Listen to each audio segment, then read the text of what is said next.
transmigrating as the fiancé of Qian Renxue, finishing all the books in the Hall of Pope at the age of 6, awakening his martial soul 7 days later, and he's actually afraid of awakening blue silvergrass. This starting point is too high. Yi Xian closed the last book in the Hall of Pope's library, and a maid softly said, "Young Master Xian, you've read all the books authored by Her Highness the Saintess." He had been immersed in this since the age of 2, learning theories from Bibi Dong and going through ancient texts. Walking out of the library, Qian Renxue was watering the flowers in the garden. Her light golden dress, paired with golden hair, beautiful enough to make the flower see pale in comparison. "Sure, you can let the maid do the watering." Yi Xian took the watering can from her. "I have nothing else to do." Qian Renxue pouted, and the next second, she bit down on his arm just because Yi Xian pinched her face. "Ouch! Ouch!" Yi Xian quickly picked her up, letting her struggle. That he had a system, and once his bloodline was awakened, he had immense strength. Qian Renxue couldn't break free at all. "We're already 6 years old. When will we awaken our martial souls?" Yi Xian asked, smelling the fragrance on her. Qian Renxue snorted coldly. "My dad said there's still a week left." Yi Xian felt anxious. Others' martial souls depended on genetics, but he was a transmigrator. What if he awakened blue silvergrass? Tang San said there were no useless martial souls. That was because he had blue silver emperor and clear sky hammer. Take Master, for instance, with innate soul power at half a level and a 3-headed dog martial soul. He almost got stuck at level 29 for life. And Qian Renxue, with innate soul power at level 20 and a 6-winged angel martial soul, started at a point where others ended. What kind of martial soul could Yi Xian awaken in 7 days? Could be even more powerful than the 6-winged angel. This plot is too exciting. I'm locking it in. Qian Xuanji bumped into Yi Xian, holding Qian Renxue, surprisingly with a satisfied expression. Bibi Dong's gaze towards her daughter was filled with undisguised disgust. This gossip in the Hall of Pope is too sour. Yi Xian was holding Qian Renxue when she suddenly blushed. "My dad is here." Qian Xuanji, dressed in golden robes and wearing a golden crown, walked over leisurely. Seeing their intimate posture, he actually smiled. "Xiao Xian, have you finished reading the books in the library?" "Not only finished, but I've memorized them all." Qian Xuanji took out a book from his soul guide, The Top 10 Competitiveness of You Xiaozhang's Martial Souls. "Just take a look. Strength is fundamental." Yi Xian opened it and saw. Number 1, martial souls inherit from the stronger parent, possibly having twin martial souls. And 0.7 no useless martial souls. Blue silvergrass can also reach the peak. Qian Renxue pouted, saying this theory was not as detailed as what Bibi Dong taught. Why Yi Xian sneered inwardly. "It's just a ruse to fool outsiders." Tang San's blue silvergrass is blue silver emperor. Can they be compared? At the lunch pavilion, Bibi Dong was eating, her eyes hiding hatred when looking at Qian Xuanji and almost overflowing with disgust when looking at Qian Renxue. Qian Renxue lowered her head to eat, while Yi Xian silently added dishes for her. Qian Xuanji spoke. "She's your daughter. Be a bit nicer." Why does Bibi Dong hate Qian Renxue so much? Is Yu Xiaozhang's theory really that trash? Can Yi Xian slap everyone's face after awakening his martial soul in 7 days? The tension in this plot is too thick. I'm getting my small stool ready for the follow-up. Bibi Dong wants to sacrifice a 100,000-year soul beast? Qian Renxue awakens as a 6-winged angel, and Yi Xian awakens the divine beast white tiger. This martial soul awakening is simply earth-shattering. At the dinner table, Bibi Dong suddenly said, "Teacher, I'm at level 90. I need a soul ring." Qian Xuanji put down his chopsticks. "Tang Hao for the Clear Sky Sect has a 100,000-year soul beast that just gave birth. Its power has greatly decreased. He'll go catch it for you to sacrifice." Why Yi Xian's heart sank. Qian Xuanji was courting death. Qian Renxue frowned. "Aren't you afraid of the Clear Sky Sect's revenge?" Qian Xuanji scoffed. "Tang Chan is not here. Do they dare? What they fear is your grandpa Qian Douluo." He paused. "A level 99 limit Douluo can sweep the world, and with one more step, can become a god." 7 days later, the 7 offerings gathered in the offering hall. Qian Douluo personally took action, black stones swirling around Qian Renxue, and in the pale golden light, 6 wings emerged from her back, radiating holiness that made it hard to look away. 6-winged angel, innate level 20 soul power. Qian Douluo stroked his beard and smiled. When it was Yi Xian's turn, golden light surged into his body, and a tiger roar shook the hall. A snow-white tiger appeared behind him, exuding a kingly aura. Ding. Martial soul awakened. Divine beast white tiger. Is the divine beast white tiger more powerful than the 6-winged angel? Will Qian Sunji's attempt to catch a 100,000-year soul beast fail? What will Bibi Dong do after obtaining a soul ring? This plot is filled with high energy. I can't even dare to blink. The divine beast white tiger with full innate soul power actually worships an Atring soul Douluo as its master. Everyone in the offering hall was left dumbfounded. This move is too unconventional. As soon as Yixian's white tiger martial soul emerged, Bibi Dong spoke up. This is the divine beast white tiger, with the attribute of ultimate light, pure and powerful, also known as the war god white tiger. Qian Renxue handed over a crystal ball. Let's check your soul power. The crystal ball emitted a soft glow full innate soul power. Choose any teacher. The people in the offering hall are at your disposal. Qian Renxue waved his hand grandly. Everyone thought Yixian would choose Qian Douluo. After all, he is a limit Douluo. But Yixian walked straight to Bibi Dong, bowed. Disciple Yixian pays respects to the teacher. The entire place fell silent. Qian Renxue grew anxious. The saintess is an Atring soul Douluo. The great offering is more suitable for you. Choosing a master is not a trivial matter. The saintess has taught me for 6 years. No one is more suitable than her, Yixian said firmly. Bibi Dong smiled, supporting him. You can owe me a greeting gift for now, but it'll tell you others' first soul ring is at most 423 years. Your physique is good. You can absorb one. That's 700 to 900 years. She paused. The white tiger is suitable for pure attack type. All light attribute soul rings. Offense is the best defense to 8T this moment. Yuguan and Gue Mei walked in. We found Tang Hao. The 100,000-year soul beast just gave birth. Its power has greatly decreased.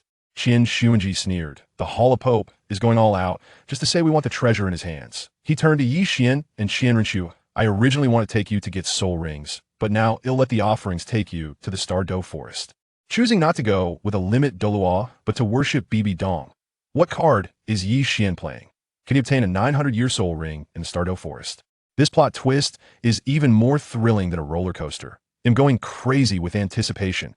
As soon as Qian Renxue left, Yixian took Qian Renxue to stroll around Soul Master City.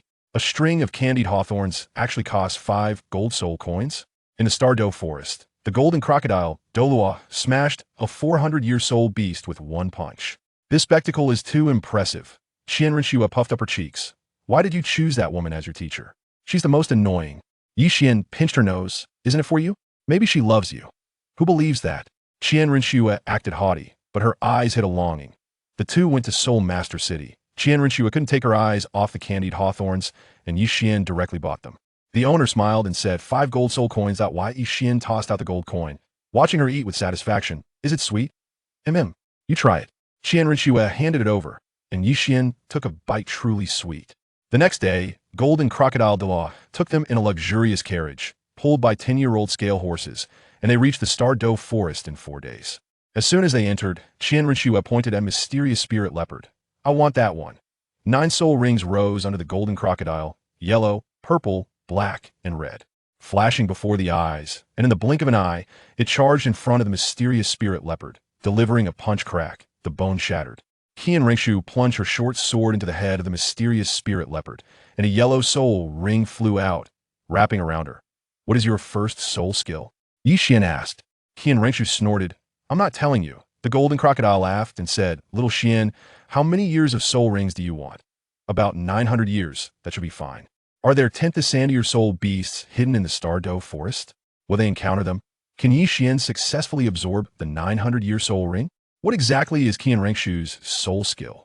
This plot makes me anxious and unable to stop. Beating Tang, Sen 99 times actually activates a god-level martial soul. Jiang Tao lives like a wild man in the back mountains of Holy Soul Village just to do this. This operation has me dumbfounded. Bang hum. In the back mountain of Holy Soul Village, Jiang Tao pounced like a tiger on Tang San, delivering a flurry of punches, causing the grass to break in the underbrush. Tang San hadn't reacted yet before his head started buzzing, flipping over several times. Ding. Completed the task of beating Tang San 99 times. System activated. Can unlock god-level martial soul. Jiang Tao suddenly stopped, trembling all over after 3 months. He finally made it. Tao Ge, you were careless?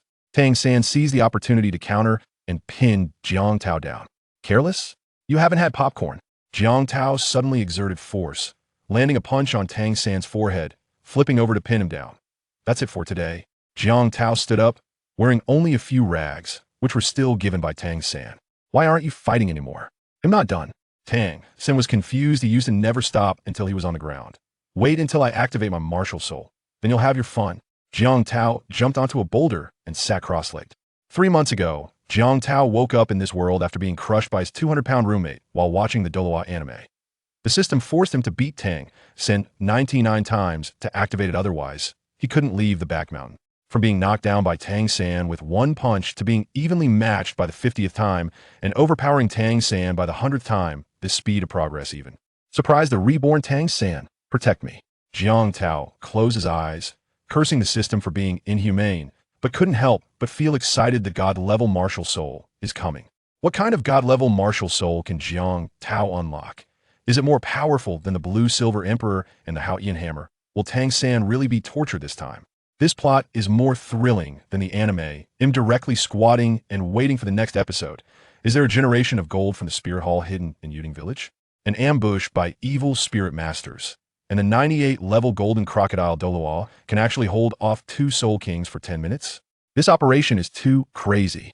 The boy wanted to touch the meditating Qian Renxue, and Yixian instantly opened his eyes, his silver pupils cold, scaring him to run away. The golden crocodile watched, amused. This kid is probably completely trapped by Qian Renxue. 3 hours passed, and the middle-aged man who went to buy vegetables still hadn't returned. The golden crocodile suddenly stood up, his face serious. There are evil spirit masters. 3 soul Douluo, Qian Renxue, and Yixian quickly hid behind him, their white tiger bloodlines becoming restless. The woman panicked. Senior, my husband hasn't returned. There probably aren't many survivors left in Yuding Village. 9 soul rings rose under the golden crocodile, yellow, purple, black, and red dazzling to the eyes. Then hurry up and take action. The woman was on the verge of tears. I need to protect them. I can't take risks. The golden crocodile pointed at Yixian and Qian Renxue. You hold off one evil spirit master for 10 minutes, he'll deal with the other 2. A soul king holding off a soul Douluo for 10 minutes? That's basically asking for death. But the woman gritted her teeth. All right. After the 2 went out, Yixian looked at the 2 children in the room. What are your names? The boy clenched his fists. Xiao Wu. And this is my sister, Hulina. Why? Yixian almost dropped the cup in his hand. Xiao Wu? Hulina? Aren't these the golden generation of the Spirit Hall? Qian Renxue glanced at them. So what if you can become soul masters? Most just end up as soul respecters. Little did she know, these 2 would become incredibly powerful in the future. Have the evil spirit masters already attacked? Can the woman hold on for 10 minutes? Will Yixian step in to help Xiao Wu and Hulina? This plot has too much information and directly squatting down a guard. Getting scammed for 1,000 times when buying candied hawthorn? Xiao Wu and Hulina surrendering to the Spirit Hall, and Bibi Dong's gaze towards Qian Renxue is too heart-wrenching. This plot twist has my head spinning. Xiao Wu watched helplessly as his mother was pierced through the chest by the evil spirit master, blood gushing out. Just as he was about to rush out, Yixian coldly said, if you go out to die, what will happen to your sister? Xiao Wu's hand froze on the doorknob, looking at the innocent Hulina, tears streaming down his face, ultimately not daring to open the door. Ding dong. Check-in successful. Rewards, the secret of the 9 secrets of the sky and the artifact 5-color stone. Yixian's eyes lit up. The secret of the sky is a top-tier body technique, and the 5-color stone is actually a remnant of Noir's repairs to the sky, which can improve physical strength. Thinking of making a necklace for Qian Renxue, her looks are absolutely stunning. After finishing off the evil spirit master, the golden crocodile said to Xiao Wu, come with me to the Spirit Hall.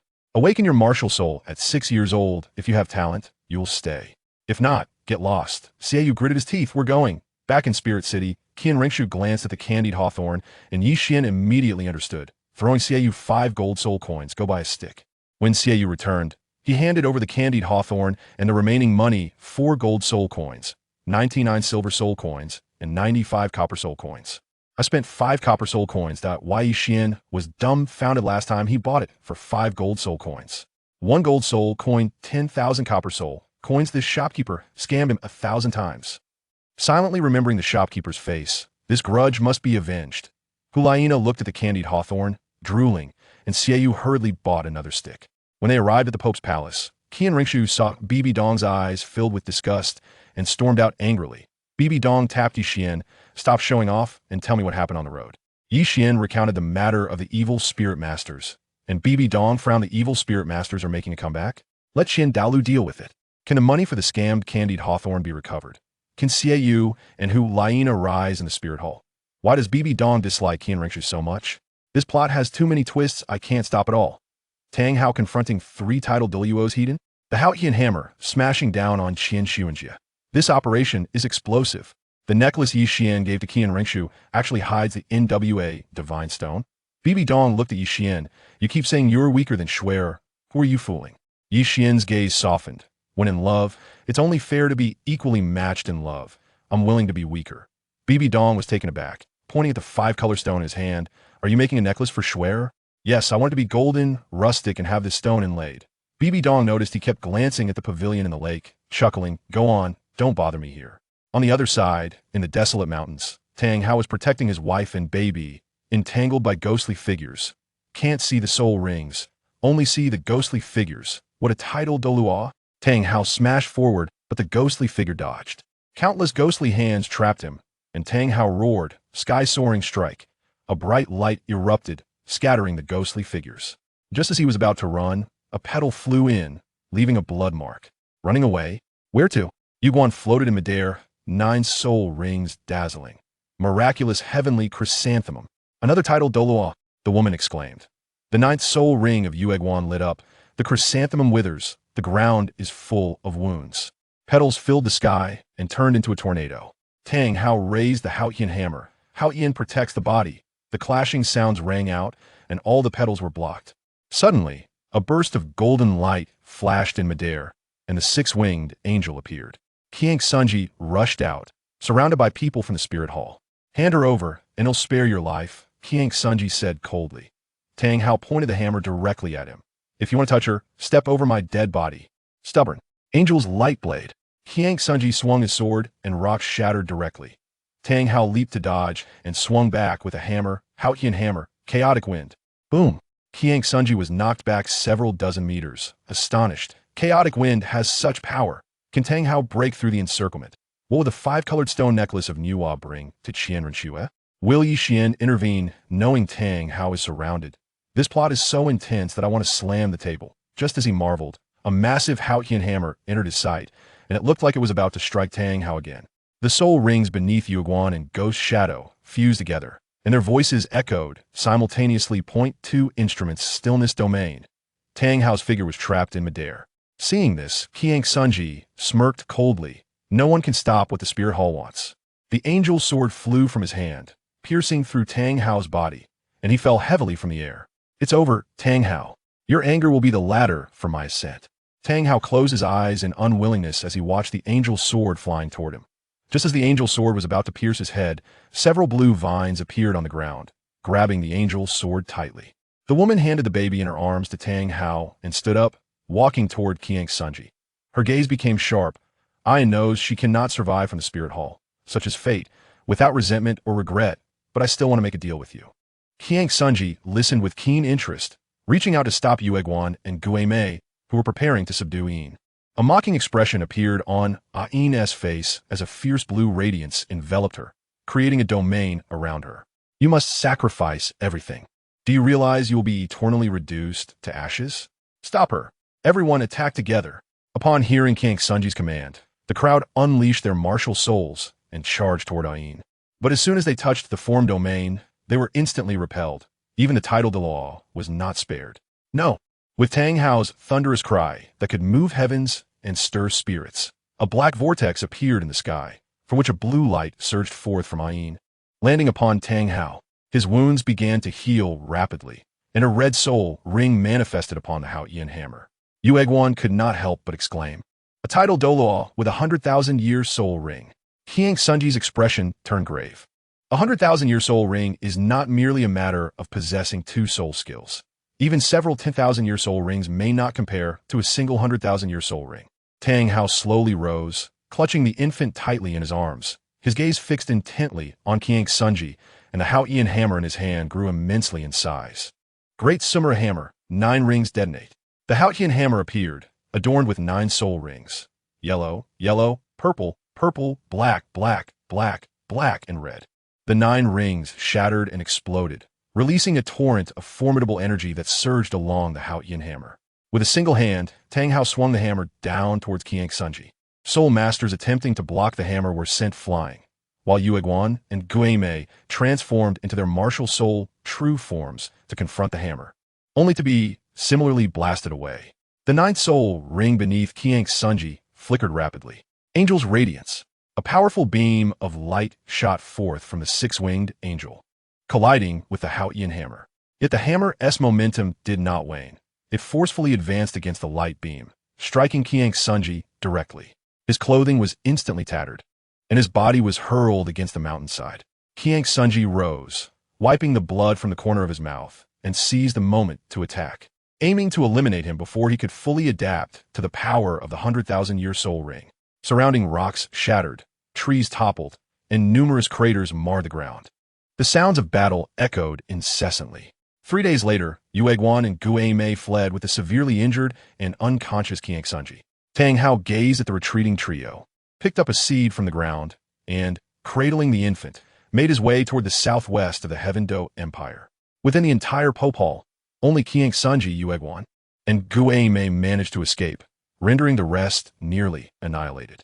In the Pope Hall, Yi Xian regarded the exquisitely crafted gift box before him, a look of delight gleaming in his eyes. Bibi Dong, casually arranging her hair, smiled softly and inquired, "Shall we open it to see if the craftsmanship meets your expectations?" Yi Xian opened the gift box and beheld a necklace of ancient elegance, entirely gilded and adorned with 5 exquisite gemstones. Most notably, the necklace was truly stunning, perfectly aligning with Shui Heir's refined disposition. Of course, without your discerning eye, master, such a magnificent piece would not have been crafted. A smile curled at the corner of Bibi Dong's lips. That 5-color gemstone was indeed extraordinary, so much so that even I cannot leave a scratch upon it. Are you certain you wish to present it to Shui Heir? Well, it has been fashioned into a necklace, so it must be given to Shui Heir. Yi Xian replied candidly, without a hint of hesitation. Bibi Dong tidied her hair and rose to walk towards the door, saying, "You are at a crucial stage of your cultivation. Do not become too engrossed and jeopardize your training." "I understand, master." Upon seeing Bibi Dong depart, Yi Xian exited her chamber and made his way to the garden, where he soon encountered the glum figure of Qian Renxue. Yi Xian immediately stepped forward, lifting Qian Renxue effortlessly and placing her upon himself. With a smile, he inquired, "Shui, what troubles you? Why do you appear so disheartened?" "Oof." Qian Renxue let out a cold huff, turning her head away. Observing her demeanor, Yi Xian produced a beautifully wrapped gift box, placing it before her. "I have prepared a present for you. It seems you are unwilling to accept it." As Yi Xian was about to retract the gift box, it was unexpectedly seized by Qian Renxue, who exclaimed, "Who said I do not want it? What kind of gift is this?" "This gift is truly one of a kind on the continent. There exists no other like it." With a hint of skepticism, Qian Renxue opened the gift box. Her gaze immediately captivated by the necklace within. Its colors and design were precisely to her liking, particularly the exquisite gemstones that shimmered in 5 different hues, simply breathtaking.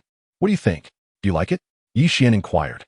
Qian Renxue nodded, holding the necklace delicately and examining it with keen interest. "I do adore it, but if you claim it is the only one on the continent, that might be a tad hyperbolic." Yi Xian assisted Qian Renxue in fastening the necklace. "This exquisite piece is the only one of its kind on the continent, and you would be utterly unable to find another identical to it. Even if one were to attempt to replicate it, success would be elusive, for the 5-colored stone is singular in existence." "Is it true?" "Absolutely. The 5-colored stone is indeed a divine artifact, which can enhance one's physique, nourish the meridians, and offer a myriad of remarkable benefits." Qian Renxue curled her lips in skepticism, clearly unconvinced. "Go ahead and boast. A divine artifact indeed." Yi Xian offered no explanation. His silver eyes fixated on Qian Renxue's pouting crimson lips, and he leaned in for a kiss.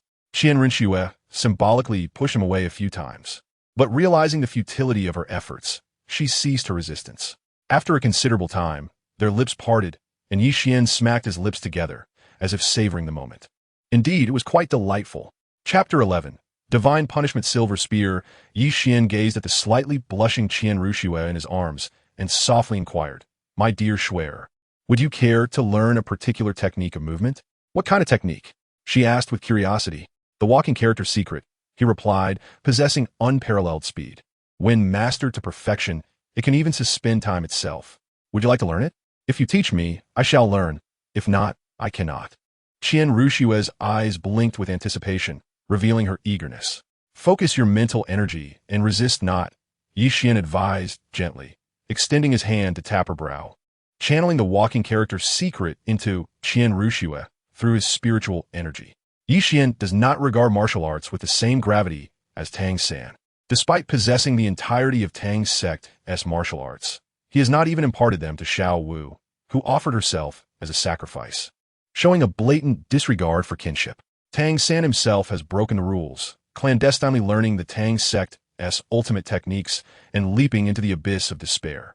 Yet he still adheres to the previous world's tenets that martial arts must not be disseminated, a notion that borders on absurdity. Qian Renxue examined the profound script transmitted through her mental energy, her eyes reflecting a flicker of confusion. The script was exceedingly esoteric, almost inscrutable. Yet she could still sense its extraordinary essence. As Qian Renxue's gaze regained clarity, Yixian gently stroked her hair and inquired, "How do you feel?" In response, Qian Renxue swiftly turned and straddled Yixian, her eyes locked onto his silver orbs. "I must know the origin of your soul skill." "Naturally. It is a creation of mine, synthesized from various texts within a library," he replied. "Besides, I have been predominantly by your side. So if it were not my own invention, from whence could it have come?" Leaning closer, Qian Renxue whispered in his ear, "You must not deceive me." Yixian merely nodded gently, refraining from uttering a word. Matters concerning the system were not to be disclosed to anyone, and he was the sole practitioner of the secret script in the Douluo world. To claim it as his own creation could not be deemed deceitful. At best, it could be considered a benign falsehood. As the two remained silent, the garden enveloped itself in a tranquil ambience, interrupted only by the whispers of the breeze rustling through the treetops and flowers. Yixian inhaled the faint, ethereal fragrance emanating from Qian Renxue, feeling that the world at this moment was exceptionally beautiful. Reflecting upon the original narrative, he recalled how Qian Renxue shattered her divine position, forever capping her soul power at level 89. Retreating into the mountains with Hulayina to live out her days in solitude. He also remembered the fate of his mentor, Bibi Dong, who perished in her attempt to save Qian Renxue. Resolutely, he vowed within himself, "In this lifetime, the conclusion of the original story shall not be repeated, and no one shall harm you or my teacher. The spirit hall shall undoubtedly cast its shadow over the entire continent." As for the toll of war and the lives it would claim, that bore no relevance to him. As long as those he cherished remained alive, that sufficed. Each must tend to their own affairs, indifferent to the frost upon another's roof. At that moment, Qin Daolu entered the garden and observed the closeness between the two. Recalling the words of the golden crocodile, a satisfied expression appeared in his eyes. "Shuer, Xiao Xian, come join your grandfather." As Yixian heard the voice of Qin Daolu, he opened his eyes, while Qian Renxue quickly descended from him, bowing her head to call out grandfather.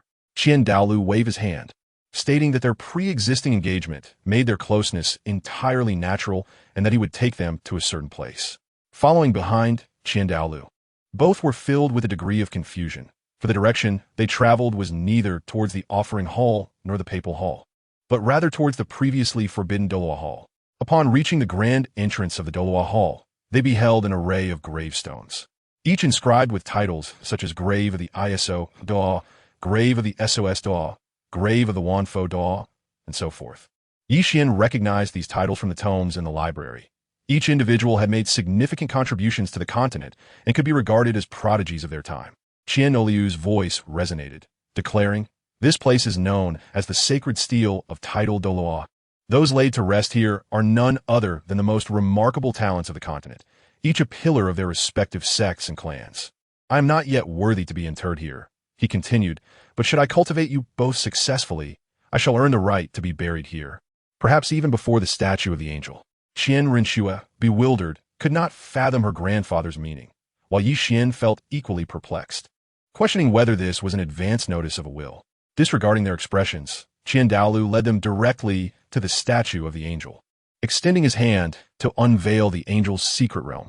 As the trio stepped into this realm, Qian Renxue and Yixian curiously surveyed their surroundings.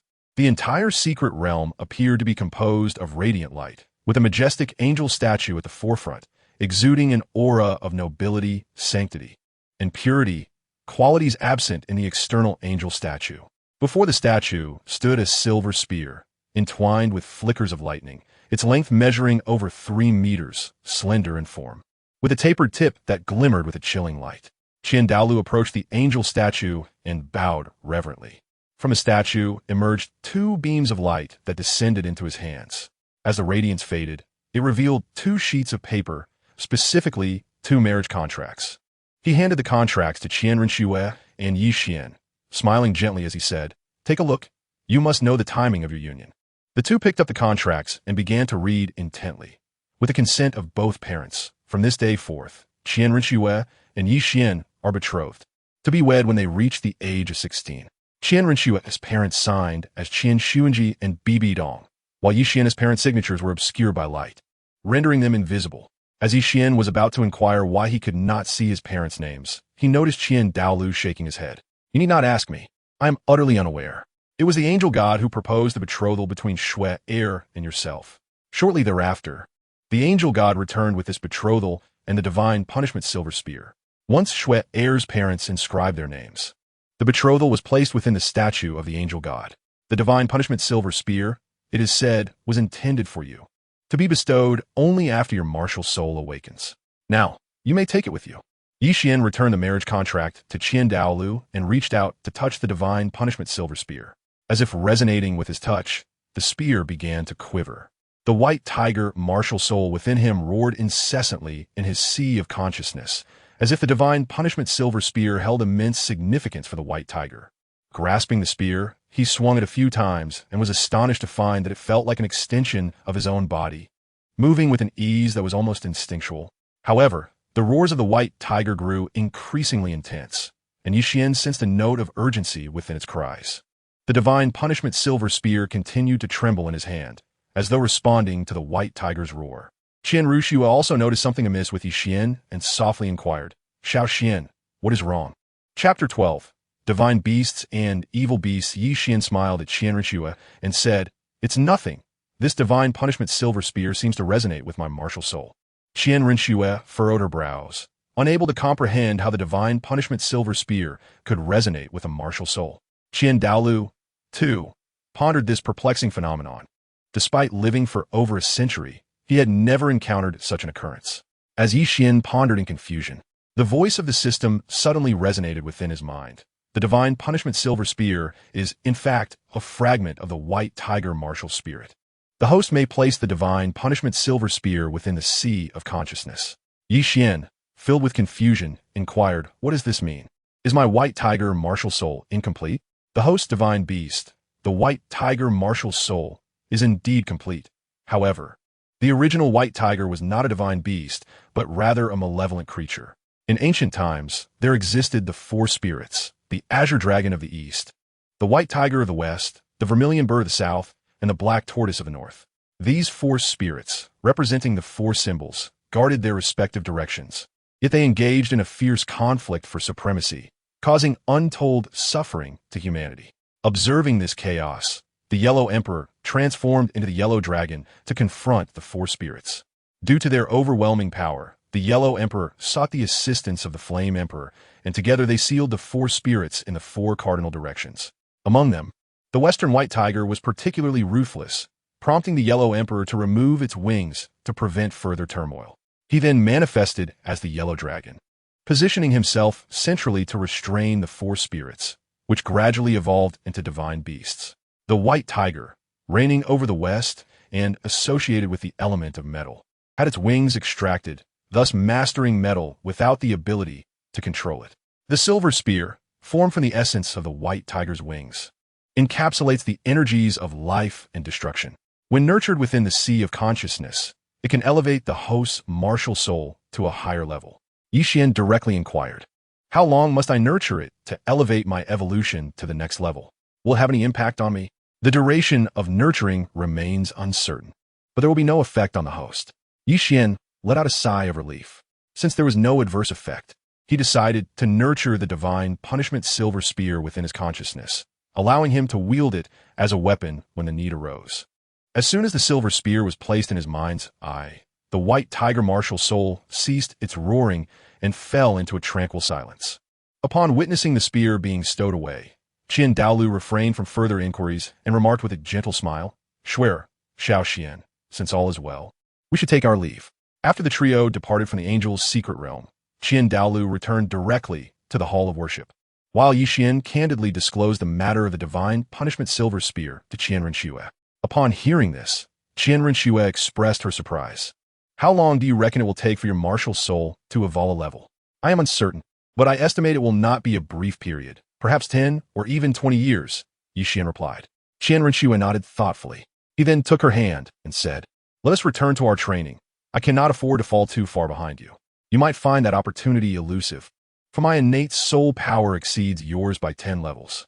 The gap will only widen as we progress, Qian Renxue declared, a proud expression adorning her face. Yixian smiled faintly. Under normal circumstances, the level of innate soul power indeed determines the speed of future cultivation. However, he was different. He possessed an extraordinary advantage, an anomaly that defied conventional wisdom. 3 days later, as Qian Renxue and Yixian were diligently practicing the Xinzi secret technique, a maid hurriedly approached, breathless and flustered, exclaiming, Miss, young master, it is dire. His Holiness, the Pope has returned gravely injured and unconscious. He is currently in the Pope's hall. Upon hearing this, Qian Renxue immediately rushed towards the Pope's hall, with Yixian closely following. Upon their arrival, they beheld Yuguan and Gui Mei kneeling on the ground, while Qian Xuanji lay unconscious before them. Qian Douluo sat in the Pope's hall, his expression dark and foreboding, while Bibi Dong stood impassively, her gaze fixed intently on Qian Xuanji. Qian Renxue dashed to Qian Xuanji's side, desperately shaking him and calling out, Father, Father! Seeing no response from Qian Xuanji, tears streamed down her face, falling to the ground. The entire assembly in the Pope's hall surged forth, only to find that it was these two who had returned with the Pope. Yuguan, Gui Mei, I demand to know the full account of what transpired. Qian Douluo's voice, though calm, resonated with unmistakable fury. Yuguan and Gui Mei trembled slightly at his words. Great priest, everything was progressing smoothly until we were blindsided by the realization that Tang Hao had reached the pinnacle of level 90. We also did not foresee that the 10,000-year-old beast would go to any lengths to sacrifice itself for Tang Hao. After Tang Hao ascended to the rank of title Douluo, he unleashed a devastating explosion of spirit rings, severely injuring us. His Holiness endured 2 massive strikes from the Great Stupa Hammer, leading to his current state of unconsciousness. We battled Tang Hao for 3 days and nights, ultimately unable to prevail. We could only escape with His Holiness, though Tang Hao left us with grievous, incurable wounds. Upon hearing this, Yixian felt a tumultuous surge of emotions within. Was Tang Hao truly this formidable? The Hall of the Pope was home to 3 titled Douluos, several soul Douluos, and dozens of soul sages, yet only 3 titled Douluos returned. This was a significant blow to the Hall of the Pope. Had the Haotian Sect refrained from intervening?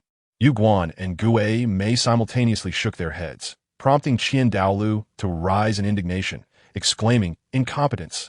With so many at our disposal, we could not subdue a mere newly ascended title Douluo. Yuguan and Gui lowered their heads in silence, their bodies trembling increasingly. Reinforcements were to be drawn from various regions to bolster the Hall of the Pope, with the Saintess first escorting the Pope back for recuperation. The remaining matters would be handled personally by the Elder. Yuguan and Gui Mei hurriedly departed, preparing to select personnel from the main halls and sanctuaries to reinforce the Hall of the Pope. Bibi Dong, accompanied by Qian Xuanji, made her way toward the pavilion in the lake. Yixian gently helped Qian Renxue to her feet, tenderly wiping away the tears from her face. He softly reassured her. It's all right. Uncle Qian will recover soon. Qian Renxue nodded in affirmation. My father will surely be fine. He will regain his health in no time. Yixian couldn't help but smile bitterly. It was uncertain whether Qian Xuanji would survive the night, and recovery seemed utterly impossible. Bibi Dong would not grant him the opportunity to heal. He was acutely aware of his mentor Bibi Dong's character traits. She exhibited a soft exterior but possessed a resolute spirit. Underneath her delicate facade lay a heart filled with pride. Moreover, she was adept at enduring hardship. For nearly 8 years, she had devoted herself diligently to the Spirit Hall, crafting many significant plans with her own hands. In the original narrative, Bibi Dong was the youngest pope in the history of the Spirit Hall and was acclaimed as its most formidable leader, the finest pope of all time. Yixian lifted Qian Renxue into his arms, declaring that they would spend the night in the offering hall, leaving the Xian pavilion for Uncle Qian to recuperate in peace. Qian Renxue nodded her little head, responding with a cheerful, all right. Chapter 13, Revenge on a Moonless Night. With the wind howling ominously, Bibi Dong gazed at the ailing Qian Xuanji on the bed. She poured herself a cup of tea, sipping it delicately. her demeanor deceptively calm as she said, "Master, you have ultimately underestimated me. Ever since you released me from the secret chamber, I have entered the realm of Rakshasa. My first trial was to devour the souls of the six-winged angel soul masters." As she spoke, dark green spiderweb patterns appeared on her forehead, a layer of luminous dark green radiance emanating from her form. Behind her, 3 pairs of dark green spider legs emerged, while her arms transformed into similar dark green spears. Her lower body enveloped entirely in a shroud of dark green light. In the early morning, Qian Renxue and Yi Xian were having breakfast in the offering hall. After finishing her bowl of meat porridge, Qian Renxue turned her gaze to Yi Xian. "Xiao Xian, hurry and eat. We must go see my father." Noticing the urgency in Qian Renxue's eyes, Yi Xian was about to lift his porridge bowl to take a hearty sip when the same maid from yesterday rushed in. Panting heavily, "Great offering, Miss, young master, His Holiness the Pope." Before she could finish, Qian Renxue interrupted, asking anxiously, "Has my father awakened?" Douluo glanced at the maid and admonished, "What is the fuss? The sky isn't falling. Speak slowly." "The Pope has passed away," the maid managed to utter. Yi Xian's motion of drinking porridge came to an abrupt halt, while Qian Renxue stood frozen in disbelief. Douluo's expression darkened, almost palpable with despair. Without hesitation, Qian Renxue hurled the bowl at the maid, exclaiming, "You lie! This is impossible, absolutely impossible."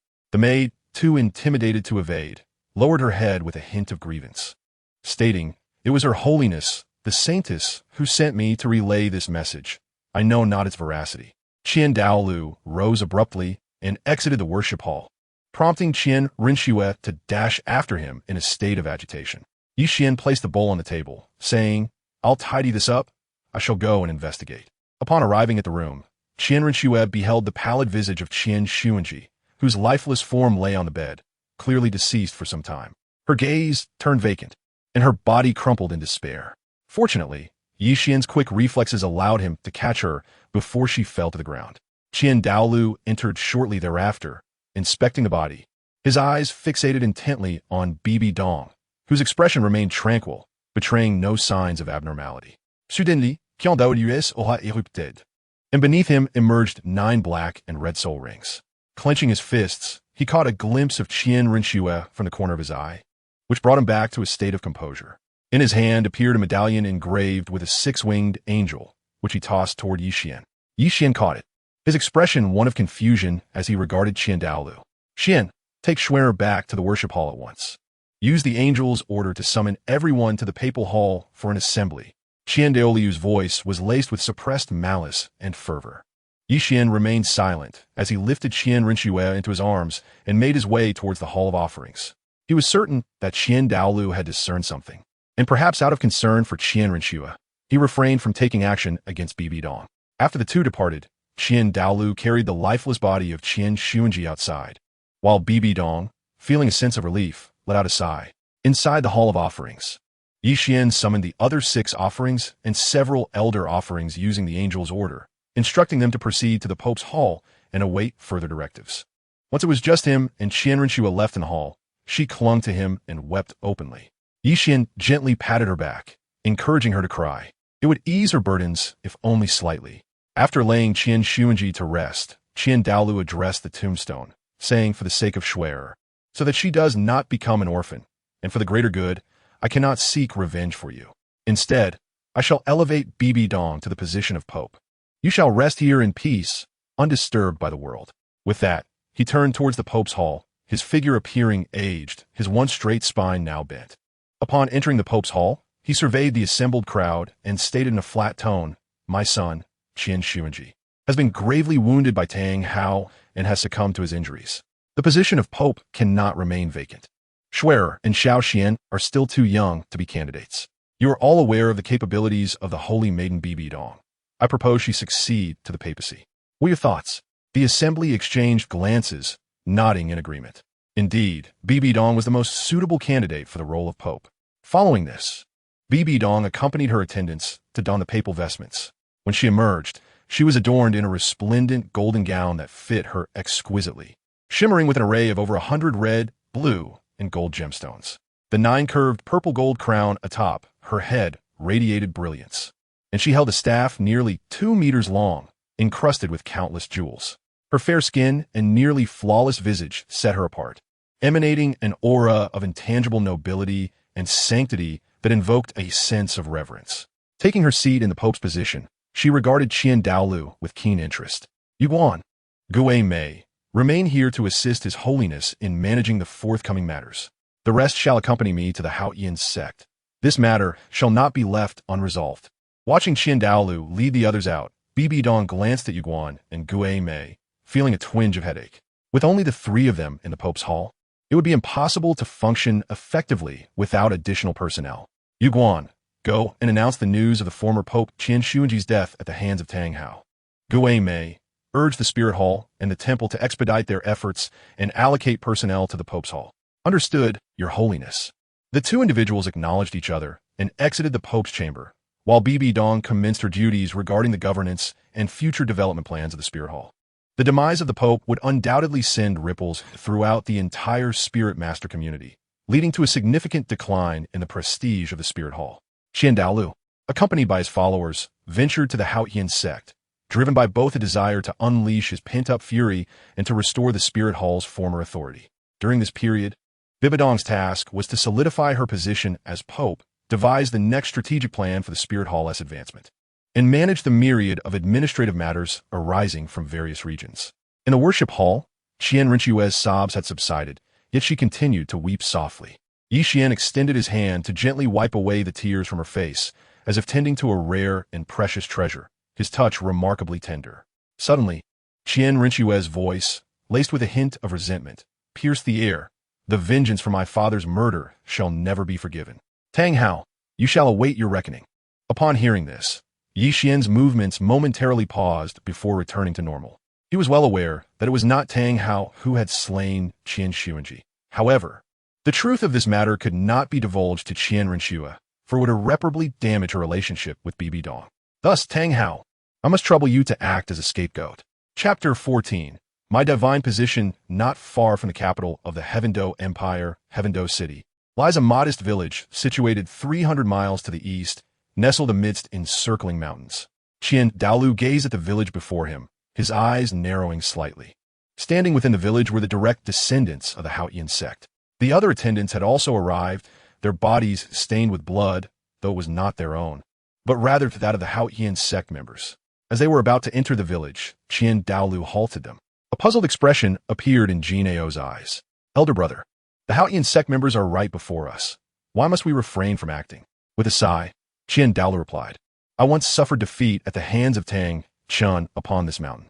At that time, I vowed to Tang Chun that during my lifetime, no member of the Spirit Hall would ever set foot here. Jin Ao furrowed his brow and inquired, Elder brother, what shall we do then? Casting a glance at the individuals within the village, Qian Douluo turned and departed. His voice, tinged with age, resonating, returned to the Spirit Hall.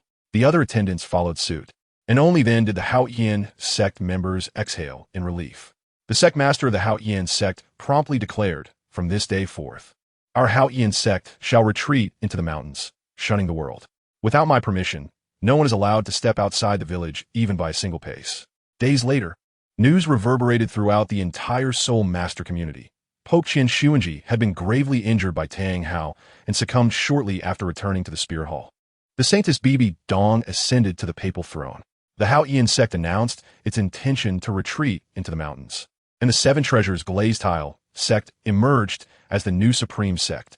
Upon returning to the papal hall, Qian Douluo approached Bibi Dong, who was attending to administrative matters, and spoke, the Haotian Sect has gone into seclusion. You may arrange to assimilate its affiliated sects or families. Bibi Dong glanced at Qian Douluo and replied, in the papal hall, we only have Yuguan and Gui Mei, our titled Douluos. Our manpower is insufficient. Could any from the hall of attendants, aside from the 7 attendants, be dispatched to assist? Qian Douluo narrowed his eyes. The hall of attendants and the papal hall shall not interfere with one another, unless an insurmountable issue arises within the papal hall. Otherwise, the attendants and elders of the hall of attendants will not intervene.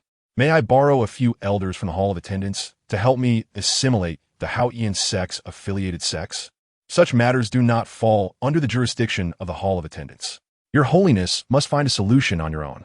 You lack the authority to mobilize the hall of attendants, yet the hall possesses the right to depose the Pope. Your Holiness, tread carefully. As Qian Daolu departed, Bibi Dong clenched her fists, her chest heaving, clearly incensed. The words of Qian Daolu clearly serve as a reminder to Bibi Dong that the Hall of Offerings supersedes the Papal Hall. It is solely up to him, Qian Daolu, to revoke her position as Pope and appoint a new one at any moment. After a brief silence, Bibi Dong spoke. From this day forth, we shall establish Spirit Hall branches in every village across the continent.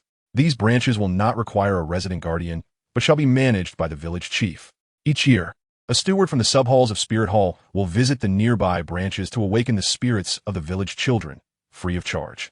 Should any child awaken the potential to become a soul master and wish to join the Spirit Hall, their training location will be arranged according to their innate talent. Those with innate soul power above level 7 who desire to join the Spirit Hall shall be escorted to Spirit City by the main hall for training at the Spirit Academy.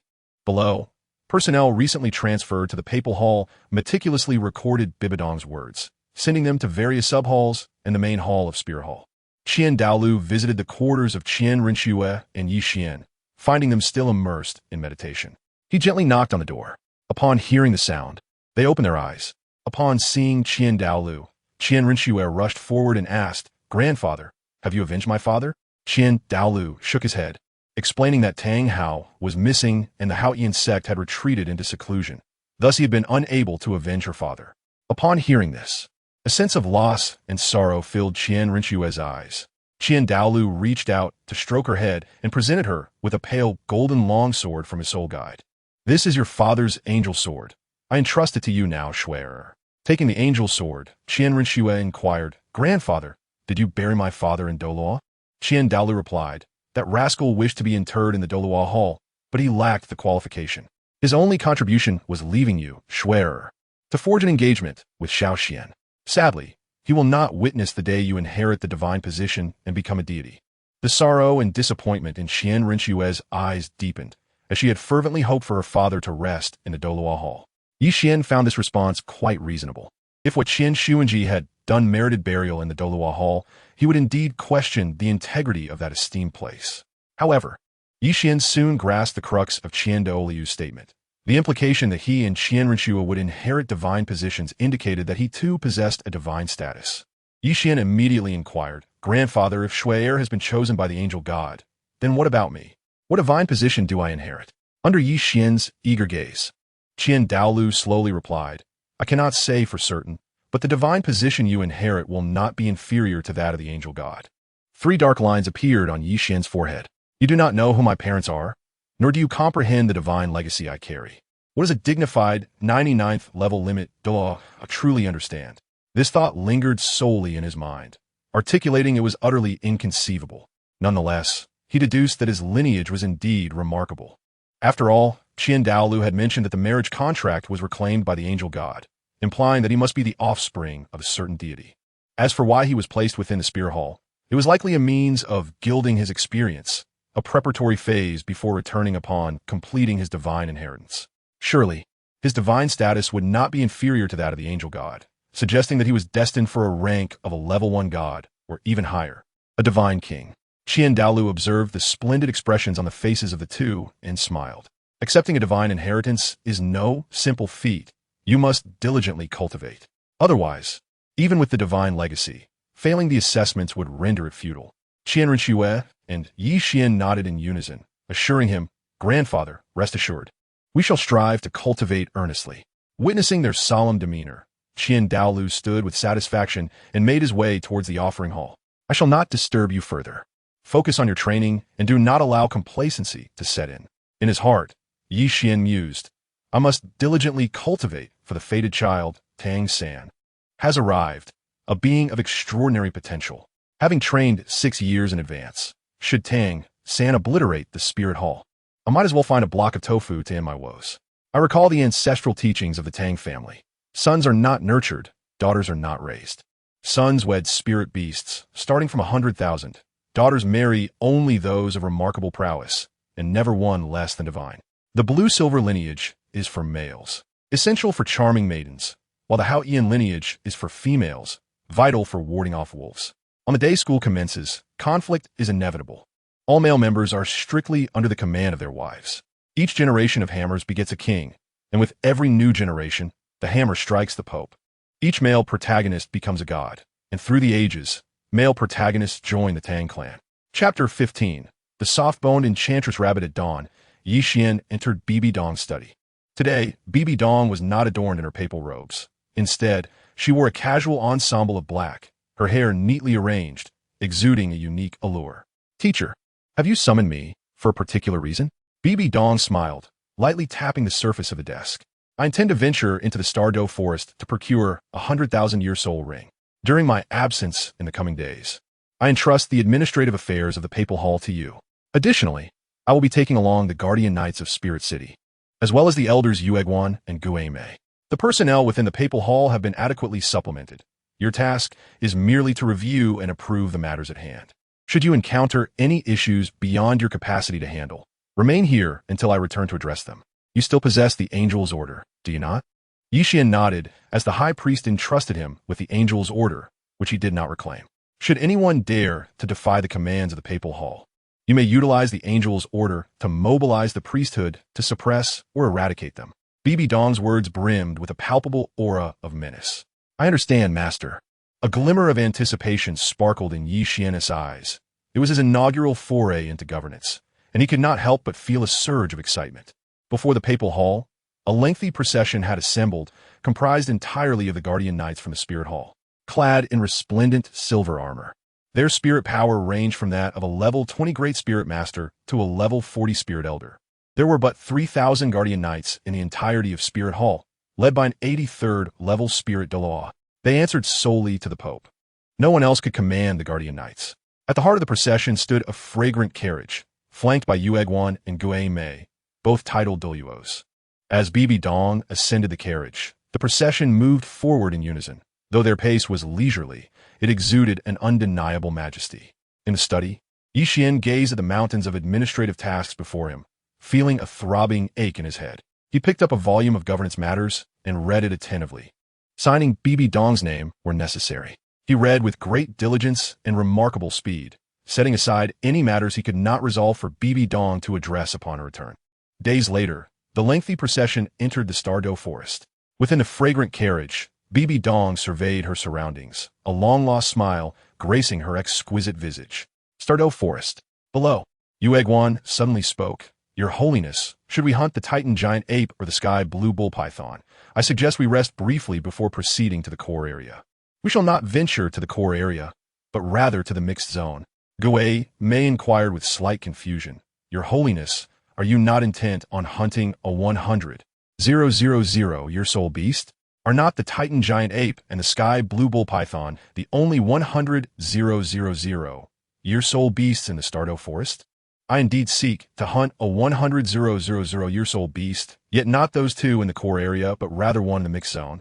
Bibi Dong's voice resonated with subtle authority. Yueguan and Gay may refrain from further questioning. Those who became titled Douluos were no fools. They understood the boundaries of inquiry. Guided by Bibi Dong's directions, the procession soon located a concealed wooden cottage, before which stood a woman clad in purple, her features mirroring those of Bibi Dong. Yueguan and Gay may regarded her with astonishment, while Bibi Dong rose to greet her, saying, Gentle Bone Charm Rabbit, it has been a long time. It is you. What brings you here?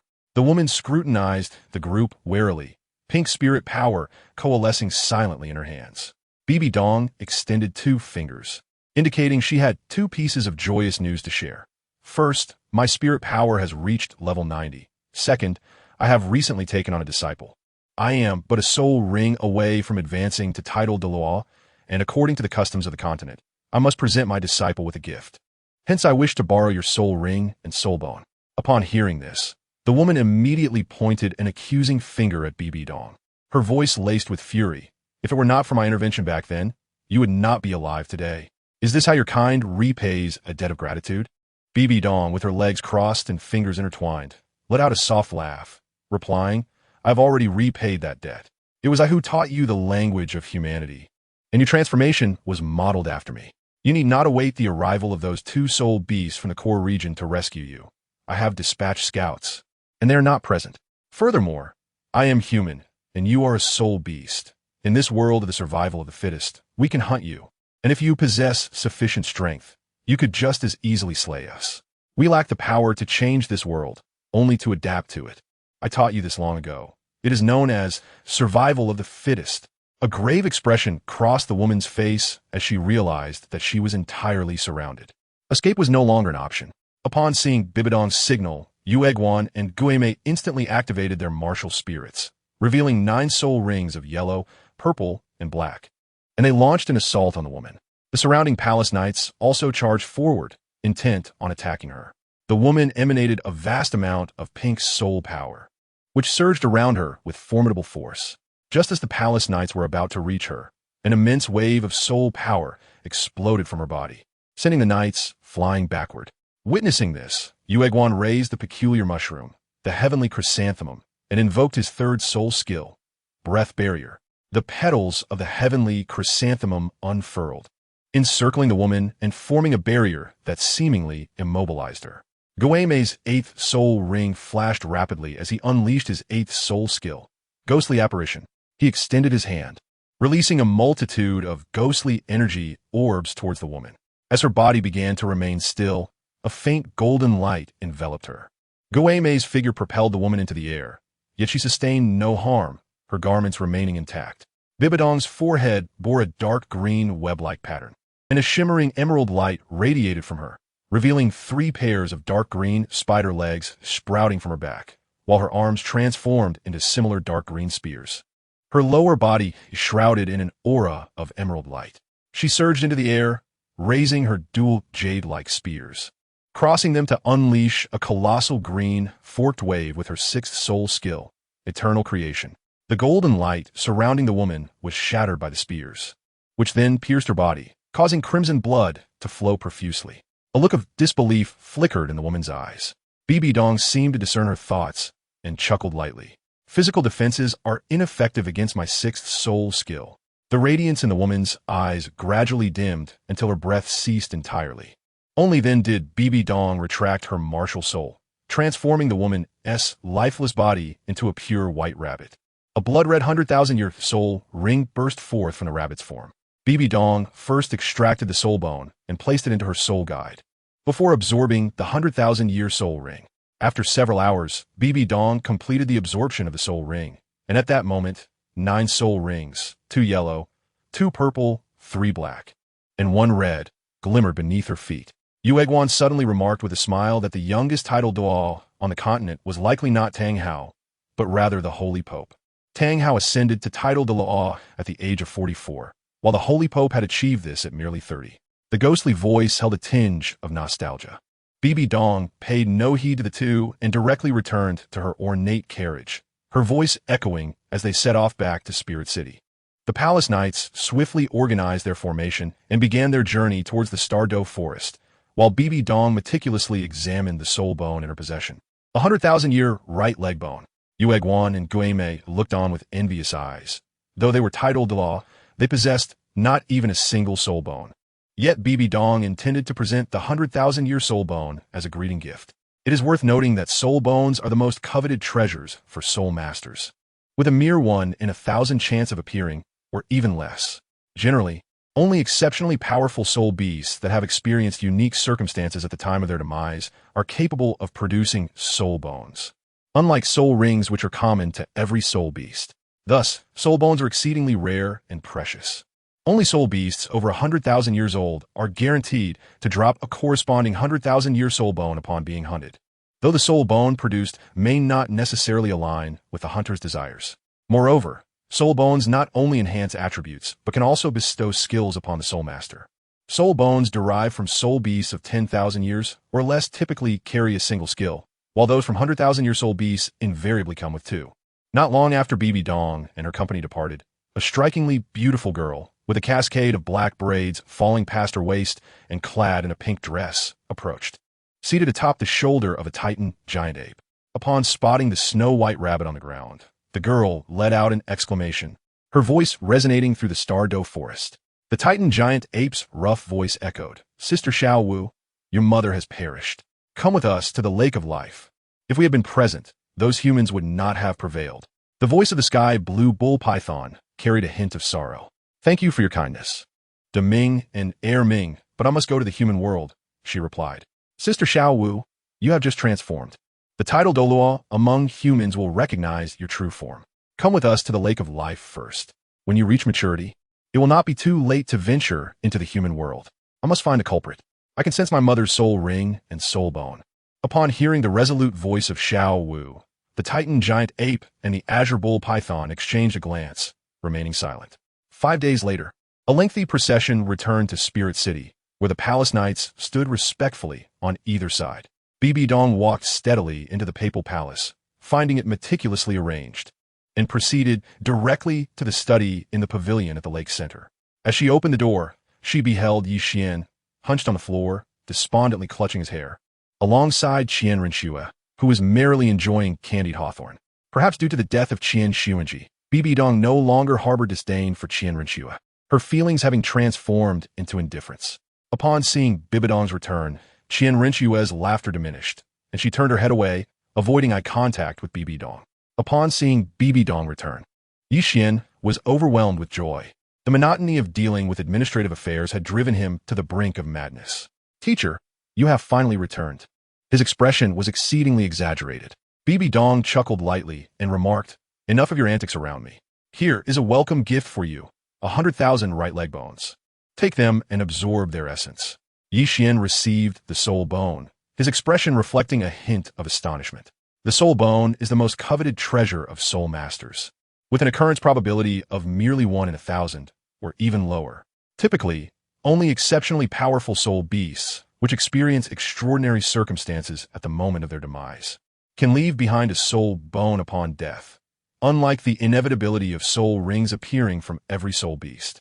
It is a certainty that soul beasts exceeding 100,000 years in age will drop a corresponding 100,000-year soul bone upon being hunted. However, the specific type of soul bone may not align with the hunter's desires.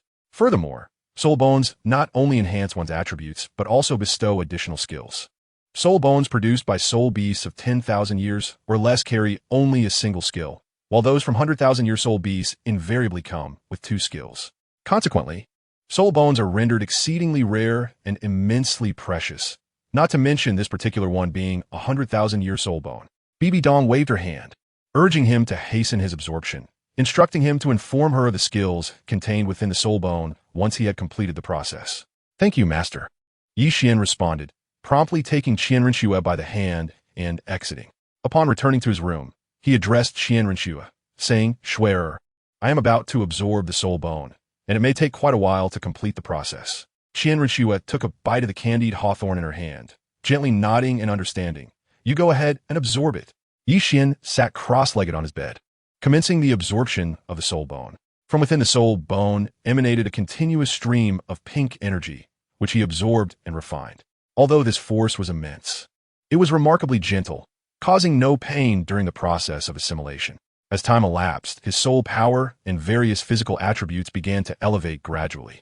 When Yi Xian finally reopened his eyes, it was already the afternoon of the 3rd day.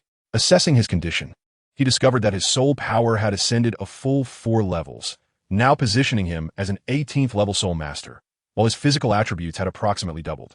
Moreover, he had acquired 2 soul skills from the soul bone, namely, Void and Radiant Constriction. Void grants immunity to physical damage for 3 seconds, usable only once per day. Radiant Constriction gathers an abundance of light to launch an attack in all directions. Yi Xian was quite pleased with these 2 skills. One was defensive and the other offensive. The drawback was that the second skill did not distinguish between friend and foe, but the advantage was that he could initiate battles alone in the future. Qian Renxue, seeing him finish absorbing the soul bone, leaned in and inquired, how is the 100,000-year soul bone? Of course, it was exceptionally good. Yi Xian recounted the enhancements brought by the soul bone and its accompanying abilities to Qian Renxue, who, upon hearing, displayed a look of profound satisfaction. Xiao Xian, I sense that my physical constitution seems to have strengthened, Qian Renxue remarked, her voice tinged with a hint of perplexity. Yi Xian pointed to the colorful necklace she wore, saying, it's quite normal. I told you at the time that the necklace I gifted you is crafted from a divine artifact. I would believe that only if I were a fool, Qian Renxue replied, her expression clearly one of skepticism. If you don't believe me, there's nothing I can do. I shall seek out the teacher and inform them of the skills associated with the soul bone. Chapter 17. Time flies on the continent, no significant events occurred, and the Pope's palace returned to a tranquil state. Qian Renxue and Yi Xian spent their days in the pavilion at the center of the lake, primarily indulging in tea, chess, and friendly sparring. Occasionally, they strolled through Spirit City or tended to the flowers in their garden, leading a remarkably serene life. However, at times, time seemed to slip away like water, never to return. 3 years passed in the blink of an eye, vanishing in an instant. The flowers in the garden had all withered, blanketed by a layer of pristine snow. In the central pavilion sat Qian Renxue and Yi Xian, with a chessboard positioned between them. Each held black and white pieces in their hands, and before them lay a steaming cup of tea. Now, both had reached the age of 9, with Qian Renxue attaining the rank of Soul Master at level 32, while Yi Xian stood as a Great Soul Master at level 26. With a mischievous glint in her eyes, Qian Renxue placed her white piece on the board and teased, "Little Xian, you might just lose."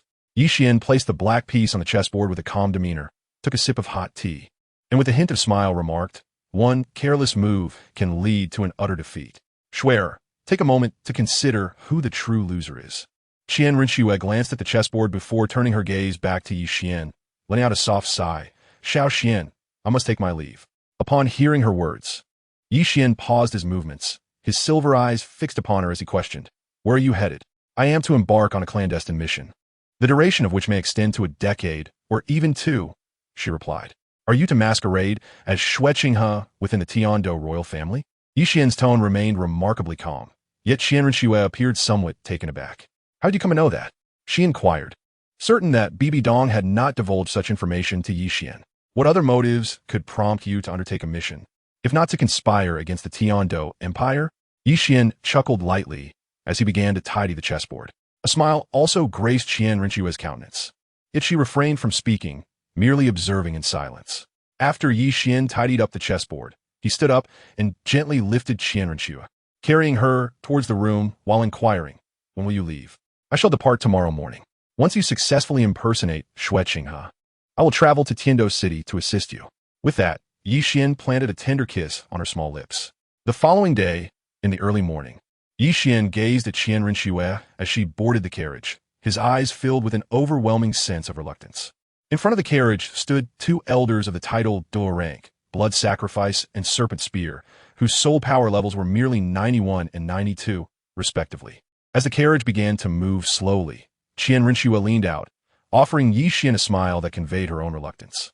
Yi Xian gazed at that smile, momentarily lost in thought, yet his eyes reflected a profound sense of reluctance. After a considerable pause, the peculiar voice of Yu Guan echoed, "Young Master Xian, the young lady's carriage has already departed from the Spirit Soul City. There is no purpose in your lingering gaze. His Holiness the Pope has summoned you inside." Yi Xian gently nodded in acknowledgement. Upon entering the Pope's chamber, he poured himself a cup of steaming tea, retrieving a self-authored compendium of soul techniques from his soul guide, leisurely perusing its pages while occasionally sipping his hot beverage. Yu Guan and Gui Mei chose to ignore him, but Bibi Dong felt a surge of irritation, 3 dark lines appearing on her forehead. As the teacher, she was engaged in reviewing state affairs, while he sat idly, indulging in tea and literature, seemingly relishing the moment. Gui Mei addressed Bibi Dong, stating, "Your Holiness, among the children we have taken in at the Spirit Hall, there is one with innate full soul power and a spirit of the demon fox. I propose she be admitted to the genius training camp, and upon her graduation, I may consider taking her as my disciple." "Your Holiness, those children are quite resistant to the training camp," Gui Mei continued. Bibi Dong, puzzled, inquired about the cause of their reluctance. "Is it due to the final challenge, the Maze Canyon?" She pondered. "You are aware of the peril that the Maze Canyon poses, which likely fuels their apprehension." Bibi Dong began to contemplate, her peripheral vision catching sight of the leisurely Yi Xian, who was sipping tea and engrossed in reading. She decisively declared, "Inform them that my disciple will also join the genius training camp and will receive no preferential treatment.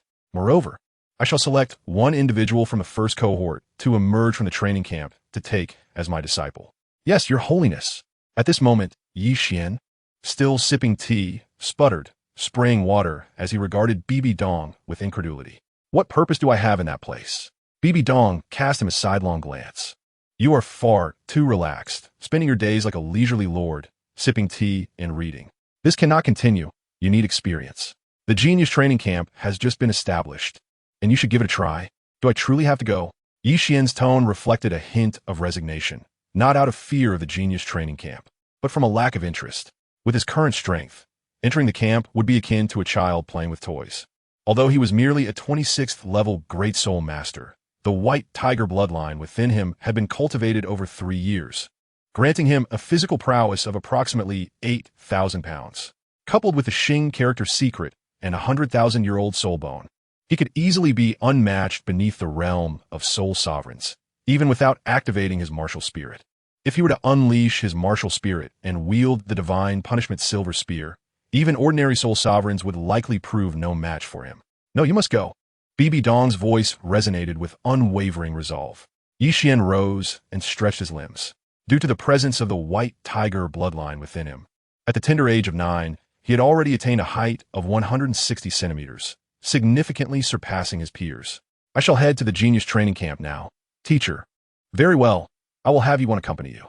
As Yi Xian followed Yuguan outside, his expression betrayed a palpable disinterest. The genius training camp lay not far from the Papal Hall, situated on the rear mountain of the Soul Master Academy. Within the confines of the training camp, he was acquainted with 2 familiar faces, the siblings Xiao Wu and Hu Laina, who were also present there. Nestled upon the rear mountain of the Soul Master Academy was a modest settlement, perhaps not quite deserving of the title of a city, as it was significantly smaller than any true city. The walls rose to a height of approximately 20 meters, and the entrance, forged from black iron, exuded an air of weightiness, while a contingent of several dozen silver-armored palace knights stood sentinel at the threshold. When Yi Xian and Yuguan arrived at this place, 2 formidable palace knights pushed open the heavy iron gates, which emitted a dull, resonant sound. The 2 entered directly, finding themselves amidst a variety of shops, as well as dining and entertainment venues. However, the scarcity of people rendered the atmosphere somewhat desolate. On the streets and within the shops, apart from the proprietors, the majority were children or adolescents, each exhibiting fluctuations of soul power, albeit at a modest level, predominantly around the 10th rank. As they traversed the street, they came upon a dormitory building, which stood 4 stories tall, with 7 rooms on each floor, each accommodating 4 residents. Yi Xian's destination was room 28, the last room available.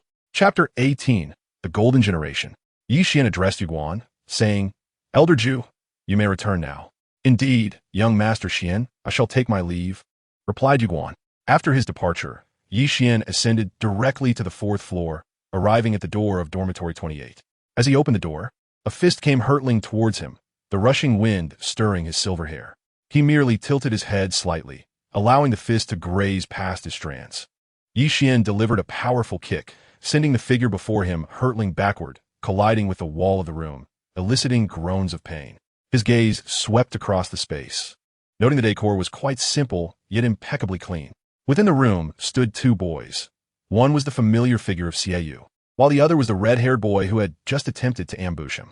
Yin, you truly disappoint. You were felled with but a single blow, Xiao Wu remarked, his tone laced with mockery. Yin struggled for some time before managing to rise, retorting, if you're so capable, why don't you come and show me instead of standing there unscathed? Xiao Wu then turned his attention to the newcomer. Upon recognizing the distinctive silver hair and silver eyes, along with a familiar face, he was reminded of that chilling gaze from 3 years prior, an expression that had left a significant impression on him. Yi Xian casually chose a seat and sat down, his silver eyes fixed on Xiao Wu. With a faint smile, he inquired, Xiao Wu, do you wish to engage in a contest with me? Brother Xian, how could I dare to spar with you? Engaging with you would be akin to courting disaster, Xiao Wu replied. Yin, somewhat perplexed, asked, Xiao Wu, who is he? You seem to be quite frightened. He is none other than the disciple of the current pope. 2 years ago, when I awakened my martial soul, he was already a 2-ring soul master. Presently, his soul power must exceed level 24, Xiao Wu remarked, a sense of relief washing over him that it was not he who had clashed with Yi Xian just moments ago. Yi Xian disregarded their conversation, instead gazing at the bedding on the bed with evident disdain. He produced a gold soul coin and tossed it to Xiao Wu. Go procure new bedding for me, he commanded. Xiao Wu caught the coin and promptly dashed out. Yi Xian took out his self-created soul skill summary to review. He possessed the divine punishment silver spear, yet lacked a corresponding spear technique. Although he had devised a move called Duanyang Qinshui, which demonstrated considerable power, it remained somewhat rudimentary and required refinement. Yin began to scrutinize Yixian with keen interest, pondering why a disciple of His Holiness the Pope would attend the genius training camp. The only individuals present, aside from the children nurtured by the Spirit Hall, were primarily the talented scions of the affiliated sects or noble families of the Papal Hall. Perhaps feeling the weight of Yan's gaze, Yixian closed the book in his hands and returned it to his sole guide, inquiring in a low voice, "Why do you look at me with such a peculiar expression?"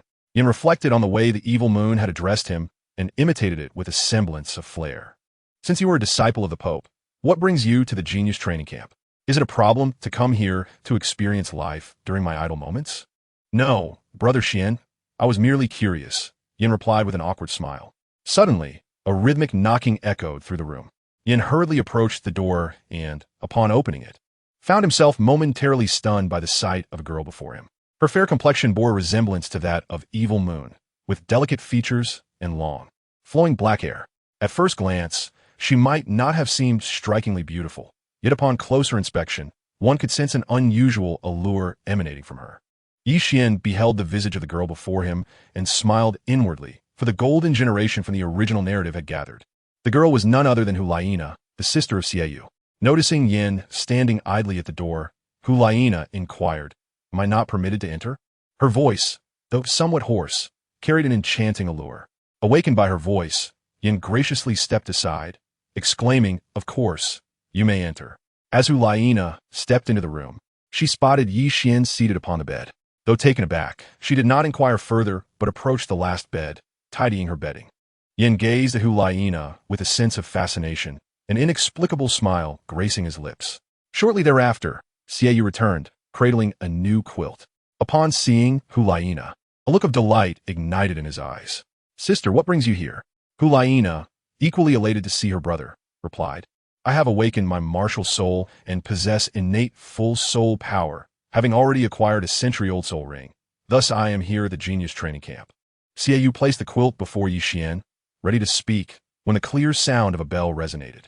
At the sound of the bell, Xiao Wu promptly took his sister's hand, urging her onward. "The training is about to commence. We must hurry, or we shall face punishment." Yin followed closely behind, while Yixian proceeded at a leisurely pace. A multitude of children emerged from the dormitory, converging upon the plaza. In a short time, 112 children had gathered in the spacious square, where they did not feel crowded at all. At the forefront, on a raised platform, stood 7 composed individuals, led by a middle-aged man of approximately 50 years. The middle-aged man proclaimed, "From this day forth, we shall be your instructors.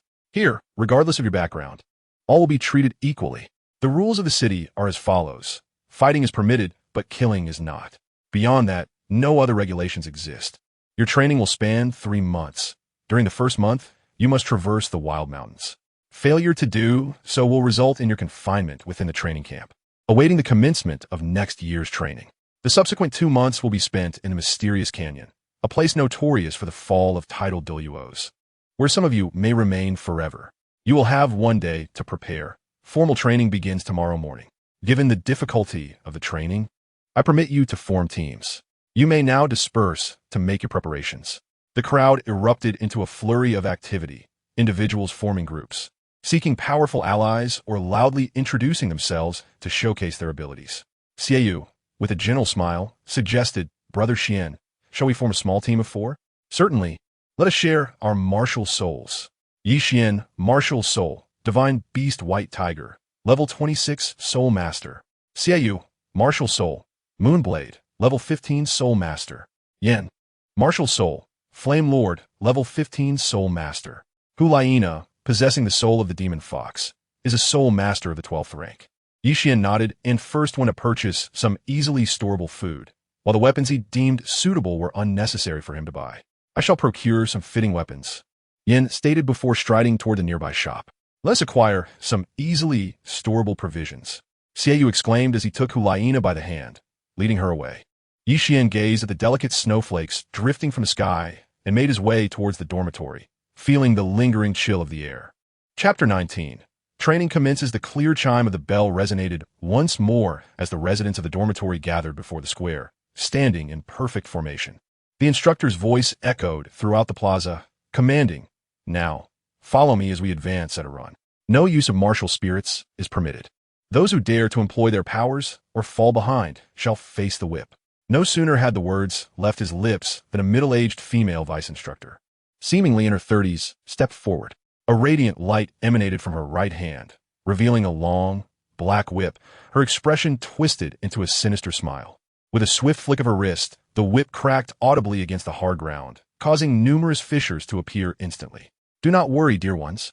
I shall be ever so gentle," she said with a smile that, despite its warmth, sent a chill down the spine of those present. A collective gasp filled the air as the crowd turned on their heels, hastily fleeing in a desperate rush. The instructor stood atop a swiftly moving carriage, hands clasped behind his back, facing the throng of young boys and girls. From the rear of the line, the sharp sound of the whip was followed by anguished cries, as those struck felt a searing pain and were propelled forward in a panic. Yi Xian sprinted at the forefront of the group, moving at a steady pace, his countenance revealing an air of ease. Behind him were Xiao Wu, Yin, and Hulaina. After approximately 2 hours, they arrived at the Iron Gate. As the gate swung open, they filed in, while the instructors remained outside, stating, "What you must do is traverse this desolate mountain within a month. We shall await you on the other side. Best of luck." The desolate mountain was vast, its surface blanketed with snow, which crunched beneath their feet. The landscape stretched out in a sea of white, occasionally interrupted by the echoes of beastly roars resonating through the wilderness. The group formed smaller clusters, each heading in a common direction, while Yi Xian and his companions opted for the shortest route, intending to traverse the entire expanse of the desolate mountain directly. As they journeyed through the wilderness, the sounds of laughter and conversation among Hulaina and the others filled the air.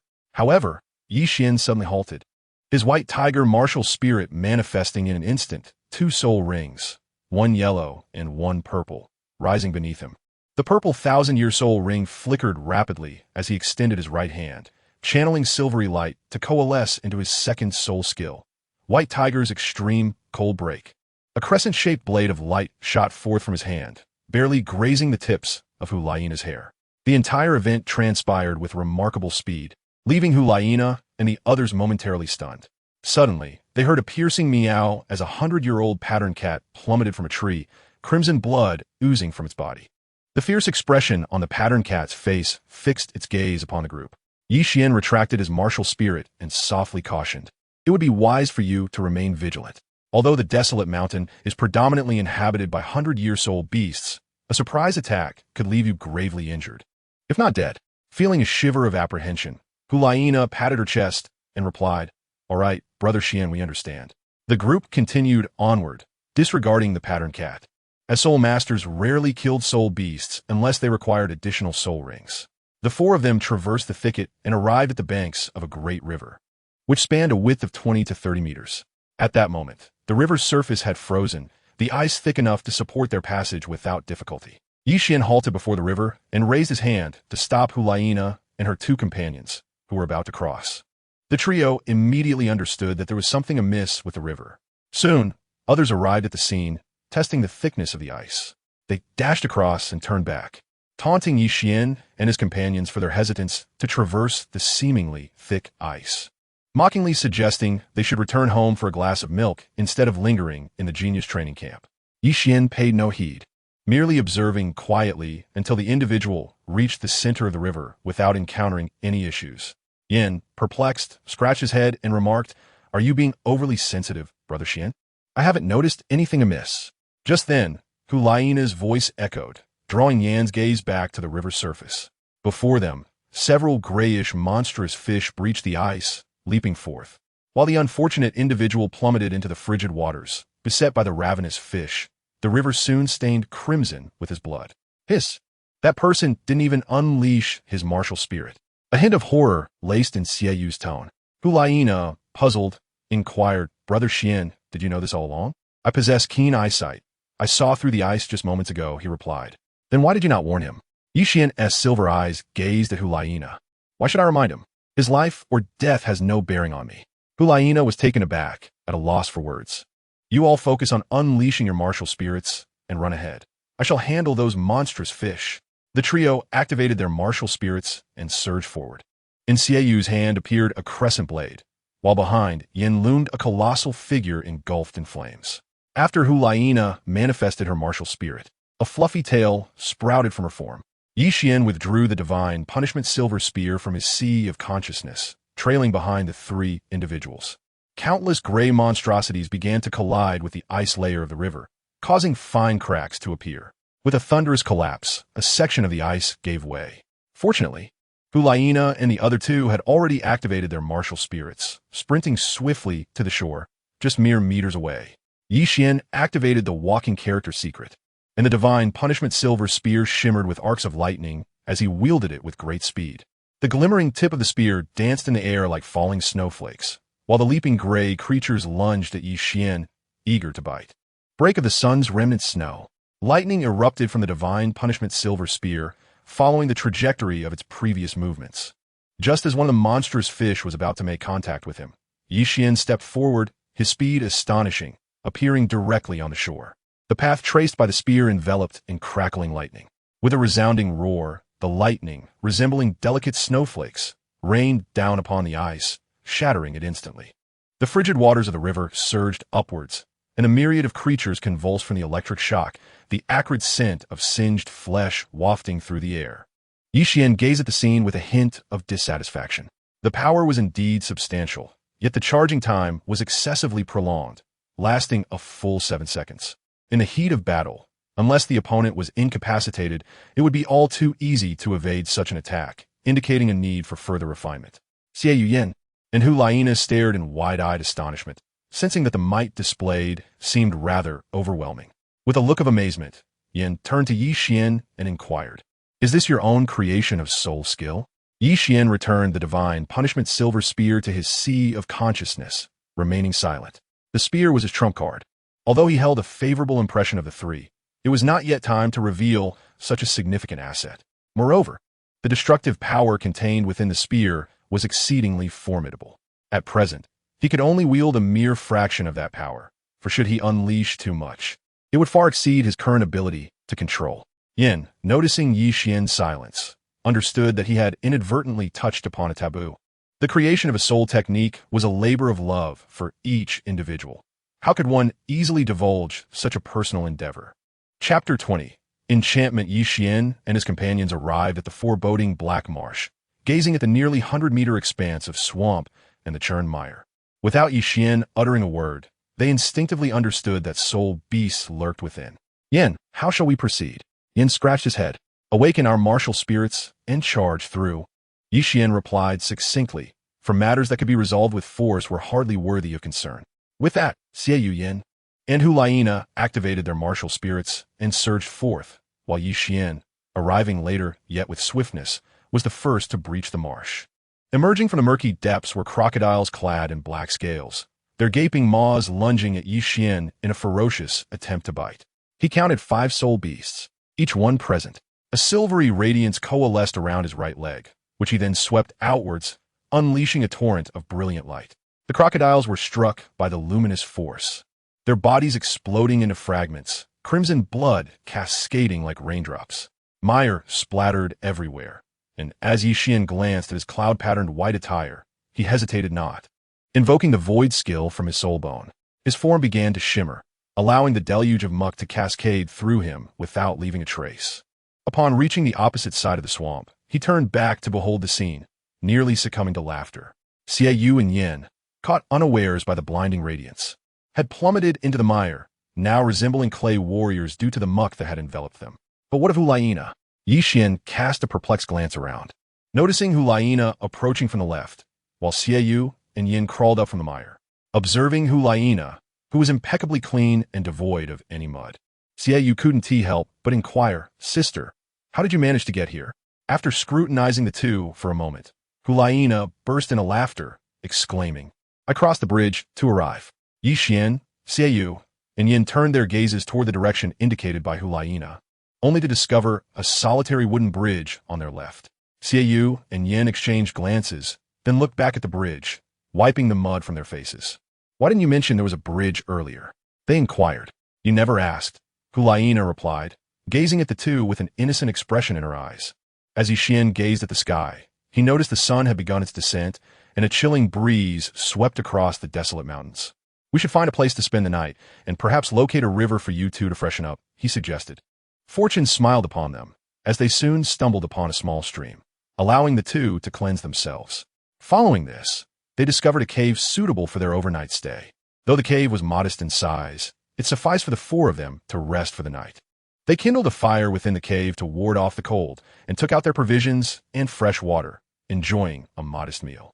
Once they were sufficiently nourished, Yixian proposed, Xiao Yin, let us take turns keeping watch for 4 hours each to prevent any soul beast from being attracted by the firelight. Understood, Brother Xian. The two replied, settling into the cave to rest. It wasn't long before Hulaina and Yin began to emit gentle snores, while Yixian periodically tended to the fire, ensuring its flames remained alive. He gazed at the star-studded night sky, contemplating ways to enhance his self-created soul skills. Xiao quietly approached him and took a seat beside him, her voice barely above a whisper. Brother Xian, I have some questions I wish to discuss with you. Feel free to ask, though I may not have all the answers, he replied.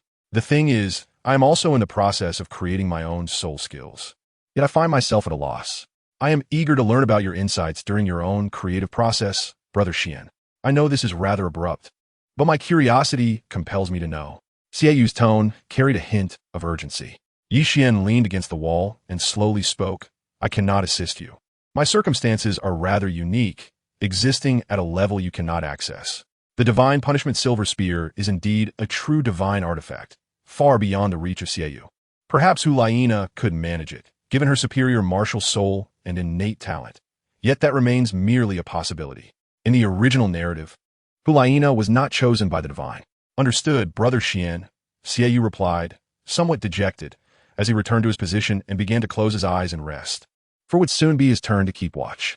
As Yixian and Xiao stood vigil, a serene calm enveloped them, with no soul beast drawn by the flickering flames. It was not until the first light of dawn began to break, marking the time of Yan's night watch and the darkest hour of the day, that an uneasy sensation stirred within Yan. He faintly perceived the sound of heavy footsteps, though uncertainty lingered in his mind. Resolute, he prepared to step outside the cave to investigate. Should a soul beast truly be present, he would rouse the others without delay. Upon exiting the cave, he was met with a pair of glimmering green eyes. Instinctively, Yin shouted a soul beast.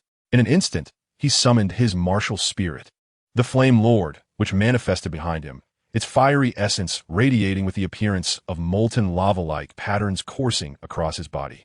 A golden soul ring materialized beneath his feet as he launched himself into the fray. Yixian, Xiao, and Hulaina were instantly awakened, turning their gazes towards the entrance of the cave. There, they beheld a soul beast, a bear approximately 5 meters in length, resplendent in golden fur. This golden armored bear, aged around 500 years, was perfectly suited for them to hone their skills. Ye Yuan, unperturbed, entrusted the task of vanquishing the soul beast to Xiao and the others. Although they had formed a team, Yixian was not their guardian. It was unnecessary for him to intervene every time a soul beast appeared. Xiao and Hulaina understood this principle and promptly unleashed their martial spirits, charging forth to assist Yin. Yin and Xiao took the lead in a frontal assault to distract the creature, while Hulaina provided support from the rear. Yin, with fists ablaze, and Xiao, wielding her shimmering moon blade, struck the golden armored bear, eliciting roars from the beast, yet failing to inflict any substantial damage.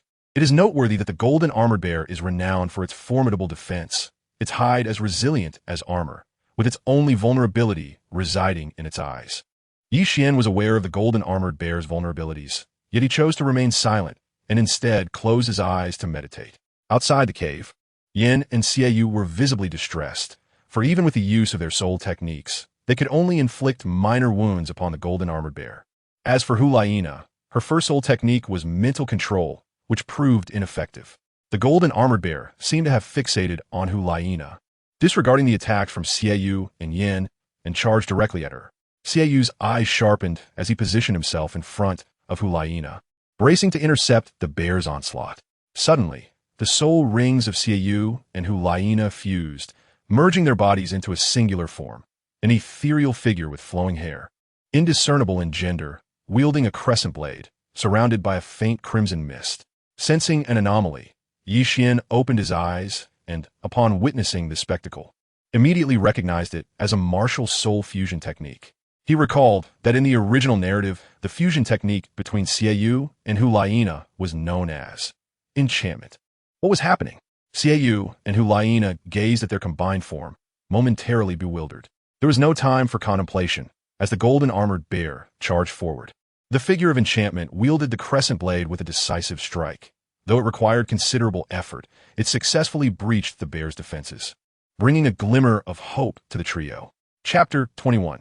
The Misty Gorge. Once Xiao Wu and Hulaina dispelled their martial soul fusion technique, they beheld the lifeless form of the golden-armored bear before them, an indescribable sense of satisfaction washing over them. Their strength, control, and offensive capabilities had all increased exponentially.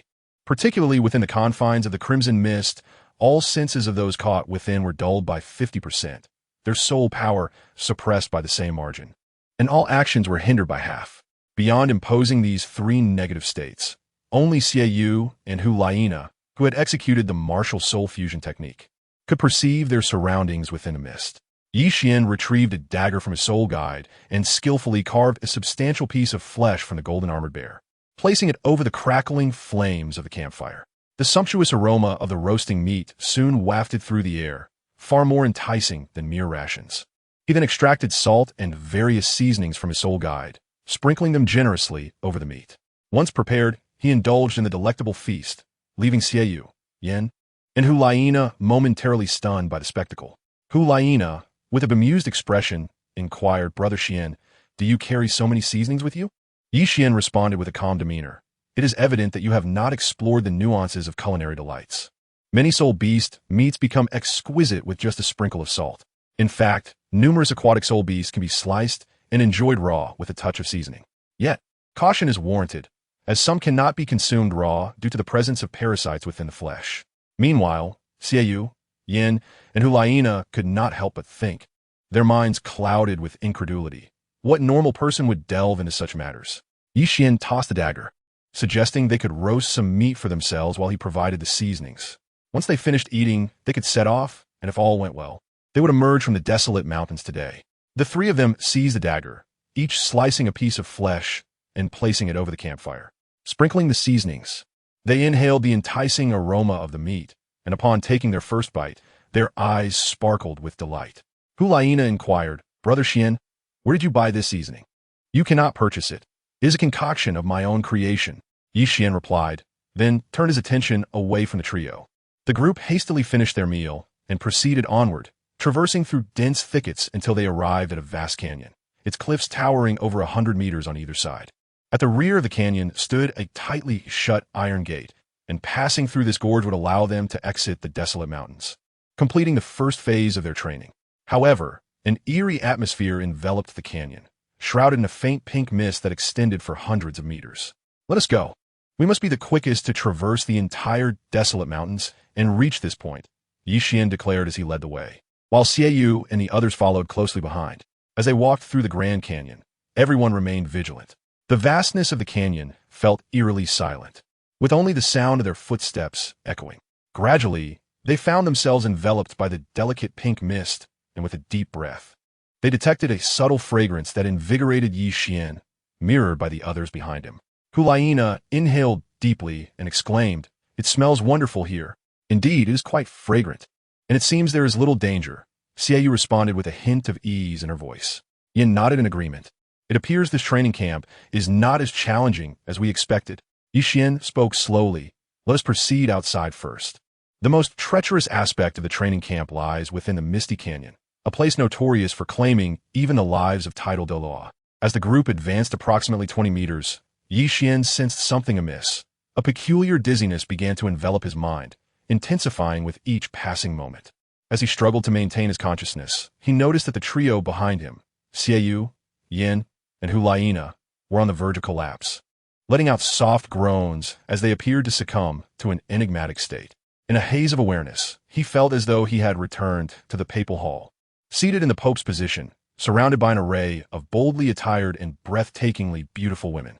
Just as he began to lose himself in this reverie, Qian Renxue entered the papal hall with an expressionless demeanor, wielding the upgraded angel sword, relentlessly pursuing him with lethal intent.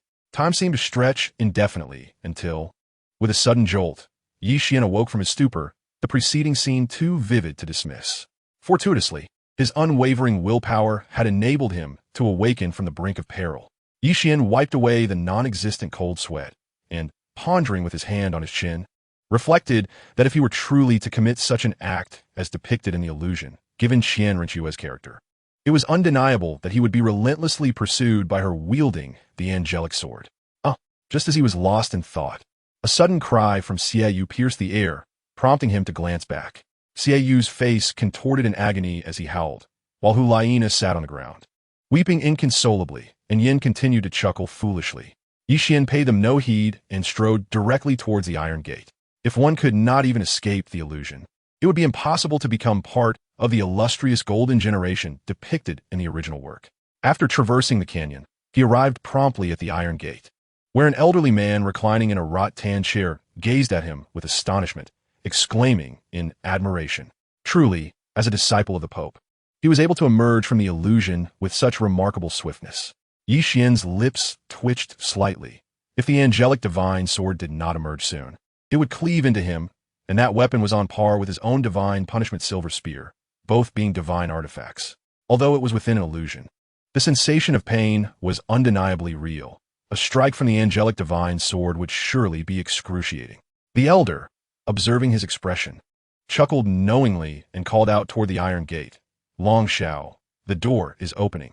Someone has emerged from the desolate mountains. With a thunderous rumble, the black iron gate swung open, revealing a middle-aged instructor named Long Xiao, the chief instructor of the training camp, who had recently announced the rules in the square. Long Xiao, somewhat exasperated, remarked, "How many times must I remind you to address me as instructor rather than by my name?" The elder waved his hand dismissively, indicating his understanding. Yi Xian followed Long Xiao into the city and settled into a warm and comfortable room. Noticing the tea on the table, he poured himself a cup and began to sip it leisurely. Long Xiao paid no mind to his actions, casually inquiring with a smile, "How did you find the last Misty Canyon? Was it not truly remarkable?" Yi Xian's hand trembled slightly as he held the teacup. It was a good sign, a reassuring indication that the pain was indeed genuine. Naturally, the most arduous challenge in the desolate mountains was the foggy gorge. However, your swift emergence from such a treacherous place has taken me by surprise, Dragon Xiao remarked, a hint of pride evident in his voice. Yi Xian nodded slightly and inquired calmly, "What occurs if one perishes within the illusion?"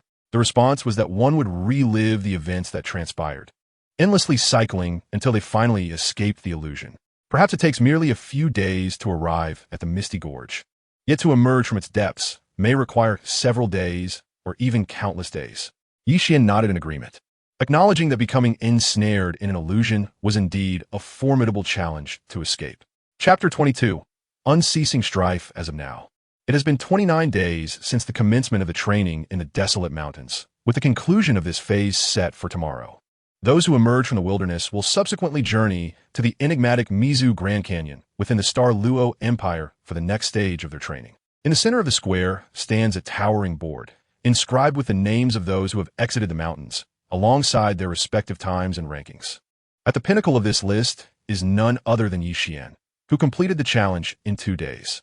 Following him in the rankings are Hulaina, Xiao Wu, and Yin, whose completion times were 5 days each. Given that the training camp permits unrestricted combat, as long as no one is killed, chaos prevails within the city.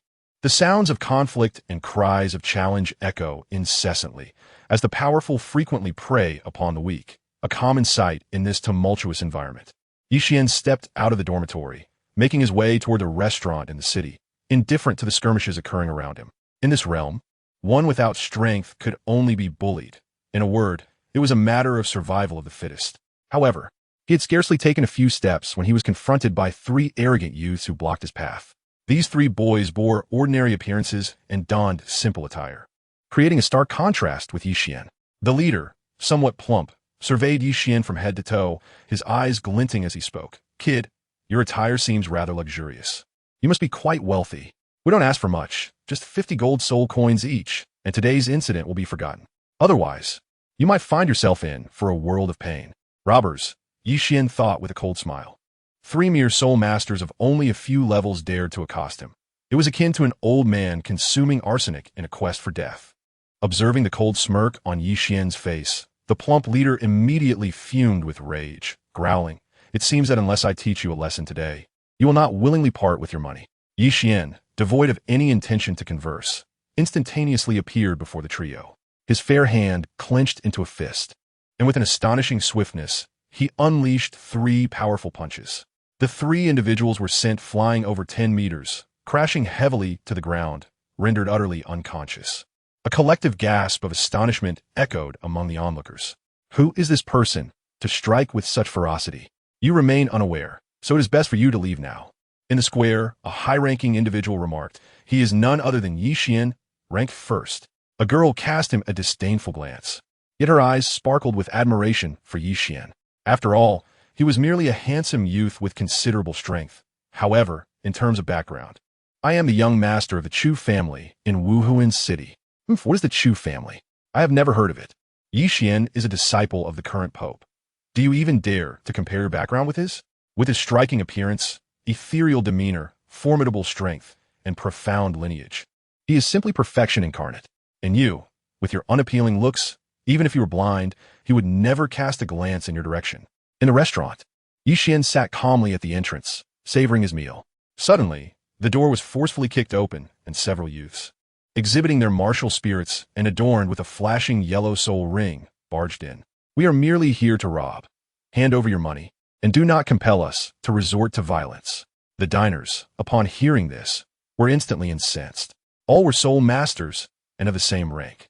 Who among them would cower in fear? They swiftly activated their martial spirits, plunging the entire restaurant into chaos.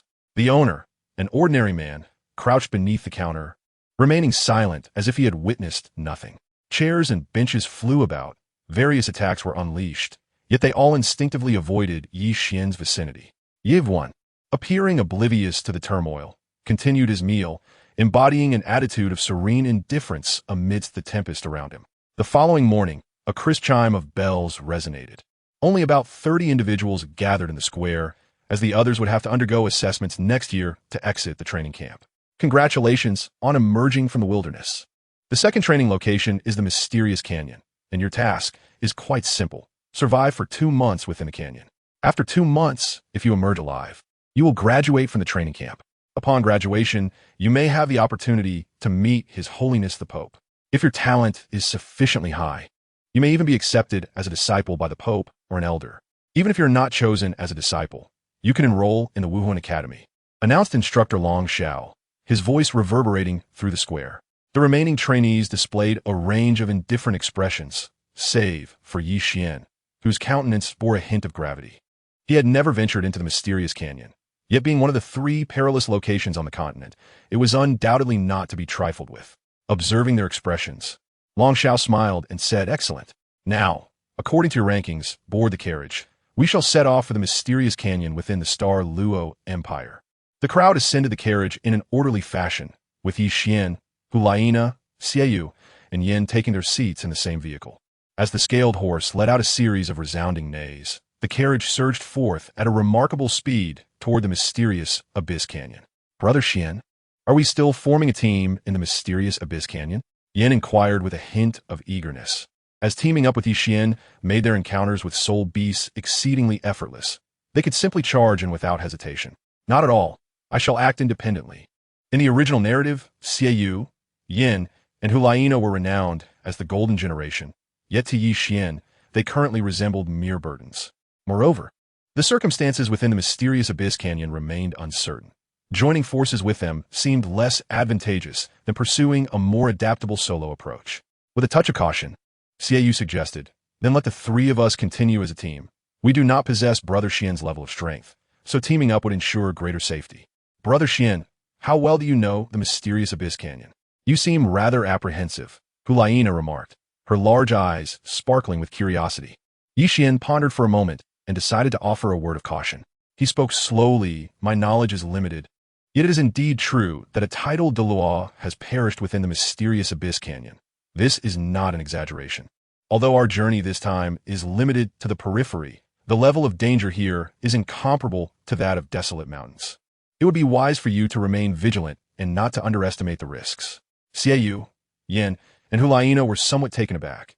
Initially, When they heard that the mysterious Abyss Canyon was a place where even titled Douluos could fall, they believed it to be merely a metaphor. They were astonished to learn that a titled Douluo had indeed met their demise there. Yixian disregarded the expressions of the three and seated himself cross-legged, commencing his meditation to cultivate his soul power. He was merely a step away from breaking through the bottleneck of level 27, and the journey provided the perfect opportunity to shatter this barrier. Chapter 23. The sensation of being watched after half a month of tumultuous travel. The carriage finally traversed into the territory of the Xingluo Empire. However, Yixian, ensconced within the carriage, suddenly opened his eyes, scanning his surroundings with heightened vigilance. He even projected his mental energy to survey the vicinity. His soul power had surpassed level 27 days prior, and it was the unsettling feeling of being observed that roused him from his meditation. Yixian's senses were extraordinarily acute. He was certain that it was not simply a figment of his imagination. Even now, he could feel the piercing gaze upon him. Long Xiao, is there anyone else present? Yixian's voice carried a chilling undertone, as the sensation of being scrutinized greatly unsettled him. Outside the carriage, Long Xiao momentarily paused, then employed his mental prowess to meticulously scan the surroundings. After a brief silence, he replied, "There is no one else here. I just surveyed the area with my mental energy, and there is simply no presence to be found." Long Xiao, are you certain? Yiquans Burov, Furovit tightly. I am an 82nd level Soul Dou. Even among those of the same rank, I can detect their presence. Unless it is a title Douluo's strength, I would not be oblivious to it, Long Xiao asserted with unwavering confidence. Yixian narrowed his eyes, scanning his surroundings with an air of vigilance. The sensation of being watched grew increasingly brazen, yet he could not discern the identity of his observer, which vexed him immensely. Long Xiao, having heard no sounds emanating from the carriage for quite some time, inquired in a low tone, "What is amiss? Is there something unusual? There is someone watching me, yet I cannot pinpoint their location." Yixian's voice carried a chilling undertone. He seldom ventured outside the Spirit Master City and had never wronged anyone. Yet it appeared that someone was scrutinizing him without reservation. If indeed a titled Douluo were to observe him, concealed from detection, Yixian would remain oblivious. The very fact that he had detected this gaze suggested that the observer held him in utter disregard, even dismissing Long Xiao, who possessed the strength of a Soul Douluo. "Let us halt the carriages here for the night. We shall resume our journey at dawn. They need to rest, as the ride has been quite jarring," Long Xiao declared. The 6 deputy instructors, somewhat puzzled by his words, complied and positioned the 7 carriages together. Just as they were about to disembark and approach Long Xiao, they heard his voice resonate in their minds. "Remain vigilant and check for any other presence nearby." The instructors, on high alert, collectively employed their spiritual energy to scan the vicinity, but ultimately shook their heads in unison, indicating they had detected nothing. They exchanged puzzled glances directed at Long Xiao. Contemplating with a hand on his chin, Long Xiao mused that perhaps the young man was overly cautious.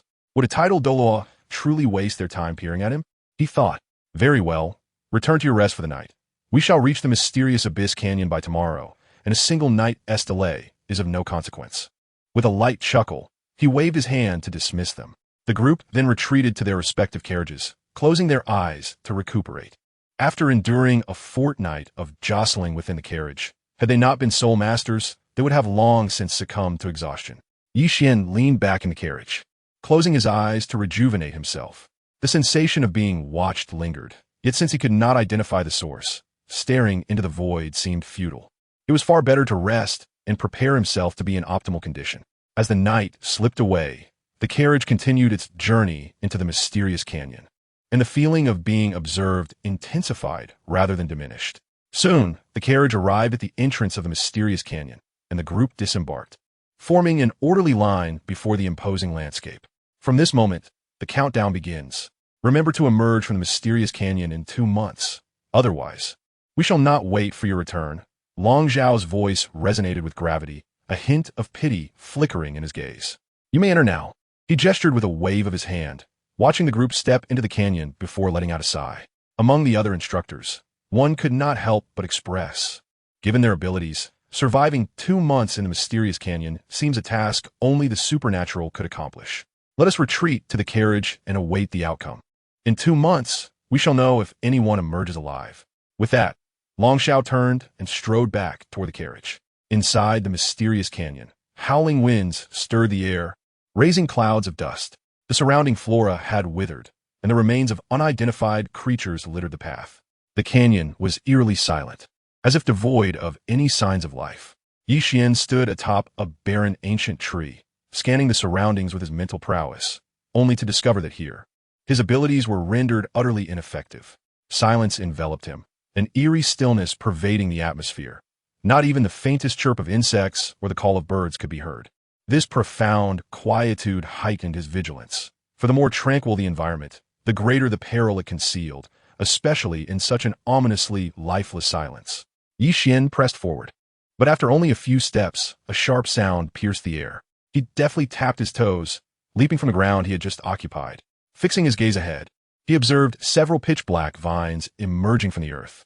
He immediately deduced that these were the Ghost King vines, estimated to be between 7,000 and 9,000 years old. Vines continued to surge from the ground, attacking him relentlessly. Behind him, the white tiger martial spirit materialized, and two soul rings, one yellow and one purple, rose beneath his feet. The first soul ring flickered rapidly as a brilliant light coalesced in his right hand, unleashing his first soul skill, White Tiger Meteoric Destruction. He met the oncoming vines with a powerful punch, sending forth a multitude of radiant beams that obliterated the attacking tendrils.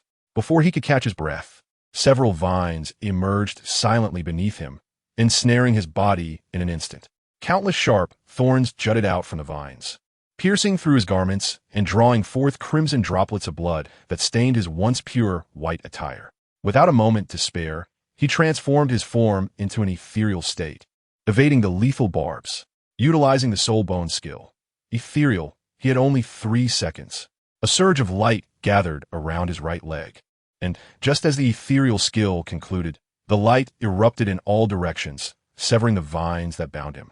Seizing the opportunity, he swiftly evaded from his original position. Little White Tiger, its true form is at the 8 o'clock position on the left. To survive, one must eliminate its true form. The sudden voice echoed in his mind. Starfall, Yev one. Yet, he had no time to ponder, as more vines lunged toward him. Immediately, he activated the secret of movement, following the indicated direction in his mind. The second soul ring at his feet flashed rapidly, and silver light coalesced in his hand. Upon reaching the designated location, he indeed found the true form of the Ghost King vine. This plant-based soul beast, in its 1,000-year form, was exceptionally fragile. Once its true form was located, it was relatively easy to destroy. However, at 10,000 years, the Ghost King vine underwent a qualitative transformation. A crescent-shaped blade of light shot forth from Yi Xian's hand, targeting the true form of the Ghost King vine directly, severing the obstructing vines along its path. With a crash, the true form of the Ghost King vine was cleaved into 2 segments, and countless vines fell limp to the ground. Yi Xian felt a surge of relief, realizing this was not a 10,000-year Ghost King vine. Otherwise, even if he had located its true form, the outcome would have been fatal. Chapter 24. The Sacred King of the Evil. Yi Xian softly articulated, Senior, since you have made your presence known, it would be more prudent to speak openly rather than lurking in the shadows observing me. No sooner had he uttered these words than a phantom coalesced before him. A colossal tiger with magnificent wings, its form entirely white adorned with black stripes. This majestic creature possessed 3 eyes of varying hues. Its left eye gleamed red, the right a striking blue, while a golden vertical pupil resided upon its forehead, exuding an aura of formidable power. Upon its arrival, it radiated an overwhelming presence, its 3 eyes fixated intently on Yi Xian, brimming with an assessing gaze. The white tiger martial spirit, with a lineage so extraordinary. I am utterly enamored. The sinister-eyed white tiger of the Xingluo royal family pales in comparison to you. Little White Tiger, I have resolved to bestow my legacy upon you. There is no need for undue gratitude. Merely kneel and express your thanks. Confronted by the imposing 3-eyed tiger. Ye quans burov, taichit unjontrolab. What audacity! Bestowing your legacy upon me and demanding I kneel in gratitude. Do you fancy yourself a dragon god or a sovereign of gold and silver dragons? Such arrogance knows no bounds. Though these thoughts raced through his mind, he was acutely aware that he stood no chance against the tiger. I appreciate your kind intentions, Senior, but I cannot accept your legacy. I must decline. You should seek another recipient. Yi Xian, possessing his own divine legacy, could hardly accept the inheritance from this enigmatic 3-eyed tiger. You may not realize who I am. I am the evil-eyed Saint King, a divine beast from the era of the Dragon God. Accept my legacy, and I assure you that you shall transcend the limits of this realm, becoming an unparalleled deity. In that time, the Dragon God had valiantly battled against the 5 divine kings of the divine realm. Though I may not rival him, my power is comparable to that of a secondary deity. Will you still refuse my offer? The voice of the evil-eyed Saint King was laden with seduction. I refuse. Ye wan retorted ignardly. My divine position is at least that of a primary deity. You, a mere second-tier entity, dare to invoke the Dragon God? You are nothing but a sycophant to him. Given your stance, I shall not insist. Initially, I sought to reclaim my bloodline from the Xinghua royal family, but it appears I need not go through such trouble. Your bloodline is far more suitable for me. The evil-eyed Saint King's 3 eyes glimmered with a fierce light. Ficatit intently on Yevuan. Yi Xian felt a shiver run through him, his hair standing on end. He immediately summoned the divine punishment silver spear from his mind and unleashed his martial spirit. Just because he was outmatched did not mean he would surrender. The evil, holy king gazed at the divine punishment silver spear with a hint of surprise, realizing that it had been chosen by the divine. However, even with this artifact in hand, it was insufficient in my eyes. Today, your bloodline is mine to claim. The imposing aura of the evil, holy king bore down upon Yi Xian, making him feel as though he were trapped beneath a colossal mountain, forcing him to kneel. Just as he was on the brink of collapse, the divine punishment silver spear suddenly slipped from his grasp, emanating a potent wave of destructive energy. From this energy emerged a figure cloaked in a dark mantle, his violet eyes glinting with a chilling light. The man waved his hand, effortlessly nullifying the oppressive force emitted by the evil, holy king. Yi Xian, gasping for breath, rose to his feet, staring at this mysterious figure, perplexed by his motives for aiding him. Upon seeing the man, the evil, holy king attempted to flee. Yet, the man remained still, extending only a single hand, from which surged a torrent of purple lightning that ensnared the evil, holy king. Roar, roar, roar. A series of fierce roars erupted from the evil, holy king's mouth as he bellowed. You have violated the regulations of the Divine Realm Council. Not only have you descended from the Divine Realm, but you have also attacked on this continent. You will face the Council's sanctions. The man paid no heed to the Holy King's words, but instead turned his gaze to Yi Xian. Their eyes, one violet and the other silver, locked in a silent exchange as he spoke slowly. This is my first and final act of assistance to you. The Divine Realm has its own decrees. Do you comprehend? Yi Xian nodded in confusion. Who are you? You will come to know in due time. I have already paved your path. Do not let me down. Nor should you disappoint her. Upon finishing his words, the man did not wait for Yi Xian to inquire further. He turned to the evil, Saint King and declared, I present you with a choice. If you wish to live, offer him as a sacrifice. In the future, I may grant you resurrection in the Divine Realm.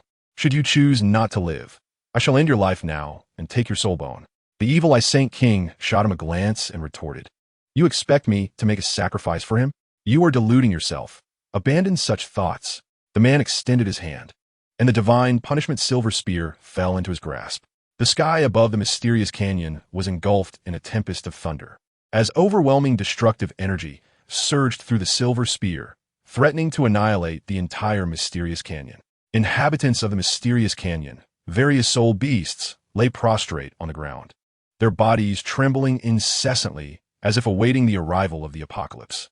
Seeing this, the evil Saint King's 3 eyes widened in unison, and he hastily exclaimed, Wait, can you truly guarantee his resurrection in the Divine Realm? The man's movements did not cease, though his gaze shifted back to Yi Xian. Yi Xian understood the meaning behind it, a surge of excitement filling his heart. The notion of a divine beast offering itself as a sacrifice was truly exhilarating. I can vow with my martial soul that I shall undoubtedly revive you in the future. My power is far too immense.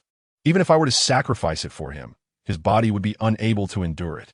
The voice of the evil, Saint King, sounded somewhat hesitant. You need not worry about that. Simply focus on the sacrifice, and I will take care of the matter, the figure in the black robe replied with remarkable calmness. Very well. I shall proceed with the sacrifice now. Remember what you have said. I must be revived in the Divine Realm. Ye want no dit solemnly, affirming that revival was indeed certain. However, the timing of such a resurrection remained uncertain. After attaining divinity, one could linger on the continent for centuries. The evil Saint King, witnessing Yi Xian's nod, glanced at the tempest of thunder and the devastating energy unleashed by the silver spear. He was convinced that a single strike would spell his irrevocable end. As the saying goes, it is better to endure a wretched existence than to meet a noble demise. With a fierce roar, the evil Saint King summoned a formidable surge of energy that enveloped the surroundings in a triadic domain of red, blue, and gold hues. This overwhelming power surged like a relentless tide, continuously flowing into Yi Xian's being. The red and blue energies streamed into Yi Xian's eyes, while the golden energy penetrated directly into his body. The man in the black robe, too, retracted the destructive energy and extended his hand, beginning to confine the energy that Yi Xian could not yet absorb, intending to release it only when he was fully capable of bearing it. Yi Xian sensed that his soul power began to gradually elevate, swiftly surpassing the threshold of level 27 to reach level 28. He then advanced from the confines of level 28 to achieve level 29, and it was not until he reached level 30 that his soul power ceased to ascend. Chapter 25, The Third Soul Ring. When Yi Xian's soul power reached level 30, a golden soul ring gradually formed beneath his feet. His soul power subsequently ascended to level 32, with various attributes experiencing an approximate tripling in enhancement. His physical strength alone soared to an astonishing 10,000 pounds, while the most significant improvement was observed in his vision, which had become incomparable to what it once was. Upon witnessing this, the man in the black robe halted his movements and slowly spoke. The million-year soul ring is the result of the sacrifice made by the Holy King of the Evil Eye. It represents the utmost limit your current body can endure. It will grant you 4 soul skills, a soul bone, and an unformed martial soul, as long as, in the future, a soul beast with attributes compatible with those of the Holy King of the Evil Eye willingly sacrifices itself for you. A second martial soul can be formed.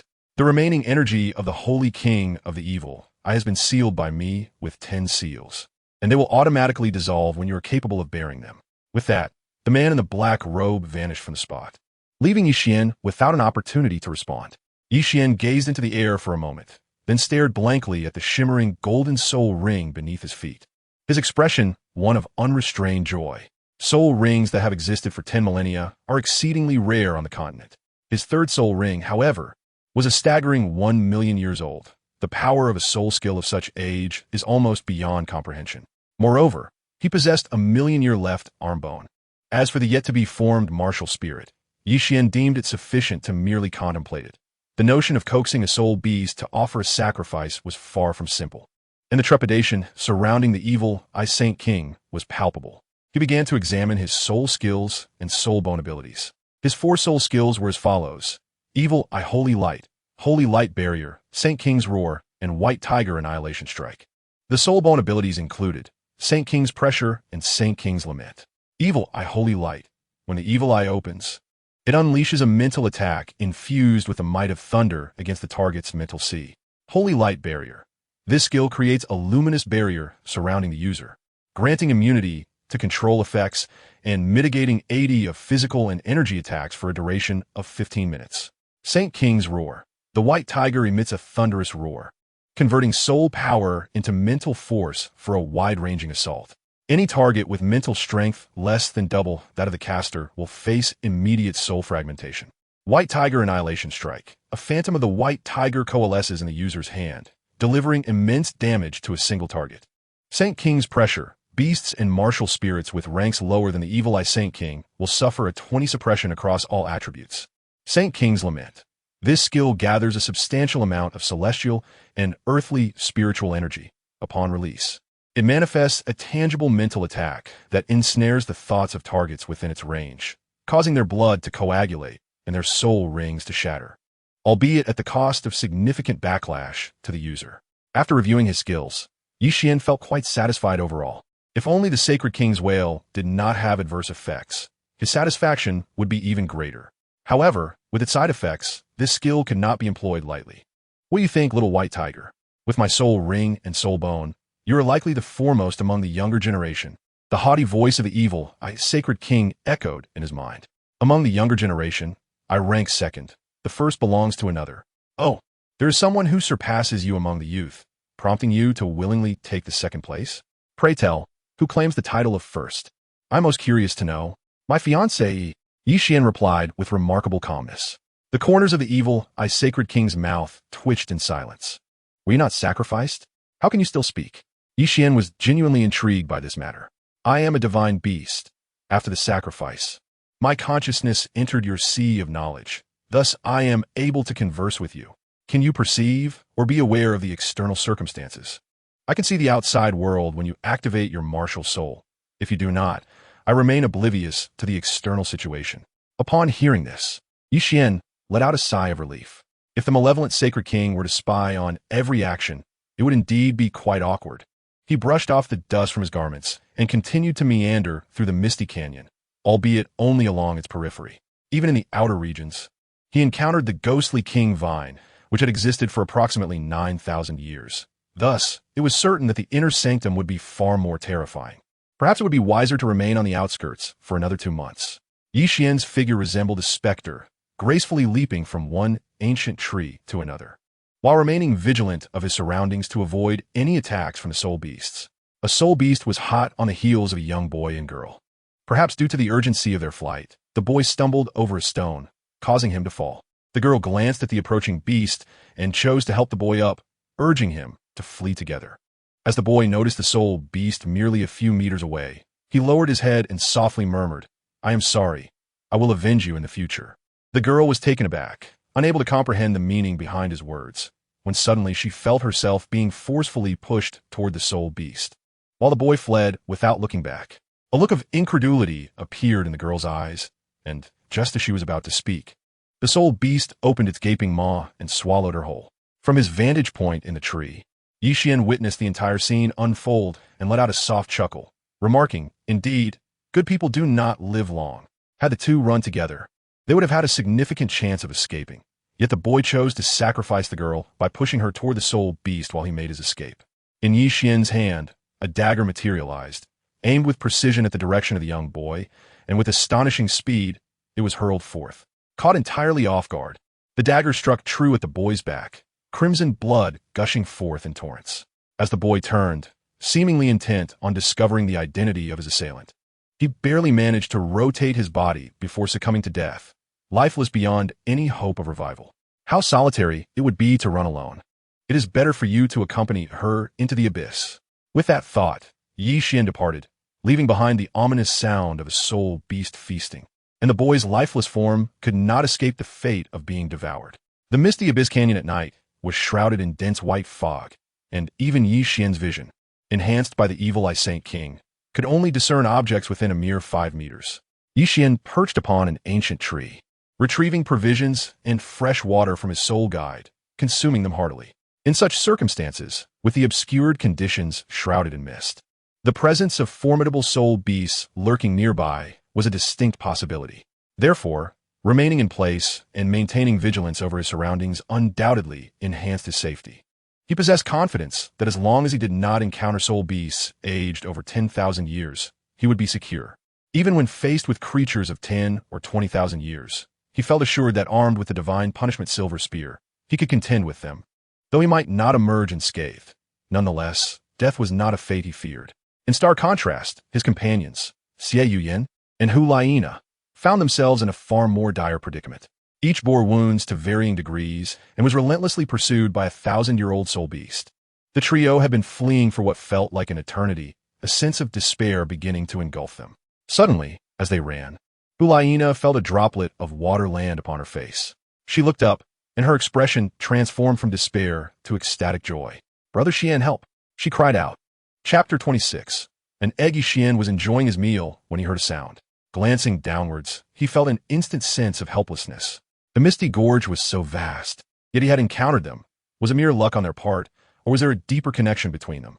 He placed the rations back into his soul guide device, contemplating the fact that the three of them shared a good rapport with him.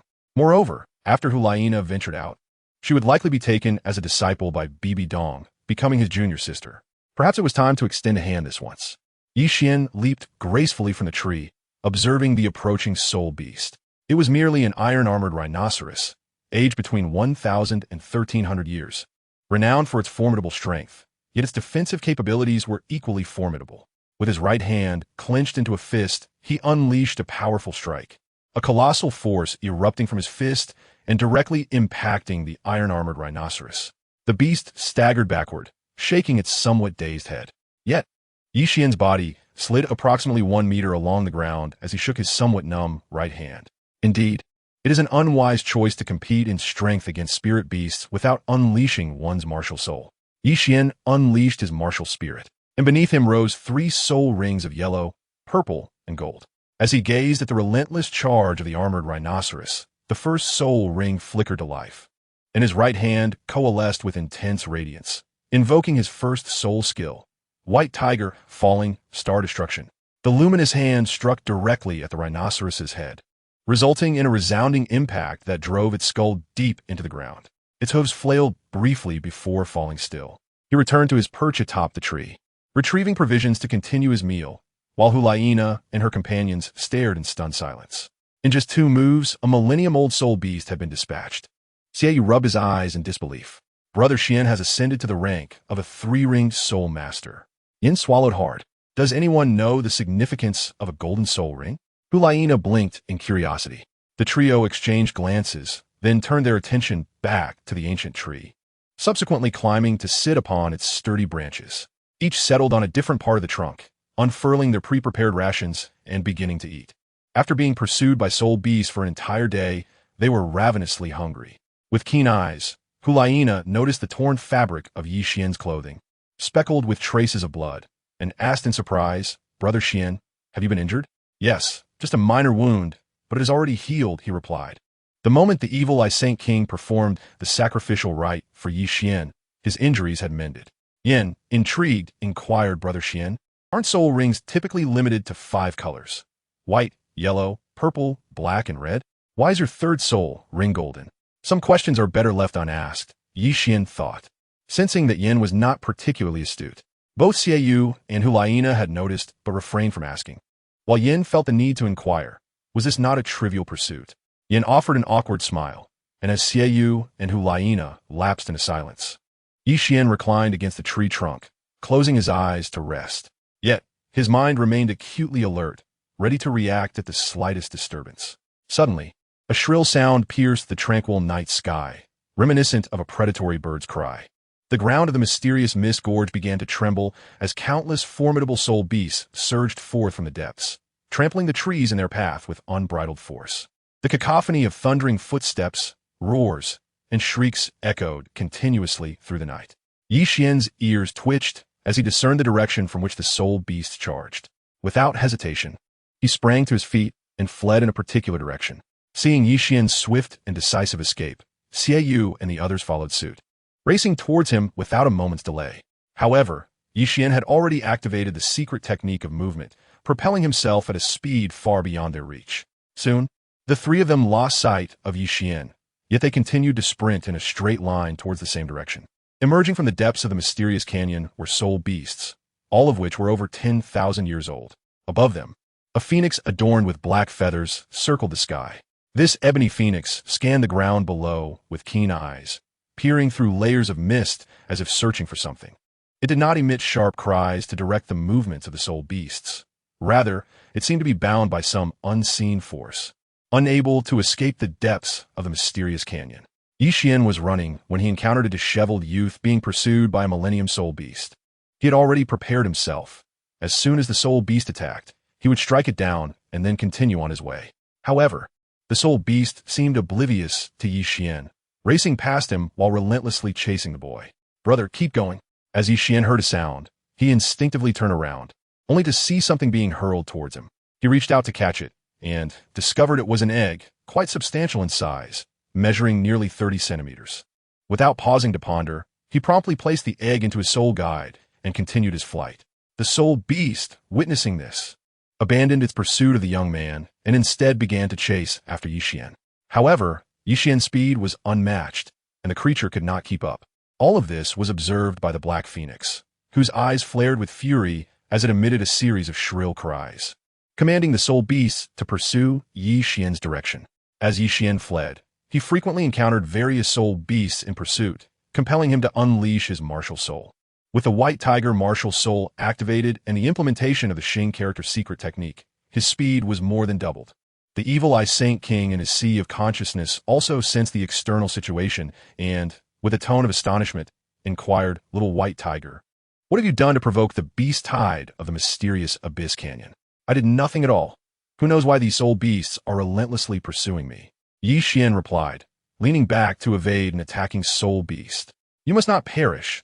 If you do, I shall follow you into death. There is no other option. Summon that deity down." Yi Xian found himself at a loss for words. He was not his second uncle, who would simply come down at the call.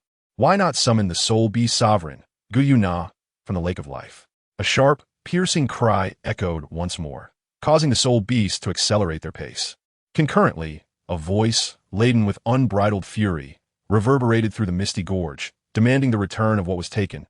"Return it to me, and I assure you, you will emerge from here alive." The voice was melodious, yet Yi Xian could not afford to be distracted. Any moment's hesitation would allow the raging tide of beasts behind him to catch up. "What have you taken from her? Return it, and we may yet be spared. She cannot escape the depths of the Misty Gorge." The voice of the evil-eyed Saint King conveyed a hint of urgency. "I have taken nothing. How can I return what I do not possess? Are you truly empty-handed?" "Of course. I've remained at the periphery of the Misty Gorge. I've never ventured into its depths. What could I possibly have taken?" Yi Xian was increasingly agitated, genuinely unaware of what the voice's owner sought, for he had indeed taken nothing at all. Chapter 27. Premature conclusion. As dawn gradually broke, the mist began to dissipate, clearing Yi Xian's line of sight. To his astonishment, he found himself facing the very exit of the Misty Gorge. The voice of the evil-eyed Saint King erupted once more, fraught with urgency. "Hurry, flee. These soul beasts cannot escape the Misty Gorge." Yi Xian did not hesitate. He exerted himself to the utmost, accelerating his pace as he sprinted towards the exit. Concerns about training were cast aside. Survival took precedence. Block him. Retrieve the egg. The soul beasts also escalated their speed, with one particularly swift creature now mere inches away from Yi Xian. The golden soul ring beneath Yi Xian's feet shimmered, and a radiant barrier materialized around him. A manifestation of his third soul skill, the Holy Light Barrier. A 10,000-year soul beast surged forward, breaching the barrier and colliding violently with Yi Xian, who was propelled forward and landed heavily on the ground. At that moment, he was but a step away from the exit, while the soul beast behind him was rapidly closing in. With no time for further contemplation, he executed a lazy roll, propelling himself beyond the confines of the mysterious canyon. Countless soul beasts charged forth, but as they made contact with the perimeter, they were instantly repelled, as though an invisible wall stood before them, keeping the soul beasts confined within. Yi Xian exhaled in relief as he was assisted to his feet by none other than Xiao Wu, Yin, and Hulaina. "Humans!" A thunderous roar echoed from the Misty Gorge, but Yi Xian merely glanced in that direction before dismissing it. After all, there was no escape for them. His gaze returned to Xiao Wu and the others, and with a hint of confusion, he inquired, "How did you manage to come out?" "We were initially following your path," Hulaina explained, her voice tinged with gratitude. "However, the speed of the spirit beasts was too formidable, so we decided to change direction and subsequently encounter the instructors. They informed us that the spirit beasts inside had begun to riot, deeming it unsafe for training, and thus they brought us out." Long Shao approached with a commanding tone, stating, "You all should rest for a moment. We will wait for one day. If no one else emerges, we shall return to Spirit City. I will report this training session to His Holiness the Pope." Yi Xian felt the ache in his body as he was unsteadily assisted into the carriage by 3 individuals. After a night of running, he intended to take out some provisions, only to discover an egg from his soul guide device. He was well aware of the arrangement of every item within it. Where could this egg have come from? Having retracted his martial spirit, the evil-eye Saint King could no longer sense the external circumstances.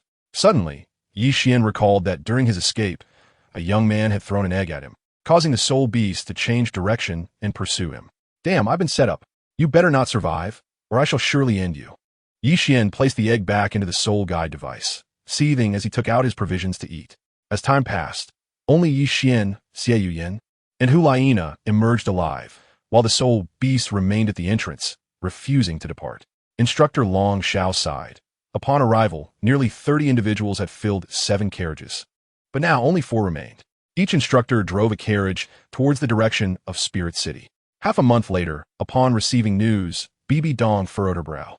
The 2-month training session in the mysterious Mist Canyon was her decision, and it was surprising that they returned so soon, allowing Long Xiao and the others to enter. After Long Xiao brought the 4 inside, Bibi Dong's gaze fixed upon Yixian, who appeared in tattered clothing, stained with dried blood. However, Bibi Dong did not immediately acknowledge him, as there were others present. She had stated her intention to treat everyone equally, maintaining an expression of calm. Long Xiao bowed respectfully, stating, "Your Holiness, the soul beasts in the mysterious Mist Canyon suddenly went berserk for unknown reasons, compelling me to terminate the training. Of the more than 30 individuals, only these 4 survived. The fate of the others remains uncertain. Given the soul beast rampage, the fact that they managed to survive meant they had passed this training. As luck is also a component of strength, please show me their martial spirit awakening information." As Bibi Dong spoke, her gaze remained on Yixian. Soon, someone presented the basic information regarding Xiao, Yin, and Hulaina's martial spirit awakenings to Bibi Dong. She diverted her attention from Yixian to review the documents in her hand. After a moment, she set the information aside and began to scrutinize Hulaina. Slowly, she spoke, "Xiao, Yin, you may enter the Martial Spirit Academy for your studies. Shortly, I will have someone assist you with the enrollment procedures. Thank you, Your Holiness." Xiao and Yin joyfully bowed to Bibi Dong. "Hulaina, would you be willing to become my disciple and be my second apprentice?" Bibi Dong smiled at Hulaina. Hulaina was momentarily taken aback, her face instantly lighting up with joy. Xiao and Yin looked at her with a hint of envy. Yet their feelings were purely that, envy devoid of any other emotions. Hulaina respectfully bowed, declaring, "I, disciple Hulaina, wish to take Your Holiness as my teacher." Bibi Dong raised her hand slightly, signaling Hulaina to rise. "The training in the Misty Gorge is hereby cancelled. You shall proceed with Xiao and Yin to complete the enrollment procedures." "Yes, Your Holiness." "Xiao Xian, na, follow me," she commanded. With that, Bibi Dong stood and made her way towards the pavilion in the lake, with Yixian and Hulaina trailing closely behind. Upon reaching her chamber, Yixian seated himself and poured himself a cup of tea, while Hulaina, too apprehensive to do the same, stood respectfully. Bibi Dong paid no heed to Yixian's actions. Instead, she glanced at the broken soul guide in Hulaina's hand. Without hesitation, she produced a new one from her possession and handed it to her. "Do not feel constrained. Consider this your home. Your soul guide is far too damaged. Allow me to present you with a new one as a token of our meeting." "Thank you, teacher." Hulaina accepted the soul guide, and, though she joined Yixian in sitting down, she still refrained from pouring herself tea as he had. Bibi Dong also took her seat, a faint smile gracing her lips as she inquired, "Xiao Xian, you have made a breakthrough. In such a brief span, from level 26 to level 32, did you encounter some fortuitous event?" Yixian cast a glance at Hulaina and, after a moment of contemplation, spoke, "I encountered a deity in the Misty Canyon, and a divine beast, comparable to a secondary deity, offered me a sacrifice. This is how I managed to elevate my soul power by 6 levels in such a short span." Upon hearing this, Bibi Dong was momentarily taken aback. She was acutely aware of the nature of deities. What left her astonished was the mention of a soul beast on par with a secondary deity. No, a divine beast. Hulaina's eyes were filled with confusion. She had never heard of such beings. Wasn't the most formidable entity on the continent the title Douluo? What then is a deity? Chapter 28. The Dark Phoenix. After regaining her composure, Bibi Dong inquired, "What is the age of your 3rd soul ring?" "A 1,000,000-year soul ring is the utmost limit I can bear after its sacrifice. As my strength grows, the sealed energy will be unleashed, and the age of my soul ring will further enhance," Yixian replied with remarkable calmness. However, Bibi Dong was profoundly shocked. It is known that the combined ages of the soul rings of an optimal title Douluo never surpasses 200,000 years, and even those exceeding 150,000 years are exceedingly rare, unless one possesses the nearly unattainable 100,000-year soul ring. The total age of all soul rings can never exceed 200,000 years. Yet, 100,000-year soul beasts are exceedingly scarce, with only a handful known across the continent. Yixian, however, boasted a 3rd soul ring aged a staggering 1,000,000 years, with potential for further enhancement. This was utterly astonishing. Bibi Dong was unaware of the true magnitude of a 1,000,000-year soul ring, yet she understood that several 10,000-year soul rings could hardly compare to a single 100,000-year soul ring. By this logic, it seemed that even several 100,000-year soul rings would pale in comparison to 1,000,000-year soul ring. "Xiao Xian, Allow me to behold your third soul ring. Bibi Dong's voice trembled with barely contained excitement. Yi Xian stood up and unleashed his martial soul, 3 soul rings of yellow, purple, and gold rising beneath his feet. Bibi Dong gazed at the golden soul ring, lost in a trance. Hu Laiina, having listened to their conversation, was already astounded. After a long while, Bibi Dong finally spoke. Reel it in, a soul ring of 1,000,000 years. What an extraordinary existence that is. Yi Xian retracted his martial soul and resumed his seat. He retrieved a black egg, approximately 30 centimeters in length, from his soul guide and placed it upon the table. He inquired, "Teacher, do you recognize the origin of this soul beast's egg?" Both Bibi Dong and Hu Laiina regarded the egg with curiosity. After a thorough examination, Bibi Dong rose to fetch a book from the shelf of the room. She opened it and compared the illustrations. This appears to be the egg of the legendary soul beast, the Dark Phoenix. The Dark Phoenix possesses attributes of space and darkness, making it an exceptionally formidable super soul beast. Little Xian, from where did you acquire this egg? Upon finishing her words, Bibi Dong extended her hand to gently touch the egg, channeling her soul power to sense its condition. The life force emanating from it was extraordinarily robust. It was indeed a living egg, teetering on the brink of hatching. Yi Xian gritted his teeth and remarked, "During our time in the mysterious canyon, someone pilfered the egg and tossed it to me, causing me to be pursued by a horde of beasts throughout the night. Teacher, let's transform it into fried rice to welcome our junior sister." Hu Laiina silently gazed at the egg, seemingly filled with anticipation. As she had yet to savor fried rice made from a phoenix egg, Bibi Dong raised 3 dark lines above her head, exclaiming incredulously that one could conceive of making fried rice from such an egg. This egg was alive, and within it, the Dark Phoenix had already taken shape. Once it hatched, they would tame it and nurture it with rare treasures in the Spirit Hall. Soul beasts do not gain their powers merely from longevity. They can rapidly enhance their cultivation by devouring other soul beasts, rare treasures, and training grounds. For instance, the celestial dream ice silkworm consumes vast quantities of 10,000-year ice marrow and 3 strands of 10,000-year dark ice marrow, then enters a slumber, emerging with 1,000,000 years of cultivation. However, its combat prowess leaves much to be desired, falling short even of 10,000-year soul beasts. Teacher, raising it to the level of a title Douluo will undoubtedly require a considerable amount of time, and the resources and finances involved are astronomical. It seems somewhat unworthy, and our Spirit Hall may not be able to afford it.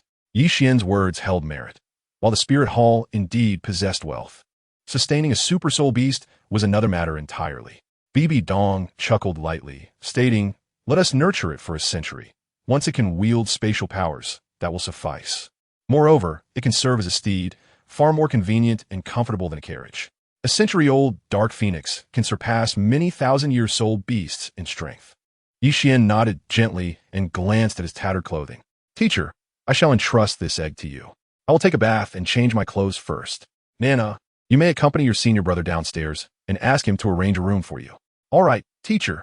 Yi Xian led Hu Laiina into an empty room, stating, "This will henceforth be your chamber. Should you require anything, feel free to instruct the maid. If there is anything you do not comprehend, do not hesitate to seek my assistance. My room is just next door." Hu Laiina nodded her small head and replied, "I understand, senior brother." Yi Xian returned to his chamber, opened the wardrobe, and retrieved a garment of cloud silk in pure white. He then proceeded directly to the bathing area. Half an hour later, clad in the ethereal white attire, Yi Xian emerged, feeling invigorated and refreshed. Just as he reclined on the bed, a knock resounded at the door, accompanied by the voice of Hu Laiina calling, "Senior brother, are you there?" "Yes, come in," he replied. Hu Laiina entered, and upon seeing Yi Xian lounging on the bed, she felt a twinge of shyness and inquired, "Senior brother, where is the dining area? I find myself rather hungry. Follow me. It is nearly mealtime." Yi Xian responded as he rose and made his way toward the exit, with Hu Laiina trailing closely behind. Yi Xian occasionally took the opportunity to elucidate the various aspects of the lakeside pavilion to Hu Laiina. Upon their arrival at the garden, Yi Xian solemnly remarked, "Behind this garden lies the Hall of Offerings. Currently, there exists a discord between the Hall of Offerings and the Hall of the Pope. Unless absolutely necessary, I advise you to refrain from visiting the Hall of Offerings. Over the years, Bibi Dong has clandestinely sought to undermine the authority of Grand Elder Qin Douluo in her pursuit to dominate the Spirit Hall. Those titled Douluo who do not serve as offerings have largely been courted into her fold, while Grand Elder Qian Douluo has chosen to remain aloof. However, the other elders have grown increasingly concerned, leading to a strained relationship with the Hall of the Pope. The present weakness of the Hall of the Pope in relation to the Hall of Offerings stems from the absence of a formidable entity capable of rivaling Qian Douluo. Should Bibi Dong reach the pinnacle of a 99th level limit Douluo, the Hall of Offerings would no longer be able to counterbalance the Hall of the Pope. Hulaina nodded her small head in acknowledgement, responding, "I understand, senior brother. If there is nothing pressing, I shall not venture to the Hall of Offerings." The two swiftly made their way to the dining pavilion, where a maid had meticulously arranged several plates of aromatic and visually enticing dishes on the central table. Yixian was somewhat taken aback. Today's lunch was entirely prepared with the flesh of Millennium Soul beasts. It seemed to be a welcome feast for Hulaina. Wiping the drool from the corner of her mouth, Hulaina inquired, "Brother, do you usually dine so lavishly? What are you thinking? Dishes made from Millennium Soul beasts are a rarity for us. This meal is specifically to welcome you. Please have a seat and enjoy," Yixian replied, proceeding to eat with indifference. Hulaina hesitated. "Shouldn't we wait for the teacher to join us?" "There's no need. She won't mind. And in fact, she has already arrived." Yixian gestured towards the approaching Bibi Dong. Hulaina turned her gaze in the direction indicated by his finger and beheld Bibi Dong walking gracefully towards them. After a moment's contemplation, Hulaina decided it would be best to wait for their teacher to join them before they commenced their meal together. Chapter 29. Outdoor training. As Bibi Dong arrived at the dining table, she noticed Hulaina's somewhat reserved demeanor. With a gentle smile, she reassured, "Nana, there's no need to wait for me. Please, sit down and enjoy your meal." "Certainly, teacher," Hulaina replied, finally taking her seat and beginning to eat. Yixian took a few bites, set down his chopsticks, and gazed at Bibi Dong, saying, "Teacher, I wish to venture out and hone my skills." Bibi Dong, noticing the emotion of longing in Yixian's eyes, couldn't help but shake her head and replied, "You are not yet ready to seek her out. Wait until she has stabilized, and I shall permit you to find her." "Teacher, do you truly believe I am oblivious to the larger picture? I trust your judgment in discerning the gravity of the situation. Would you require me to send someone to accompany you? I still have several hidden titled Douluos at my disposal. Then I would appreciate it if you could assign one of those concealed titled Douluos to accompany me. With such a guardian, many unnecessary troubles can be avoided along the way. When you plan to depart?" Bibi Dong affectionately reached out and stroked his head. "I shall leave first thing tomorrow morning." The gentle touch brought Yixian a sense of comfort. Bibi Dong nodded slightly, saying, "On the day you hold your coming-of-age ceremony, I will officially designate you as the Holy Son of the Spirit Hall." Yixian's eyes widened in astonishment. The Holy Son and Holy Maiden of the Spirit Hall both held the right of succession to the Pope, and it seemed that the teacher intended to groom him for the role of the next Pope. Yet he thought, Shuer was far more suited for this position than he was. Bibi Dong paused momentarily, her gaze fixed on Yixian, considering the papal position. "I cannot relinquish this title to the Qian family. Anyone else may assume this role, but not someone from the Qian family." Understanding dawned on him. Sighing inwardly, Yixian made his way towards his room. Once Yixian had departed, Hulaina finally spoke up. "Teacher, who is the Shuer that my senior brother mentioned?" Bibi Dong offered a bittersweet smile. "She is someone who should not exist in our current circumstances. However, do not speak of her in front of your senior brother. It would undoubtedly provoke him." Hulaina nodded, somewhat understanding, but chose not to inquire further. As dawn broke, Yixian emerged from his chamber, donning a silver mask, and proceeded toward the Pope's hall. As a traveler in this realm, he was determined to leave a significant mark upon the continent. Tang Chun and Qian Douluo were referred to as the two peaks of the Soul Master realm, insurmountable mountains in the world of Soul Masters. Thus, he resolved to set a modest goal for himself, to become an unassailable peak among the younger generation of Soul Masters. Upon arriving at the Pope's hall, he discovered that, in addition to his teacher Bibi Dong, there sat a robust middle-aged man. This man, whom Yixian recognized, was likely the individual his teacher had assigned to accompany him. Yixian approached Bibi Dong, respectfully bowing as he greeted, "Teacher."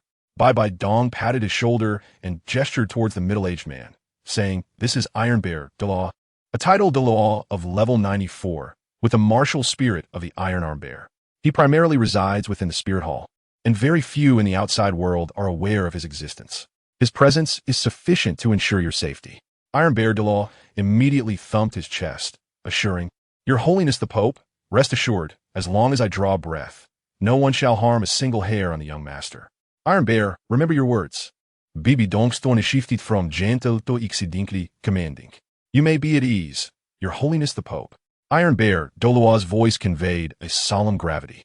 Yixian once again bowed deeply to his master, saying, Disciple takes his leave.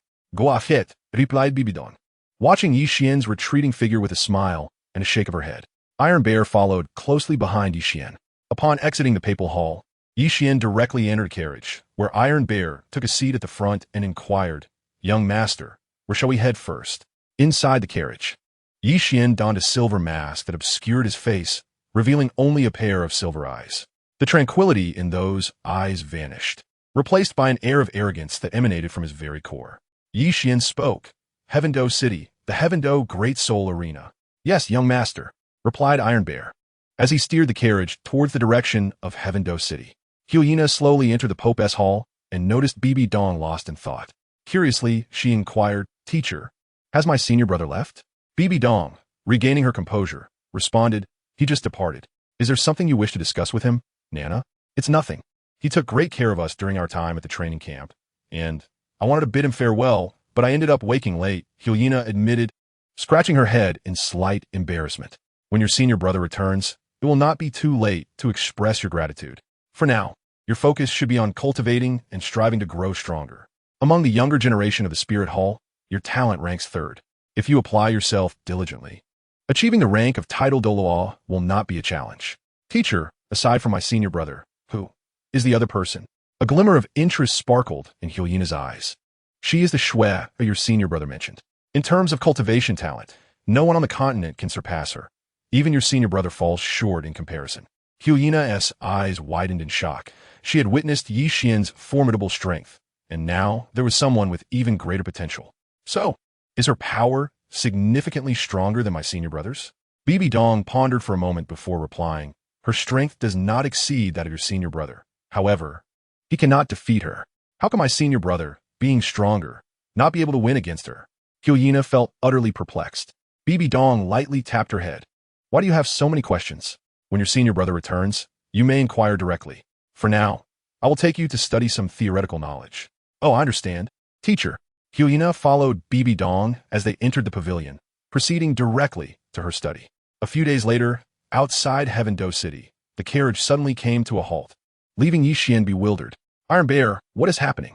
Iron Bear glanced at the 16 white-robed bishops from the Spirit Hall who were besieging an ordinary-looking, sturdy middle-aged man, and replied, Young master, it appears our bishops are attacking a middle-aged man. Should we assist in capturing him? Upon hearing this, Yixian lifted the curtain of the carriage and discovered that a formidable assembly of 16 bishops, clad in white and of sole emperor rank, were besieging a sole emperor whose martial spirit was the mighty Golden Bear. Strikingly, their relentless assault had yet to yield results, and there was even a discernible trend of the opponent breaking free from their encirclement. Within the same tier, this individual exhibited remarkable prowess, standing out as a paragon of strength. Moreover, Yixian harbored a vague suspicion regarding the identity of this person, though whether his conjecture held true remained to be seen. Yixian slowly spoke. Tai Xiong, intervened to rescue him, but do not reveal our identities. Tai Xiong, somewhat puzzled, did not question the rationale behind the order. He believed it was best to comply with his master's commands without overthinking. For Tai Xiong, matters that could be resolved with action were never worth the burden of contemplation. Chapter 30. The immutable King Tai Xiong leaped down from the carriage and strode toward the encircled group. With each step he took, a soul ring emerged beneath his feet, and by the time he reached the perimeter, he was adorned with 9 rings of yellow, purple, and black. This man is under our master's protection. You members of the Spirit Hall may depart. Tai Xiong's voice boomed like thunder, resonating throughout the vicinity. The leading platinum bishop, upon recognizing Tai Xiong as a 9-ringed title Douluo, felt a constriction in his pupils, but displayed no fear. This individual has offended our Spirit Hall. If you protect him, it is tantamount to declaring war against us. In the past, even the title Douluo was nearly killed by 2 elders of our Spirit Hall. Consider the consequences of opposing us carefully. Enough with the idle threats. Today, he is under our master's protection. Tai Xiong chuckled lightly, dismissing the comparison to Douluo, who was regarded as the weakest among title Douluos. Tai Xiong was certainly not in the same category, and the notion of being hunted by the Spirit Hall was laughable. The 16 platinum bishops exchanged glances, uttering a final warning. This matter will be remembered by our spirit hall, before turning in unison to depart. They were not fools. Confronting a titled Douluo was a path to certain death, even if they doubled their numbers. The rescued middle-aged man bowed to Tai Xiong, saying, "I am the immutable king. Xiao Wu. I am profoundly grateful for your life-saving intervention. It was my master who ordered the rescue. Otherwise, I would not have acted. If you wish to express your gratitude, direct it toward my master," Tai Xiong replied dismissively, waving his hand. Xiao Wu then followed Tai Xiong to the carriage, where Yixian emerged, scrutinizing the immutable king. Xiao Wu assessed Yixian in turn, noting only the silver hair stirred by the breeze and the proud silver eyes, along with the opulent attire and an ethereal quality akin to a celestial being, accompanied by a titled Douluo. He was convinced that this individual hailed from an extraordinary lineage. "I am Xiao Wu, and I sincerely thank you for your timely assistance. Should there be any way I can be of service, I will not hesitate to oblige. Simply remember this favor. When I require your assistance, I shall send someone to inform you," Yixian replied. Xiao Wu patted his chest in assurance. "This kindness will remain etched in my heart. I shall undertake any task, even if it involves traversing mountains of blades or seas of fire. I will journey to Shrek Academy in Soto City. Send for me when the need arises." "I understand." Yixian acknowledged with a nod and returned to the carriage. Xiao Wu, a man of great loyalty, would honor any request as long as it was reasonable, given the favor he had received. Tai Xiong took his place at the front of the carriage, skillfully guiding the horses towards the direction of Tiando City, while Xiao Wu offered a deep bow to the carriage before departing. The carriage entered Tiando City and came to a halt only at the entrance of the Tiando Grand Soul Arena. Yixian and Tai Xiong disembarked and proceeded into the Grand Arena. The Tiando Grand Soul Arena is predominantly oval in shape, towering at approximately 100 meters in height. It is divided into a main arena and 24 subsidiary arenas, capable of accommodating an audience of up to 100,000, including 200 luxurious VIP boxes. This venue serves not only as a place for soul masters to engage in friendly competition and exchange knowledge, but also as a stage for various factions to showcase their power. Yixian arrived at the registration area, completed his information, and after handing 10 gold soul coins to the staff, they presented an iron fighting soul badge. Placing it upon the table, Yixian strode directly towards the VIP box, intent on achieving 100 victories in the duel arena before challenging the various sects and academies. In simple terms, he aimed to create a stir wherever he went. Within the VIP box, Yixian observed the battles unfolding below, feeling a profound sense of disinterest, as the clash between two soul sovereigns lacked any excitement for him. Before long, the match concluded, and the announcement echoed through the arena, now welcoming the next pair of competitors, the Qian Snake contestant versus the White Tiger contestant. Yixian rose and made his way toward the arena, for during the registration process, his moniker was none other than White Tiger. The host's voice reverberated throughout the soul fighting arena. "Our esteemed Qian Snake contestant is certainly no stranger to you all, having achieved an impressive 9 consecutive victories in the great soul arena of Tiando. And now, our White Tiger competitor, a newcomer to the soul fighting scene, has garnered much anticipation for his performance. Let the soul fighting commence." Yixian gazed at the androgynous figure ahead, his eyes brimming with an air of arrogance. Qian Snake unleashed his martial soul, 3 soul rings of yellow and purple rising beneath him, and proclaimed with a resonant voice, "Qian Snake, martial soul, Qian Water Snake. Level 37 Battle Soul Sovereign. In this realm, it is customary to announce one's martial soul and rank before confrontation as a gesture of respect towards one's adversary. To forego such acknowledgement often signifies disdain, a willingness to regard the opponent as an eternal foe. Typically, when faced with the declaration of an opponent's martial soul, one would reciprocate in kind, signifying mutual respect.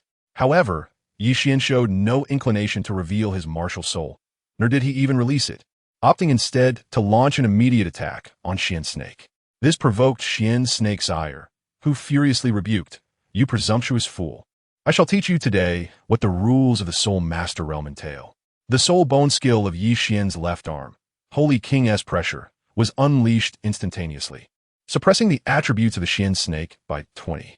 This is a passive skill, entirely beyond Yixian's control, automatically activating whenever the opponent possesses a beast martial soul of inferior quality to the evil, Holy King. As soon as the Qian Snake made its move. It felt its speed and strength severely diminished. In an instant, it was sent flying from the arena with a resounding crash to the ground. The host stood in stunned silence, having just prepared to commentate, only to find that the battle had already concluded. The audience was momentarily speechless, but soon erupted into a tremendous cheer. White Tiger! White Tiger! The host cleared his throat and proclaimed loudly, a swift defeat. The White Tiger contestant's martial soul was never even unleashed. With a single strike, the Xian Snake contestant was vanquished. Undoubtedly, the victor of this soul duel was the White Tiger contestant. Yixian returned to the VIP box with a sense of ennui and addressed Taixiong, saying, "Please inform the overseer of the fighting arena that I am prepared to engage in team battles alone, whether against teams of Soul Kings or those below." "Understood, my lord. Please wait a moment while I consult with the overseer of the arena regarding this matter. There is no need for consultation. Simply relay my intentions. They will acquiesce," he replied. As his consecutive victories mounted, the losses incurred by the fighting arena would only escalate, making it unlikely they would decline Yixian's proposal. It was merely a matter of time before they acquiesced. Taixiong exited the box to notify the overseer, while Yixian gazed contemplatively in the direction of the imperial palace of Tiandou City. Chapter 31. The Legend of 100 Victories at the Tiandou Grand Arena. Yixian reclined in the box when a knock sounded at the door. Upon opening it, the overseer, Mr. Zhou, stepped inside. "Mr." Zhou cast a wary glance at Taixiong before turning his attention to Yixian. "Might I inquire, esteemed sir, have we at the Tiandou Grand Arena offended you in any way? Over the past month, our losses have reached astronomical figures. We beseech you to cease your participation in battles. In exchange, we are willing to offer you 1 million gold soul coins as compensation."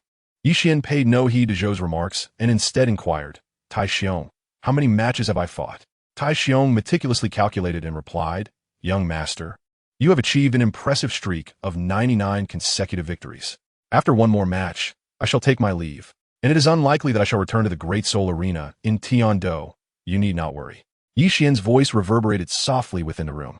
Upon hearing this, Zhou let out a sigh of relief, exclaiming, "I shall arrange this immediately." With that, he departed hastily, eager to rid himself of Yixian, whom he considered a harbinger of misfortune. Before long, the announcer's voice ignited a wave of cheers throughout the arena. Today marks the final match for the White Tiger contestant, who faces the formidable opponent known as the Fierce God, boasting an impressive 28-match winning streak. The anticipation builds as spectators wonder whether the White Tiger will etch a legendary 100 victories into the annals of the arena, or if the Fierce God will continue his relentless triumph. Now, let us welcome both competitors to the stage. The cacophony of cheers erupted as one voice cried out, "Step aside. I wish to wager 3,000 gold soul coins on the White Tiger's victory." Another retorted, "A mere 3,000 gold soul coins? Stand azida. I shall wager 5,000. Yet another shouted, "Clear the way. I am betting 50,000. Yixian gradually exited the private room and made his way towards the arena. Iron Bear, stroking his chin in contemplation, followed suit to the betting area, withdrawing all his possessions, 200,000 gold soul coins, to wager on the White Tiger's victory. In the center of the arena, Yixian regarded the imposing figure before him, known by the moniker Fierce God. Without a doubt, his towering height of over 2 meters and his fearsome visage aptly suited such a title. The match commenced with the announcer's voice resonating throughout the venue.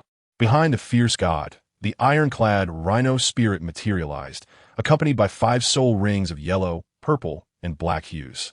With a cruel smile, he declared, "Today, I shall unveil your mask and discover what lies beneath." As Yixian manifested the White Tiger martial spirit behind him, 3 soul rings in hues of yellow, purple, and gold arose beneath his feet. With a light chuckle, he declared, "You shall not have this opportunity." Upon uttering these words, an overwhelming aura erupted from his being, and the eyes of the White Tiger behind him gleamed with the regal demeanor of a sovereign. The onlookers, witnessing the configuration of his soul rings, gasped in astonishment. His second soul ring was a millennium old. "Fool, pay attention to the third soul ring. It is a golden one. Does anyone know the age of a golden soul ring? I have never encountered one before." "Encountered? I have not even heard of it."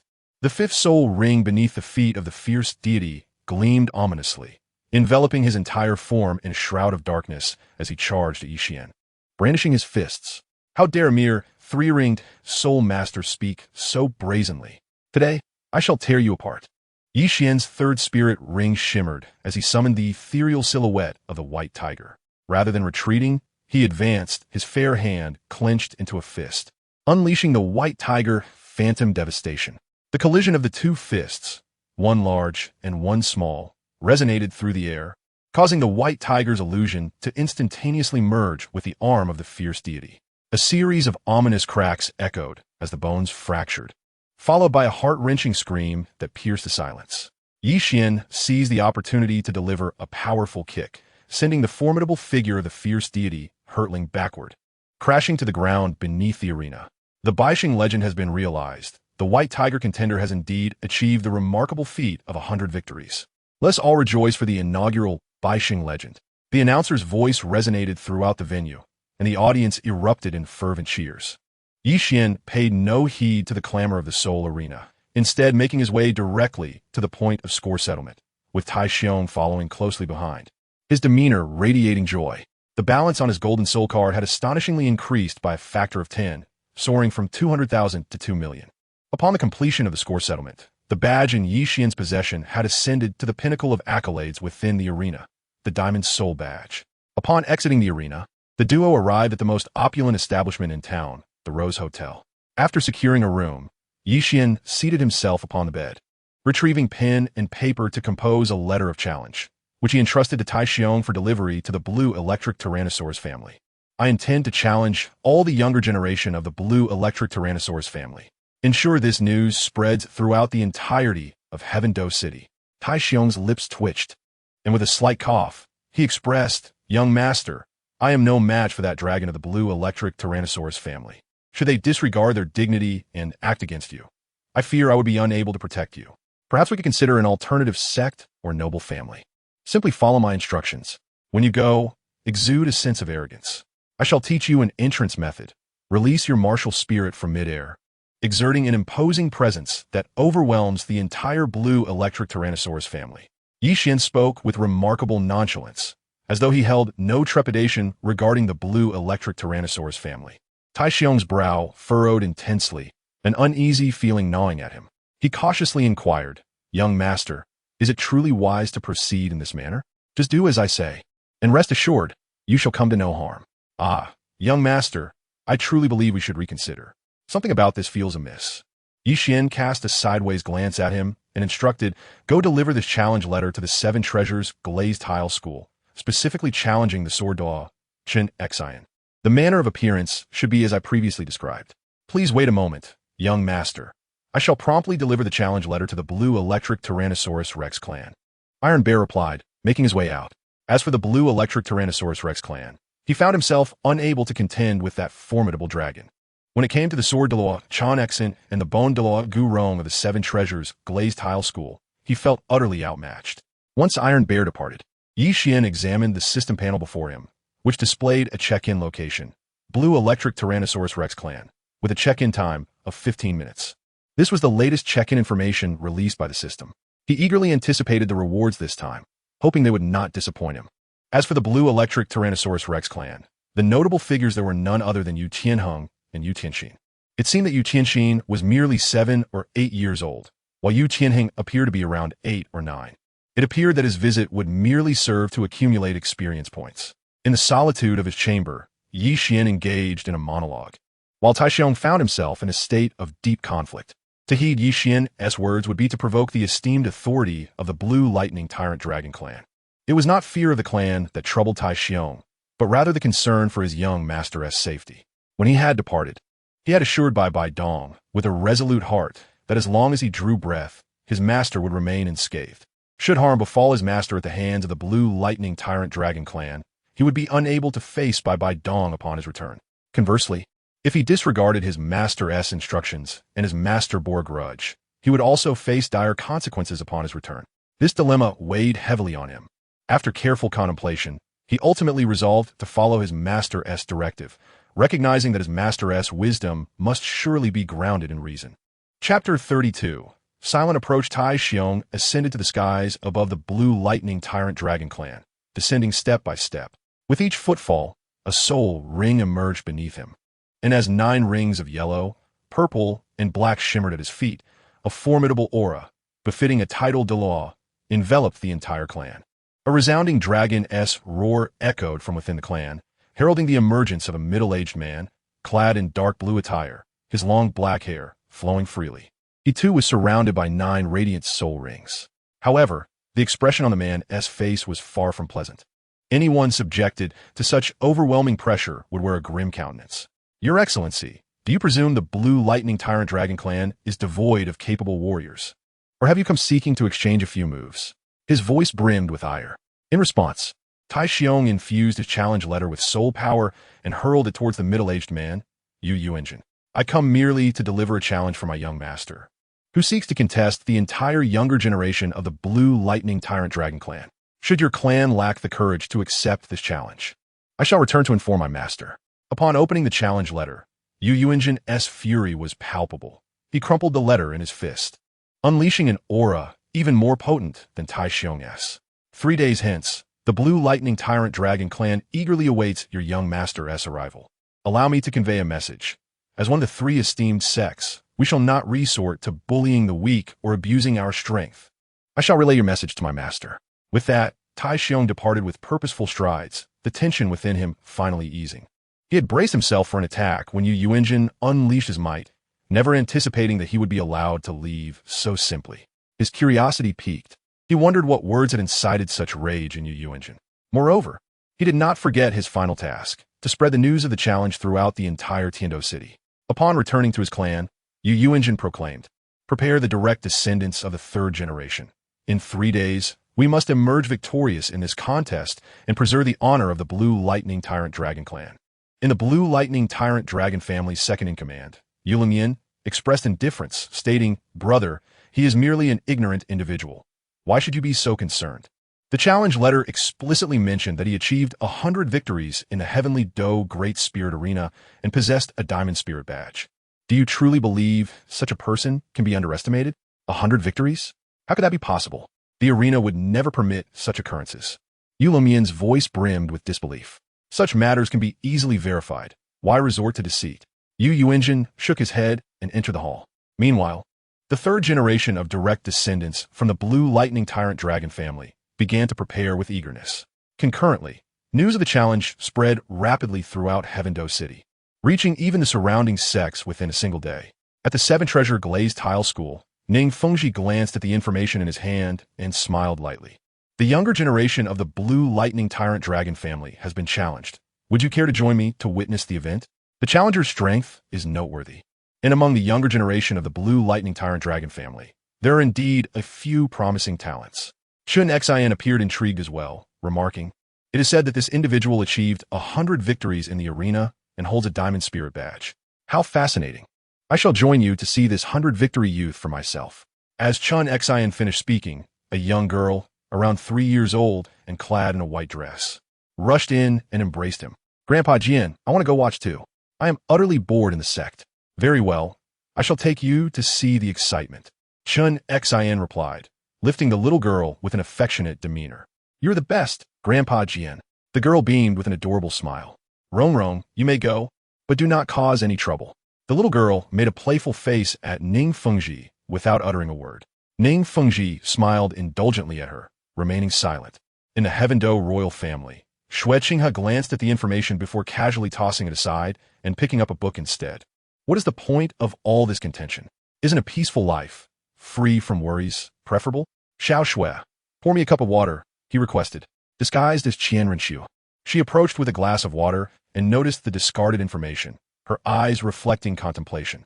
After taking a sip from the cup, Xueqinghe inquired, "Xiao Shui, what do you think they're fighting over?" Qian Renxue quickly regained her composure and replied, "Eldest prince, do you not wish to compete?" "Not at all. I simply desire a tranquil life," Xueqinghe responded nonchalantly, flipping through the pages of his book. "If you do not wish to contend, then I shall do so in your stead." Qian Renxue chuckled lightly. Xueqinghe abruptly turned around, fixing a penetrating gaze on her. "What do you mean by that?" "Certainly, becoming Xueqinghe is the objective." As the words fell, Qian Renxue produced a dagger that silently pierced through Xueqinghe's chest. A look of disbelief flickered in Xueqinghe's eyes as the dagger was withdrawn, his lifeless body collapsing to the ground, crimson blood gushing forth. Qian Renxue wiped the blood from the dagger and softly instructed, "Shepherd the body, serpent spear, ensure the task is executed with utmost cleanliness, leaving no trace behind." "Rest assured, Miss, we comprehend," came the reply from the two. Observing their departure, Qian Renxue donned an outfit identical to that of Xueqinghe, radiating a soft golden glow as her form and visage transformed into an exact replica of Xueqinghe. Even her voice was indistinguishable. After meticulously cleaning the bloodstains, she resumed her perusal of the message, pondering, "Is it truly you?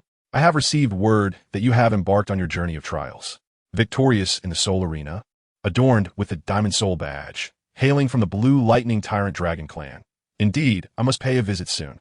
Rising gracefully, Qian Renxue exited, her movements and demeanor mirroring those of the real Xueqinghe flawlessly. Once Iron Bear had resolved all matters, he returned to the Rose Hotel room and recounted the events to Yixian. After listening, Yixian gently nodded, his expression remaining unchanged. "Young master, Yu Yuanjin also asked me to convey to you that the Blue Lightning Tyrant Dragon clan is one of the 3 upper sects and will not bully the weak with their strength."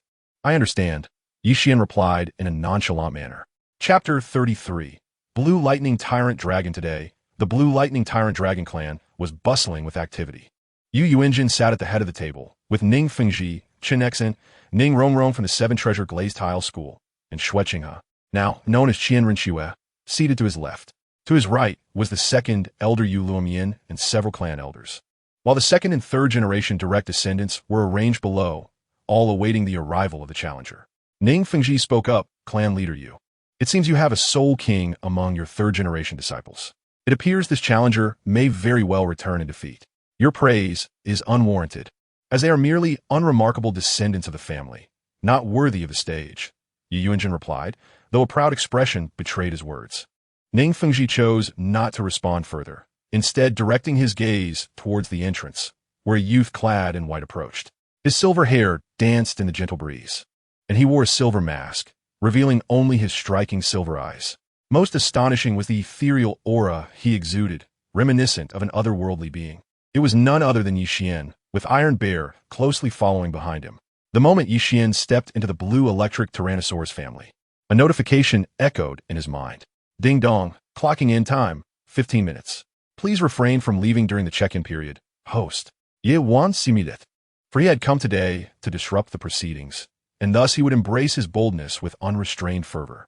As he activated the secret art of movement, his figure flickered like a wraith, and in the blink of an eye, he arrived at the center of the arena. Such exquisite agility and an extraordinary aura.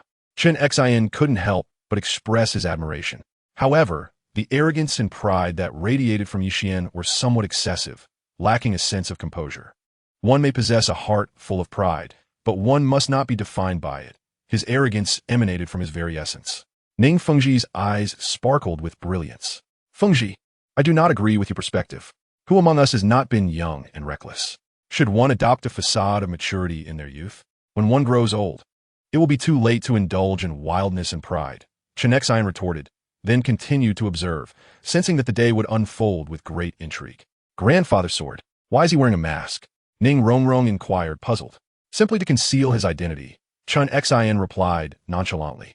Qian Renxue observed Yixian's form, a surge of joy blossoming within her heart, silently acknowledging, "Indeed, it is you, this fellow." Yet, on her countenance, she remained impassive, betraying no outward change. Yixian's gaze swept over the 3rd generation direct disciples below, and he let out a light chuckle, stating, "Elder Yu, you might as well let them come at me all at once. Taking them on one by one is a waste of time. Alternatively, you could have their forebears join the fray."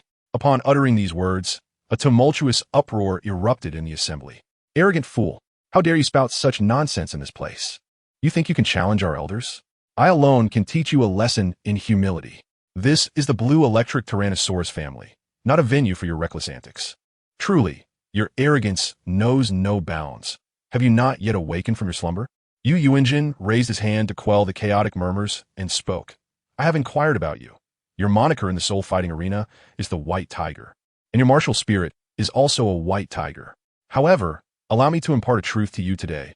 A fierce tiger, no matter how strong, can only command respect in its own territory, while a dragon, even when weakened, can still dominate the world.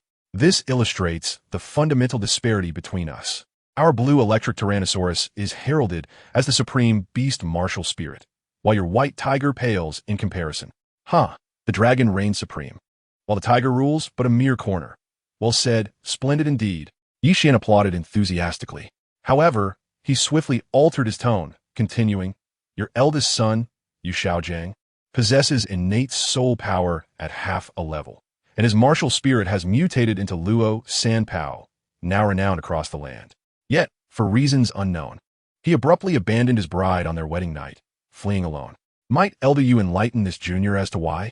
Ning Fengji regarded Yi Xian with astonishment, discerning a hint of youthful exuberance in his voice. It was evident he was quite young, yet his audacity was remarkable.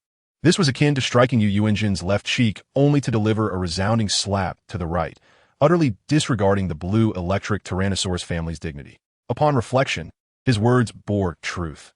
Yu Xiaojiang was indeed a figure of renown, acknowledged as a master by those familiar with him, while even the unfamiliar knew of his name and the prowess of his martial spirit. As for the incident of Yu Xiaojiang's flight on his wedding night, Ning Fengji had not heard of it, but judging by Yu Yuanjin's ashen expression, it was likely true. A ripple of intrigue stirred within Qian Renxue's heart. Yet upon noticing the calmness in Yi Xian's eyes, she felt reassured. Yu Yuanjin, in a sudden fit of rage, struck the armrest of his chair, rising to his feet.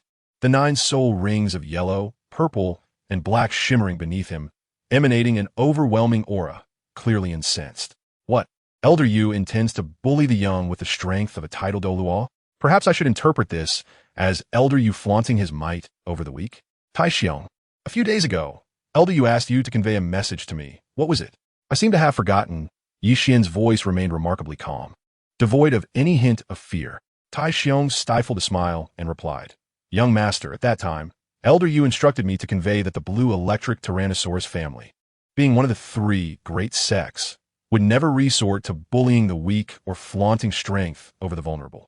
His words resonated throughout the blue electric Tyrannosaurus family, as if ensuring all present were aware. Yi Xian tapped his forehead, a look of sudden realization crossing his face. Chief Yu, you see, my memory is rather poor, and I nearly forgot. Of course, within the blue electric Tyrannosaurus family, as the head of the clan, your words naturally carry weight. Yu Yuanjin's chest heaved violently, a surge of impulse coursing through him to slap this little rascal into silence. However, Ning Rongrong, standing beside the sword law, couldn't help but giggle, her laughter melodious. Yet to Yu Yuanjin's ears, it felt like another slap across his face. Ning Fengji shot a glare at Ning Rongrong before turning to Yu Yuanjin, saying, My daughter lacks decorum. Please do not take offense, Chief Yu. QianRenxue's picked up Ning Rongrong and gently said, Fengji, Rongrong is still just a child. How could the old dragon take such things to heart? You are merely overthinking, are you not, old dragon?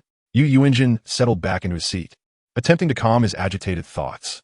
After a lengthy pause, he finally spoke. I, Yu Yuanjin, have stated that I shall not bully the weak nor take advantage of the young. Thus, I will not lay a hand upon you. As for the leader of the Ning family, you are entirely overreacting. Why would I lower myself to quarrel with a child? Ning Fengji chuckled lightly, choosing not to respond further, while Ning Rongrong stuck out her tongue at Yu Yuanjin playfully. Chapter 34. The gazy Yuanjin took a deep breath and said, Kid, you are quite arrogant and proud.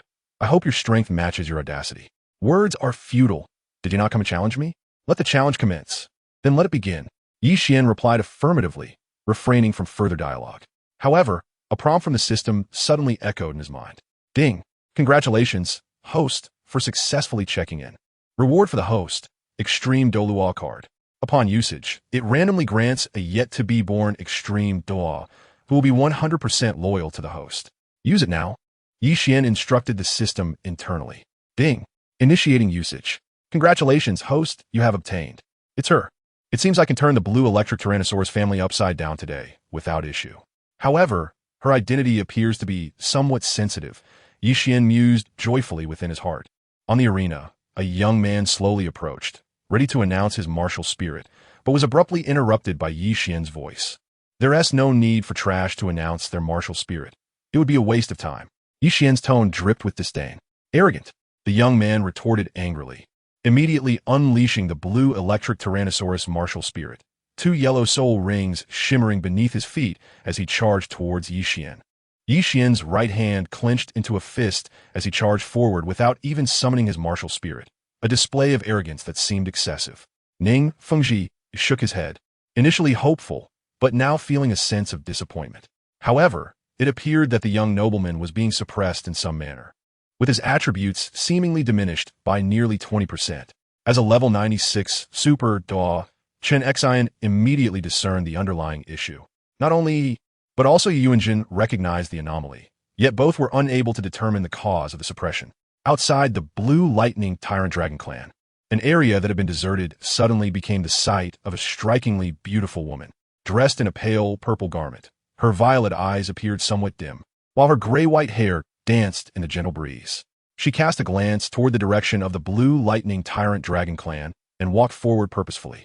On the arena, after Yixian sent the young man tumbling off the platform with a single punch, he smirked disdainfully at the clan leader, saying, "You might as well send them all at once, or even their forebears. Such mediocre opponents would not withstand a single blow from me.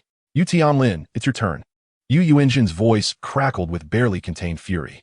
The youth named Yu Yuanlin ascended the stage slowly, his martial spirit, the Blue Lightning Tyrant Dragon, materializing behind him, as 5 soul rings of yellow, purple, and black rose beneath his feet. He assumed a combat stance, remaining silent about his martial spirit, patiently awaiting the confrontation. Yixian unleashed his white tiger martial soul, and beneath his feet rose 3 soul rings of yellow, purple, and gold, preparing himself for an initial stance. Swordmaster, what is the age of that golden soul ring? Ning Feng ti inquiret, somedhat perplexet. I do not know. I have never heard of golden soul ring, Qian Renxue replied, equally bewildered. This fellow harbors many secrets, yet he should voluntarily divulge them to me. Qian Renxue mused silently. Yu Yuanjin noticed Qian Renxue's gaze upon him and shook his head. I too have never heard of a golden soul ring. On the arena, the two began their contest, initially opting not to employ soul skills. The one possessing the Blue Lightning Tyrant Dragon martial soul boasted formidable physical prowess, complemented by the ability to manipulate lightning. The enhancement provided by the White Tiger martial soul to physical strength should not be underestimated. And with Yixian's White Tiger bloodline and the skill known as Sacred King's might contained within his left arm's bone, he effectively subdued Yu Tianlin from the outset. However, Yixian suddenly sensed an incredibly familiar gaze. Turning toward its source, he caught a fleeting glimpse of Xue Qinghe's golden eyes. She has succeeded. That pair of golden eyes was unmistakably familiar to Yixian. There could be no error. In Yixian's eyes, affection blossomed, and Qian Renxue subtly shook her head, bringing him back to his senses in an instant. Yet, in that fleeting moment, his gaze of love was simultaneously captured by Ning Fengji, Qian Renxue, and Yu Yuanjin. The three of them followed Yixian's line of sight, ultimately and unanimously directing their attention towards Ning Renxue, who was nestled in Qian Renxue's embrace. Given that only Ning Fengji, Ning Renxue, Qian Renxue, and Xue Qinghe were present, it was only natural for their focus to rest upon the sole female, Ning Renxue. Meanwhile, Yu Tianlin seized the opportunity presented in that moment. His right hand transformed into a claw, launching an attack towards Yixian. Caught off guard, Yixian was unable to evade, and his mask was sent flying, revealing an exceptionally handsome visage to the gaze of the onlookers. How stunning! Ning Renxue's eyes sparkled with admiration.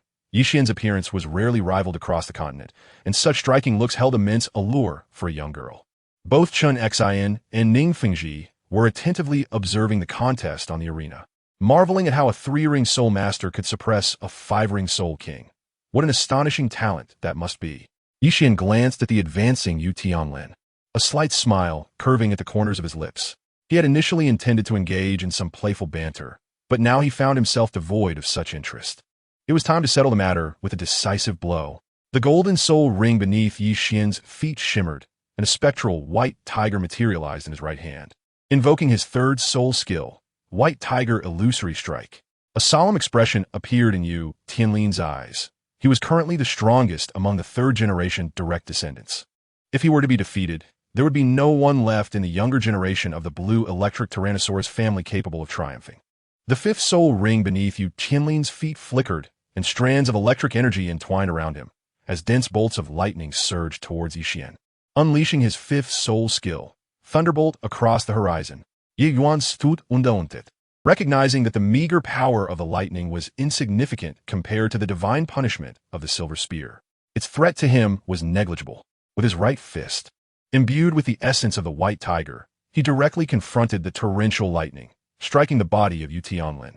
The white tiger's phantom penetrated within him, and the crisp sound of bones fracturing echoed as Yu Tianlin was sent sprawling to the ground. Family members rushed to assess Yu Tianlin's injuries. Ning Fengji turned to Chen Xian and inquired, "What do you think of this young man?" His appearance was strikingly handsome, with an ethereal grace akin to that of celestial being. Having defeated a soul king with his soul sovereign cultivation, his talent was indeed rare across the continent. Such a youth I have scarcely encountered in my lifetime. Chen Xian could not help but express his admiration.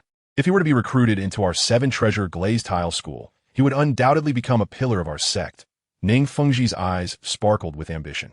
Beside him stood a title Douluo, indicating that Yu Tianlin's status was surely remarkable.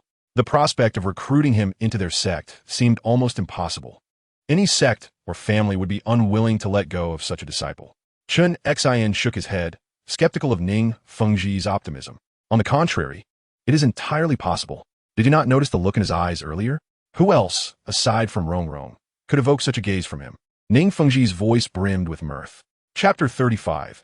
A delightful misunderstanding. Ning Rongrong gazed at Yi Xian with stars at her eyes, but Ning Fengji suddenly interjected, "Rongrong, would you like to meet this big brother shortly?" "Yes, yes." Ning Rongrong clapped her hands in delight.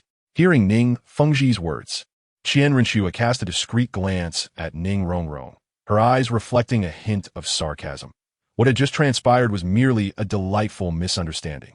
Qian Renxue was certain that Ning Fengji's intentions would ultimately prove futile.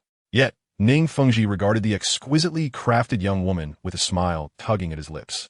Yu Yunjin's expression darkened progressively. While Yu Tianlin's talent may not be the finest among the younger generation, his strength was indeed the most formidable. With Yu Tianlin's defeat, the prospects for the other third-generation direct descendants were grim.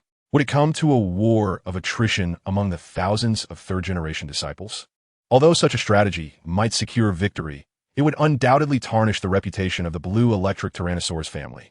After all, winning with dozens or even hundreds of disciples against a single opponent would go unnoticed. But with the presence of the 7-treasure glazed tile school and the Heaven Dou royal family, Yu Yunjin could not afford to lose face. Suddenly, one of those checking Yu Tianlin's injuries remarked, "You are exceedingly ruthless. This was merely a contest, yet you have shattered Tianlin's arm into fragments. In a contest, some losses are inevitable. He is a soul king, while I am merely a soul sovereign. His soul power exceeds mine by over 20 levels. Should I then show mercy?" Yi Xian remained unfazed, his gaze fixed intently on Yu Yunjin, feeling emboldened, confident that as long as the elders or Yu Yunjin did not act against him, he had little to fear. Today, he dares to dismantle the blue electric Tyrannosaurus Rex family. Unbeknownst to him, there exists a guardian of the utmost level. A level 99 limit Douluo, who remains completely unfazed, embodying the tranquility of a mountain. Just as he intended to speak further, his words were interrupted by Yu Yunjin. "Enough. We, the blue electric Tyrannosaurus Rex family, have been defeated. In one-on-one contests within our clan, none stand as your equal. However, this does not imply that our younger generation is inferior to you. Our family's prodigies are still in their youth. Otherwise, how could you possibly claim victory?" Upon hearing Yu Yunjin concede, the third-generation direct descendants in the arena lowered their heads in shame, except for 2 young boys who steadfastly met Yi Xian's gaze, refusing to yield an inch. Upon hearing Yu Yuan's words, Yi Xian's eyes glimmered with mockery. After all, he was merely 10 years old. The prodigies of the blue electric Tyrannosaurus family would undoubtedly flourish, but so would he, Yi Xian. The gap in their futures would only widen. The blue electric Tyrannosaurus family, renowned for possessing the world's premier beast martial soul, was rather underwhelming, leaving much to be desired. Tai Xiong, let us take our leave. They have already conceded defeat. Before departing, Yi Xian could not resist a final jibe, for he had come merely to disrupt their gathering. "Very well, young master," Tai Xiong replied, promptly following Yi Xian as they made their way outside. However, after taking just a few steps, they were halted by a youthful voice calling out, "Wait. Dare you leave without revealing your name? In the future, I, Yu Qianheng, shall surely avenge the disgrace you have brought upon our blue electric Tyrannosaurus family. And I, Yu Tianxin, shall not be forgotten." Yi Xian nonchalantly declared, "Remember my name, Yi Xian. I am the insurmountable peak you shall never ascend." As he spoke, he did not halt his stride, but continued towards the exit, only to be abruptly interrupted by the voice of Yu Yuanjin. "Since the competition has concluded, certain matters must be addressed. That esteemed individual behind you, who has recently exerted undue pressure upon my blue electric Tyrannosaurus family, cannot simply depart without consequence. Can he?" Yu Yuanjin's voice was laced with unrestrained fury. Yi Xian halted his steps, turning to gaze at Yu Yuanjin, pondering the intentions of the clan leader. Naturally, the proceedings would adhere to the established customs of the Soul Master realm. However, rest assured, Yu Yuanjin declared, "I would not resort to bullying the weak or taking advantage of the vulnerable. I propose to contest with the title Douluo behind you. What say you?" A light chuckle escaped Yu Yuanjin as his eyes fixated solely on Iron Bear. He had resolved that, come what may, he would vent his frustrations on Iron Bear. After all, as long as he refrained from engaging this young lad, he could not be accused of oppressing the weak or abusing his strength. Iron Bear's lips twitched. Though he was not one for cerebral endeavors, he was by no means foolish. It was evident that Yu Yuanjin sought to unleash his wrath upon him. With a sigh of resignation, he was about to acquiesce when Yi Xian's gaze halted him. "You clan leader, what if I were to refuse?" Yi Xian's expression remained inscrutable. "Then you shall not leave the Blue Lightning Tyrant Dragon clan today," Yu Yuanjin stated resolutely, rising to unleash his martial spirit. 9 soul rings of yellow, purple, and black materializing beneath him. Ning Fengji and Chun Xian observed in silence, while Ning Rongrong muttered under her breath, "How despicable!" Though her words were soft, those around her, especially the perceptive Yu Yuanjin, could hardly miss them. 3 black lines appeared on Yu Yuanjin's forehead as he began to direct his attention towards Ning Rongrong when Chen Xian interjected, "Old dragon, she is still but a child." Yu Yuanjin, choosing to disregard the remark, maintained his unwavering stare at Iron Bear. Qian Renxue, without an ounce of worry, regarded the scene with certainty. She was almost entirely convinced that this individual had a backup plan, hence his remarkable composure. Yi Xian chuckled lightly and declared, "Aunt Yi, the leader of the Yu clan has stated that we cannot leave the blue electric Tyrannosaurus family. What are your thoughts on this?" Rest assured, he lacks the capability. A voice, somewhat frigid, resonated from the air. Both Chun Xian and Yu Yuanjin were taken aback, having not sensed the presence of someone concealing themselves nearby. The gazes of the crowd turned towards the source of the voice, revealing a woman of nearly perfect beauty, clad in pale purple attire, with silvery gray hair billowing in the air as she gracefully descended. With each step she took, a soul ring shimmered beneath her feet, and to the astonishment of all, her first soul ring was a black 10,000-year soul ring. The soul ring configuration visible to the crowd comprised 6 black and 3 red soul rings. She was none other than Yi Xian's acquisition from the system. The limit Douluo, Yi Shui. Character, Yi Shui martial soul, blood soul demon puppet. Radiant phoenix strength. Level 99 limit Douluo, approaching 10th level soul mentor. What troubled Yi Xian was Yi Shui's identity, as she was a malevolent soul master. However, judging by the expressions of those present, it seemed that no one had discerned her true identity, which offered him some solace. "To think there is a limit Douluo accompanying this little fellow," Chen Xian remarked, his voice tinged with astonishment. "Unbelievable. This woman is indeed a limit Douluo." Ning Fengji's eyes sparkled with intensity. "Without a doubt, she must be a limit Douluo." Chen Xian nodded affirmatively. Qian Renxue appeared puzzled, questioning why the limit Douluo would refer to him as master, pondering the secrets this individual concealed from her. Chapter 36. Not easily departing, Yu Yuanjin regarded the figure in the sky, his lips twitching. No wonder this young man was so audacious. He had the backing of a limit Douluo. Yu Yuanjin bowed respectfully to Yi Shui and inquired, "May I ask your esteemed title?" "Senior? I am known as Yi Shui, titled the God of Death." Yi Shui landed gracefully before Yi Xian, her gaze sweeping across the surroundings. Clearly unimpressed by Yu Yuanjin's presence, Yu Yuanjin mentally rifled through his recollections and realized he had never heard of the title God of Death. Yet he knew in his heart that he could not afford to confront Iron Bear today. "Our blue electric Tyrannosaurus family has matters to attend to. I regret that I cannot host you, Your Excellency, the God of Death." Despite recognizing her as a limit Douluo, Yu Yuanjin's tone bore no trace of fear. With a light chuckle, Yi Xian initially intended to leave without further ado. However, now that Yi Shui had emerged, it was clear that departing with ease was out of the question. Tai Xiong, proceed to dismantle that grand hall, Yi Xian commanded, gesturing towards the imposing structure behind Yu Engine. Tai Xiong's eyes widened in astonishment. Within that hall lay numerous spiritual altars. Should be torn down, Yu Engine, who prided himself on his martial spirit, would surely descend into madness and retaliate fiercely. Young master, that hall truly cannot be dismantled. Otherwise, Yu Engine may very well go insane and confront us with all his might. Tai Xiong whispered earnestly into Yi Xian's ear. Demolish it. I shall have Aunt Yi hold off everyone. What is there to fear?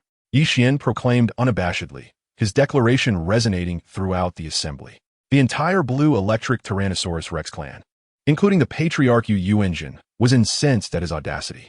Youngster, do not overstep your bounds, Yu Engine admonished, pointing a finger at Yi Xian in fury. Tai Xiong, carry out my order. Aunt Yi, I shall leave them to you shortly, Yi Xian declared, steadfastly meeting Yu Engine's gaze without yielding an inch. Tai Xiong promptly advanced towards the grand hall, while Yi Shixue gently nodded in acknowledgement, assuring confidence in their leader's decision. Yi Xian leaned against the wall, casting a disdainful gaze, certain that he would dismantle this grand hall today.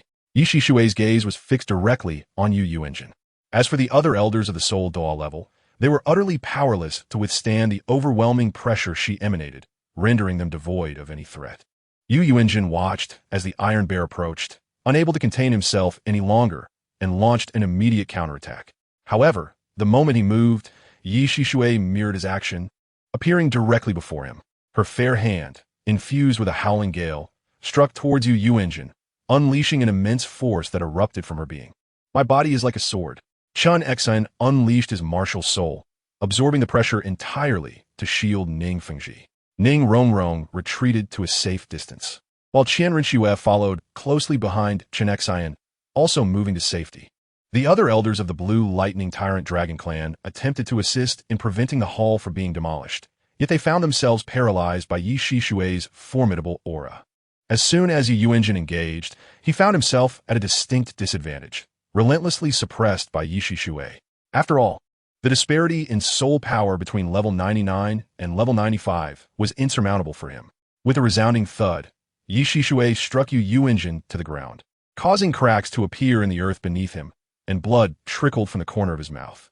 As Yi Shixue was poised to deliver a lethal blow to Yu Engine, the voice of Yi Xian resonated. Aunt Yi, do not kill him. Merely incapacitate him for the time being. Understood, master, Yi Shixue replied, preparing to act. A thunderous sound echoed as the grand hall succumbed to ruins. Yu Engine glanced towards the hall, only to find it transformed into a mere wreckage, while Iron Bear strode purposefully towards Yi Xian. Yu Engine was momentarily stunned. Just as he attempted to rise and flee towards the hall, Yi Shixue's foot came crashing down upon him. With a resounding thud, the ground beneath him buckled. Yet Yu Engine seemed oblivious to the pain, continuing to struggle in an effort to rise. The other members of the Blue Electric Tyrannosaurus Rex family were equally enraged, their eyes aflame. The sacred ground of their lineage had been reduced to ruins, and how could they not feel wrath? Except for the second in command, Yu Lumian, whose expression was a fascinating mix, yet devoid of anger. Yi Xian observed for a moment before directly stating, Aunt Yi, it is time for us to take our leave. Yi Shixue turned directly towards Yi Xian. As she walked away, Yu Engine rushed to the ruins, collapsing onto the ground, his eyes vacant as he stared blankly at the debris before him. Ning Fengji shook his head, departing with Qian Renxue and Ning Rongrong. Qian Renxue cast a mocking glance at Yu Engine, reflecting that had he not interfered with that individual's departure, nothing would have transpired. Now, he was entirely to blame for his own misfortune. As Yi Xian and his companions traversed the path back to the Rose Hotel, Tai Xiong could no longer contain his curiosity and inquired, Young master, who is this grim reaper whom I have never heard of? That matter does not concern you. I shall elucidate it to my teacher in due time. You need only attend to your responsibilities, Yi Xian replied with an indifferent tone. Yes, young master, I understand, Tai Xiong acknowledged, refraining from further questions. Master, since we have already offended the Blue Electric Tyrannosaurus Rex family, why not simply obliterate them? Leaving them intact poses an inevitable threat.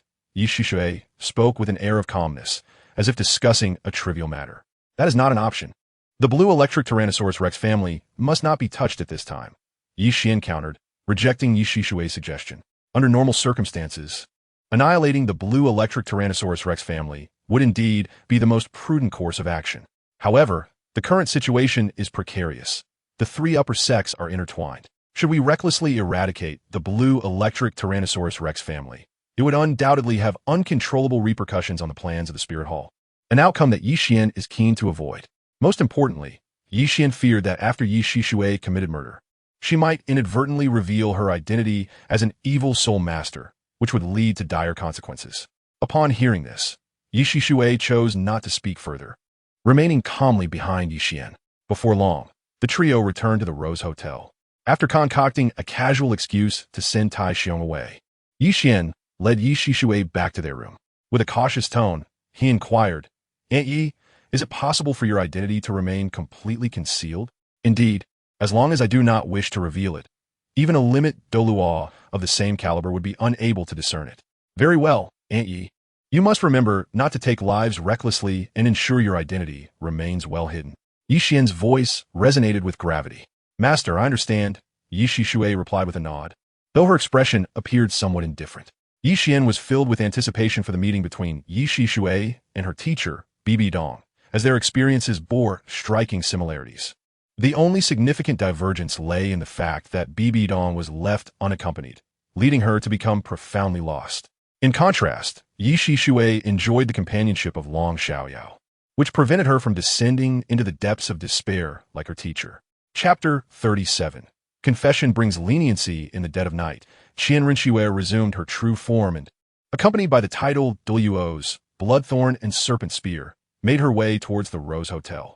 Upon reaching the room where Yi Xian resided, Qian Renxue entered without hesitation, her gaze landing on the figure seated within, a smile unconsciously curving her lips.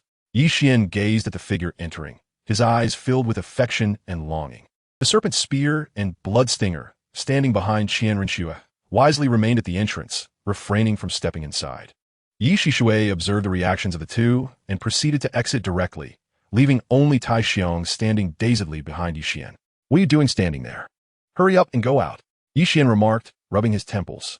Overall, he found Tai Xiong quite satisfactory, aside from his timidity and lack of common sense. In such a situation, a rational person would have ventured outside, yet Tai Xiong remained rooted in place, clearly demonstrating his lack of awareness.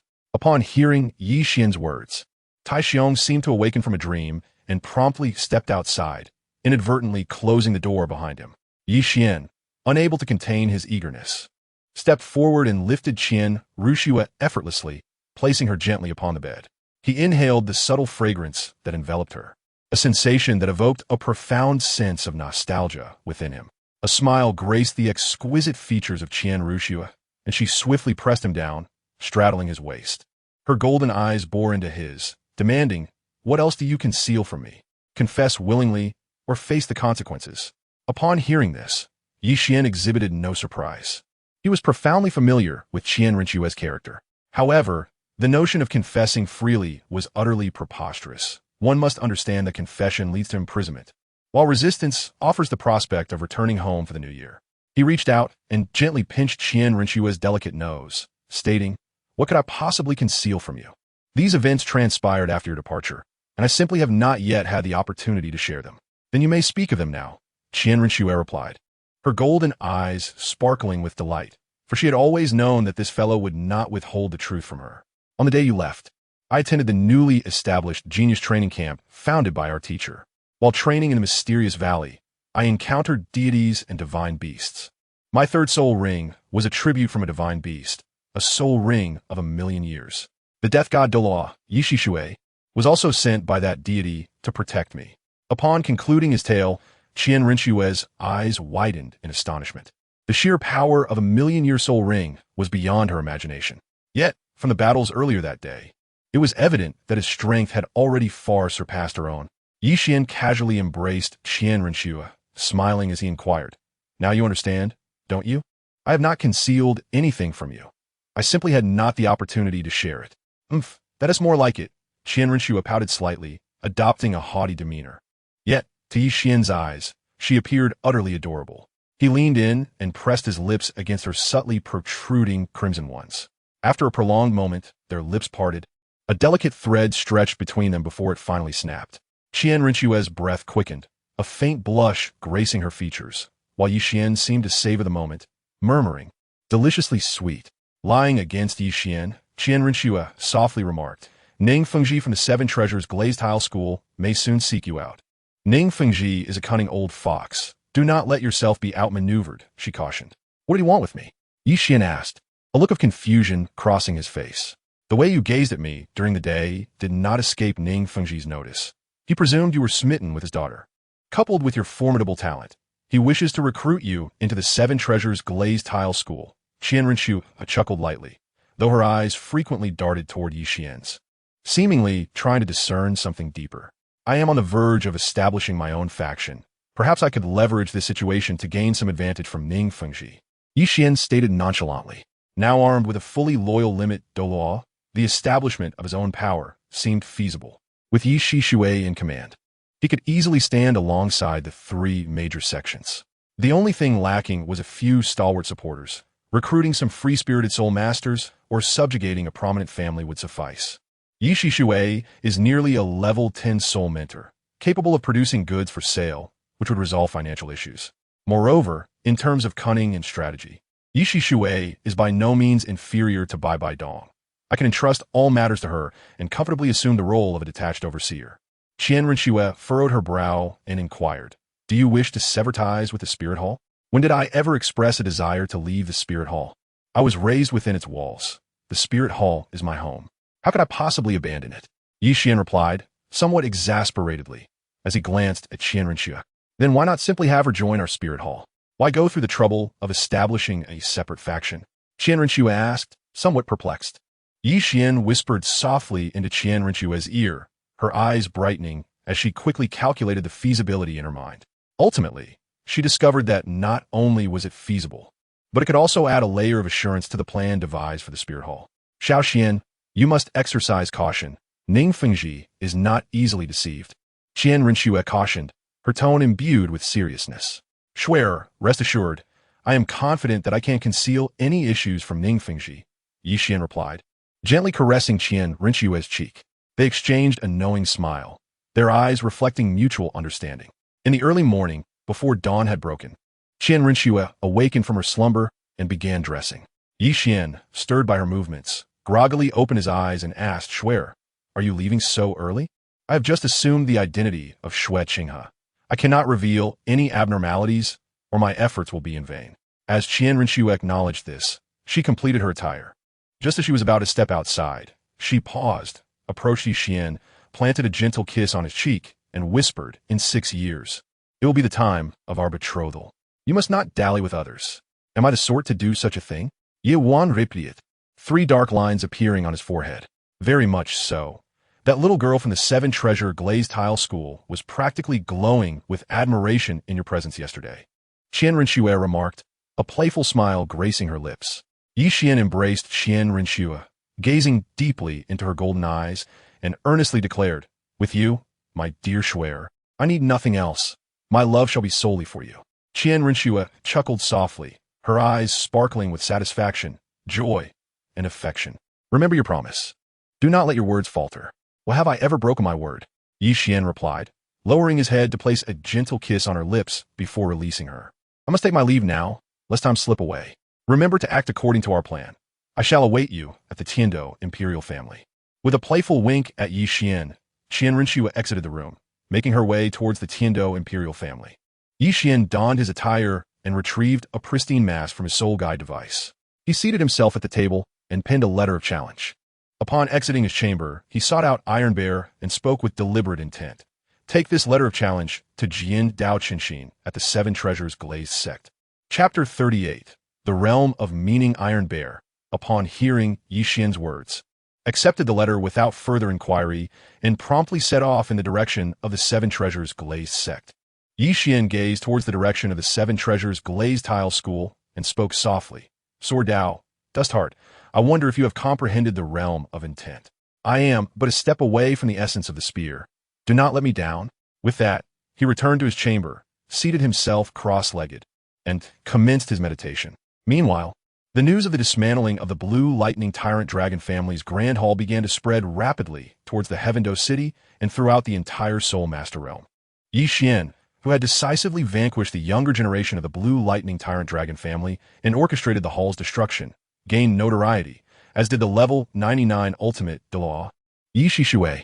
As for Iron Bear, he was conveniently overlooked. Upon arriving at the Seven Treasures Glazed Tile School, Iron Bear did not provoke like the Blue Lightning Tyrant Dragon family. Instead, he had the gatekeeper disciples announce his presence before boldly entering. Upon reaching the main hall, he discovered Ning Fengji seated in the main position, flanked by the titled Douluos, Dustheart, and Gurong. Iron Bear showed no intention of taking a seat. He simply presented a challenge letter to Dustheart and awaited his response. Dustheart opened the challenge letter and examined it closely. After a moment, he chuckled and said, "You may return and inform him that I accept his challenge, and that I have indeed comprehended the realm of intent." "Very well. I shall return and convey this to my lord." Iron Bear responded and strode towards the exit.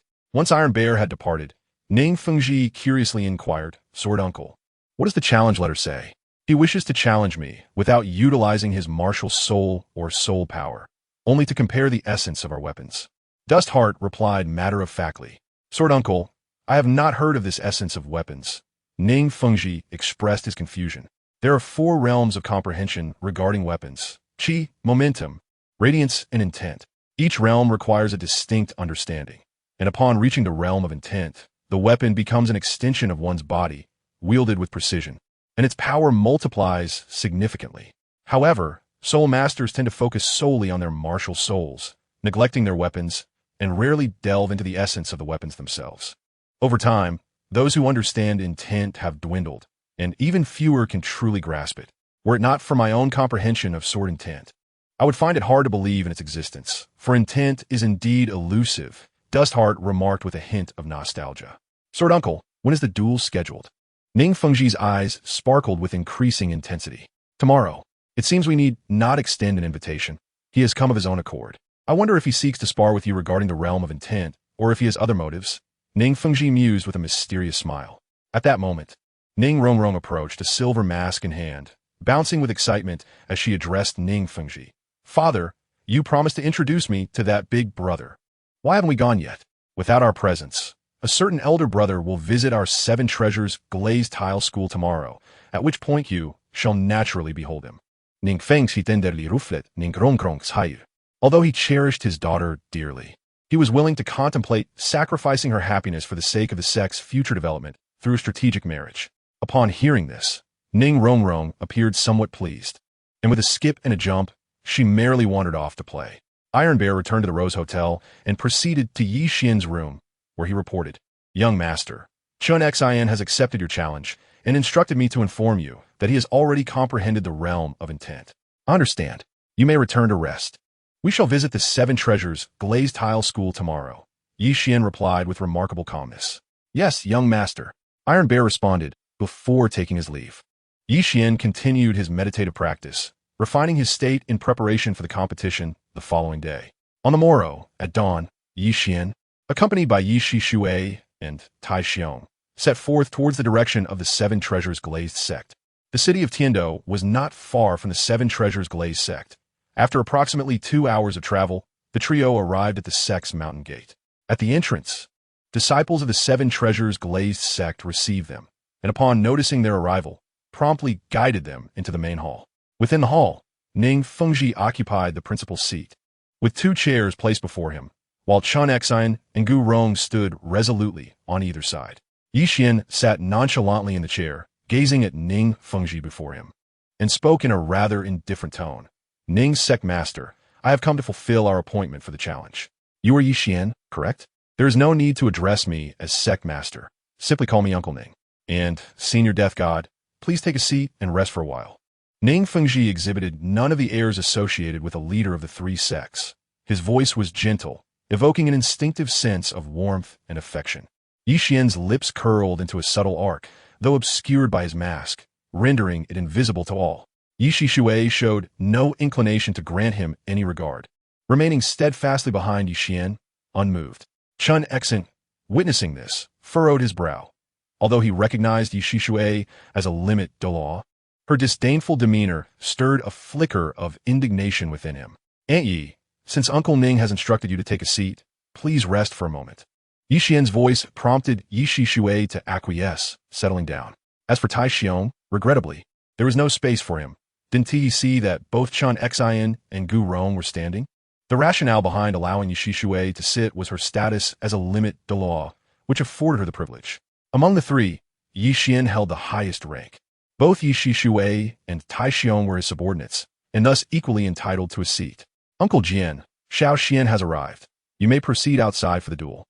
Allowing us to witness the realm of intent, Ning Fengji remarked casually, yet his tone carried an endearing warmth. Yet in his heart, Yi Xian marveled at the subtlety with which the relationship had been deepened. The finesse of the maneuver was indeed remarkable. Very well. I too wish to witness the extent of his progress. With that thought, Qian Renxue proceeded directly towards the open space outside the Grand Hall, followed closely by Yi Xian. Upon reaching the expansive area beyond the hall, which was perfectly suited for a contest of skills, they adhered to their prior agreement of refraining from the use of martial spirits, soul power, and soul techniques. Qian Renxue merely drew forth an utterly ordinary longsword. Yi Xian then produced the divine punishment silver spear, assuming a poised stance. Qian Renxue examined the spear with admiration, exclaiming, "This weapon is extraordinary. However, I shall not employ my superior strength against a lesser opponent. I will allow you to strike first. Then I shall not hold back," Yi Xian replied, tightening his grip on the divine punishment silver spear, preparing to launch his attack. Yi Xian wielded the divine punishment silver spear, causing blossoms of spear light to emerge at its tip, launching a direct assault towards Qian Renxue. Qian Renxue, with a mere casual sweep of his long sword, produced a crisp clang as it met the silver spear. Yi Xian felt an immense force transmit through the spear to his hands, leaving them slightly numb. Observing Qian Renxue, one noted his indifferent expression, his eyes seemingly oblivious to the surroundings. His body appeared to transform into a drawn sword, seamlessly merging with the long sword in his grasp. Though he stood there silently, he emanated an aura of supremacy over all creation. Is this the essence of sword intent? Yi Wan pondered it. Yet his silver spear continued its relentless assault, swinging faster and faster, each thrust aimed at Qian Renxue's vital points, forsaking all defense in favor of sheer aggression. Qian Renxue's long sword was equally unyielding, exhibiting impeccable defense without any intention to counterattack, solely focused on parrying. The arena echoed with the sounds of clashing weapons. While Ning Fengji, Gu Rong, Yishishui, and Tai Xiong silently observed the duel. "Gushu, what do you think of Xiao Xian's performance?" Ning Fengji inquired of Gu Rong, who stood behind him. "Quite impressive, indeed. He possesses the wisdom to abandon defense in favor of an aggressive approach when faced with overwhelming force. However, compared to that old fellow Qian Renxue, he lacks a certain innate profundity," Gu Rong remarked, a hint of admiration evident in his voice. Yishishui and Tai Xiong remained silent, while Ning Rongrong approached quietly and took a seat on the steps at the entrance, her eyes fixed intently ahead. Upon seeing Ning Rongrong, Ning Fengji glanced at both Yi Xian and Yishishui, his thoughts swiftly calculating, before breaking into a gentle smile and stepping outside to instruct his disciples to prepare the banquet. In the arena, as Qian Renxue parried Yi Xian's silver spear with a single stroke, he slowly began to speak. "You have yet to comprehend the essence. Yet your perception of it is already sufficient. The final step you lack is your true heart. The heart and the essence are distinct. How can you grasp the essence without understanding your heart?" Qian Renxue's voice resonated like a blade, cutting deep into Yi Xian's innermost being. Upon hearing those words, Yi Xian halted his actions, gazing at the divine punishment silver spear in his hand, his eyes filled with a profound sense of bewilderment, struggling to comprehend the meaning behind Qian Renxue's words. "To follow your true heart, that is all I can convey. Whether you grasp the essence of this will depend solely upon you." With that, Qian Renxue fell silent, refraining from any further words or actions, merely observing quietly. Yi Xian closed his eyes in deep contemplation, the image of the white tiger martial spirit emerging in his mind. Within the depths of the white tiger's gaze burned a fierce battle intent, accompanied by a palpable aura of killing intent. Yet, this menacing energy seemed to be firmly controlled by the white tiger itself. After gazing into the eyes of the white tiger for a considerable time, Yi Xian suddenly let out a soft chuckle. The white tiger was renowned for its prowess in battle and its dominion over slaughter. Yet he had continually suppressed its battle fervor and murderous intent. How then could he ever comprehend the essence of such intent? Yi Xian extended his hand, a gentle smile gracing his lips as he spoke. I shall no longer suppress your battle fervor and murderous intent. The white tiger has arrived, its momentum irreversible and unstoppable. The gods yield, and the Buddhas retreat. As if responding to Yi Xian's voice, the white tiger let out a mighty roar, filled with elation, and leaped directly towards him. In the outside world, Yi Xian opened his eyes, the pride within them unwavering, yet intertwined with boundless combativeness and lethal intent. The manifestation of his martial soul. The white tiger could not help but unleash a thunderous cry, resonating across the land. He retracted his martial soul, twirling the divine punishment silver spear in his hand. Its tip directed at QianRenxue. Thank you, esteemed elder, for your guidance. I possess a technique. I ask you to evaluate it. QianRenxue appeared intrigued, casually replying. You may unleash your full prowess. Utilizing soul power is perfectly acceptable. Yi Xian thrust the divine punishment silver spear forward with a singular motion. Yet in that simple strike, the spear transformed into a white tiger, its wings spread wide. The oppressive aura emanating from the tiger was as deep as an abyss, rendering any attempt to evade futile. One could only confront it head-on. Within its essence lay an endless threat of annihilation. QianRenxue narrowed his eyes, and with a swift motion, his long sword cleaved the air, manifesting a series of lethal intents in its wake. The outcome was already determined. Yi Xian remarked with indifference, lifting a cup of tea to her lips, her keen eyes, honed to the extreme as a limit Douluo, could easily discern the result of the clash. With a sharp clang, the moment the silver spear collided with the longsword, QianRenxue's weapon shattered into fragments, while Yi Xian's divine punishment silver spear halted in its course. He retracted the spear into his consciousness, placing his right hand, still gripping the weapon, behind him in a gesture of humility. Thank you for your guidance, esteemed elder. He expressed respectfully. The sword lay broken. This contest belonged to you, he acknowledged as he strode towards the hall, seemingly unconcerned with the outcome. Yi Xian made his way towards the hall, though his hands trembled slightly behind him, marked by faint traces of blood. He had resorted to cunning in this contest. While QianRenxue wielded merely an ordinary longsword, he himself brandished the divine punishment silver spear, a divine artifact.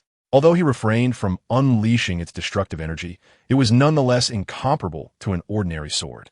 Upon reaching the entrance, QianRenxue effortlessly lifted Ning Renxue, his previously indifferent expression vanishing, treating her with the tenderness of a grandfather towards his granddaughter. Grandpa sword, I am hungry. Ning Renxue's voice rang out, clear and melodious. Fengji, it is already mealtime. Why have you not prepared the dishes? What shall we do if Renxue remains hungry? Ning Fengji inquired, his gaze focused intently on Yi Xian. The banquet is ready. Xiao Xian, Senior Death, and Your Highness, please join us for a meal. Upon receiving Yi Xian's nod, the other two would not object. Since Uncle Ning has extended an invitation, then Aunt Yi, Tai Xiong, let us partake in the meal. Yi Xian's tone was calm, for he had not come solely to spar with QianRenxue today. Yes, young master, responded Yi Xian and Tai Xiong in unison, following closely behind Yi Xian. Ning Fengji led the way, soon arriving at a chamber adorned with an array of delectable dishes. Once seated, Yi Xian removed his mask and began to savor the culinary offerings. Seemingly casual, Ning Fengji inquired, Xiao Xian, I am quite curious. Which sect or family could possibly nurture a talent such as yourself? I have not joined any sect, nor am I a scion of any family. However, I aspire to establish my own sect, Yi Xian replied nonchalantly, his expression remaining unchanged. Indeed, with Senior Death present, founding a sect independently is more than feasible.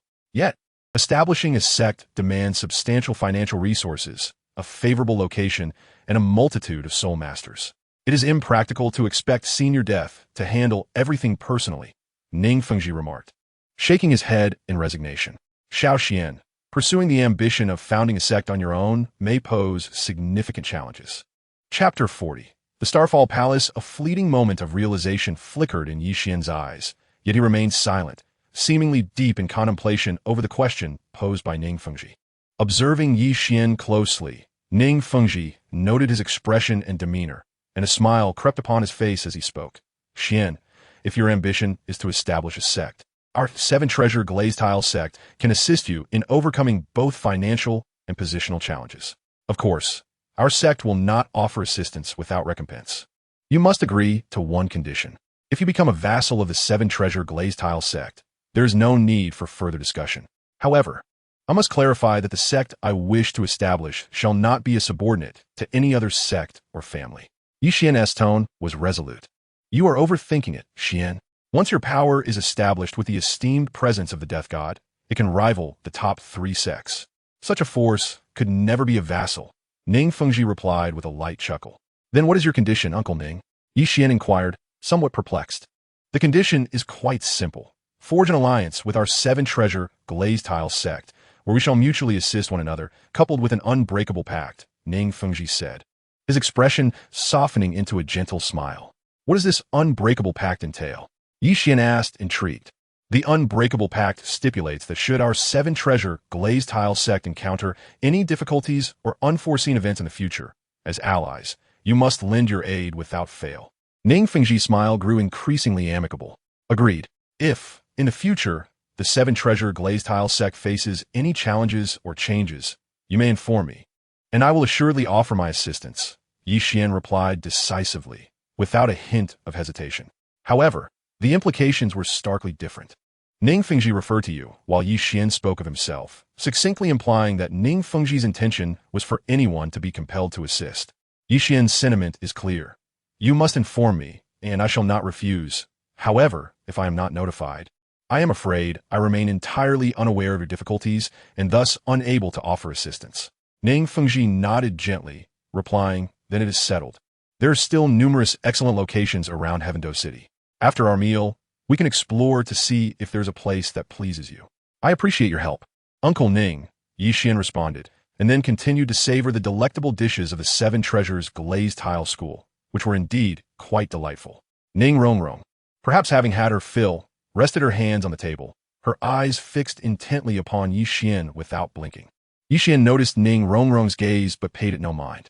Just as he was about to don his mask again, he saw Ning Rongrong holding a silver mask, which she extended towards him, saying, "This is the one you dropped at the Blue Lightning Tyrant Dragon family." Upon examining the mask, he recognized it as the silver mask that had been inadvertently flung away by Yu Tianlin that day. However, Yi Xian did not reach out to take it.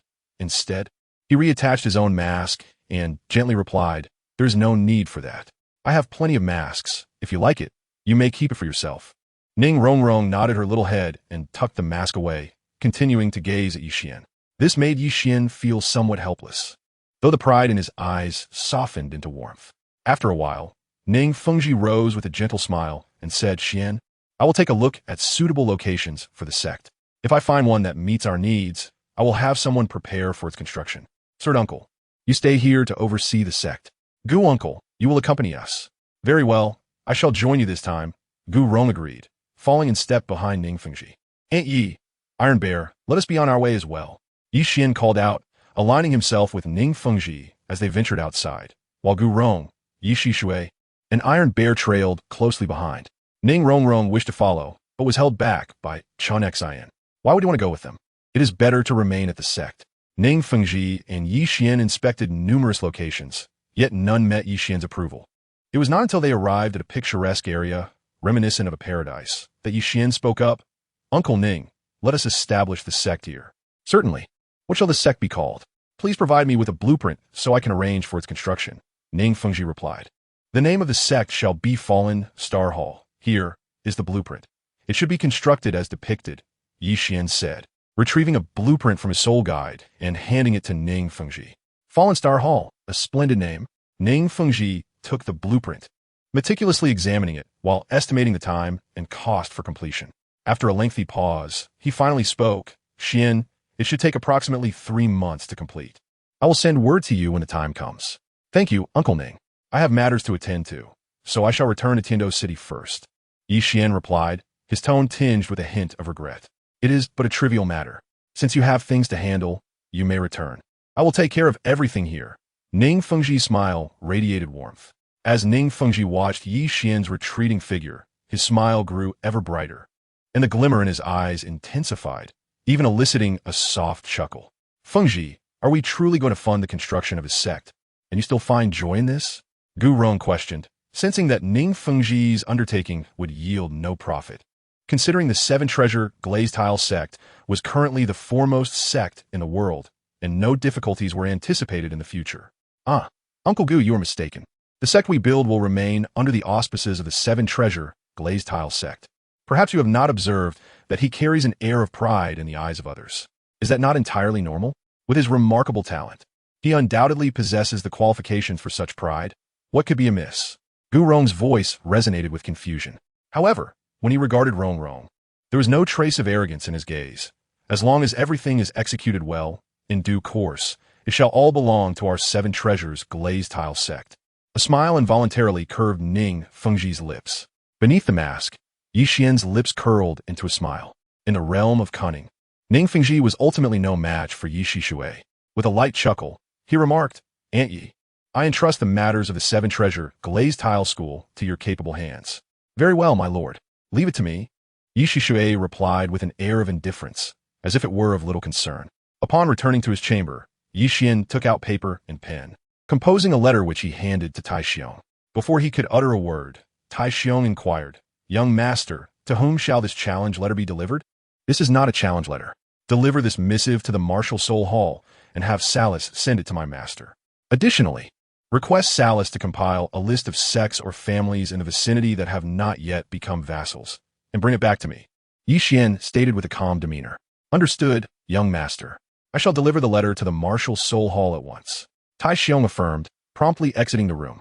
Chapter 41. Slaughter Tai Xiong arrived at the Martial Soul Hall and sought out Bishop Salas, placing the letter from Yi Xian upon the desk. Ensure this letter reaches the hands of the Pope, and also compile a list of the surrounding sects or families that have not become vassals for me, he instructed. Elder, please hold on a moment. The list will be prepared shortly, Salas replied, immediately dispatching orders. A series of documents were compiled and handed to Salas, who then filtered the information, organizing it into a list for Tai Xiong. Before departing, Tai Xiong cautioned, this letter must be delivered to the Pope without delay. It cannot be postponed. Fear not, Elder. I, Salas, understand the urgency. I will ensure it is delivered day and night to the Pope's residence, into His Holiness's hands. Salas asserted confidently. Satisfied, Tai Xiong nodded and made his way towards the Rose Hotel. In the room, Yi Xian was deep in contemplation, while Yi Shishui stood quietly behind him.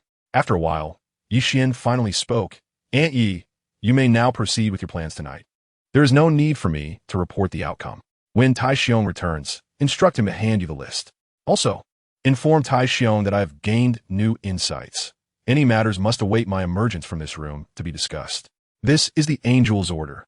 If necessary, you may seek refuge in the Martial Soul Hall, but do not reveal your identity. Rest assured, my lord, the issues shall naturally resolve themselves in due time. Yi Shishui replied, taking the Angel's order and departing with purpose. Yi Xian sighed softly, settling into a cross-legged position upon the bed, and commenced his meditation practice. Yi Shishui stood at the entrance, awaiting the return of Tai Xiong.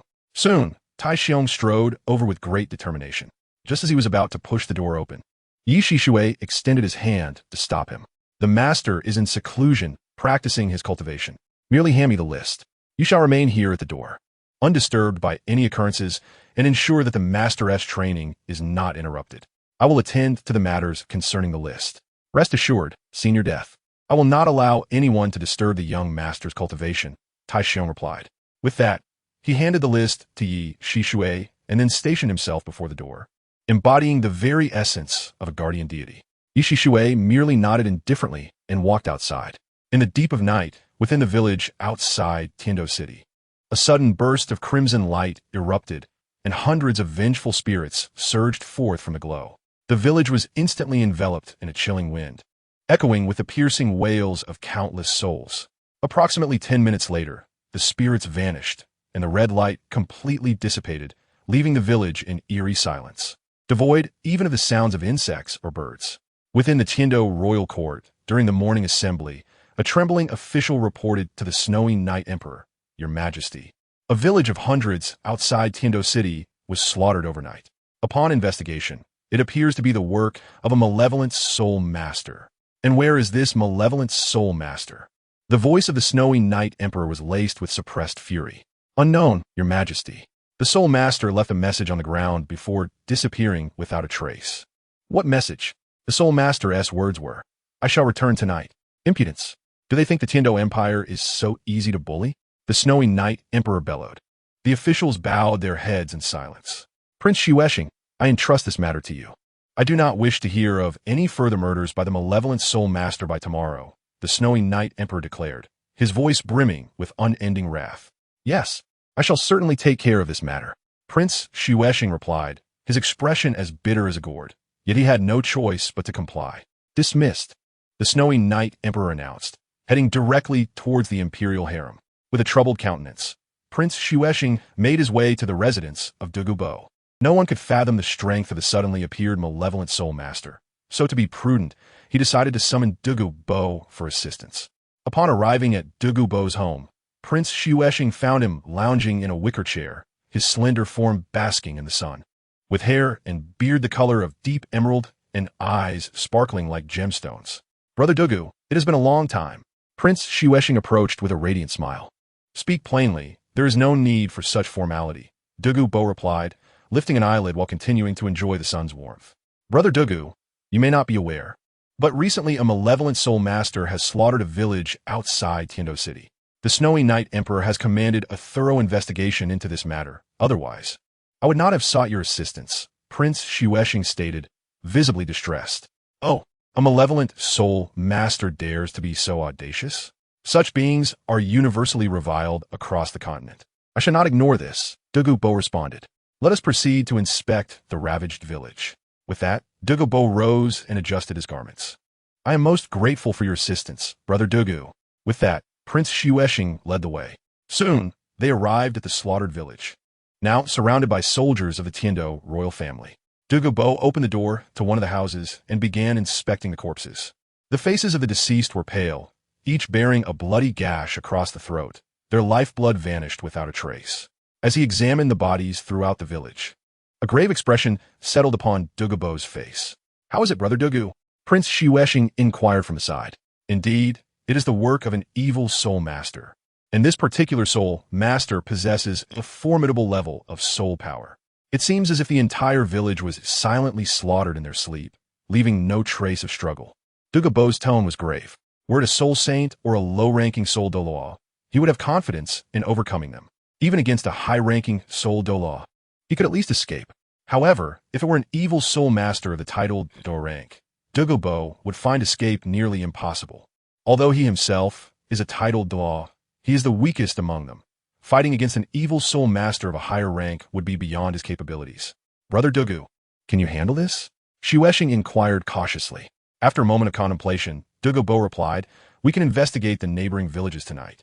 If that proves fruitless, you might seek assistance from the Seven Treasure Glazed Tile School or the recently renowned Yixian.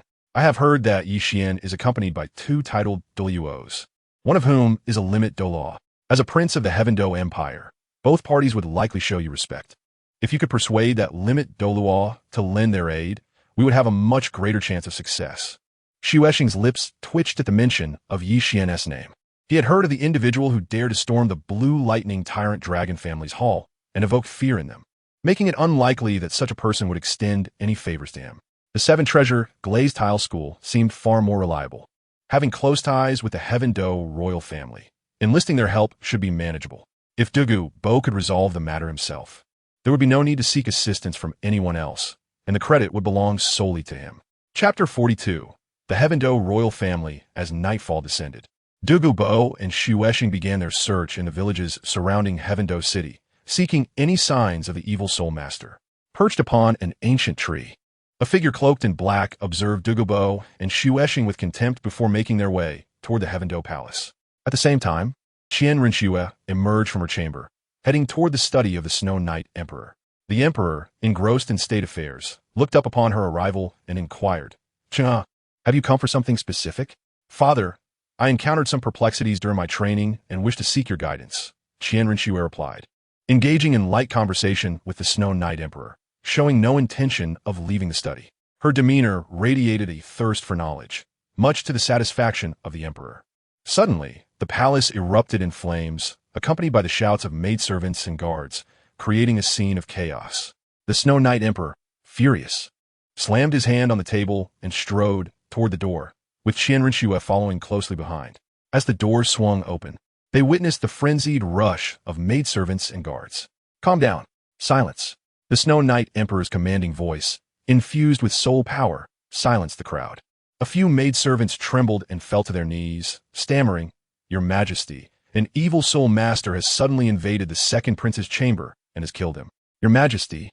The third prince was playing in the palace when a sudden flash of red light appeared, and he was tragically slain. The fourth prince also fell victim to the malevolent soul master, along with several guards who met the same fate. After the maidservants finished sharing their alarming tidings in a cacophony of voices, the Emperor of the Snowy Night widened his eyes in disbelief. Unable to fathom the truth of the matter, Qian Renxue seemed to hear something utterly unfathomable, collapsing onto the ground, her gaze lost in a daze. Suddenly, a figure cloaked in black appeared atop the roof, their raspy voice echoing through the air. "I wondered why I couldn't find the first prince of the Tian Dou royal family. Turns out he was with you, Emperor of the Snowy Night. Today, it seems, he is fortunate. We shall meet again, Emperor of the Snowy Night." With that, the shadowy figure flickered and vanished. Upon hearing these words, Snowy Night comprehended the veracity of the maidservant's accounts. Blood surged within him, and he coughed out a mouthful, nearly collapsing to the ground. Qian Renxue, quick to react, steadied the Emperor, her voice tinged with sorrow as she implored, "Father, you must avenge my second, third, and fourth brothers. Summon the army at once. Seal off Tian Dou City and conduct a thorough search for the malevolent soul master. Alive or dead, we must find him. Also, send for the master of the Seven Treasures Glazed Tile School, Ning Zhongzhu. Qinghe, you must return to your chambers and remain inside. I will ensure you are guarded day and night. You are now the sole heir of our royal family. Nothing must happen to you." The tone of Snowy Night was laced with a hint of melancholy. "Then you must be cautious, father," Qian Renxue replied, and a guard escorted her back to her room, with an increasing number of guards accompanying her. Once in her chamber, Qian Renxue's sorrowful expression vanished entirely as she recalled the shadowy figure, her countenance transforming into one of fury. She waved her hand, a soft golden light enveloping her as she restored her true form. Pointing at the cloaked figure, she exclaimed, "The plan I devised with Xiao Xian was not meant to unfold this way. Did he instruct you to act thus, or have you unilaterally altered our strategy?" Her chest heaved with indignation, clearly at her wit's end. The cloaked figure removed their hood, revealing the form of Yi Shishui, who bowed respectfully to Qian Renxue, saying, "Mistress, please do not be angry. The master is currently in seclusion and is unaware of these events. Then you have acted without authorization to alter the plan. How audacious of you! Do you comprehend the enormity of the risks involved? If this becomes known, not only will my efforts be rendered futile, but the entire scheme of the Spear Hall will be thrown into disarray. Are you prepared to shoulder such a burden?" Qian Renxue's teeth clenched tightly, her eyes ablaze with fury. "Mistress, your approach is far too conservative. Following your method, success would be unattainable for over a decade, even two. Do you wish to squander your most beautiful years in the Tian Dou royal family?" Yi Shishui spoke with a dispassionate demeanor. Qian Renxue was momentarily taken aback, a flicker of confusion crossing her features before she quickly regained her composure and inquired, "What do you mean by that?" "Tomorrow, the Emperor of the Snowy Night shall undoubtedly bestow upon you the title of Crown Prince. At that moment, eliminating the Emperor will allow you, my lady, to ascend to the throne with rightful claim. With my assistance, you shall effortlessly stabilize the court and the realm. All that will remain is to cleanse the officials and seize military power. My lady, you need not squander your prime years on the Heavenly Dou royal family." Yi Shishui spoke with indifference. Upon hearing this, Qian Renxue felt a tempest of emotions surge within her, and she quickly interjected, "No, you cannot pursue this course of action. It is far too perilous. The demise of the Emperor would incite tremendous upheaval, potentially unleashing uncontrollable consequences. I cannot condone such a plan. My lady, Snowy Night has already dispatched someone to summon Ning Fengji of the Seven Treasures Glazed Tile School. Tomorrow, after your coronation as Crown Prince, you shall remain by Ning Fengji's side, and I will handle the rest." Yi Shishui donned her robe once more. "I command you, do not proceed with this." Qian Renxue clenched her teeth, her small chest heaving with anxiety. "My lady, you possess no authority to command me. You must adhere to the plan. Remember, once the bow is drawn, there is no turning back. Moreover, the two titled lurking in the shadows should remain concealed, should Ning Fengji discover any discrepancies. All your efforts may be rendered futile." With that, Yi Shishui leapt through the window, her figure vanishing into the darkness. Seeing this, Qian Renxue bit her silver teeth in frustration and finally lay down on her bed, silent and contemplative. She could only follow Yi Shishue's method. Otherwise, should any unforeseen circumstances arise, her painstaking efforts would be in vain. Qian Renxue preferred a methodical approach over a hasty one, favoring the most prudent means to achieve her objectives. In her eyes, Yi Shishue's methods were driven by impatience, fraught with uncontrollable variables that she found distasteful. Soon, the city of Heavenly Dou was sealed off by the military. The streets echoed with the synchronized sound of marching feet as soldiers began thorough searches, leaving no corner unchecked. Douluo and Xuexing entered from outside the city. Xuexing casually stopped a soldier and inquired, "What has transpired? Why have you sealed off Heavenly Dou City?" "Your Highness, a malevolent soul master has infiltrated the palace and slain 3 princes. Only the first prince escaped unharmed, as he was in the Emperor's study seeking counsel. His Majesty has commanded us to seal off Heavenly Dou City and search for the malevolent soul master." Douluo and Xuexing exchanged glances and hurried towards the Heavenly Dou Palace. Chapter 43. The Coronation of the Crown Prince within the 7 Treasures Glazed Tile School. Officials from the Heavenly Dou royal family recounted the events to Ning Fengji, awaiting his response. After a moment of contemplation, Ning Fengji finally spoke. "You may return. We shall arrive shortly." The official promptly withdrew. Ning Fengji then closed his eyes in deep thought, while Qian Renxue behind him murmured, "Fengji, the malevolent soul master is a scourge to all on the continent. We must hasten to investigate. Indeed, we must ascertain the situation regarding the malevolent soul master." Now, the Tiandou royal family is left with only Prince Xuexing, dispelling any concerns about suppressing issues. It would be a splendid addition to elevate Xuexing to the position of crown prince. It would be far more beneficial to provide timely assistance in a moment of need. Ning Fengji made his way directly towards the Tiandou Palace, with Qian Renxue following closely behind. Upon arriving at the Tiandou Palace, they headed straight for Emperor Shui. At that moment, Emperor Shui's expression was filled with fury. His anger was palpable. Prince Xuexing stood silently below, while the gravity on Douluo's face only intensified. The one thing that puzzled Douluo was why this evil soul master seemed intent on self-destruction, daring to massacre the Tiandou royal family and eliminating 3 princes in a single night. Thankfully, the eldest prince, Xuexing, was by Emperor Shui's side. Otherwise, the heirs of the Tiandou royal family would have faced total annihilation. Upon seeing Ning Fengji arrive, Shui finally spoke, asking Sect Master Ning, "How do you propose to deal with the rampant evil soul master?" "The evil soul master is despised by all, and our 7 Treasures Glazed Tile Sect will certainly not turn a blind eye to this matter. However, we are currently at a disadvantage. With the enemy hidden and our movements visible, no one can be certain where she will strike next. We must swiftly locate and eliminate the evil soul master. Yet, it is also crucial to have someone stationed in the palace to guard against her potential return. Additionally, we must determine the choice for crown prince to stabilize the hearts of the court." Ning Fengji's tone was slightly grave. "During the court assembly, I will officially designate Qinghe as crown prince. However, who shall remain in charge of the Tiandou Palace? Should it be Jian or Douluo?" Shui glanced at Douluo, feeling that having Jian Dao Qian Renxue stationed in the palace would ensure greater safety. The Tiandou royal family could not afford any mishaps at this time. After contemplating, Ning Fengji inquired, "Your Majesty, have you heard of Yixian?" "I have heard some rumors. He is said to have recklessly destroyed the main hall of the blue electric Tyrannosaurus Rex family, a truly audacious youth." Naturally, Shui was familiar with the name Yixian. With a death god elder by his side, a formidable 99th level limit Douluo, if she could be invited to oversee the palace, would undoubtedly guarantee our safety. We could then confidently pursue the whereabouts of the evil soul master. A smile graced Ning Fengji's lips. "Where are they? I shall command someone to summon the death god elder to our Tiandou Palace at once." Shui appeared somewhat moved. If a limit Douluo could be invited as a guest elder of the Tiandou royal family, the stability of the family would be as solid as a rock. Tiandou City, Rose Hotel.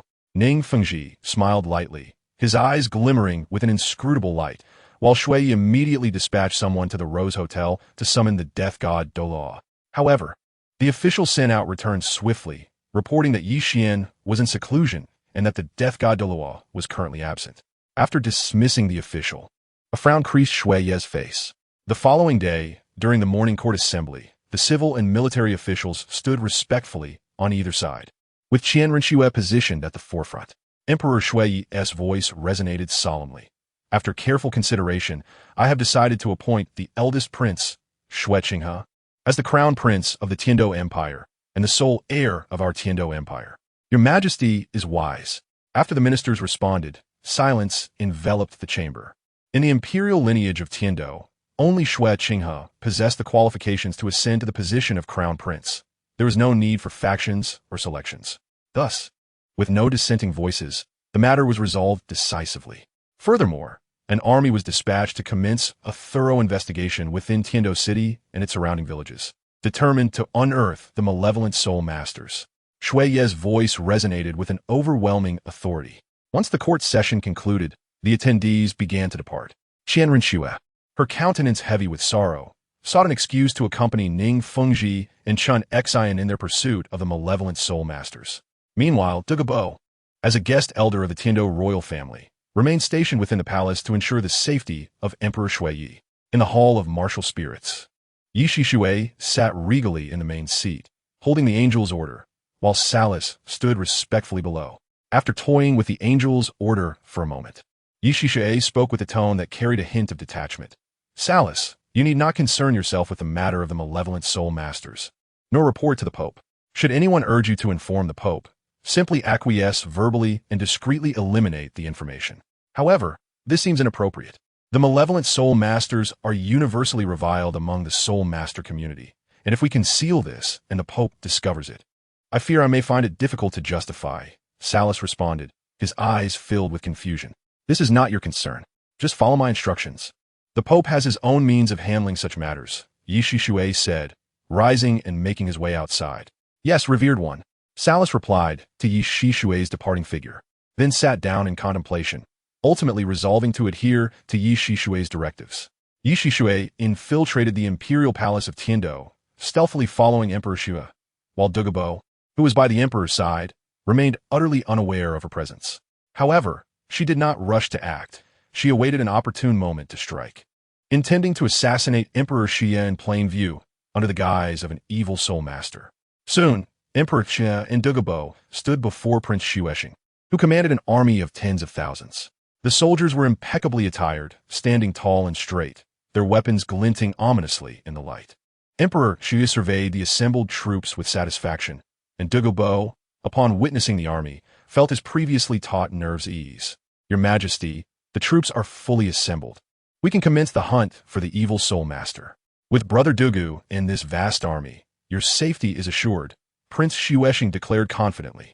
It was well understood that even a title Dou would hesitate to confront such a formidable force head-on, especially with Douluo, a title Douluo, at the emperor's side for protection, rendering any untoward incident highly improbable. Very well, let us set forth to capture the evil soul master. Emperor Shui proclaimed resolutely.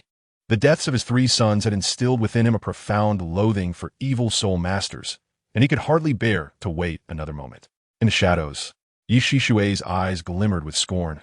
The idea that this assembly of mere soldiers, lacking even the essence of true soul masters, coupled with the weakest title Douluo, could hope to contend with her was nothing short of a delusion. Nonetheless, the assassination of Shui before the multitude would fulfill her objective. Before anyone could react, a crimson flash, laden with the scent of blood, erupted, scattering droplets of crimson into the air, which ultimately descended upon the ground, as Emperor Shui's lifeless body crumpled to the earth. Chapter 44. Unforeseen Assault. Douluo, upon witnessing the corpse of Emperor Shui, immediately came to his senses. The spirit of the phosphorescent serpent emperor surged forth, and 9 soul rings of yellow, purple, and black emerged beneath his feet, propelling him toward Yi Shui, who was shrouded in a black cloak. Evil soul master, you are audacious beyond measure. How dare you commit murder in my presence? Douluo's voice thundered, snapping everyone back to reality. Yi Shui gazed at the charging Douluo, showing no intention of releasing her martial soul. A brilliant crimson light erupted from her palm, and a vengeful spirit emerged, hurtling towards Douluo. The vengeful spirits were a manifestation of her own power, and their full-force explosion was sufficient to grievously wound a title Douluo. As Douluo made contact with the vengeful spirit, he was immediately struck by the scent of blood and an aura of malevolence. With a thunderous boom, the vengeful spirit detonated, unleashing a formidable energy that sent Dugubo careening through the air, crashing heavily to the ground. Lying on the earth, he was engulfed in excruciating pain, blood spilling from his mouth as he looked at Yishi Shui in horror. He was a titled Douluo, yet he could not withstand even her casual strike. How formidable must this soul master be? Yishi Shui paid no heed to Dugubo, instead directing his gaze towards Prince Xuexing. The roots of the grass must be eradicated. There was no need to spare this prince, who wielded military power. Once again, a crimson glow emanated from his palm, and a vengeful spirit soared directly towards Prince Xuexing. Yishi Shui did not look back and departed without hesitation. Outside the city of Tiandou, Ning Fengji and others perceived an ominous red light rising from the direction of the palace and hurried towards it. Upon their arrival, they beheld panicked palace maids and the lifeless body of the Emperor of Snowy Night. Dugubo sprawled on the ground, alongside tens of thousands of soldiers who either lay dead or grievously injured. Upon seeing the corpse of Snowy Night, Qian Renxue was overcome with grief. Yet her heart urged caution. This was not the time to let down her guard, for to do so would mean the loss of all their efforts. Qian Renxue pulled Dugubo up and inquired, "Old poison, what transpired? How could the Emperor of Snowy Night?" Coughing, Dugubo replied weakly, "After you left, the evil soul master suddenly ambushed the Emperor of Snowy Night, and I was caught off guard. I intended to confront the evil soul master to gauge his strength, but he did not even unleash his martial soul. With a mere casual strike, he gravely injured me. Now, the only one left in the Tiandou royal family is Crown Prince Xuexing. The evil soul master's next target will surely be him." Qian Renxue's expression shifted. While he could easily defeat Dugubo, he recognized that he could not achieve such a feat without the use of a martial soul. This implied that the evil soul master's power surpassed his own. Ning Fengji's countenance also darkened. Fortunately, Snowy Night had previously addressed the matter of succession. Otherwise, the Tiandou Empire would descend into chaos, and the Star Dou Empire would undoubtedly seize the opportunity to mount a significant attack. Ning Fengji assisted Qian Renxue to her feet and solemnly stated, "Your Highness, a family cannot be without a leader for even a day, nor can a nation be without a sovereign. You must rally yourself and ascend to the throne." Wiping her tears, Qian Renxue asked, "What do you mean, Master Ning?" Given the urgency of the situation, Ning Fengji suggested, "Everything must be simplified. The crown prince must be crowned emperor by tomorrow. First, let's go to the Rose Hotel to see if the Grim Reaper has returned. If she is back, we must invite her to oversee the palace." He added that they should inform the Spirit Hall of the emergence of an evil soul master of title Douluo level. The Spirit Hall would certainly not turn a blind eye to such a matter. Ning Fengji's tone was grave. If Xuexing were to fall as well, the Tiandou Empire would truly become a shambles. Then we shall proceed to the Rose Hotel. If the Grim Reaper has returned, I, Xuexing, shall certainly invite her to our Tiandou royal family." Qian Renxue declared resolutely. Ning Fengji shook his head, stating, "To invite the Grim Reaper, it suffices to persuade Yixian. Though he is quite proud, the crown prince must be prepared to bear with him. Never mind, let us depart at once." As the words fell, Qian Renxue directly headed towards the Rose Hotel, with Ning Fengji closely following behind. Qian Renxue placed Dugubo down and also proceeded onward. He had checked, and Dugubo was not in mortal peril. He merely required a period of repose for recovery. Yishi Shui changed her attire and headed straight back to the Rose Hotel. Addressing Tai Xiong with a calm demeanor, she said, "If anyone inquires about my return, simply inform them that I arrived in the early morning." "Understood," Tai Xiong replied, patting his chest in assurance. Yishi Shui gently nodded and returned to her room. Soon after, Ning Fengji, Qian Renxue, and Qian Renxue arrived at the Rose Hotel. Upon finding Tai Xiong, Ning Fengji inquired, "Might I ask if the senior death god has returned?" "Yes, he returned early this morning," Tai Xiong replied, positioning himself firmly at the doorway, clearly unwilling to let them enter. "Is Xiao Xian still in seclusion?" Ning Fengji's voice revealed a hint of urgency. "The young master remains in isolation and does not permit any disturbances," Tai Xiong stated. "Please summon Xiao Xian. We have urgent matters to discuss," Ning Fengji urged. Upon hearing his words, Tai Xiong shook his head vigorously, stepping to the side to block the entrance, his intent unmistakable. He would not allow them to disturb Yixian. Not wishing to waste further time with Tai Xiong's obstinacy, Qian Renxue boldly raised her voice at the threshold, declaring, "I am Xuexing, the crown prince of the Heaven Dou Empire. Might I have an audience with young Master Yi Xian? In his room, Yi Xian suddenly opened his eyes, stretched, and rose from his bed. He had been diligently cultivating for the past few days, entirely unaware of the events unfolding outside. As he opened the door, he found Tai Xiong blocking his path. Tai Xiong, step aside, Yi Xian said softly. Hearing his voice, Tai Xiong shot a glare at Xue Qinghe before stepping aside. Rivelink Yivjuan. Undeterred by Tai Xiong's glare, Qian Renxue fixed her gaze on Yi Xian. Upon seeing Yi Xian emerge, Ning Fengji quickly spoke, Xiao Xian. A grave situation has arisen within the Heaven Dou imperial family. We require your assistance, as well as that of the senior death god. Oh, what calamity could befall the Heaven Dou imperial family? Yi Xian leaned against the doorframe, feigning indifference. There are evil soul masters ruthlessly slaughtering the Heaven Dou imperial family. And even the Snow Knight Emperor has met his demise. Fortunately, the Crown Prince has narrowly escaped twice. Otherwise, the Heaven Dou imperial family would have been entirely annihilated. Ning Fengji summarized the dire circumstances. A look of astonishment emerged in Yi Xian's eyes. This was no mere pretense, but genuine shock. Ever since he had divulged the plan he had devised with Qian Renxue to Yi Shishue 2 days prior, he had been taken aback.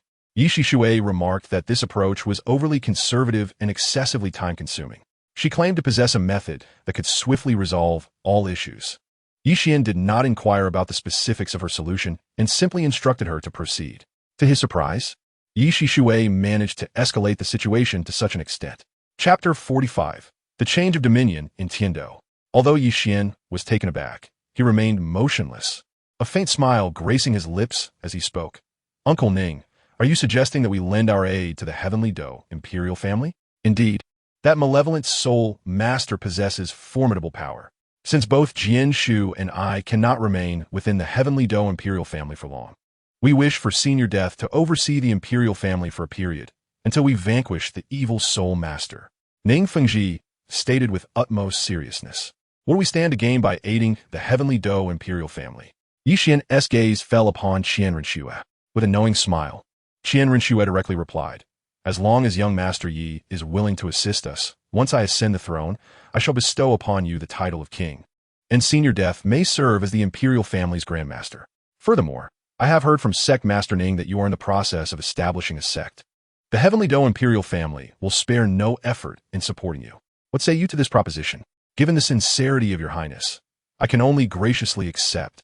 Yi Xian chuckled softly, then turned to say, Aunt Yi, Tai Xiong, let us proceed to the Heavenly Dou imperial family and assist His Highness in claiming the throne.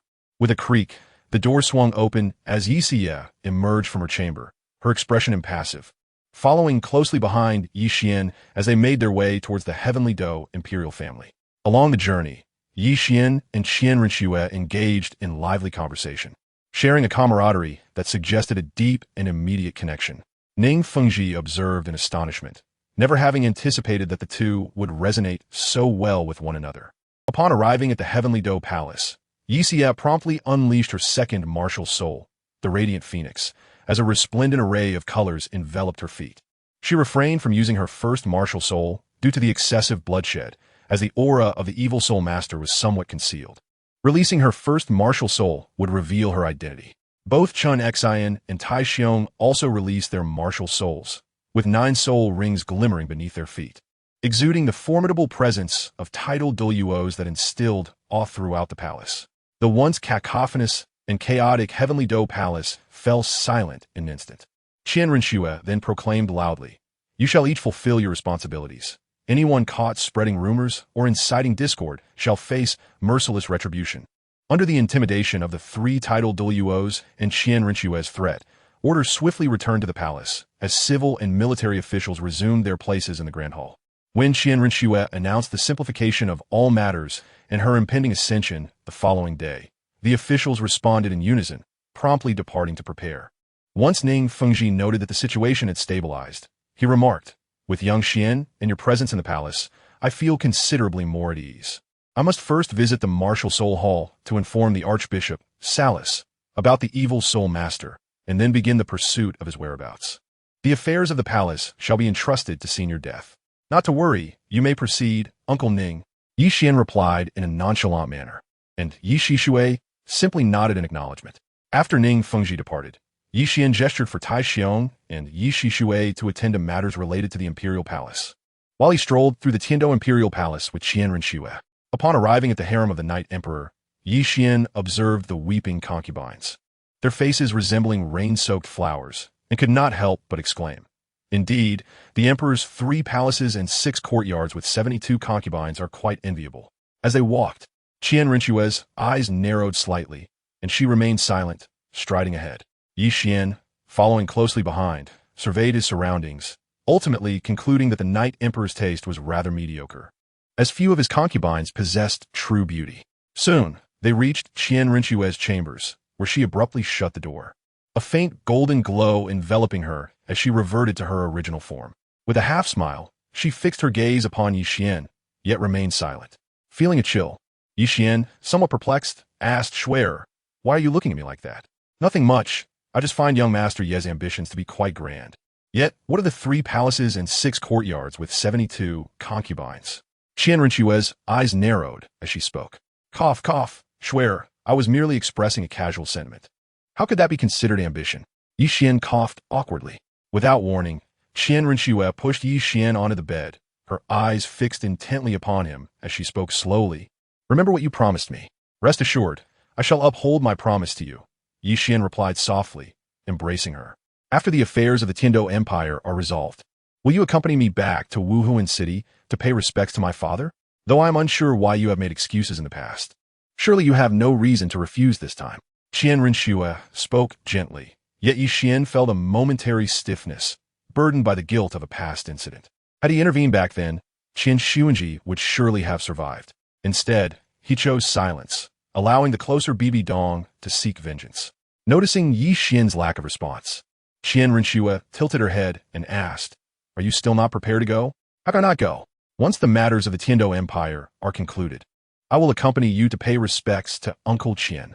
Yi Xian pulled Qian Renxue close again, stroking her soft golden hair, though a bittersweet smile lingered on his lips. Qian Renxue's expression brightened at his words, a smile gracing her features. The following morning, after Jianshi ascended the throne, Qian Renxue took her place at the head of the table, scanning the gathered ministers with a commanding presence. She declared in a clear voice, "From this day forth, Yi Xian shall hold the title of Duke within the Tiando royal family, bearing the title Duke of Daylight. The death god Douluo Yi Shishui shall serve as the national master of the Tiando Empire.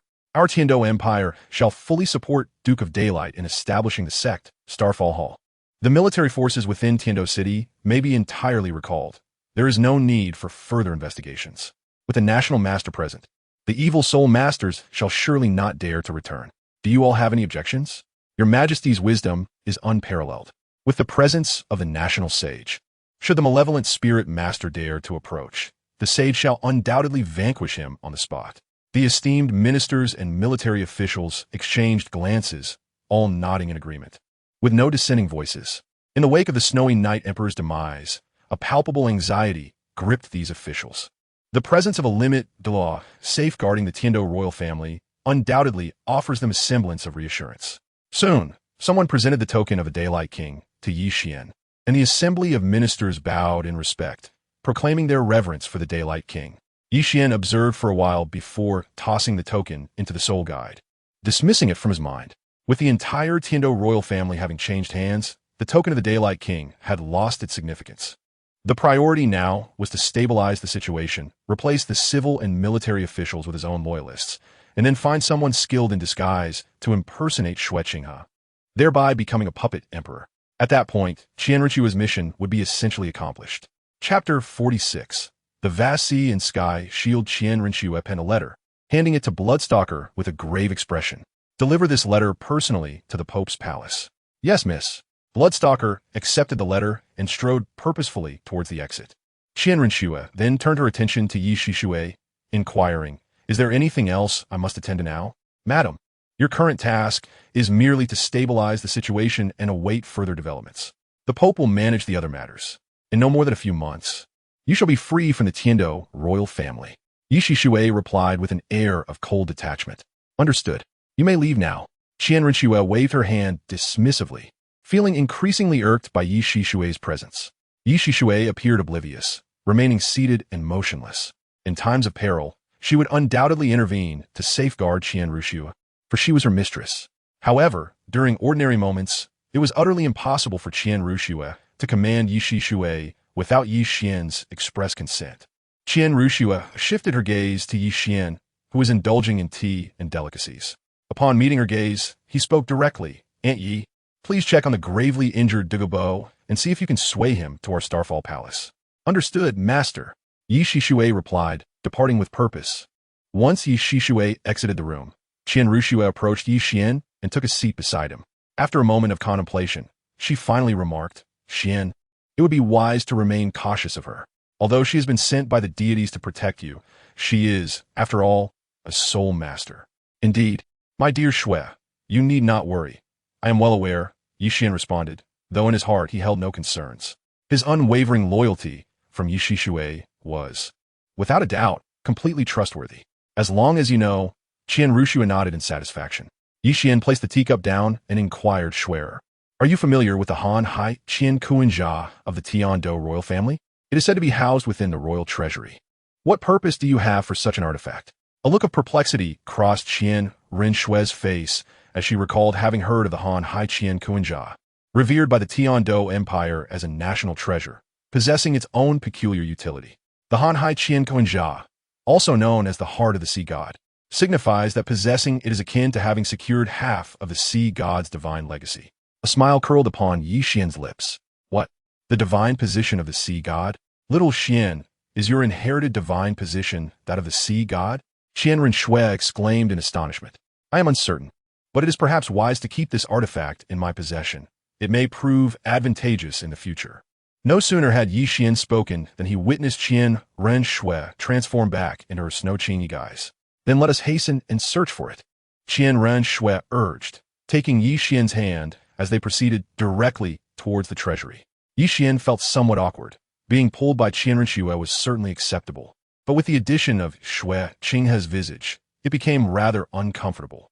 The two arrived at the treasure vault of the Tiando imperial family, embarking on a thorough search. The vault was meticulously arranged with an array of treasures, including several ancient soul bones, which now rightfully belonged to them, given that Yi Xian's Starfall Palace currently possessed nothing.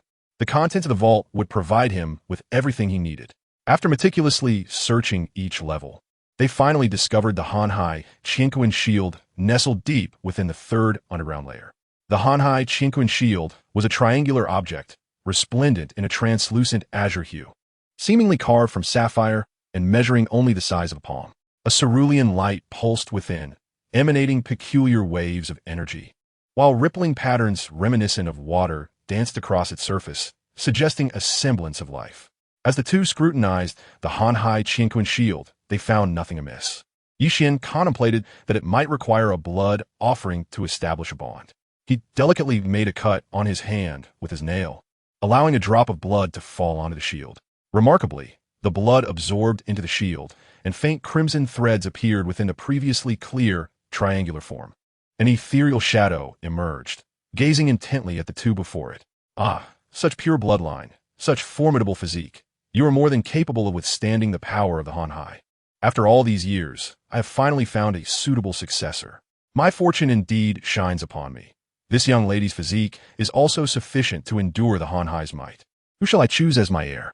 The voice was aged yet calm, as the phantom floated gently above them, quietly observing Yi Xian and Qian Renxue with an expression of approval in its eyes.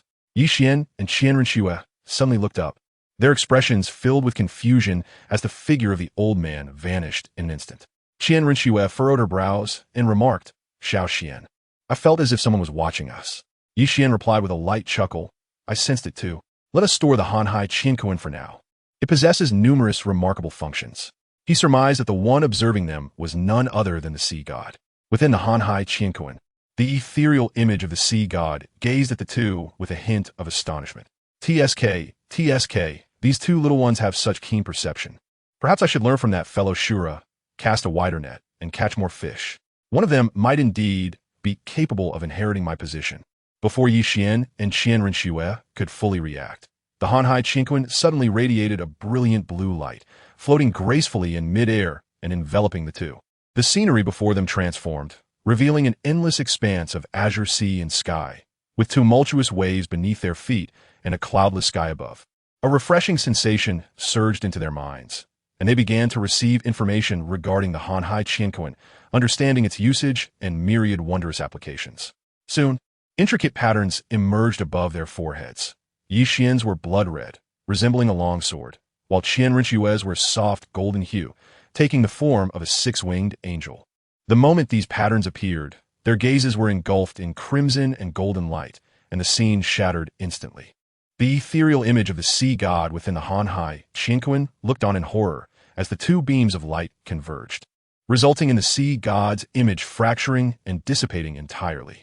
The markings above the brows of Yixian and Qian Renxue vanished without a trace, as if they had never existed.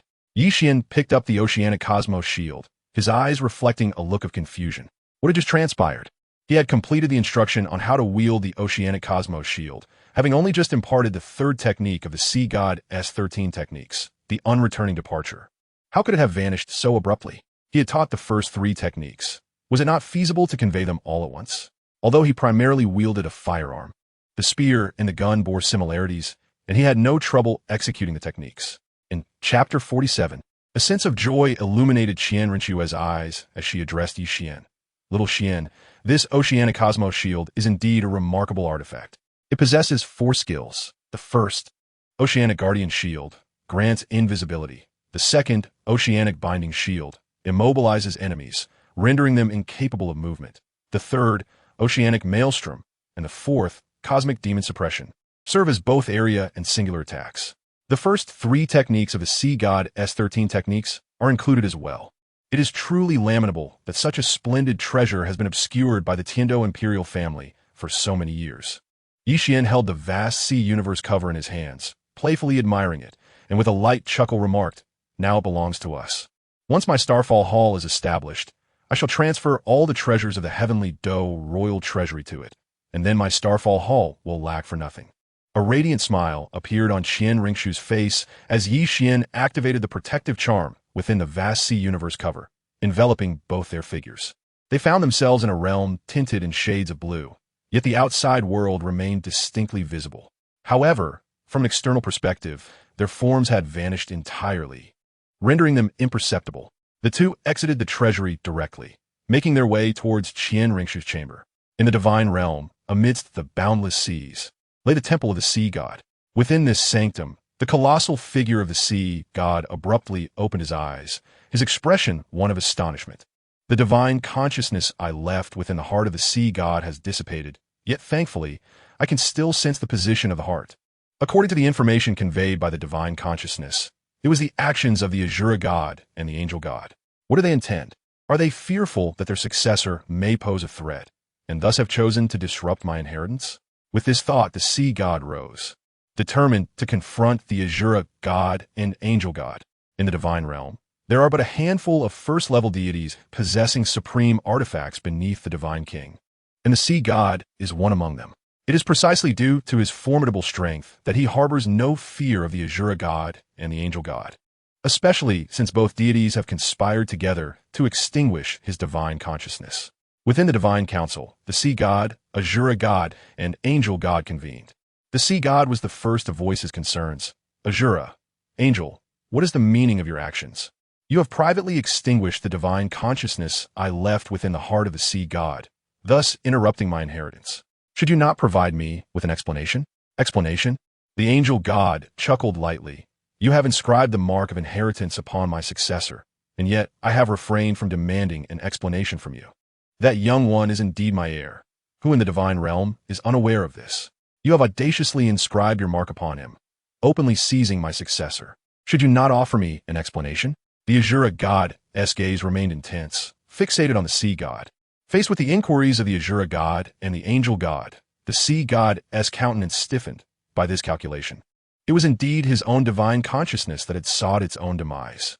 However, the heart of the sea god remained in the possession of their successors, a vital artifact for the succession of the sea god's position, and it must be reclaimed at all costs.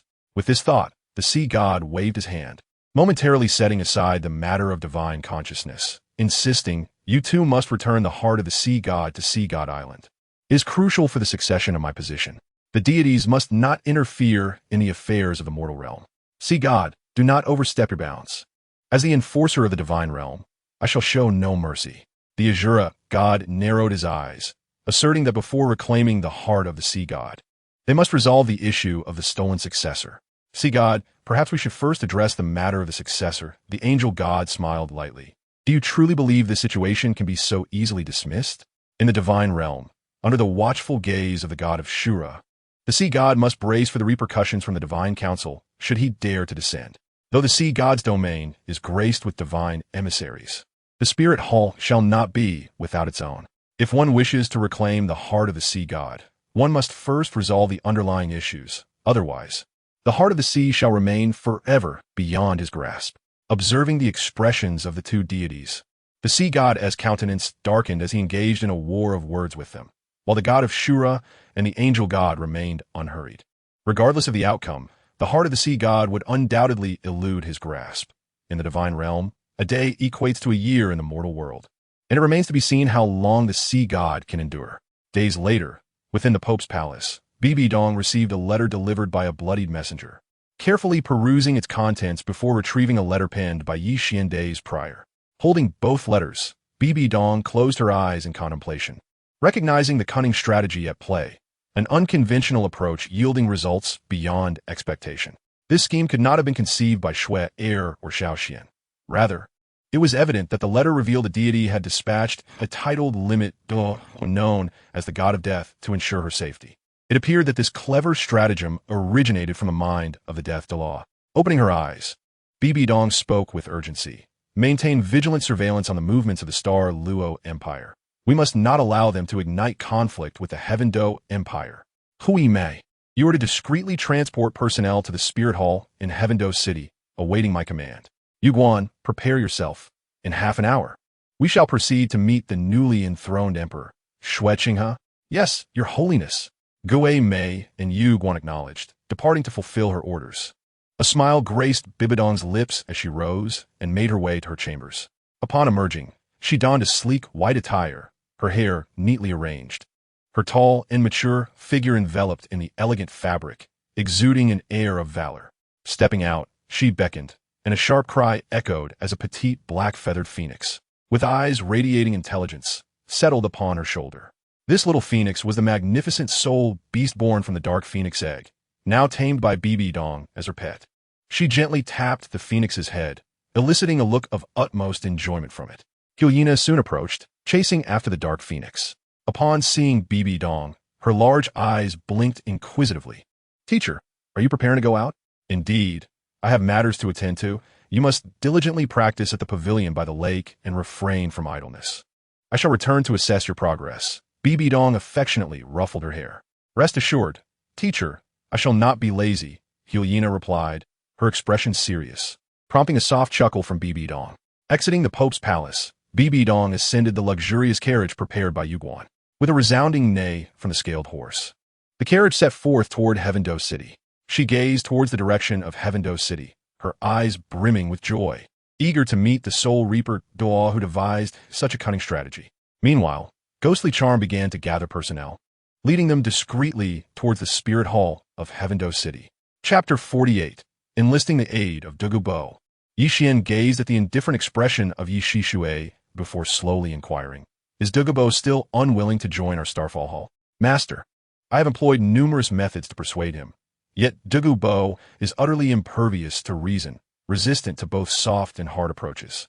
No matter what is said, he steadfastly refuses to ally with the Starfall Hall. Moreover, Douluo Bo's strength ranks among the lowest in the titled Douluo, rendering it unnecessary to squander time on him. It would be far more prudent to eliminate him, thereby eradicating any future threats. As Shixue spoke, a glimmer of murderous intent flickered in her eyes. The days of persuasion had drained her patience, and should Yi Xian give his assent, she could undoubtedly ensure Douluo Bo's demise without a whisper of suspicion. Yi Xian lightly tapped the tabletop, producing a rhythmic sound. Indeed, in terms of one-on-one combat, Douluo Bo was the weakest among the titled Douluos.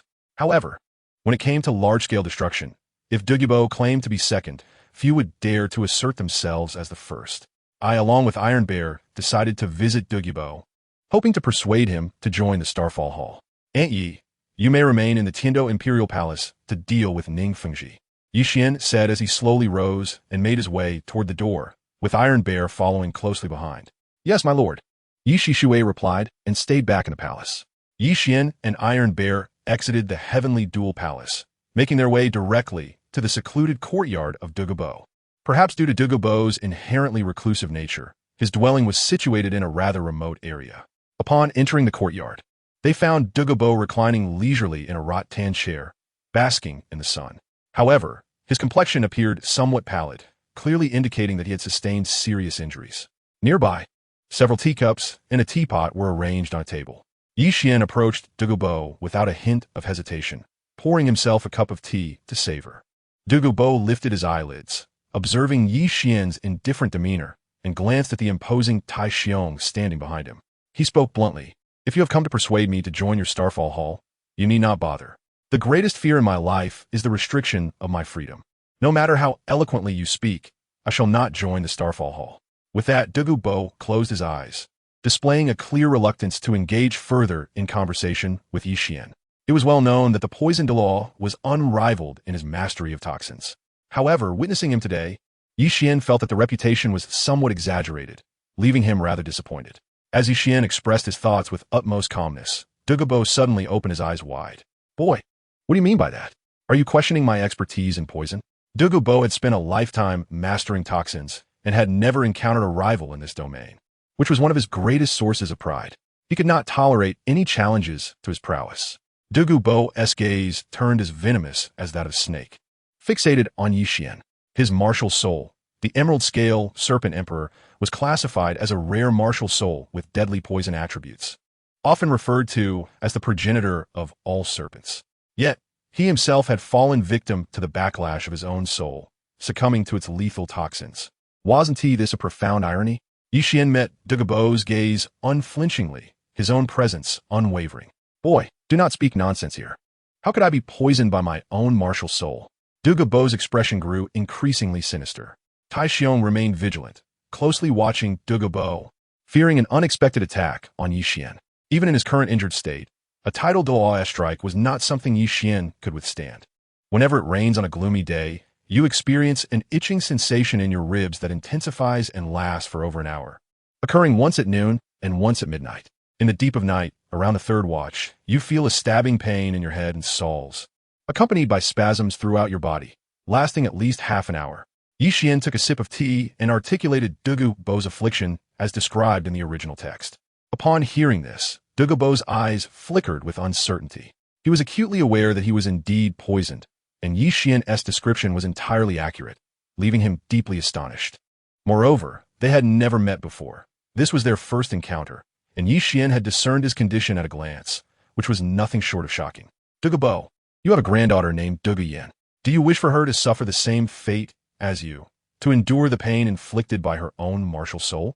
Yi Xian's lips curled into a subtle smile, realizing that this was a pivotal moment in persuading Douluo. Can you cure the poison? Douluo's brow furrowed tightly. He adored his granddaughter, yet he was equally unwilling to relinquish his freedom. To join the Starfall Hall is undoubtedly to relinquish one's freedom. I can discern the issues that afflict you at a glance, and naturally, I can provide an antidote for you and your granddaughter, Douluo, while ensuring that you will not suffer from the backlash of your own martial soul in the future. Yi Xian spoke these words with unwavering composure, his expression betraying not a hint of distress. While he may lack the ability to concoct an antidote, he can certainly sketch a grand vision for the future. Douluo began to contemplate deeply, as if two figures were engaged in a fierce battle within his mind, one representing freedom and the other familial bonds. The struggle between them raged on, but ultimately, it was the bonds of kinship that triumphed. After a considerable pause, Douluo sighed and declared, "First, you shall provide us with the antidote, and once that is accomplished, I shall join your Starfall Hall." Yi Xian allowed a light chuckle and remarked, "First serve the Starfall Palace for 20 years. Based on your performance, I shall then decide when to alleviate your poison.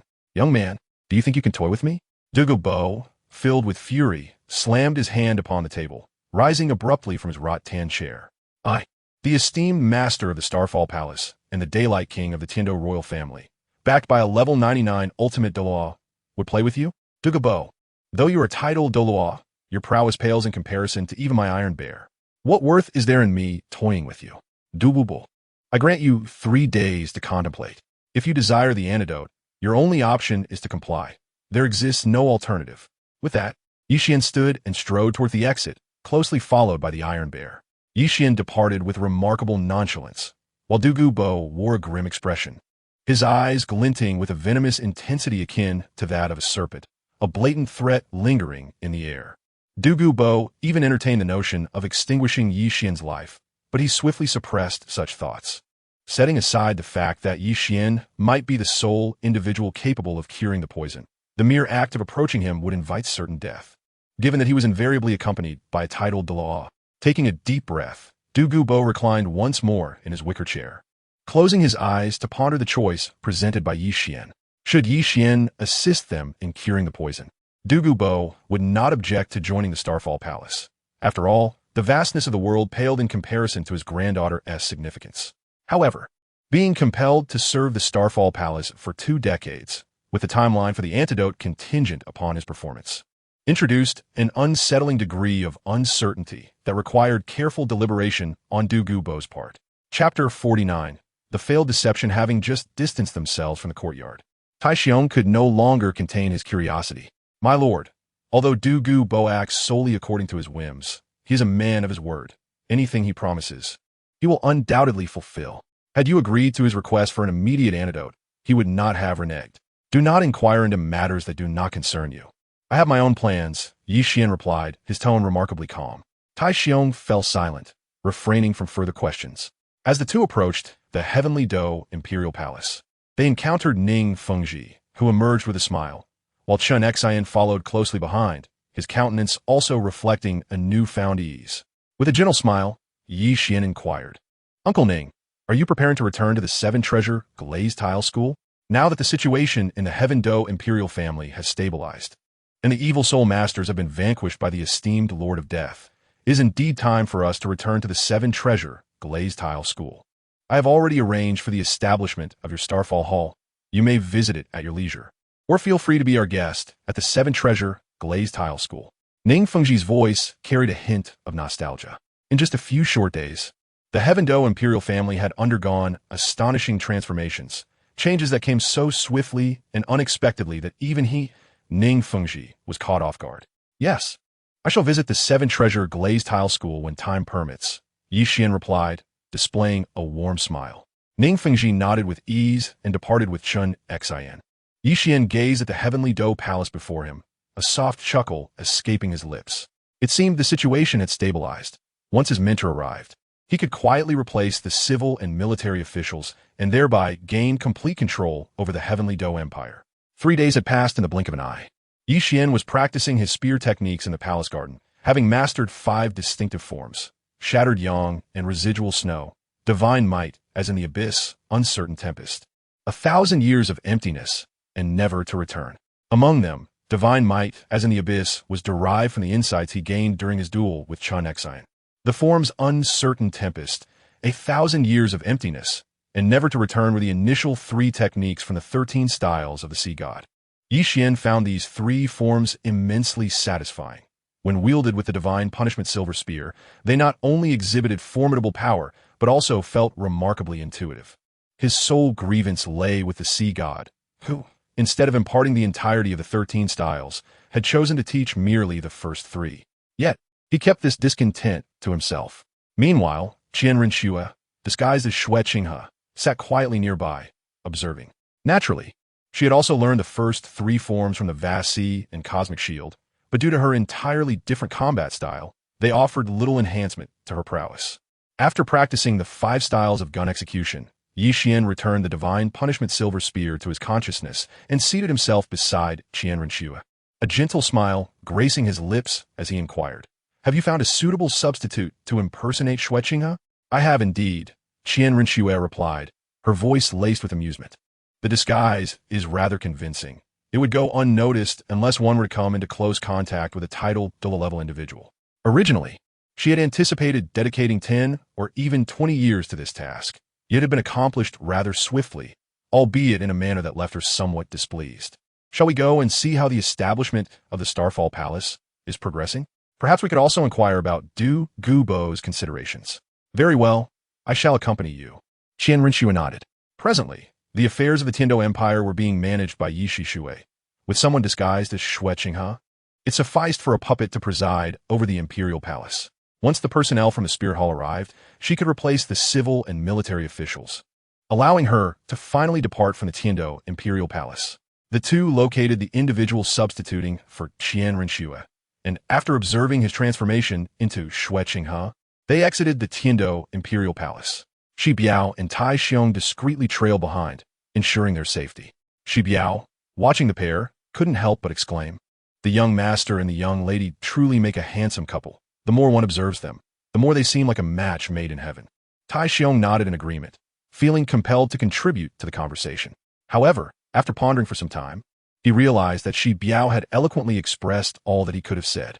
Ultimately, Tai Xiong could only grunt affirmatively, signaling his concurrence. Yi Xian and Qian Renxue arrived at a picturesque location, an enchanting paradise where the Starfall Palace was to be established. However, the area was currently under construction, and the dust was quite prominent. After a moment of contemplation, Qian Renxue inquired, "Xiao Xian, are you planning to discreetly summon personnel from the Spear Hall? Or will you subdue some smaller sects or families on your own?" "Certainly, I shall subdue some smaller sects or families myself. The Starfall Palace is entirely mine. Even if the plan succeeds, the Starfall Palace will stand on equal footing with the Papal Hall and the Offering Hall, while others will not muster their full strength." Yi Xian asserted with utmost confidence and determination. Qian Renxue nodded gently, recognizing that merely having an ultimate duel was insufficient to match the Papal Hall and the Offering Hall. At the very least, their overall strength must be comparable to that of the two halls. I am well aware of that. For now, let us see how Du Gubo is contemplating the matter. Yi Xian chuckled lightly, though uncertainty lingered in his heart regarding whether Du Gubo would choose to join them. Taking Qian Renxue's delicate hand, he headed toward Du Gubo's courtyard. Upon arrival, they found Du Gubo leisurely sipping tea, seemingly unfazed by the world around him. Yi Xian understood clearly that Du Gubo was unlikely to join his Starfall Hall. Nevertheless, he still inquired, "Du Gubo, have you given any thought?" The old man replied, "I stand by my previous statement. If you wish for me to join, you must first resolve the poison afflicting both me and my granddaughter. Otherwise, this discussion is futile." Du Gubo secretly scoffed, having lived for decades and consumed more salt than Yi Xian had rice. Although he was uncertain how this young man had discerned his predicament, he was now 70% convinced that this lad was utterly incapable of detoxification. Just days prior, he had nearly been deceived by this young man's guile. Yi Xian sighed inwardly. Indeed, few who attained the rank of title Dou were lacking in intellect, for it was no ordinary challenge to deceive them. Of course, there were exceptions, such as the iron-headed bear beside him, a true simpleton. Qian Renxue observed Du Gubo, feeling equally helpless, as this man was impervious to both persuasion and coercion. Otherwise, he would not have been relentlessly pursued by the combined forces of Yueguan and Guaimei in years past. Yi Xian and Qian Renxue exchanged a glance, wordlessly turning away, fully aware that further discourse would yield no benefit. Given Du Gubo's disposition, unless the poison was first neutralized, no amount of eloquence would avail them. Du Gubo, observing the retreating figures of the two, chuckled softly to himself, thinking, "You two little ones believe you can deceive me. Du Gubo, such a naive delusion. You're still far too inexperienced." Chapter 50. A different spark days later, within the confines of a luxurious suite at the Rose Hotel. Yi Xian and Qian Renxue gazed through the window at the magnificent car below, which belonged to Bibi Dong, both revealing smiles of anticipation. Yi Xian suddenly inquired, "Shui, what do you think would transpire if two individuals, both burdened by tragic experiences, were to meet? Surely, they would empathize with one another, wouldn't they? However, Xiao Xian, why do you ask this?" Qian Renxue responded, casting a puzzled glance at Yi Xian. "Oh, it is merely a matter of curiosity. Let us invite Aunt Yi and pay a visit to our teacher," Yi Xian declared, producing the vast and encompassing Hanhai Qianquan, enveloping their figures within it. Qian Renxue blinked her golden eyes, slightly bewildered by Yi Xian's sudden inquiry, yet she chose not to dwell on it and followed him as they ventured outside together. Yi Xian was genuinely intrigued by the encounter between Bibi Dong and Yi Shishui, pondering the sparks that would ignite when these two antagonists from the original work met. The two made their way directly to the Tiando royal palace, materializing at the entrance of the royal study before boldly pushing the door open and entering. Yixi, who had been engrossed in state affairs, suddenly became alert. She had felt no presence prior to the door being flung open. It was well known that her prowess had reached the pinnacle of the continent, and even an extreme Douluo of the same rank could not have approached her unnoticed. However, upon recognizing that the visitors were Qian and Qian Renxue, her vigilance swiftly dissipated. Although she was curious about how they had managed to approach her so stealthily, she refrained from inquiring. Matters that were meant to be known would reveal themselves in due course, while those that were not meant to be known would remain beyond her reach, rendering any questions futile. Yixi rose and offered a slight bow to Yi Xian, addressing him with reverence. "My lord, my lady." Yi Xian gently nodded to Aunt Yi, inviting her to accompany them to the spirit hall to meet his teacher. "Very well, my lord," Yixi replied coldly, trailing behind the two. Neither of them paid much attention to her demeanor, as she exuded an air of indifference towards everyone. The vast expanse of the sea of stars enveloped the three figures as they made their way to the spirit hall, traversing through the streets where passers-by seemed oblivious to their presence. Upon reaching the spirit hall, Yi Xian had no intention of concealing himself and entered directly. On the second floor, he located Bibi Dong, who was casually seated in the main seat. Yi Xian's eyes gleamed. Bibi Dong was truly enchanting at this moment, though he dared not gaze too long, as she was not only his teacher, but also his mother-in-law. Yi Xian promptly withdrew the Hanhai, Qianquan shield, and the sudden appearance of three figures startled everyone. Those quick to react, such as Yuguan, immediately positioned themselves in front of Bibi Dong, with some even unleashing their martial spirits, gathering soul power in preparation for an attack. However, upon recognizing Yi Xian and Qian Renxue, the assembled forces retracted their attacks. A collective sigh of relief swept through the crowd as they returned to their original positions, having initially feared an assassination attempt on the Supreme Pontiff. Upon seeing Yi Xian and Qian Renxue, a smile curled upon Bibi Dong's lips, though her gaze remained icy towards Qian Renxue. In turn, Qian Renxue averted her eyes, refusing to meet Bibi Dong's stare. "Teacher." Yi Xian greeted Bibi Dong with a bow. After she gestured for him to rise, her attention shifted to Yi Xiaosui, who was equally scrutinizing Bibi Dong. In an instant, their eyes locked, and a distinct aura emanated from each of them. Bibi Dong exuded an air of regal splendor, akin to a blooming peony, while Yi Xiaosui radiated a cool elegance, reminiscent of a blossoming white rose. Between them, an unspoken battleground of charisma emerged, the two distinct auras clashing subtly as if vying for supremacy. The room fell into a profound silence, all eyes fixated on the encounter between Bibi Dong and Yi Xiaosui. Even Qian Renxue could not resist the urge to turn her head and observe the two.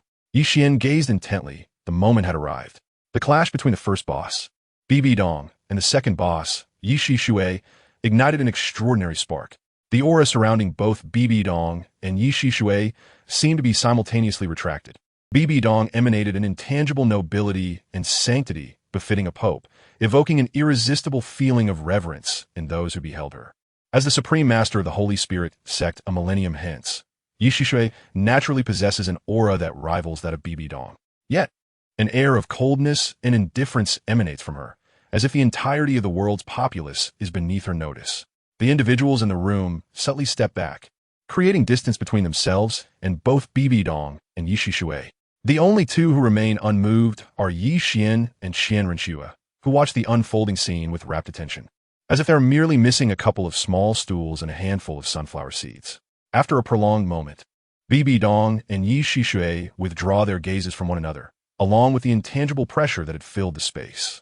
A flicker of emotion passes through Bibi Dong's eyes, mirrored by a glimmer of brilliance in Yi Xiaoshui's. The singular thought that arises in their minds is, this individual is not inferior to me. Of course, this pertains to their demeanor and presence. In terms of strength, Bibi Dong currently falls short of Yi Xiaosui. Bibi Dong then turns her gaze towards Yi Xian and, with a gentle smile, inquires, "Little Xian, will you not introduce me to this esteemed Lord of Death?" Yi Xian cast a fleeting glance around the room before winking at Bibi Dong, his meaning unmistakable. Observing this, Bibi Dong waved her hand and said with an air of authority, "You all may leave." The individuals present in the room bowed respectfully to Bibi Dong before making their exit, closing the door behind them. Qian Renxue, intrigued, pondered why Yi Xian was being so secretive. "Aunt Yi, may I disclose everything?" Yi Xian inquired of Yi Shixue, mindful that certain matters pertained to her privacy. Although she was unwaveringly loyal to Yi Xian, she was still a person subject to the complexities of human emotion, joy, anger, sorrow, and happiness. Thus it was prudent to seek her consent on some matters. Yi Shixue pondered for a considerable time before finally nodding in agreement. As Yi Xian began to recount the events concerning Yi Shixue, Bibi Dong, and Qian Renxue initially maintained their composure.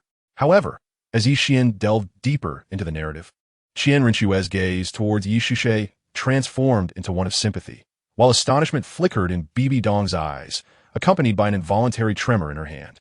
Once Yi Xian concluded his tale, an extended silence enveloped the room, with Yi Shixue's expression remaining indifferent.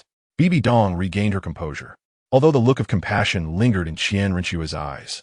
After a prolonged pause, Bibi Dong finally spoke. "Xiao Xian Shuer, you should rest for the night within the spirit hall. I have matters to discuss with this esteemed Lord of Death." "Very well, we shall take our leave, teacher." Yi Xian took Qian Renxue's delicate hand and led her towards the exit. As they stepped outside, Qian Renxue let out a soft sigh. Chapter 51. Complete control. Once only Bibi Dong and Yi Shixue remained in the room. Bibi Dong gestured towards the space before her and spoke in a measured tone. "I believe it is time we engaged in a conversation." Yi Shixue sat down without any hesitation, lifting a cup of tea to her lips, adopting an expression of rapt attention. Bibi Dong, unfazed, began to slowly unveil the burdens that had weighed upon her heart for many years. Yi Shixue remained silent, quietly listening, though the hand that held the teacup began to tremble ever so slightly. Once Bibi Dong finished her narrative, the two exchanged glances, both lowering their heads with gentle laughter, albeit tinged with a hint of melancholy. After a prolonged moment of laughter, their conversation gradually flourished, extending from a morning into the depths of a night, filled with laughter intermingled with tears, as if they were two souls who had lamented the passage of time before their reunion. Meanwhile, Gui Mei and his associates had secretly arrived at the spirit hall, poised to report to Pope Bibi Dong, only to be halted by Yu Guan, who gently shook his head. Having partnered for many years, Gui Mei instantly comprehended Yu Guan's intent. He gestured for the accompanying personnel to find places to rest. Yu Guan and Gui Mei positioned themselves at the stairway, preventing any interruptions to Bibi Dong's moment. On the following day, at dawn, Bibi Dong and Yi Shixue emerged from their chamber, surveying the scene below. Most individuals were already arranged in an orderly fashion, with the exception of Yi Xian and Qian Renxue. Moreover, it was imperative that today, as proceedings transpired flawlessly and discreetly, necessitating Qian Renxue to disguise herself as Xue Qinghe for the morning audience. Bibi Dong inquired directly, "Have Xiao Xian and Xue already departed for the Tiando Royal Palace?" "Your Holiness, I have been here all night and have not seen the young master and young lady leave. They must still be asleep in their room," came the somewhat sardonic voice of Yu Guan. Upon hearing this, Bibi Dong glanced at the time, noting that there was still ample time before the morning audience in the Tiando Empire, allowing the two to rest a while longer without urgency. As time trickled by, Bibi Dong's expression darkened gradually. With less than half an hour remaining until the audience, Yi Xian and Qian Renxue showed no signs of emerging. Bibi Dong clapped her hands, summoning the dark phoenix, which soared from a corner of the spirit hall, alighting on her shoulder with a shrill cry that echoed throughout the hall. Inside the chamber, the once blissfully sleeping Yi Xian and Qian Renxue were instantly jolted awake. Groggy, they stepped out of the room, their eyes scanning the surroundings to discern the source of the disturbance. Upon surveying the scene, they spotted the dark phoenix perched on Bibi Dong's shoulder, alongside her somewhat somber expression. Qian Renxue, noticing the glimmer in Bibi Dong's eyes, felt a flicker of disbelief, for the emotion reflected was neither indifference nor disdain, but rather a subtle tenderness. To confirm her perception, she rubbed her eyes, and upon reassessment, realized it was indeed no illusion, but a genuine sentiment. Yi Xian was also somewhat taken aback. He naturally noticed the subtle tenderness in Bibi Dong's gaze. Although this expression was faint, so much so that it could be described as barely perceptible, both Yi Xian and Qian Renxue observed it distinctly. They then turned their attention to Yi Shixue, while her expression remained indifferent. There was a hint of color in her eyes, making her appear less frigid than before. Yi Xian and Qian Renxue were momentarily taken aback, filled with curiosity regarding the conversation between Bibi Dong and Yi Shixue that could provoke such a profound transformation in the two. Observing their disheveled appearance, Bibi Dong promptly remarked, "Little Qian, Shuer, look at your current state. Have you become too complacent to the point of neglecting your cultivation?" Yi Xian lowered his head and gently pinched QianRenxue's delicate cheek, signaling her that an opportunity had arisen for her to make an attempt. After a moment of contemplation, QianRenxue finally called out, "Mother." A fleeting glimmer of tenderness and affection appeared in Bibi Dong's eyes, only to be quickly replaced by a stern demeanor as she closed her eyes and instructed, "You must go wash up now. There must not be the slightest error in today's matters." QianRenxue's face brightened with joy. He had distinctly sensed that ephemeral expression, and although her attitude remained somewhat aloof, was this not a promising beginning? Nodding in agreement, QianRenxue took Yi Xian's hand and descended to wash up. By the time they finished, the hall was nearly empty, with only Yi Xian remaining solitary, standing there. In Yi Xian's hand appeared the vast and boundless Qian, a flash of azure radiance enveloping the three figures within its embrace as they made their way towards the heavenly Dou Imperial Palace. Upon arriving at the palace, QianRenxue once again assumed the guise of Shui Qinghe, taking her seat upon the throne in the Grand Hall. To her left and right stood Yi Xian and Yi Shishui, while the periphery of the hall was besieged by the forces of the Spirit Hall. QianRenxue cast a sweeping glance over the civil and military officials below, and upon confirming that none were missing, a smile crept upon her lips as she slowly declared, "It is time to act." The officials exchanged puzzled glances directed at QianRenxue, who simply closed her eyes, disregarding their confusion. Suddenly, a throng of individuals surged into the hall. Yuguan, Gui Mei, Iron Bear, Snake Spear, and Bloodstab, the five titled Dou, stood at the entrance, sealing the grand doors behind them. A month later, the court of the Heavenly Dou Empire had been completely dominated by the Spirit Hall, with all military authority firmly grasped in the hands of Bibi Dong. The entirety of the Heavenly Dou Empire had been silently ensnared by the Spirit Hall, and should Bibi Dong desire it, with a mere command, the Heavenly Dou Empire would swiftly be rebranded as the Spirit Empire. Yi Xian and QianRenxue ascended the exquisite carriage of Bibi Dong, while Yuguan and Gui Mei stood on either side of the carriage. With the resonant neigh of the scale horse, the carriage began its journey towards the Pope's palace in Spirit City. Yi Shishui remained in Heaven Dou City, as the establishment of the Starfall Palace was still underway. Their return to Spirit City was uncertain, and it was imperative to have someone stationed at the Starfall Palace upon its completion. Additionally, Yi Shishui served as the Imperial Master of the Heaven Dou Empire, and her presence in Heaven Dou City would also serve to guard against the potential machinations of Ning Fengji from the Seven Treasure Glazed Tile School, thus preventing any unforeseen circumstances. Within the luxurious carriage, Yi Xian suddenly inquired, "Master, when shall we execute the next phase of our plan?" Bibi Dong, who had been resting her eyes, opened them with a gentle smile and replied, "I have my own strategies in mind. You two need only focus on your cultivation. I will take care of the rest." Yi Xian and QianRenxue exchanged a glance, sharing a smile before readily agreeing. Chapter 52, The Return and Departure. Several days later, the luxurious carriage came to an abrupt halt outside the Spirit City. Yi Xian and QianRenxue emerged from the carriage, making their way toward the secluded area, while the carriage proceeded directly into the Spirit City. As Yi Xian and QianRenxue beheld the gravestone before them, QianRenxue noticed that Yi Xian's pace was gradually slowing. With a hint of perplexity, she inquired, "Xiao Xian, what troubles you?" Yi Xian took a deep breath and gently shook his head, saying, "It's all right. Let us first pay our respects to Uncle Qian." The two approached the gravestone of Qian Xuanji, and after offering their tributes, QianRenxue stood before the monument, lost in thought, while profound guilt flickered in Yi Xian's eyes. After a moment of silence, QianRenxue finally spoke, "Father, I swear I shall avenge your grievances." Upon hearing the voice of QianRenxue, the guilt in Yi Xian's eyes swiftly dissipated, replaced by an unwavering tranquility, devoid of any tumult. The two offered a final bow before the gravestone and then rose together.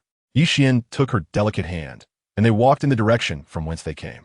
The gentle breeze tousled their hair, imbuing the moment with an extraordinary sense of serenity and peace. Upon returning to the pavilions at the lake center, they made their way directly to Bibi Dong's chamber. Observing Yi Xian and QianRenxue's entrance, Bibi Dong softly inquired, "Are you preparing to depart?" Yi Xian gently nodded and said, "Teacher, Shui and I are preparing to embark on a journey to the mainland to gain some experience.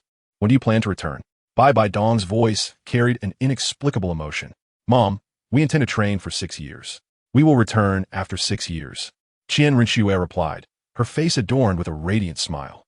However, Bibi Dong shook her head and, with a grave expression, stated, training is permissible, but you must return to Wuhuan City before you turn 16. Regardless of the circumstances, the time may be advanced but cannot be postponed. Do you understand? Upon hearing these words, Yi Xian and Qian Renxue exchanged a solemn glance and nodded in acknowledgement, signifying their understanding. Now, you may depart. Upon your return from your trials, I shall assess your accomplishments. Do not become complacent in your cultivation, Bibi Dong instructed, waving her hand dismissively. During their earlier conversation, the two had mentioned that after paying homage to Qian Xuanji, they would embark on their journey. Thus, Bibi Dong was already aware of their intentions upon their arrival. As she watched their retreating figures, a smile unconsciously graced Bibi Dong's lips. She had a premonition that when they returned, they would undoubtedly present her with a delightful surprise. Yi Xian and Qian Renxue arrived at the Hall of Worship, where they shared their thoughts with Qian Douluo about their intention to embark on an expedition across the continent.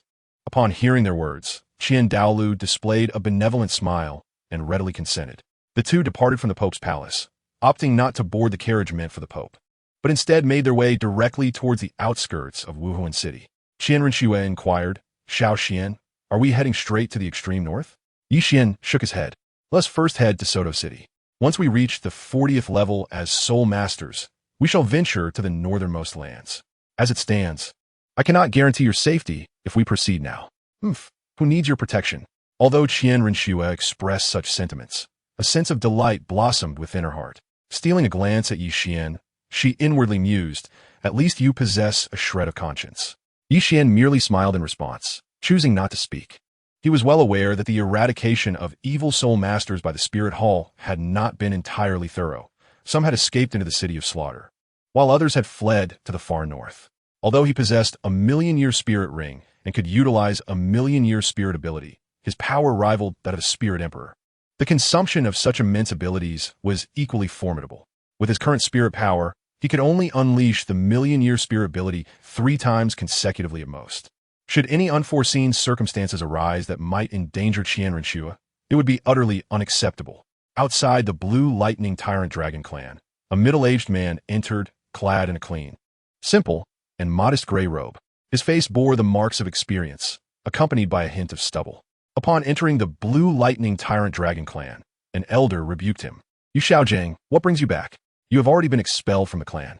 I heard that the main hall of the Blue Lightning Tyrant Dragon clan was destroyed and that my father was severely injured. I came to assess his condition.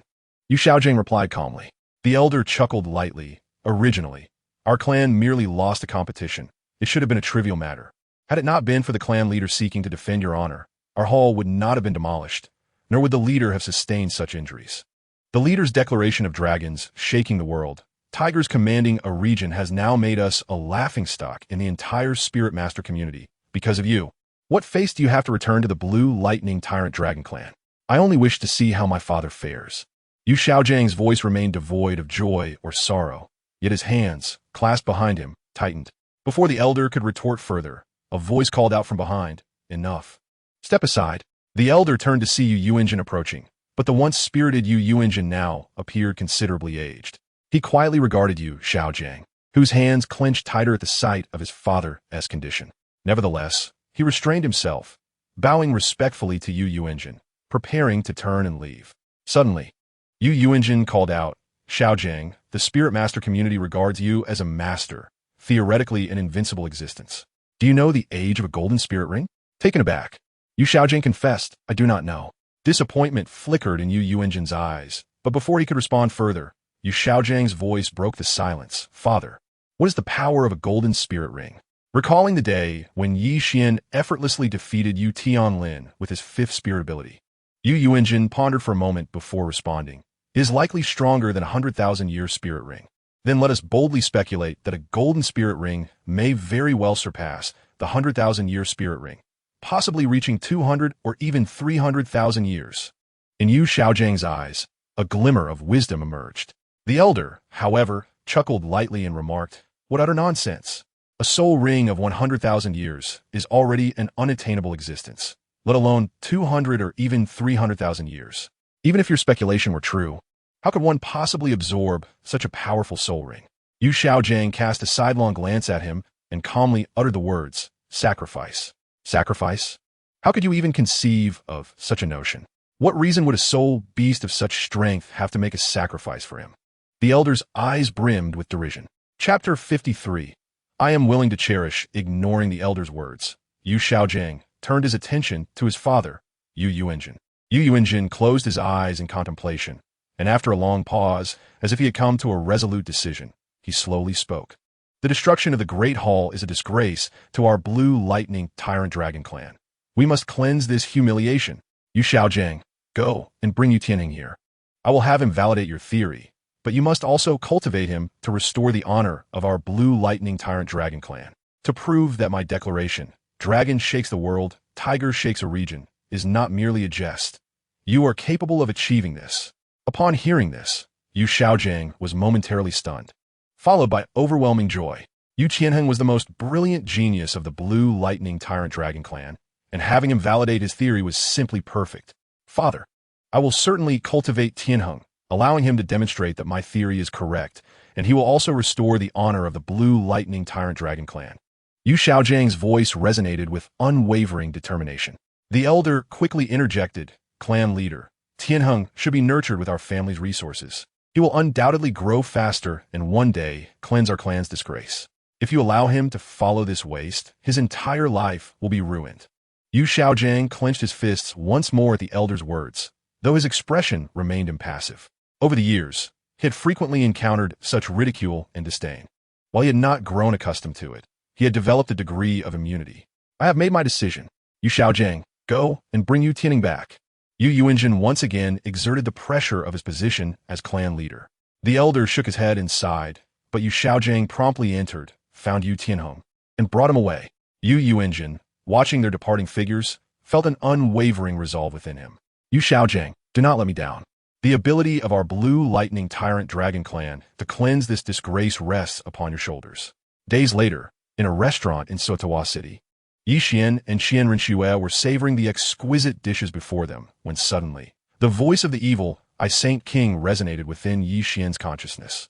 Little one, I sense the aura of my bloodline. Reclaim it. It will greatly benefit you. What benefits? Pray enlighten me. With an air of indifference, Yi Xian responded telepathically while reaching out to wipe away the grease from Qian Renxue's lips. I am known as the evil I Saint King. My strength lies in the evil eye. If you reclaim my bloodline, I possess the means to transform your eyes, granting you the true evil eye, enabling you to sever your enemies' heads from 1,000 miles away with ease. The voice of the evil, I Saint King, resonated with unabashed pride. Oh, Ye Wan replied nonchalantly, pouring a glass of water and placing it before Qian Renxue. 3 dark lines appeared above the head of the evil, I Saint King, in Yi Xian's mind. Having spoken so plainly, he was met with such a lackluster response. Little one, did you not listen attentively? I speak of the genuine evil eye. Should you not be filled with excitement? You ought to seek that individual, eliminate him, reclaim my bloodline, and transform your eyes. The evil I Saint King roared within Yi Xian's consciousness. I bear no grievances against him. Why would I go to eliminate him? Moreover, my fiancé is dining. Such trifles need not be mentioned in the future. Should the Xingluo royal family provoke me, I will naturally deal with them. Yi Xian's voice conveyed a hint of impatience. Women are like garments, while brothers are akin to kin. Once you possess strength, what manner of woman will be beyond your reach? Taking multiple wives is not an issue. Why fixate on one? He continued. Furthermore, our fates are intertwined. As you grow stronger, I need not worry about being buried alongside you one day. The voice of the evil, I Saint King, thundered in his consciousness. My woman, I choose to cherish. What business is it of yours? Ye Quan's frustration is shalatit. He recalled how the evil I Saint King had sought to seize his bloodline, had it not been for the sudden appearance of a deity. His survival would have been uncertain. The evil I Saint King, nearly ready to curse, suppressed his anger, realizing that given Yi Xian's temperament, he might indeed resurrect him only to eliminate him afterward. After all, he had once desired to eliminate Yi Xian in order to claim his bloodline. Thus, the evil I Saint King fell silent, choosing instead to rest within Yi Xian's consciousness. After finishing their meal, Yi Xian and Qian Renxue inquired about the location of Shrek Academy and proceeded directly in its direction. Exiting Soto City, they traveled south along a winding path, flanked by vast expanses of farmland. Beyond the sprawling fields, no academic edifices were in sight. After walking for half an hour, they finally came upon a modest village, home to approximately 100 households, with its dwellings appearing quite rudimentary. At the entrance of the village stood an archway constructed of wood, above which hung a somewhat tattered sign inscribed simply with the words, Shrek Academy, accompanied by an image of a green, elderly figure. Yi Xian gazed at the peculiar emblem, his sole impression being that it resembled the mark of an elderly gentleman who had been wronged in some manner, now immortalized as a decorative insignia. Qian Renxue observed the surroundings, her delicate brows knitting together in confusion as she inquired, Xiao Xian, if you seek a place to cultivate until you reach the sole sovereign level before venturing to the extreme north, we could consider the Tiando Royal Academy or even the Sodo Intermediate Academy. Such locations would be far more advantageous. Our presence here feels like a mere squandering of time. Since we're already here, we might as well take a look, for there is someone here who owes me a favor. As Yi Xian examined the structure before him, he noted its stark simplicity. Very well, let us take a look, he replied. Qian Renxue acquiesced, yet her gaze betrayed a hint of disdain towards the establishment. Upon reaching the entrance, the elderly man seated at the table languidly announced, the registration fee is 10 gold soul coins. Yi Xian cast a glance at him and unceremoniously demanded, summon Xiao Wu to meet me. Qian Renxue surveyed the academy's surroundings, noting their stark simplicity, yet she remained silent, merely observing. The elder, shedding his languid demeanor, began to scrutinize the two individuals before him. Adorned in opulent attire, their appearances were impeccable. Particularly notable was the aura they exuded, one akin to a fallen celestial, the other possessing a regal poise, evidently the offspring of nobility or distinguished sects, descendants of prominent families. After assessing them, the elder called out, Vice Dean Zhao, there are visitors seeking you. Once he spoke, he reverted to his previous nonchalant state. Who seeks me? A rugged voice resonated from within Shrek Academy. As the wooden door of Shrek Academy swung open, Xiao Wu stepped forth, surveying his surroundings until his gaze fell upon Yi Xian and Qian Renxue. Although Yi Xian had worn a mask during their last encounter, Xiao Wu recognized him instantly. For Yi Xian's distinctive silver hair and eyes were unmistakable. Approaching Yi Xian, Xiao Wu spoke with a hint of deference. Young master, what brings you to seek my counsel? I have no particular business. I merely wish to cultivate within the academy for a time, hence my visit, Yi Xian replied. Xiao Wu nodded, young master. You once saved my life. Thus, this trivial matter is certainly within my capacity to accommodate. However, it is essential to note that Shrek Academy has certain regulations. To enroll, one must be under the age of 12 and possess a soul power of at least level 20 as a great soul master. A look of concern appeared on Xiao Wu's face. This rule was immutable, otherwise the academy would not be so unadorned. Upon hearing this, Qian Renxue pursed her lips. It was quite ironic that such a modest establishment demanded such high standards. Attaining level 20 as a great soul master by the age of 12 was indeed the hallmark of a prodigy. Yi Xian chuckled softly, stating that they were merely here to observe. Even if they were to enroll, they met the requirements, as they were 10 years old and possessed the cultivation of a three-ringed soul master. Xiao Wu's eyes widened in astonishment. At such a tender age, achieving the level of a three-ringed soul master was extraordinary. Awakening one's martial soul at 6 years old was remarkable enough, and even with innate full soul power, it was inconceivable to average a 5-level increase per year. This was not merely talent, it was a true prodigy. There was no need for deceit. A simple demonstration of their martial souls would suffice to verify their status as three-ringed soul masters, rendering any fabrications unnecessary. Allow me to show you around Shrek Academy. Xiao Wu offered. Though our institution may appear humble, the quality of education is exceptionally strong. Our dean is known as the flying corner of the Golden Hour Triangle, famously dubbed the four-eyed cat eagle, Flender. His teaching abilities are indeed remarkable. With that, Xiao Wu led them into Shrek Academy, beginning to unveil the wonders of their surroundings. Yi Xian and Qian Renxue surveyed their surroundings and the architecture, completely indifferent to Xiao Wu's words. When it came to teaching ability, could Flender possibly measure up to Bibi Dong? It was utterly incomparable. The theoretical knowledge and other aspects that Bibi Dong possessed were all within Yi Xian's grasp. He even understood the method to restrain the backlash from dual spirit soul rings. The only areas where he fell short were experience and life encounters. After examining the entire academy, The only impression left on Yi Xian and Qian Renxue was one of simplicity. Even their accommodation consisted merely of a few larger wooden cabins. Yi Xian inquired, "Shuer, what are your thoughts?" "Generally speaking, if you wish to stay here, then let it be," Qian Renxue responded casually, "as it was merely a temporary place for cultivation. Then let us commence our studies here. After all, the graduation requirement is the soul sect," Yi Xian remarked, directing his gaze towards Xiao Wuji. Upon hearing this, Xiao Wuji produced a crystal ball and, with an awkward smile, said, "Although I trust that you would not speak falsely, we must still adhere to the proper procedures." Yi Xian and Qian Renxue paid no heed, each placing their hands atop the crystal orb, which immediately radiated a brilliant light. Xiao Wuji was taken aback. Yi Xian possessed a soul power of level 33, while Qian Renxue boasted a level 35. "Our academy is modest and financially constrained. The registration fee is 10 gold soul coins per individual, and the annual tuition amounts to 100 gold soul coins." Thus, Xiao Wuji rubbed his hands together. Chuckling with glee, Yi Xian paid no mind to the situation. At present, he was not lacking in wealth. The currency of the Tiando Empire was spent without a second thought. He retrieved 100,000 gold soul card from his soul guide and handed it to Xiao Wuji. "Please prepare a private room for us, ensuring that all items within are brand new. Additionally, kindly arrange for fresh ingredients daily, as we shall cook our own meals." Yi Xian's voice conveyed a sense of assurance. Before Xiao Wuji could even respond to the amount displayed on the card, it was snatched away by a middle-aged man. This man appeared to be in his 40s, with a robust physique and distinctive facial features. His chin jutted forward, his cheekbones were prominent, and he had a somewhat flat face, accented by a hooked nose. Behind his glasses, a cunning glimmer resided, imparting a sense of rigidity to his demeanor. Accompanying him was a boy of about 5 or 6 years old, dressed in simple gray attire, with a fair complexion and enchanting peach blossom eyes that scrutinized the two men. The middle-aged man discreetly pocketed the gold soul card, adjusted his glasses, and spoke. "You present your concerns, and we shall assist in their resolution.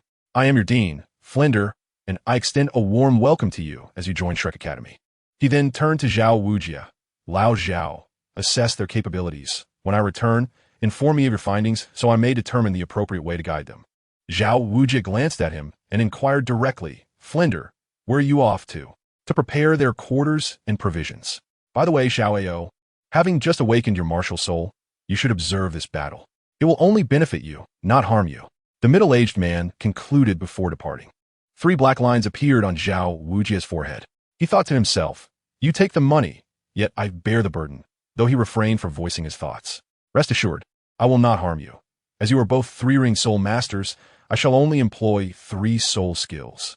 Xiao Wuji's voice carried a hint of resignation. "You had better exert your full strength," Qian Renxue remarked flatly. "Shall we begin now?" A smile graced Yi Xian's face, eager to ascertain how he measured against the top-tier soul emperor. "Then let us commence." Xiao Wuji crouched forcefully, summoning the great strength king Kong Bear martial soul. With 6 soul rings, 2 yellow, 2 purple, and 2 black, flashing beneath his feet, Qian Renxue unleashed her 6-winged angel martial soul. With 3 soul rings, 2 yellow and 1 purple, glimmering at her feet, Yi Xian unleashed the white tiger martial soul, as 3 soul rings of yellow, purple, and gold shimmered beneath his feet. Simultaneously, the bone skill from his left arm, Sacred King's pressure, directly targeted Xiao Wuji. Xiao Wuji gazed at Qian Renxue's martial soul, a look of bewilderment crossing his face. He had never encountered such a martial soul before, and it felt as though all his attributes had diminished by approximately 20%. Yi Xian and Qian Renxue exchanged a glance, and without hesitation, activated the walking character secret. Their figures became like phantoms, moving with an astonishing swiftness. Xiao Wuji had no time to ponder. The first soul ring beneath his feet flickered to life, and his body erupted in a brilliant golden radiance. The first soul skill, Immovable King Body. A faint golden glow enveloped Qian Renxue's fist, and as she struck, the glow coalesced into a golden shield, crashing decisively against Xiao Wuji's form. Chapter 55. The arrival of the master Xiao Wuji felt the force of the attack and was momentarily taken aback. The sheer power was comparable to that of a Soul King, and the speed far exceeded that of a similarly ranked agility-type Soul Master. This was undeniably excessive. The girl was merely 10 years old. Qian Renxue sidestepped, and Yi Xian's figure emerged from behind, his right leg sweeping horizontally, propelled by a fierce gust of wind towards Xiao Wujie. Xiao Wujie extended his right hand to block, and at the moment of impact, the intense wind tousled Yi Xian's hair. After Yi Xian launched his attack, he retreated without the slightest hesitation. Xiao Wujie, perplexed, wondered why the assault had ceased. The previous strike, devoid of soul techniques, had already reached the level of a soul king. While he was still in a state of confusion, he suddenly felt something descending upon him. Looking up, he beheld 6 pairs of pristine white wings behind Qian Renxue stirring gracefully, releasing feathers imbued with a faint golden glow that cascaded down. As the feathers landed upon Xiao Wujie, he sensed that his overall attributes had been suppressed by approximately 10%, and he also felt a troubling trend of his soul power beginning to dissolve. Yi Xian seized the opportunity as the golden soul ring beneath his feet shimmered. His eyes transformed into a mesmerizing blend of red and blue, fixating on Xiao Wujie. A mental assault, imbued with the might of thunder, surged directly into Xiao Wujie's spiritual sea. Xiao Wujie's gaze became lost in confusion, while both Qian Renxue and Yi Xian exchanged knowing smiles and launched their coordinated attack. By the time Xiao Wujie felt the sting of pain and regained his senses, he found himself sprawled on the ground, struggling to rise. He was overwhelmed by excruciating agony and shook his head to regain clarity. As he lifted his gaze, 2 fists rapidly enlarged in his vision, followed by sudden darkness as intense pain pierced through his mind. It appears I must take this seriously, Xiao Wujie shouted, as the 3rd soul ring beneath him flickered rapidly, activating his 3rd soul skill, gravity enhancement. As Yi Xian and Qian Renxue sensed the gravity around them intensifying, their movements began to slow. Yi Xian let out a chuckle, retrieving the divine punishment silver spear from his consciousness. He spun the spear in his hand before letting it fall to the ground, producing a soft chime. Qian Renxue also drew her angel sword, and together they launched a coordinated assault on Xiao Wujie. The angel sword slashed from left to right, while the divine punishment silver spear struck from right to left. Xiao Wujie glanced from side to side, quickly making a decision. With a flicker of his 2nd soul ring, he activated his 2nd soul skill, Mighty Diamond Palm. Transforming his hands into palms, he effectively blocked the attacks from both sides. The angel sword sliced through his soul power, grazing his palm. However, Qian Renxue expertly controlled her strength, merely inflicting a wound rather than a lethal blow. The divine punishment silver spear struck Xiao Wujie's arm with immense force, causing his hand to inadvertently collide with his own face, and his body was propelled backward, crashing to the ground. A boy named Xiao Ao rushed to Xiao Wujie's side, inquiring with concern, "Teacher Xiao, are you all right?" Xiao Wujie waved his hand dismissively, indicating that he was fine despite not having dodged the attack. Yi Xian and Qian Renxue each retrieved their respective divine weapons, the silver spear of divine punishment and the sword of angels. They now possessed a clear understanding of their capabilities. At the very least, the 2 of them could effortlessly confront a soul emperor together. Frand returned, humming a cheerful tune, his spirits remarkably high. With 100,000 gold soul coins, he could tidy up a single room and acquire an entirely new set of furnishings, ensuring a daily supply of fresh ingredients without substantial expense. The remaining funds could be allocated to refurbishing the academy, allowing for frugality while still maintaining a surplus. Frand addressed Yi Xian and his companion, stating, "The room has been prepared. It is the first one on the left." Yi Xian and Qian Renxue proceeded directly towards the direction indicated by Flender. Flender cast a glance around, and upon noticing the battered and bruised Xiao Wujie, he couldn't help but question with a hint of curiosity, "Old Xiao, how did you end up in this state?" Xiao Wujie succinctly recounted the events that had transpired, prompting Flender to fall into deep contemplation. Yi Xian and Qian Renxue entered the room, casting a glance around and instantly finding themselves at a loss for words. The simplicity of the room was astonishingly stark. The 2 of them settled cross-legged on the bed, commencing their meditation and cultivation, eager to ascend to the soul sect level and venture to the extreme north as soon as possible. The following day, while they were still immersed in their practice, a knock resounded at the door, awakening them from their meditative state. Upon opening the door, they were greeted by a modestly dressed, middle-aged man accompanied by Yu Tianheng from the blue electric Tyrannosaurus Rex family. Yi Xian observed the narrowing of their eyes, and he noted that Yu Tianheng clenched his fists upon seeing him, yet remained silent. The middle-aged man inquired, "Are you the one who shattered the blue electric Tyrannosaurus Rex family hall?" Have you come to challenge me alongside Yu Tianheng? Yi Xian's tone was casual. I am Yu Xiaojiang, and I did not come seeking a challenge. Encountering you is merely a coincidence. However, since fate has brought us together, I propose that Yu Tianheng and you establish a 10-year agreement, Yu Xiaojiang stated, a congenial smile gracing his lips. Do tell. Yi Xian seemed intrigued. Curious about the nature of this 10-year pact Yu Xiaojiang intended to propose for him and Yu Tianheng. Qian Renxue also displayed keen interest. For Yu Xiaojiang was indeed a well-known figure across the continent. 10 years hence, at the Blue Electric Tyrannosaurus Rex family, you and Yu Tianheng shall engage in a contest.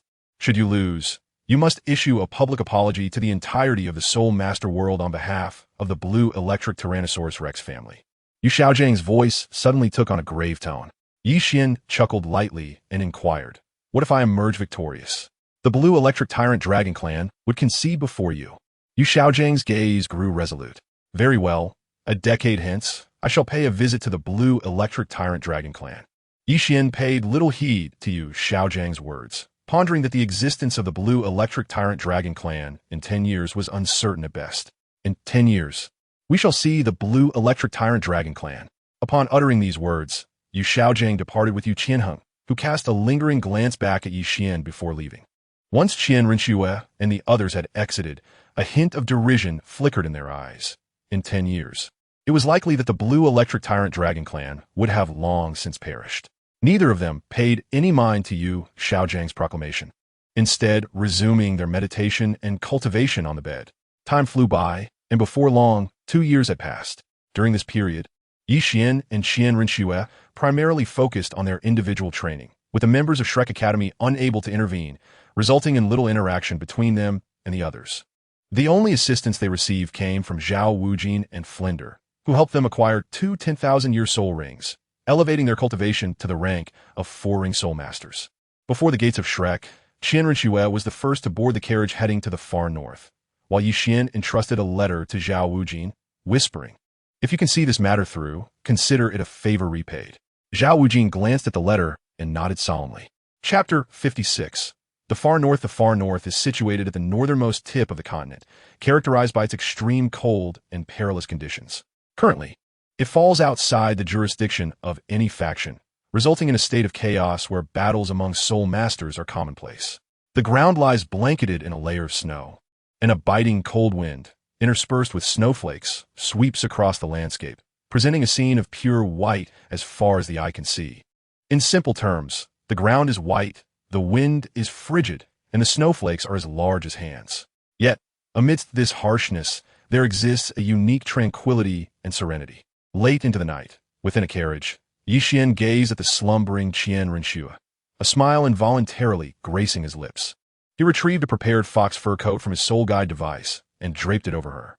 Turning his gaze to the swirling snow outside, he began to close his eyes in repose. The carriage had been traveling for 3 months and had now entered the realm of the far north.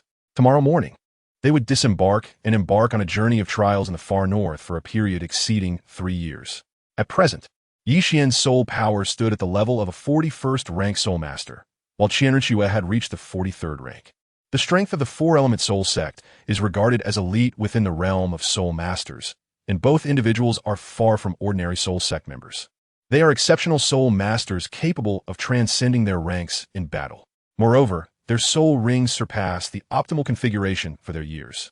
Due to her prolonged use of the colorful stone, Qian Renxue has significantly enhanced her physique, enabling her to absorb a 10,000-year soul ring by the time she reached her 4th soul ring, while Yi Xian's 4th soul ring is equally of the 10,000-year caliber. One morning, the carriage suddenly came to a halt. Yi Xian and Qian Renxue alighted, surveying their surroundings and discovering a myriad of shops on either side, offering a wide array of entertainment and sustenance. Perhaps due to the early hour, these establishments remained closed. Before them lay an expansive area, marked by a wooden sign that read, "Beware of soul beasts. Danger, danger, danger." As they gazed at the sign, white mist escaped their mouths and nostrils, instantly transforming into shards of ice that scattered in the air. Having grown up in the martial soul city, neither had ever encountered such frigid weather. Fortunately, their robust physiques and the warmth of their fox fur coats shielded them from the biting cold, which was indeed severe, so much so that the phrase "water freezes upon falling" hardly exaggerates the reality.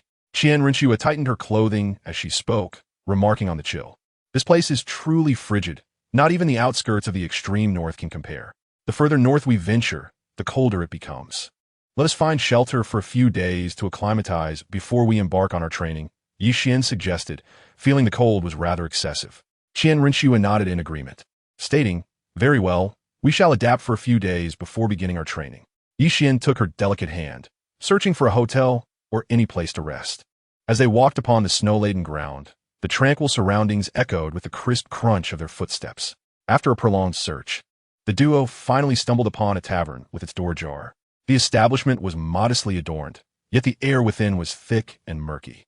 Approximately a third of the seats were occupied, with patrons engaged in raucous toasts and laughter, creating a cacophony of noise. Upon their entrance, a sudden hush fell over the room, all eyes fixated on Yi Xian and Qian Renxue. Although both were somewhat bewildered by the attention, they chose not to inquire further and instead settled at an unoccupied table. Yi Xian picked up the menu, flipping through its pages, only to discover that even the simplest dish commanded a price of several thousand gold soul coins. The cost was utterly exorbitant. Despite the steep prices, Yi Xian remained unfazed and summoned a waiter to place an order, spending tens of thousands of gold soul coins. Just as he finished the transaction, the tavern erupted in boisterous laughter. "Huh, someone actually paid the prices listed on the menu. This is too rich." The patrons jeered, clearly amused by the newcomers who seemed utterly ignorant of the local customs. Customs? In a chaotic expanse of the extreme north, are there any rules? Strength itself is the only law. These two fledglings, it is likely, will find themselves retreating homeward within a few days. Tisk, wishing to return is contingent on luck. Should they encounter a malevolent soul master, their hopes of returning may be dashed entirely. Yi Xian and Qian Renxue listened to the chaotic sound around them, their brows slightly furrowing. However, they gleaned rather useful information, such as the notion that one's own strength is akin to a rule, and the mention of the evil soul masters. Soon, a burly man, his visage twisted and muscles taut, sauntered over, his gaze dismissing Yi Xian entirely and fixating on Qian Renxue. With a tone of incredulity, he exclaimed, "I have never encountered such a stunning young lady. How about accompanying me for some amusement?" As he spoke, he reached out towards Qian Renxue. Yet before his hand could make contact, Yi Xian effortlessly seized the man's wrist, his eyes radiating a chilling coldness. Yi Xian exerted a sudden force, and with a resounding crack, the sound of breaking bones echoed through the tavern, followed immediately by the anguished cries of the burly man, capturing the attention of all within. Yi Xian's other hand clenched into a fist, mercilessly striking the brawny man's chest with tremendous force, causing a deep indentation. With a casual toss, the brawny man's body was hurled through the air, crashing into a table and landing heavily on the ground. Qian Renxue's eyes were filled with a frigid intensity as she instantly braced herself, ever ready to unleash her martial spirit and engage in battle. The brawny man's companion, upon realizing that his comrade was not dead yet, slammed his hand on the table, rising to his feet to glare furiously at Yi Xian. "You little brat, my brother was merely joking, and yet you resort to violence." Yi Xian scoffed, "I merely jest, merely intending to eliminate him. Do you have any objections? I can gladly escort you to meet him. You, young man, are exceedingly arrogant." "Arrogant, you say? What will you do about it? If you wish to live, I suggest you silence yourself. Otherwise, I wouldn't hesitate to send you to your demise." A chilling glint flickered in Yi Xian's eyes. The sound of hands striking tables rose and fell, and Yi Xian glanced around, noting the presence of over 20 individuals, all of whom had released their martial spirits, their strengths hovering between Soul Master and Soul King. The other patrons in the tavern held their cups, appearing as mere spectators, for such occurrences were far too common here to elicit any surprise. Even the presence of evil soul masters committing murder would not astonish them, although rare. They did exist in this locale. However, when confronted with an evil soul master, the crowd would unite to confront them. For such beings were the common enemy of the continent, deserving of universal condemnation. "Young man, if you kneel and admit your faults now, we might grant you a swift end. In the far north, no matter your status, it is your own strength that holds sway." Yi Xian rose with disdain, chuckling. "Just a bunch of worthless fools, daring to prattle on before me. Since he is rather lonely down there, I shall escort you to meet him." Chapter 57. In disarray upon hearing Yi Xian's words, Their chests heaved with rage, and their eyes blazed with fury. This young man was utterly audacious. Yixian unleashed his martial spirit, and beneath his feet rose 4 soul rings of yellow, purple, gold, and black. In his hand appeared the punishing silver spear, which he used to block Qian Renxue, who was preparing to rise and release her own martial spirit. With an air of indifference, he stated, "This matter between men does not concern you." Upon hearing Yixian's tone, which brooked no refusal, Qian Renxue momentarily fell silent. Throughout her life, she had always been consulted on matters, and to encounter such a resolute tone for the first time left her somewhat taken aback. However, she quickly regained her composure, released her martial spirit, and beneath her feet flickered the 4 soul rings of yellow, purple, black, and gold as she grasped the sword of angels in her hand. "You scoundrel, what do you mean? Do you think I would hinder you? That is certainly not my intention. It is simply that they are not worthy of your involvement." Yixian replied with a hint of exasperation, recognizing Qian Renxue's overly assertive demeanor. "Two soul masters of the 4th ring. You should descend and indulge in your flirtations." The crowd retorted in unison, charging towards the two in an instant.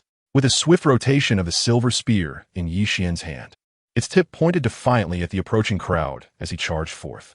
Qian Renxue cast a sharp glance in his direction, brandishing the angel's sword, and joined the fray.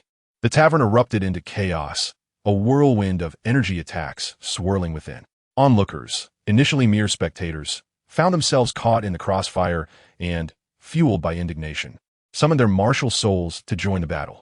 Observing this turmoil, the tavern staff hastily took refuge beneath the counter, feigning ignorance of the pandemonium surrounding them. What began as a clear division between two factions devolved into a tumultuous melee. Anyone who dared to enter the fray, regardless of their allegiance, became a legitimate target. In Yixian's grasp, the silver spear silently entwined itself with strands of annihilative power. With deft movements, the spear danced in his hands, striking down anyone who encountered it. They either perished or were grievously wounded, leaving no chance for survival.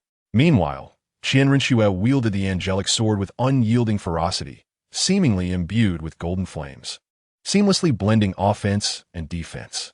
Her strikes were bold and sweeping, while her defenses were impenetrable. Powerful soul techniques surged chaotically among the crowd, and the golden light emanating from Qian Renxue expanded at an almost imperceptible speed, enveloping the tavern in mere moments, transforming everything around into a resplendent gold. Yixian and Qian Renxue's overall strength has augmented by approximately 10%. Meanwhile, the soul power of the others begins to gradually dissipate and purify, rendering their movements exceedingly arduous, almost akin to the expression of struggle to take a single step. Yixian gazed at the surrounding expanse of gold, instinctively aware of the phenomenon. It was the angelic domain emanating from Qian Renxue. Yixian swiftly wielded the silver spear in his grasp, the glimmering tip radiating a cold light as it danced through the air, akin to delicate snowflakes cascading forward, spreading the power of destruction along its sweeping path.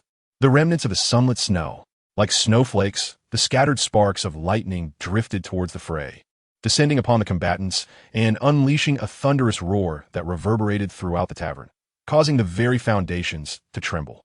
Yixian swiftly lifted Qian Renxue into his arms, activating the secret of movement as he dashed toward the tavern's exit.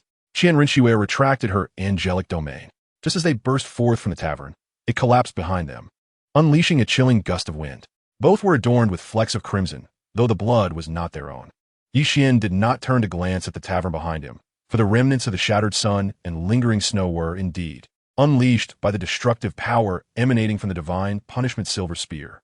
It was simply inconceivable that any of those struck, who were merely at the Soul King level, could possibly survive. With a gentle smile, Yixian remarked, "Schwerer, it appears we must find another place to rest and dine." "Humph, why don't you set me down?" Qian Renxue shot him a glance, her expression radiating a touch of arrogance. "Setting you down is out of the question." With that, Yixian began to search his surroundings. Qian Renxue made no effort to struggle, knowing it would be futile. Her gaze fixated on Yixian's shoulder, and she bit down playfully. Yixian merely glanced down, choosing to ignore her, as it was neither painful nor bothersome. Observing his nonchalant demeanor, Qian Renxue ceased her nibbling. Instead, she turned her attention to the collapsed tavern, a glimmer of joy sparking in her eyes, her lips curling into a subtle smile. This fellow truly was decisive. The pair soon discovered an open hotel and walked inside. Although the decor was not extravagant, it was far from plain. They rented a room and entered, immediately enveloped by a long-lost warmth that starkly contrasted with the chill outside. At the forefront of the room stood a large bed, ample enough for two, exuding an inviting softness and comfort. Yixian gently placed Qian Renxue on the bed, gazing at her unparalleled beauty, a smile gracing his lips. "Swear, you actually bit me just now. If I did bite you, what are you going to do about it?" Qian Renxue retorted, casting a nonchalant glance at his silver eyes. "Guess what?" Yixian teased, leaning in to plant a kiss on her crimson lips. After a considerable time, Yixian rose contentedly, retrieving some provisions and fresh water from his soul-guiding device, casually offering them to Qian Renxue. "Here, have something to eat." For some reason, the dining hall hasn't opened. Qian Renxue accepted the food and water, shooting him a sidelong glance, then silently began to nibble on her meal. "Swear, I've discovered something," Yixian exclaimed with surprise. "What is it?" Qian Renxue inquired, looking at him quizzically. "Well, you are no longer ordinary. You have grown quite remarkable." Qian Renxue raised her gaze to Yixian, puzzled by his words, then glanced down in the direction of his gaze. Initially taken aback, she soon felt a surge of formidable energy emanating from her. "Yixian, you scoundrel!" she exclaimed, as golden light subtly glimmered from her hands, catching Yixian completely off guard. After acclimating to their surroundings for a few days, the two ventured into the extreme northern region. Upon entering, they were greeted by a landscape blanketed in ice and snow, with swirling flakes dancing in the biting wind. Though still frigid, the temperature remained within their tolerable limits. As they trudged through the deep snow, each step produced a crunching sound beneath their feet. The deeper they ventured, the colder it became. Yet, what astonished them most was the absence of any soul beast despite having walked for quite a while. Qian Renxue could not help but inquire, "Xian, isn't this place supposed to be teeming with soul beasts? Why haven't we seen a single one?" Chapter 58. A bit strange upon hearing this, Yixian felt a hint of perplexity. The expanse of the extreme north was indeed vast, although the number of soul beasts was sparse. It seemed rather peculiar that after several hours of wandering, not a single soul beast had made an appearance. After a moment of contemplation, Yixian spoke, "I am uncertain, but let us proceed with caution and delve deeper. Indeed, let us continue to explore." Qian Renxue replied nonchalantly as she advanced ahead. Yixian quickened his pace to keep up, simultaneously unleashing his spiritual energy to survey the surroundings, ensuring they were not caught off guard by any unforeseen circumstances. The duo traversed through the periphery and halted not far from the core region, where they unpacked their prepared tent, crafted from the pelts of soul beasts, effectively shielding them against the biting wind and snow. As the sun gradually descended towards the horizon, the veil of night began to envelop the land. Once their tent was erected, Yixian ignited a campfire, warming some provisions and clean water over the flames before offering them to Qian Renxue, while he himself fell into a deep contemplation. They had arrived in the extreme north at dawn, and nearly a day had passed since. They had not encountered a single living creature, nor even heard a sound. Such an anomaly was truly unsettling. It is worth noting that the extreme north is ruled by three formidable overlords: the Ice Empress, the Ice Emperor Scorpion, and the Titan Snow Demon. These three sovereigns hold dominion over the extreme north, akin to the kings of the Star Dou Forest. They are the true rulers of this frigid realm, making it virtually impossible for not a single soul beast to be sighted in their presence. Of course, the kings of the Star Dou Forest do not refer to the Titan giant ape or the heavenly blue bull python, but rather to the slumbering ferocious beasts such as Dtion. Should Dtion awaken, the Titan giant ape and the heavenly blue bull python would be relegated to mere spectators. After taking a few bites of her provisions, Qian Renxue noticed Yixian still holding his food untouched and inquired, "Xian, why aren't you eating?" Yixian was lost in thought when a sudden sound jolted him awake. He took a bite of the rations in his hand and frowned, saying, "Swear, I believe it would be wise for us to depart from this extreme northern territory. The atmosphere here feels rather peculiar." What is so peculiar about it? Is it merely the absence of soul beasts? Perhaps it is simply because this place harbors fewer of them, given its harsh and frigid conditions, Qian Renxue replied, taking a bite of her rations. Seemingly unfazed by his concerns, Yixian pondered for a moment before unleashing his martial soul. Internally, he inquired of the evil Ascent King, "Are you able to perceive any anomalies in this place? I sense that something is amiss." Upon hearing his voice, the evil Ascent King awakened from its slumber, its three eyes opening simultaneously to scrutinize the surroundings. After a prolonged silence, the evil Saint King solemnly responded, "Indeed, something is gravely amiss. All the soul beasts have congregated in the core area, where 3 extraordinarily powerful soul beasts reside. The strongest among them is estimated to be around 700,000 years old, though it appears to be injured. Little one, it would be prudent for you to vacate this place at once. Otherwise, should you perish, I shall accompany you in your demise." Yi Xian was taken aback upon hearing the sound. The 3 formidable soul beasts mentioned by the evil Saint King undoubtedly referred to the 3 sovereigns, the Snow Emperor, the Ice Emperor, and Atai. Given their age of nearly 700,000 years, it was certain that the Snow Emperor was the Ice and Snow Maiden. Now that the Snow Emperor was injured, it raised the question of just how powerful the entity or beast that inflicted such harm could be. Yi Xian was uncertain of this, but one thing was clear: they were not at a level that could contend with such a force, especially not with Qian Renxue by his side. With this thought in mind, Yi Xian immediately retracted his martial soul and gravely addressed Qian Renxue. "Swear, we must depart from the extreme north. It is far too perilous here, and I cannot guarantee your safety." "Xiao Xian, you are being overly cautious. There is nothing amiss in our surroundings," Qian Renxue replied, her expression reflecting displeasure. "Moreover, I do not require your protection. I am capable of safeguarding myself." Qian Renxue had scanned the vicinity with her mental energy the moment Yi Xian unleashed his martial soul, but everything remained eerily quiet, devoid of any unusual occurrences.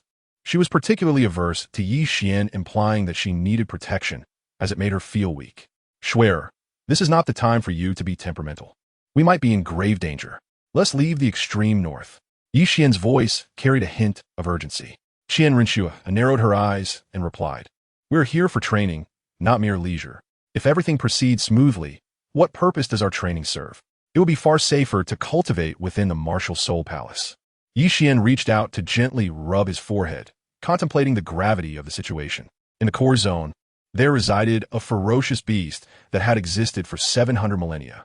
She had sustained injuries, though I remained unaware of whether it was inflicted by a person or the beast itself. What if the ensuing battle were to encroach upon us? Such a caliber of conflict is beyond our current capabilities to withstand. "How do you know this?" Qian Renxue inquired, her eyes reflecting a hint of confusion. Yi Xian sighed and said, "I just unleashed my martial soul to allow the divine beast that I offered as a sacrifice to observe the outside world. All of this information was relayed to me by it." Qian Renxue gazed at the pitch-black night and felt the biting cold wind. After a long moment, she shook her head and replied, "Leaving now would be truly perilous. The darkness outside is overwhelming, rendering us unable to discern our direction. Wandering aimlessly could very well lead us into danger. Moreover, this is merely your conjecture. What if the situation is not as you envision?" "Xiao Xian, you are being overly cautious. Let us rest for the night. If the circumstances remain unchanged tomorrow, we can depart then." Observing her resolute expression, Yi Xian smiled. Indeed, it was merely his hypothesis. Yet the Snow Empress could not have sustained injuries without reason. Something must have transpired.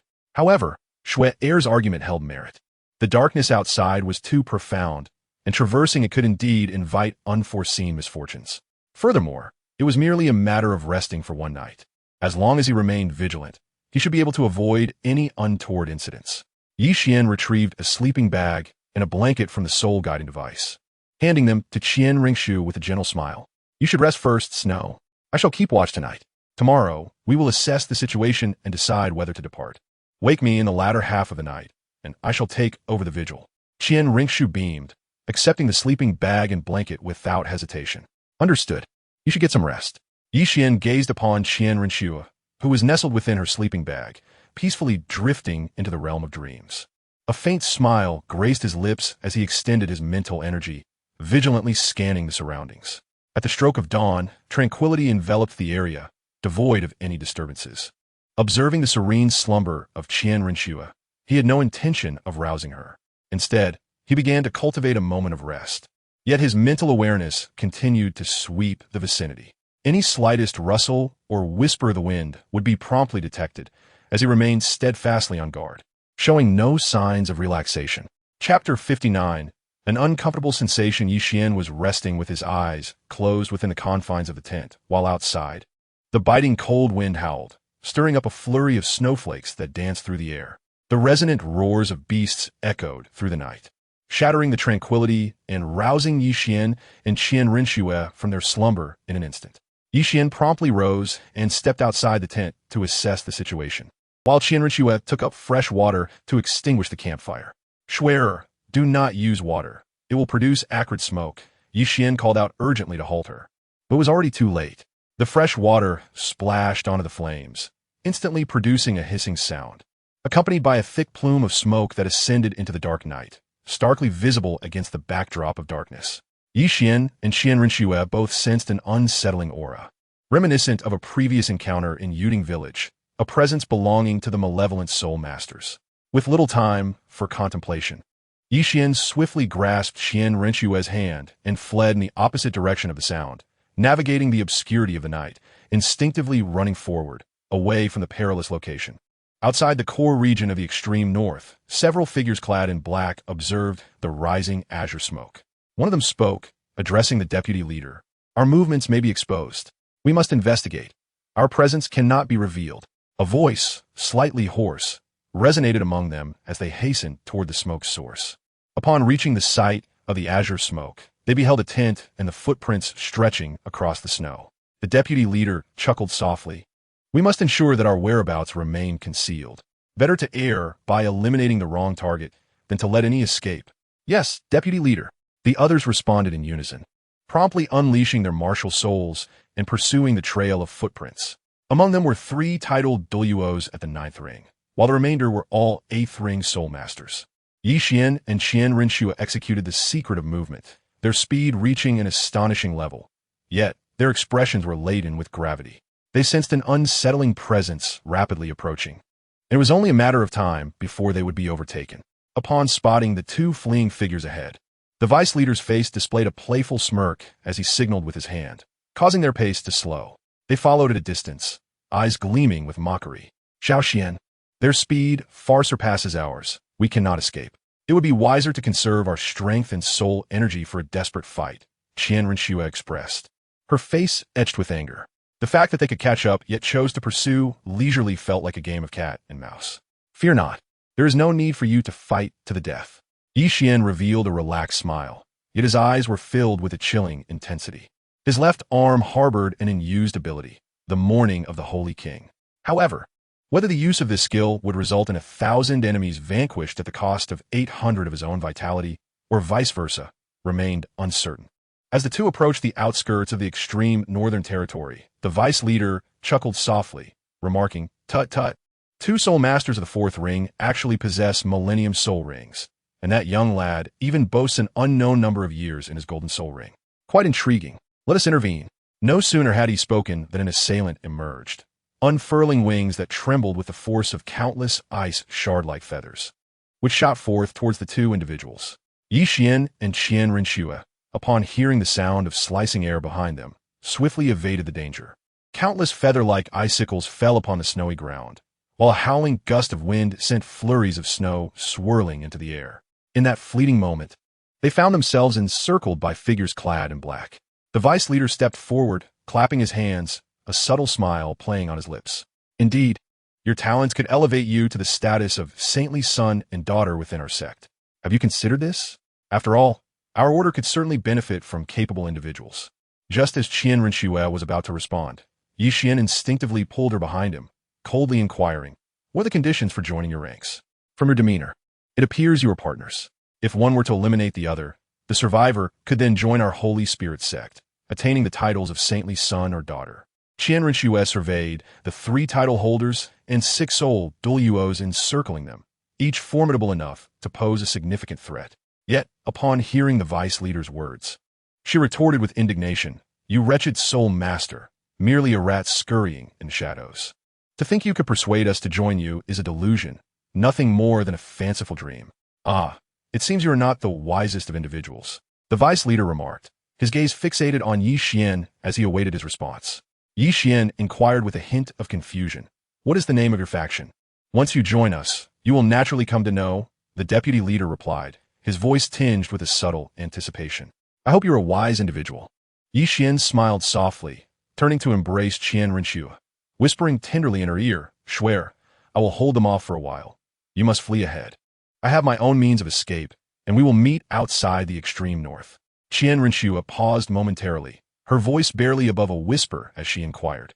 What plan do you possess to delay 3 titled Douluos and 6 soul Douluos while ensuring your own safety? That is of no concern to you.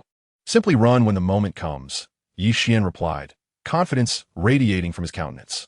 A flicker of confusion crossed Qian Renxue's eyes, yet upon witnessing Yi Xian's assured demeanor, her heart found a semblance of calm.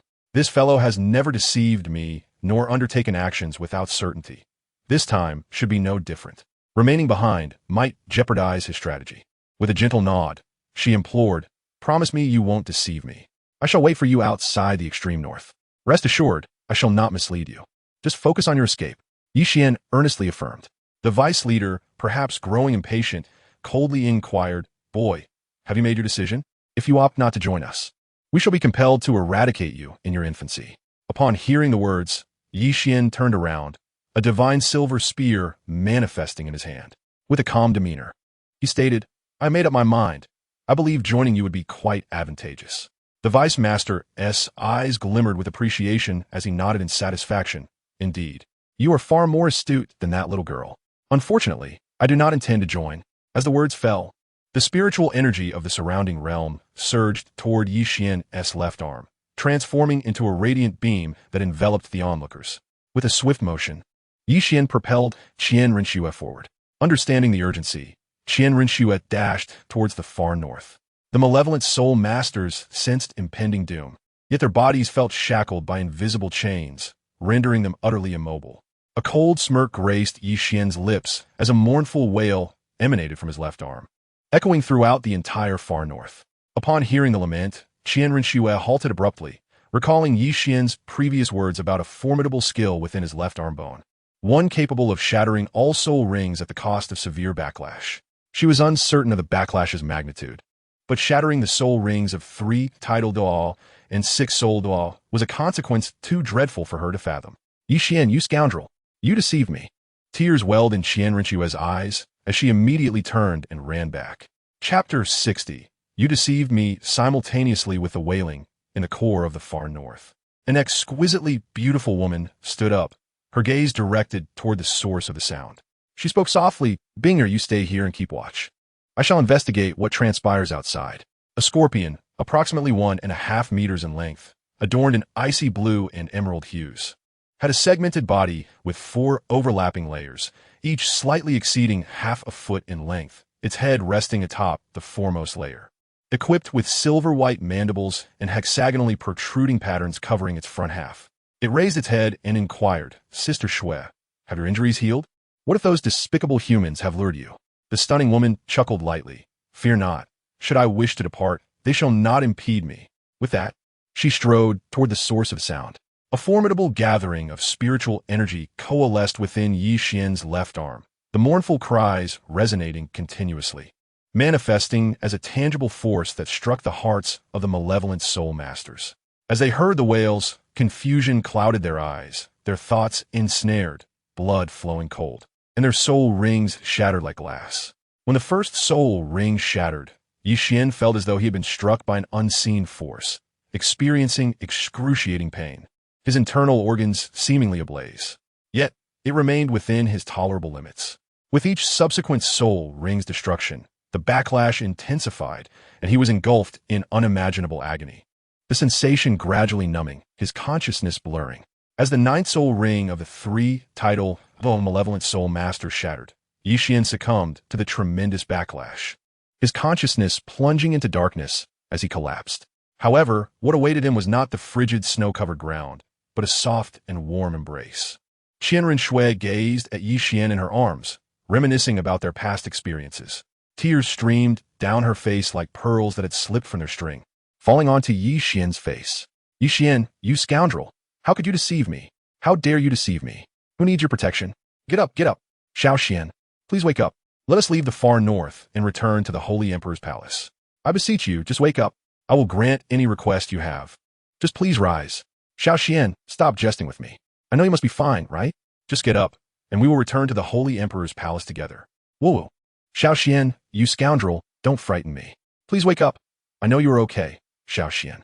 Qian Renxue's cries reverberated through the biting, cold wind, her tears falling freely like raindrops as memories flickered through her mind.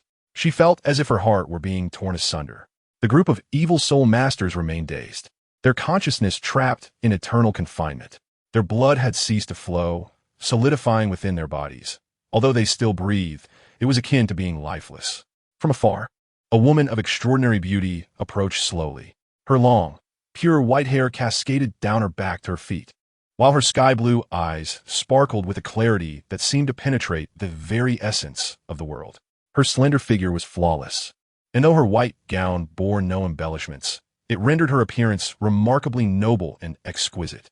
She was meticulous, akin to a winter plum blossom, standing apart from the crowd, defiant against the snow and frost. She glanced at the group of evil soul masters and summoned the swirling snowstorm, enveloping them.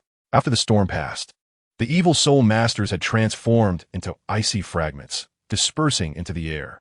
The woman's gaze shifted to Qian Renxue and Yixien, her voice resonating with an icy calmness. Were you two responsible for dealing with these individuals? Upon hearing her voice, Qian Renxue did not lift her head.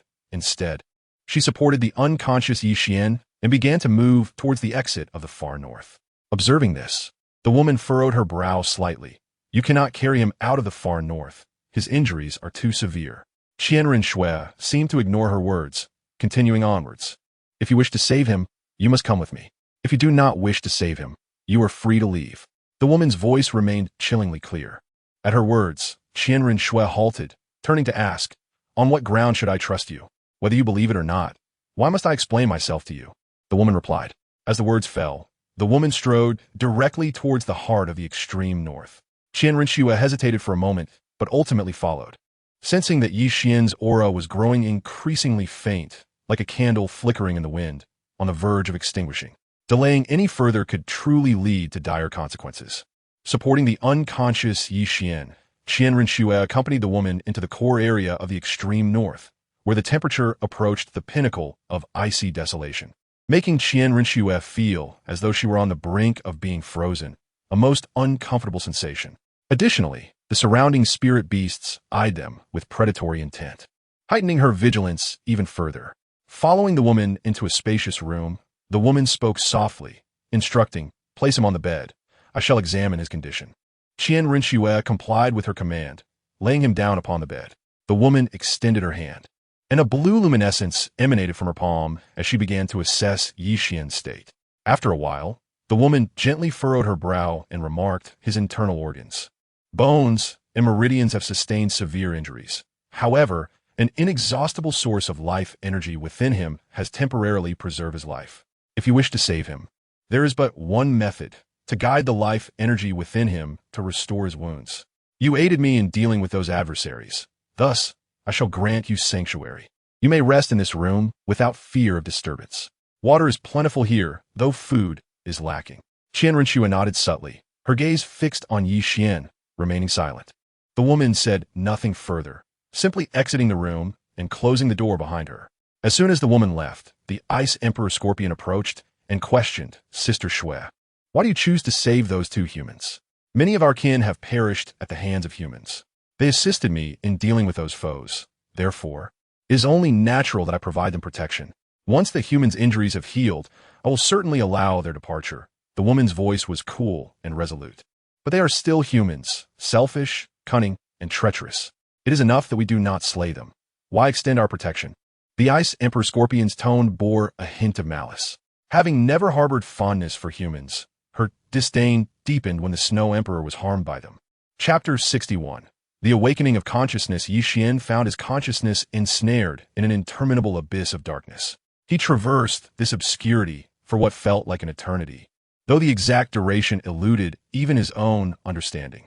Surrounded by an endless void devoid of time and direction, he could only move forward, as if treading in place. After what seemed like an indeterminate passage of time, a glimmer of light emerged before him. Approaching this illumination, he beheld a cerulean planet, his beloved homeland that haunted his dreams. Yixien stood merely a step away from the celestial sphere, as if with a single stride, he could return to the planet that had captured his heart and dreams. Just as he contemplated taking that step, a familiar voice called out from behind him. Xiao Xian. It was the voice of Qian Renxue.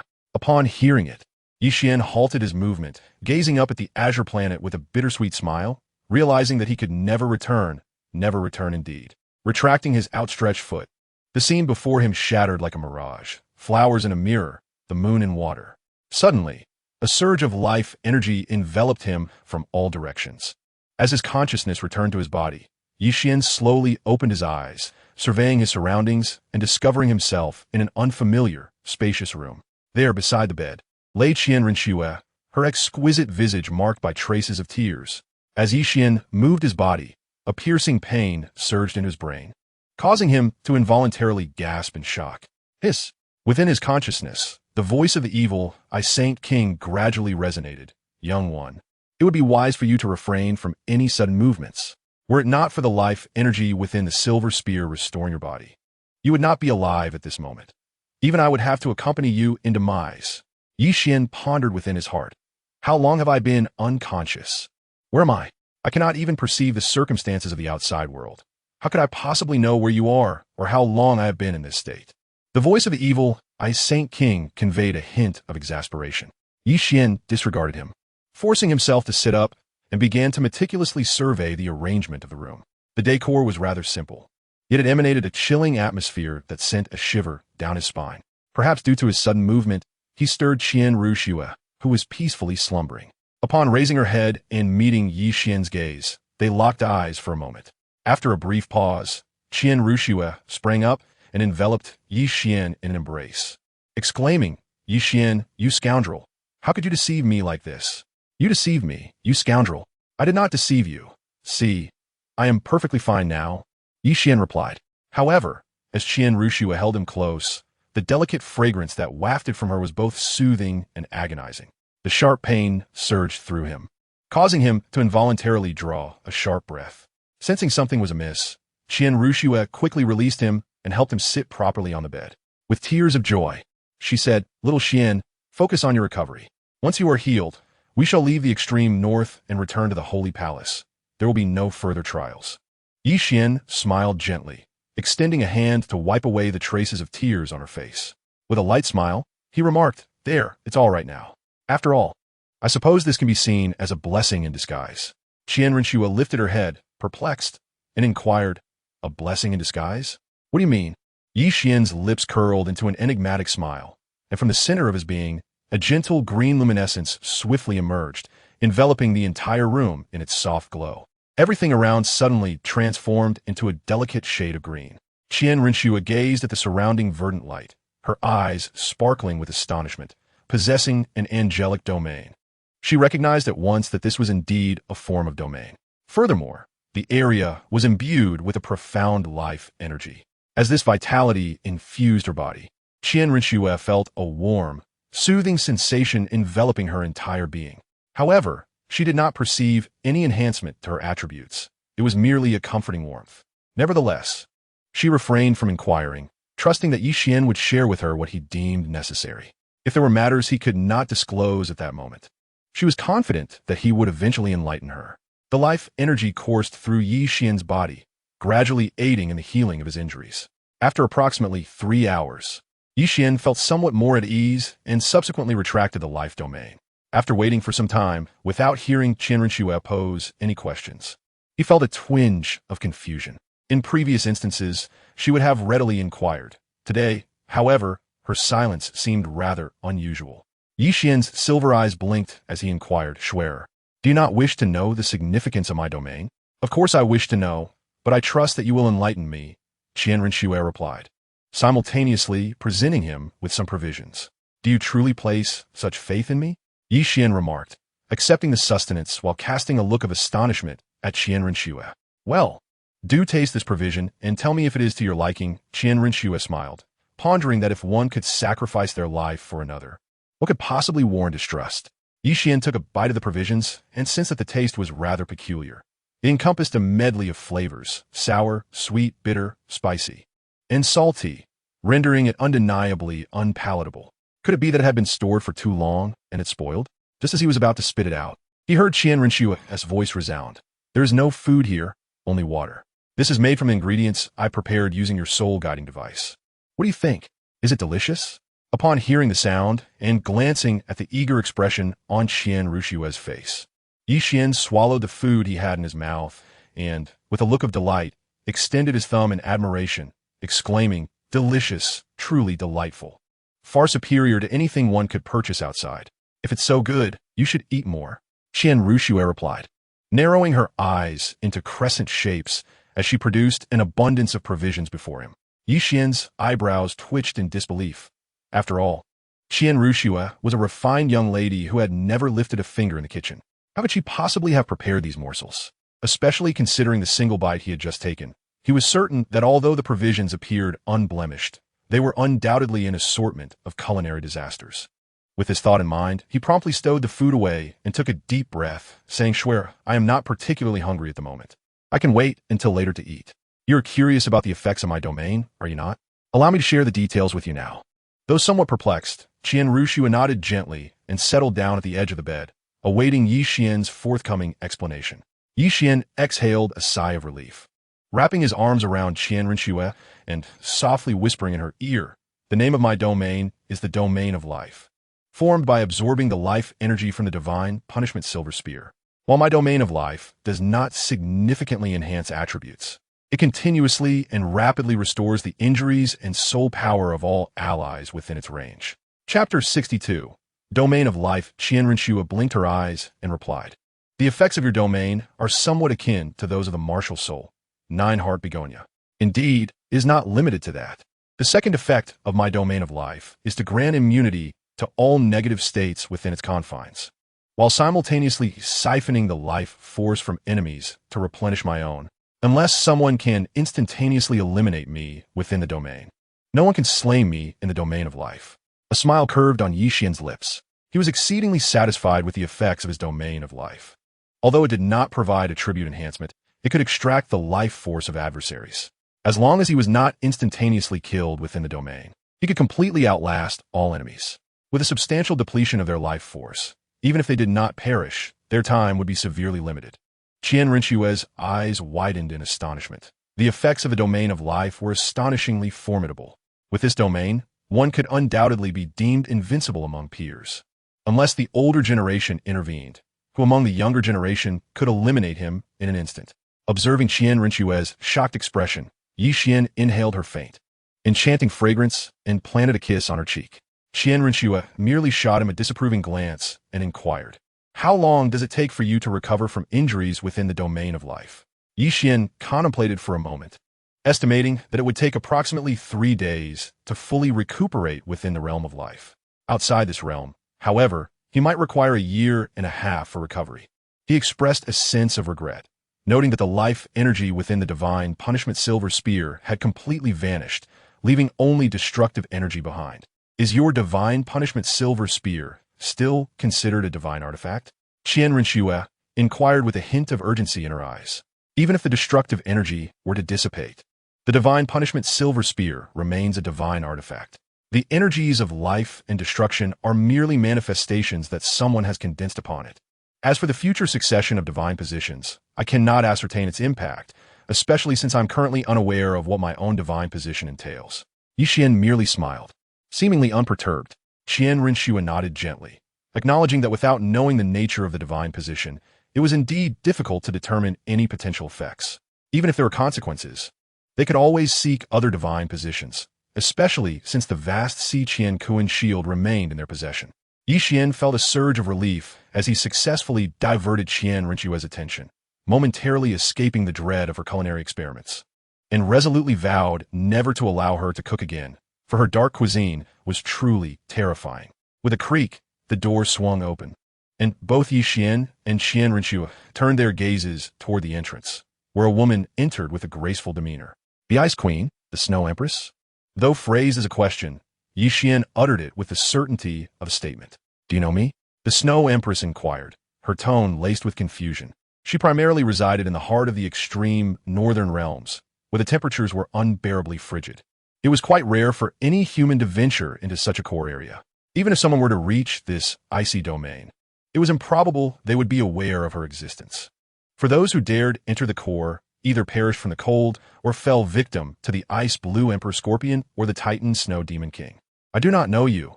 It is merely a conjecture, Yi Xian replied nonchalantly. The Snow Empress nodded gently, producing two glimmering objects that shimmered like blue crystals and emanated an aura of cold. With a chilling voice, she proclaimed, "These are two pieces of eternal ice marrow. Once you absorb them, you may leave the extreme north. Consider it a token of gratitude from me for assisting in resolving those matters." Upon hearing this, Yi Xian's eyes brightened, and he quickly began to contemplate in his mind. Although the 10,000-year ice essence was indeed a remarkable treasure, neither he nor Qian Renxue possessed ice-type martial souls, rendering it of little benefit to them. After a brief pause, he finally spoke. "Snow Emperor, we shall forego the 10,000-year ice essence. Instead, we wish to undergo training in the extreme north for a period of time. If you wish to express your gratitude, perhaps you could consider an alternative approach." "Oh, pray, enlighten me," the Snow Emperor said, regarding Yi Xian with a frosty gaze. Qian Renxue, too, did not cast her eyes upon the 10,000-year ice essence. She was intrigued by the alternative method Yi Xian had mentioned. Yi Xian held Qian Renxue in his arms, adjusting to a more comfortable posture, and said with a gentle smile, "We shall train in the extreme north for nearly 3 years. Please find us a sparring partner to hone our combat skills and gather experience. When the time is right, we shall depart." "Very well. Focus on your recovery for now. I assure you of your safety in the extreme north during these 3 years," the Snow Empress replied, retracting the ancient ice marrow and stepping outside. She paid little heed to Yi Xian's request. For spirit beasts, 3 years was but a fleeting moment. Once the Snow Empress had left, Yi Xian released Qian Renxue, activating his life domain to facilitate his healing. The life energy within the domain flowed continuously into his body, gradually restoring his internal organs, bones, and meridians, which became even more resilient after the repair. Meanwhile, the Snow Empress approached the Ice Emperor Scorpion, recounting the situation. Upon hearing her words, the Ice Emperor Scorpion flatly refused, saying, "Sister Shui, we are already doing well not to kill those two.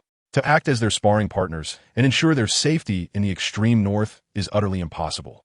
If you won't go, I shall go myself." The Snow Empress regarded the Ice Emperor Scorpion with an unyielding gaze. Reluctantly, the Ice Emperor Scorpion nodded and said, "Sister Shui, I will go and be their sparring partner." "Good. Remember, do not harm them. Be mindful of your power when you strike," the Snow Empress instructed solemnly. "I understand. While acting as their sparring partner, I will exercise restraint and ensure they remain unharmed," the Ice Emperor Scorpion replied decisively. Yet, internally it seethed with frustration, thinking, how can the Ice Emperor of the extreme north be reduced to sparring with 2 mere humans, and without inflicting any harm? This is infuriating.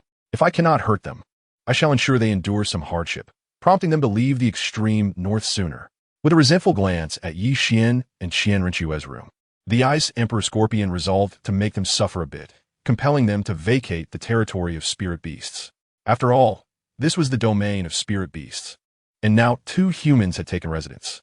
Given the long-standing animosity spirit beasts held toward humans, the Ice Emperor Scorpion felt increasingly uneasy. Had it not been for the Snow Empress's prohibition, it would have long since dispatched these 2 humans. The Snow Empress nodded lightly, her expression remaining frosty. After tossing 2 pieces of ancient ice marrow to the Ice Emperor Scorpion, she turned and departed. Chapter 63. Ice Emperor Scorpion after nearly 3 days. Yi Xian finally fully recovered from his injuries. As he stretched his limbs, they emitted satisfying cracks and pops. With his body completely restored, not only had his physique grown stronger, but his raw physical strength had approached 30,000 gene. Qian Renxue blinked her eyes and inquired, "How are you? Have your injuries completely healed?" "Yes, I have fully recovered now. We can go and see the sparring partner the Snow Empress has found for us," Yi Xian replied. Yi Xian smiled gently, extending his hand to grasp her delicate fingers, and together they strolled outside. Upon exiting the room, a biting cold wind swept past, reminding them of a long-forgotten chill. As they surveyed their surroundings, they found that apart from the expanse of icy terrain, the only soul beast present was the Ice Blue Emperor Scorpion. Upon noticing their emergence, the Ice Blue Emperor Scorpion approached directly, its keen eyes appraising them for a moment before it spoke. "I am the sparring partner that Sister Shui has arranged for you. Shall we commence now?" Yi Xian nodded and said, "Then I implore you, Ice Emperor, to show some mercy." The Ice Emperor replied, "Since you are aware of my identity, You must also recognize my prowess. I shall not show any mercy. A hint of disdain flickered in the eyes of the Ice Emperor Scorpion. Yi Xian and Qian Renxue exchanged a glance. Yi Xian was the first to unleash his martial soul. The white tiger manifested instantaneously, with 4 soul rings of yellow, purple, gold, and black shimmering beneath him. He twirled the divine punishment silver spear, its tip aimed directly at the ice blue Emperor Scorpion, and charged forth. Meanwhile, 6-winged angel martial soul emerged behind Qian Renxue, the angel sword materializing in her grasp, as her own 4 soul rings of yellow, purple, and black glimmered beneath her feet, following closely in Yi Xian's wake toward the ice blue Emperor Scorpion. The ice blue Emperor Scorpion regarded their assault with disdain. As a ferocious beast over 300,000 years old, she deemed their current strength utterly incapable of inflicting harm upon her. Furthermore, her intellect was no less formidable than that of any human. Yi Xian wielded the silver spear with remarkable speed, its tip glinting ominously as it created numerous afterimages in the air, entirely discarding the notion of initiating a fierce assault.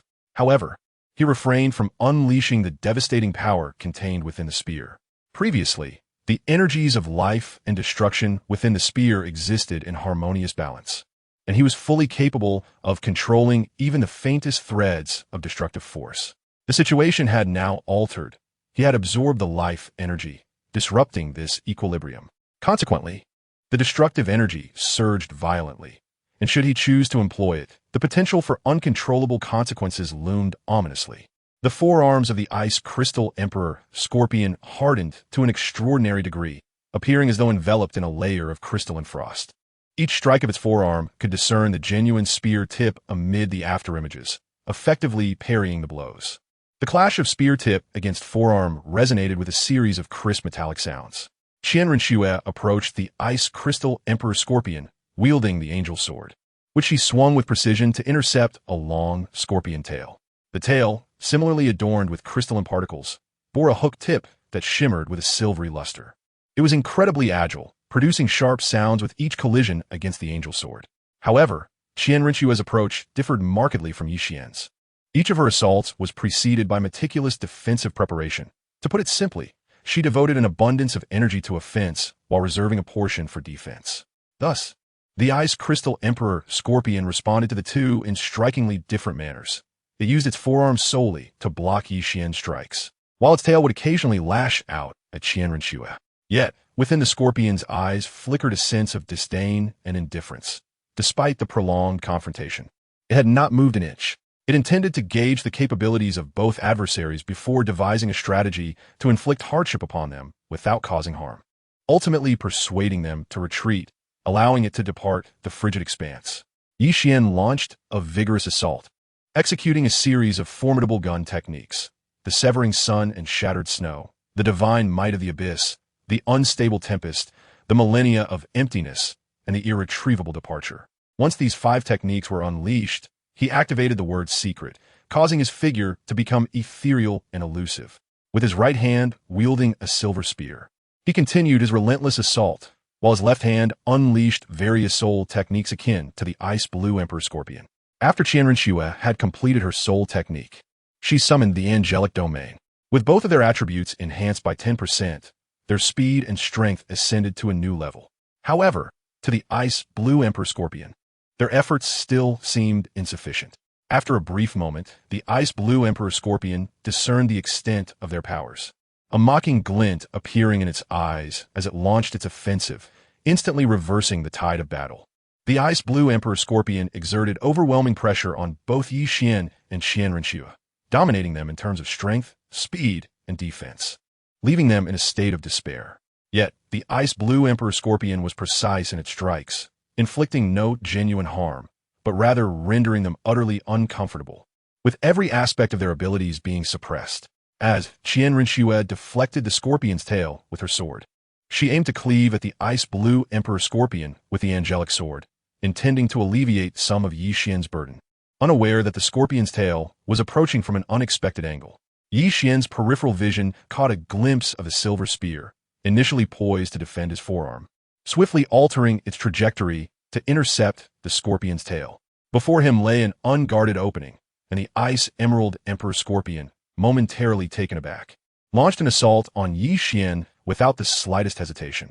The silver spear brushed past the tips of QianRenxue's hair, colliding directly with the scorpion's tail.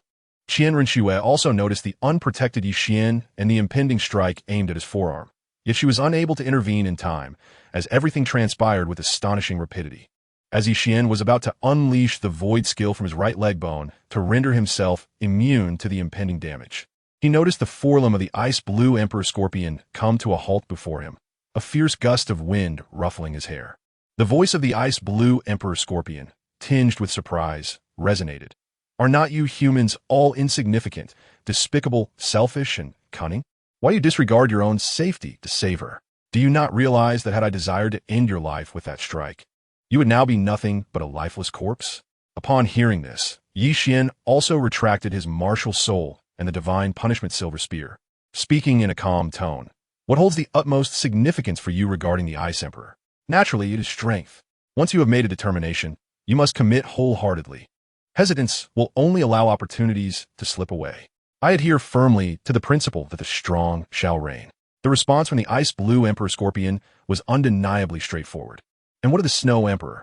In comparison to your own strength, which holds greater importance, your prowess or your deference to the Snow Emperor, merely because her strength surpasses yours?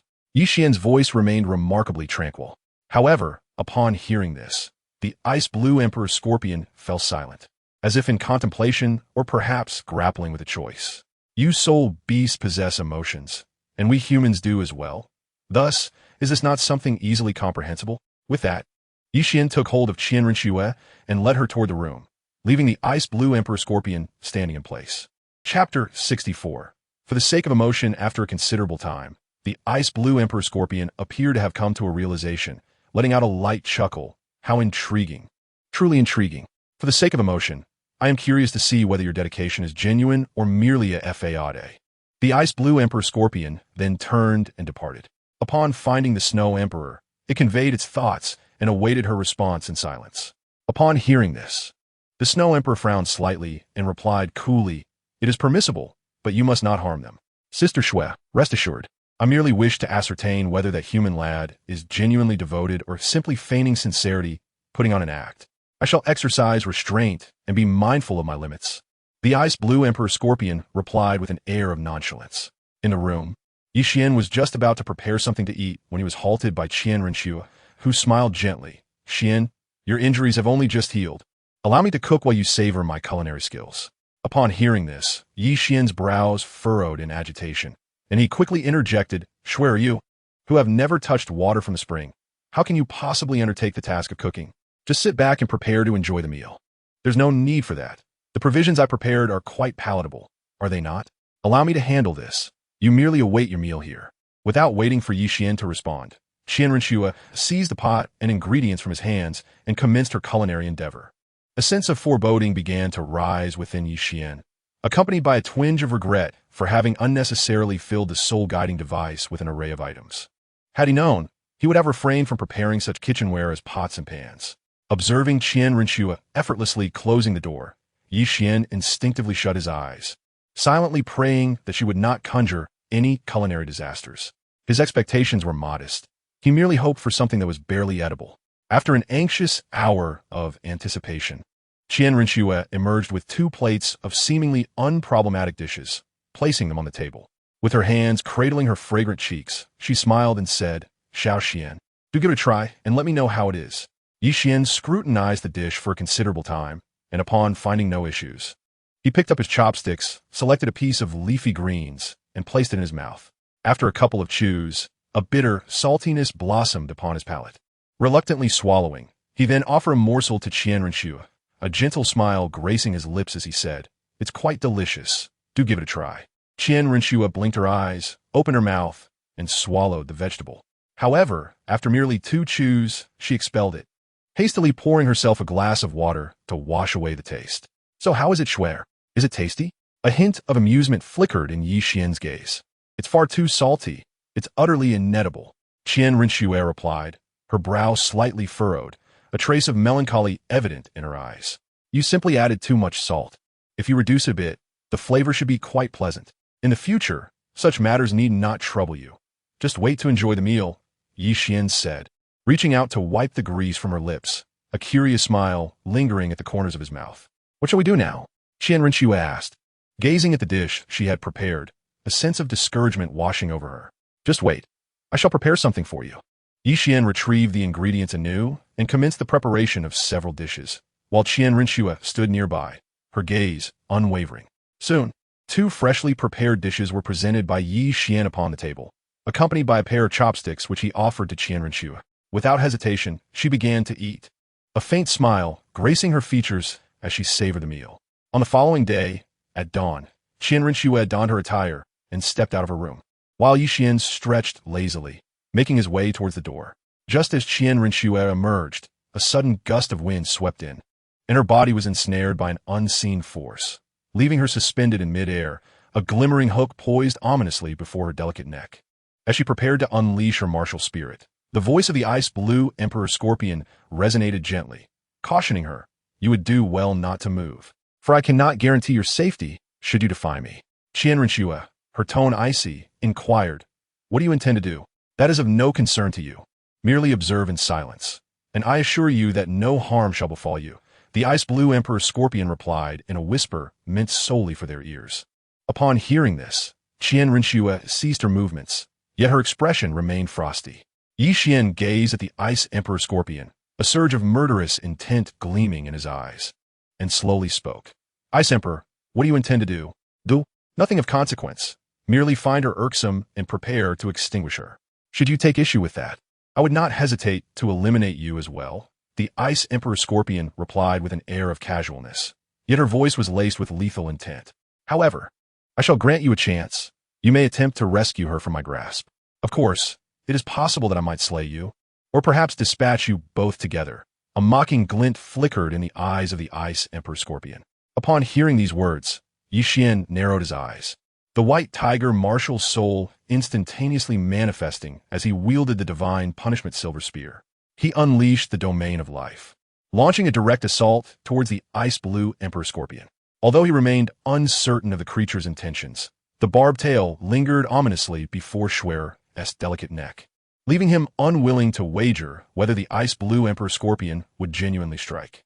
After parrying several attacks with its forelimb, the ice-blue Emperor Scorpion realized that this human was employing a strategy of exchanging injury for injury. The purple lightning coiling around him even elicited a faint sensation of pain. Furthermore, the domain inexplicably siphoned its vitality, though the amount was nearly negligible. A steady loss was nonetheless apparent. With a slight exertion of its forelimb, the ice-blue Emperor Scorpion forced Yi Xian to retreat. Before Yi Xian could advance again, it relaxed its tail, gently releasing Qian Renxue. She touched down gracefully on the ground, and Yi Xian ceased his assault on the ice-blue Emperor Scorpion, turning his gaze to scrutinize Qian Renxue closely. Upon confirming that she bore no injuries, he finally exhaled in relief. The ice-blue Emperor Scorpion, intrigued, remarked, "TSK. I merely wish to ascertain whether your dedication was genuine or mere pretense. To my surprise, there truly exists a human who is steadfast in their affections. Young man, I find your resolve quite admirable." Yi Xian and Qian Renxue heard the sound and simultaneously turned their gazes towards the Ice Emperor Scorpion, their eyes reflecting a hint of coldness, yet they remained silent. "Enough, do not regard me with such looks. I am merely filled with curiosity. Now that I have my answers, consider this a jest on my part. Should you require a sparring partner, do not hesitate to seek me. I assure you of your absolute safety in the far north. You may now retract your domain. Continuously siphoning my life force is quite excessive," the Ice Emperor Scorpion remarked, observing the two with an appreciative yet somewhat displeased tone. "Ice Emperor, your jest has gone too far. Yi Wan retorted, retracting his life domain and fixing his gaze intently upon the Ice Emperor Scorpion. Chapter 65. The Ice Emperor enjoys roasting meat. The Ice Emperor Scorpion turned away, seemingly unperturbed, as its voice echoed leisurely. "Whenever you require a sparring partner, simply call for me, and it would be prudent for you not to venture beyond this perimeter alone. There are numerous formidable soul beasts in this area. With your current prowess, encountering one would likely lead to dire consequences." Qian Renxue watched the departing Ice Emperor Scorpion, pouting and letting out a cold snort, remarking, "A soul beast is just that, a soul beast. Regardless of its age, it is ultimately still just a soul beast. Yi Xian smiled gently, assisting her in brushing off the accumulated snow from her garments. The Snow Emperor had transcended the realm of spirit beasts, evolving into a ferocious creature nearing 400,000 years of age. Moreover, any promise made by the Ice Emperor would be fulfilled with unwavering dedication. Occurrences like today's should not be repeated. Upon returning to their quarters, the two began to devise their training regimen. The extreme northern climate was frigid, making the morning hours ideal for honing their physical prowess. The afternoon would be dedicated to practicing with the Ice Blue Emperor Scorpion, swiftly amassing combat experience and addressing their deficiencies. In the evening, they would engage in meditation to cultivate their soul power. At dawn, Yi Xian and Qian Renxue embarked on a morning run in the heart of the extreme north, neither utilizing their soul power, but rather relying solely on their physical forms to endure the biting cold winds. The Ice Blue Emperor Scorpion trailed leisurely behind, guiding them along the path. After nearly several hours of running, Qian Renxue halted, panting heavily, while Yi Xian's breath also became somewhat rapid, exhaling white mist that crystallized into tiny ice shards, scattering into the sky. The piercing cold wind, akin to tiny blades, seeped through the seams of their clothing, causing them to shiver involuntarily. A layer of frost had formed upon their hair. You two are struggling already? It's barely been a while. I haven't even finished warming up. The Ice Blue Emperor Scorpion remarked with a teasing tone. Qian Renxue shot a glare at the scorpion, took a deep breath, and pressed on, determined not to let the spirit beast perceive them as weak. Yi Xian followed closely behind, matching Qian Renxue's pace. His physique was inherently more robust than hers, allowing him to navigate with considerably greater ease. By midday, the two finally returned to their warm chamber, changing into fresh, crisp attire. Just as they were preparing to prepare a meal, they heard the voice of the Ice Blue Emperor Scorpion resound. You two, come out quickly. I have brought you some delicacies.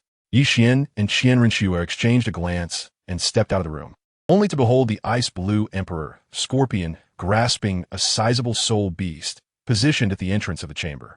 The immense soul beast was continuously oozing warm blood, which, upon its emergence, swiftly transformed into crimson ice blocks. Upon encountering the soul beast, Yi Xian's eyes sparkled with delight. It was a century-old ice snow pig. The meat of the ice snow pig is renowned for its exquisite flavor, whether roasted, cooked into dishes, or simmered into soups. Moreover, this particular specimen is roughly estimated to weigh between 400 to 500 pounds, providing ample sustenance for both him and Qian Renxue for an extended period. Given the frigid climate of this region, there is no concern regarding spoilage. Yi Xian drew a short sword from the soul-guiding device and skillfully carved a substantial piece of flesh from the ice snow pig. Casting a glance at the Ice Emperor Scorpion, he spoke with a hint of nonchalance. Would you like to come in for some roasted meat? I assure you, it is unlike anything you have tasted before. Roasted meat? This emperor typically consumes it raw, yet I am intrigued to sample what you propose, the Ice Emperor Scorpion replied, following Yi Xian and Qian Renxue into the room. Upon entering, it felt a touch out of sorts, though the temperature was neither excessively high nor low. It was a stark contrast to the frigid environment it was accustomed to in the extreme north. As Yi Xian kindled the fire to roast the meat, the warmth of the room escalated, causing the Ice Emperor Scorpion to feel increasingly uncomfortable. Just as it contemplated stepping outside, the enticing aroma of the roasted meat wafted through the air, halting its movement and igniting a sense of anticipation as it gazed at the golden brown delicacies. Qian Renxue, equally captivated, could hardly tear her eyes away from the roasted meat. Since arriving in the heart of the extreme north, they had not encountered any meat. Were it not for Yi Xian's foresight in bringing along vegetables and fruits, they would have been relegated to a diet of dry rations. Before long, Yi Xian divided the roasted meat into 3 portions, plating his and Qian Renxue's servings on the table and placing the final portion before the Ice Emperor Scorpion. With eager anticipation, the Ice Emperor Scorpion took a piece of roasted meat into its mouth. After a couple of chews, its eyes sparkled with delight. The raw meat it had previously consumed paled in comparison to the succulent roasted offering before it, though it could easily forego sustenance. Indulging its taste buds was a welcome pleasure. Ravenously devouring the roasted meat, the Ice Emperor Scorpion's gaze shifted to the two, who were savoring their meals at a leisurely pace. With a hint of nostalgia, it remarked, "You young man are rather stingy. This emperor has brought you such a bountiful ice snow pig, and yet you offer but this meager portion. I am far from satiated." If you wish for more, come tonight. I shall roast you additional portions, provided you contribute food in the future, Yi Xian replied, a glimmer of amusement dancing in his eyes. They were currently within the territory of soul beasts, and hunting one right under their noses would not bode well. Should the Ice Emperor agree, it would ensure a steady supply of food for him and Qian Renxue throughout their trials in the extreme north, allowing them to maintain their energy and nutritional needs. That is acceptable. I shall take care of your food concerns. However, when you partake in roasted meat, you must include a portion for me. The Ice Emperor Scorpion responded decisively. While the number of soul beasts in the extreme north was limited, there were still plenty that had existed for a decade or even a century, making it entirely feasible to capture one for consumption from time to time.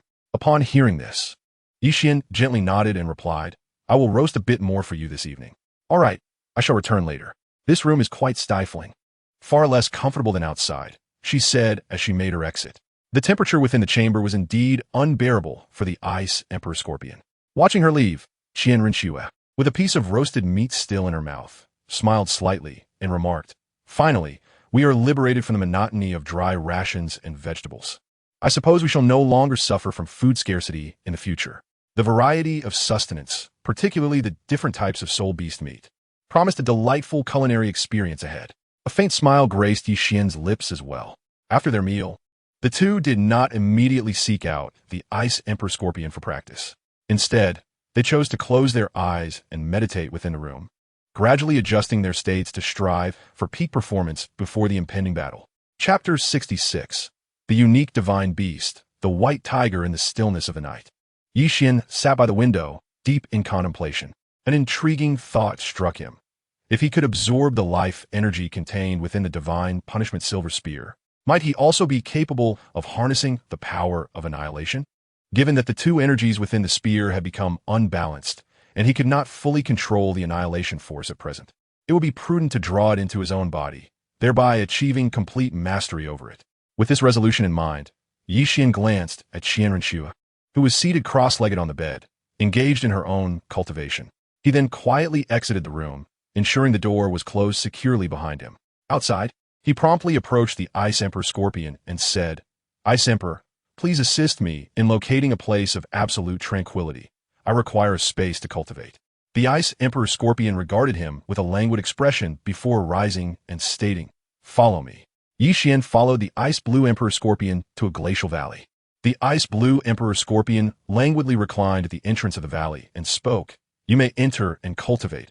I shall stand guard outside, ensuring absolute tranquility, free from any disturbances. Yi Xian gently nodded and stepped into the icy valley, where he settled cross-legged deep within its confines. He retrieved the divine punishment silver spear from his sea of consciousness, momentarily attuning himself to the ferocious force of destruction it harbored. To avert any unforeseen circumstances, he cautiously unleashed his domain of life. Within this realm, as long as he did not face instantaneous death, he could regenerate. Channeling his soul energy, he extracted a thread of destructive power from the silver spear, embarking on a careful process of refinement and integration. However, as the destructive force entered his body, it surged wildly through his meridians, unleashing its violent energy with reckless abandon. The rampant destructive power wreaked havoc within his channels, but fortunately, he had preemptively activated his life domain, allowing the damaged meridians to be restored by the overwhelming vitality. Yet, the relentless cycle of destruction and restoration continued, leaving Yi Xian in a state of profound distress. Moreover, the destructive force within the divine punishment silver spear seemed to have found an outlet, continuously pouring into his body without restraint. At this moment, Yi Xian's singular thought was that he had overstepped his bounds.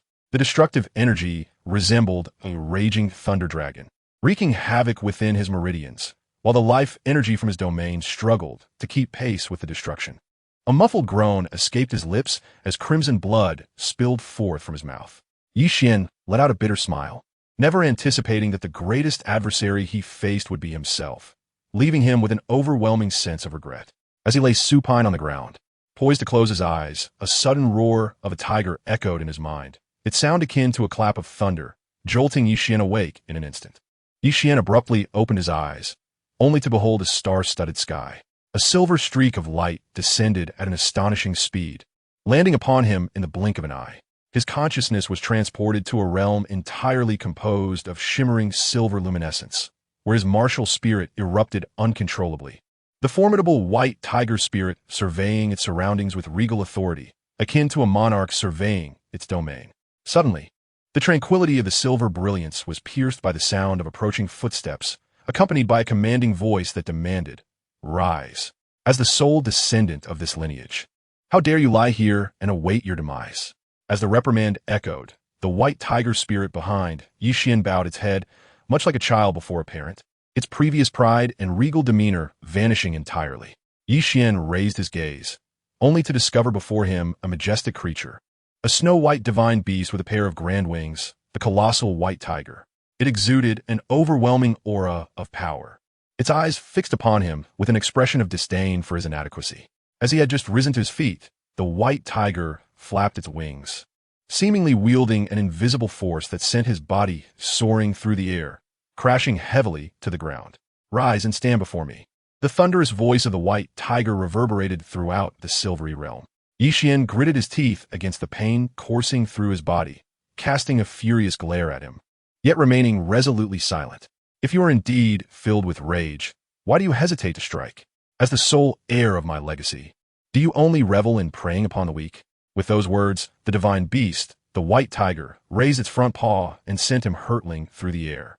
Yixian's body was propelled several dozen meters, crashing heavily to the ground, and he felt as though every part of him was in excruciating agony.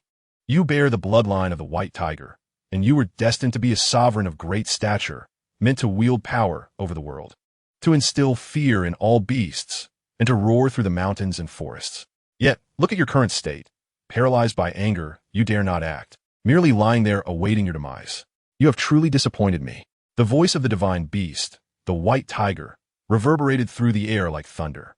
Yixian rose to his feet, a gentle laugh escaping his lips as a boundless spirit of combat and intent to kill ignited in his eyes. The white tiger martial spirit behind him also lifted its head, locking its gaze onto the divine beast, the white tiger, with an equal fervor of battle and murderous intent. "If you seek a fight, then let it be so. Even if you are the divine beast, the white tiger, what of it?" Yixian charged directly at the divine beast, the white tiger, launching his attacks with unrelenting ferocity. The white tiger merely flicked its tail, sending Yixian hurtling through the air. Time and again, he surged forward only to be repelled, yet he remained undaunted, his fighting spirit intensifying rather than waning. Displaying no hint of fear, the white tiger martial spirit behind him roared incessantly, though it appeared rather juvenile in comparison to the majestic beast. Uncertain how much time had passed, Yixian unleashed a colossal punch, infused with immense strength, upon the divine beast, yet it remained unmoved. The white tiger lifted its forepaw and pressed him to the ground, its lantern-sized eyes fixed intently upon him. "If this is all you are capable of, it would be best not to embarrass me by venturing into the world. You possess my bloodline, yet fail to wield it. What use is such lineage to you?" The white tiger's razor-sharp claws hovered ominously at Yixian's throat, but his gaze reflected no trace of fear, only a hint of regret. After a prolonged silence, the white tiger withdrew its paw, a glimmer of satisfaction in its voice. "Now, this begins to resemble the essence of my unique bloodline, yet you remain far too immature. For now, you can only be deemed a cub." It sighed, "Very well, since you are the sole descendant of my bloodline. I shall lend you my remnants one final time. From this moment forth, you shall be the one and only divine beast, the white tiger, and I trust that my bloodline will not falter in your hands." As Yixian beheld the divine beast, the white tiger, it gradually transformed into shimmering silver specks that melded into his being. Within him, the bloodline began to stir, and an otherworldly power emerged from his veins, instantly subduing the destructive force that resided within. This annihilative energy was also gradually absorbed by his body, while in his mind, the ancestral memories of the white tiger unfolded, filled with methods of cultivating the bloodline and harnessing its formidable power. Chapter 67. The roar of the young tiger. Yixian sensed that a transformation was occurring within his bloodline, while the divine punishment silver spear quivered incessantly, and the power of annihilation was gradually being absorbed by his body. He sat cross-legged on the ground, meticulously attuning himself to the metamorphosis of his bloodline and delving into the inherited memories within his mind. As time passed from the depths of night to the early hours of dawn, the transformation began to cease. The white tiger martial spirit behind him emitted a thunderous roar, reverberating like a clap of thunder, shaking the surroundings. Simultaneously, a star in the western night sky dimmed and then lost its brilliance, cascading down from the heavens.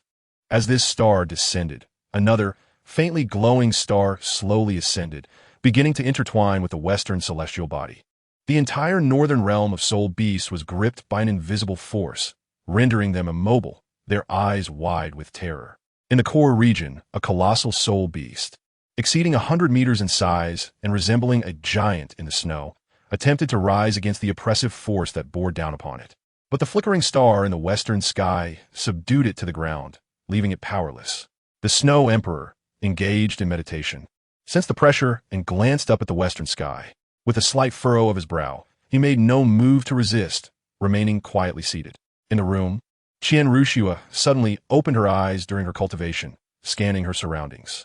Noticing Yi Xian's absence, she closed her eyes again, resuming her practice. Confident that the roar had originated from him. Outside the ice valley, the Ice Emperor was directly pressed to the ground, turning to observe what this young man was up to and pondering the nature of this overwhelming force.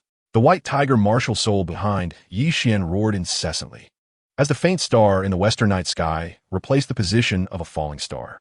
The entire western constellation flickered momentarily, an invisible force exerting pressure upon the soul beasts of the continent. In the core area of the Star Dou Forest, a silver dragon stirred in the lake of life, its enormous head emerging from the water.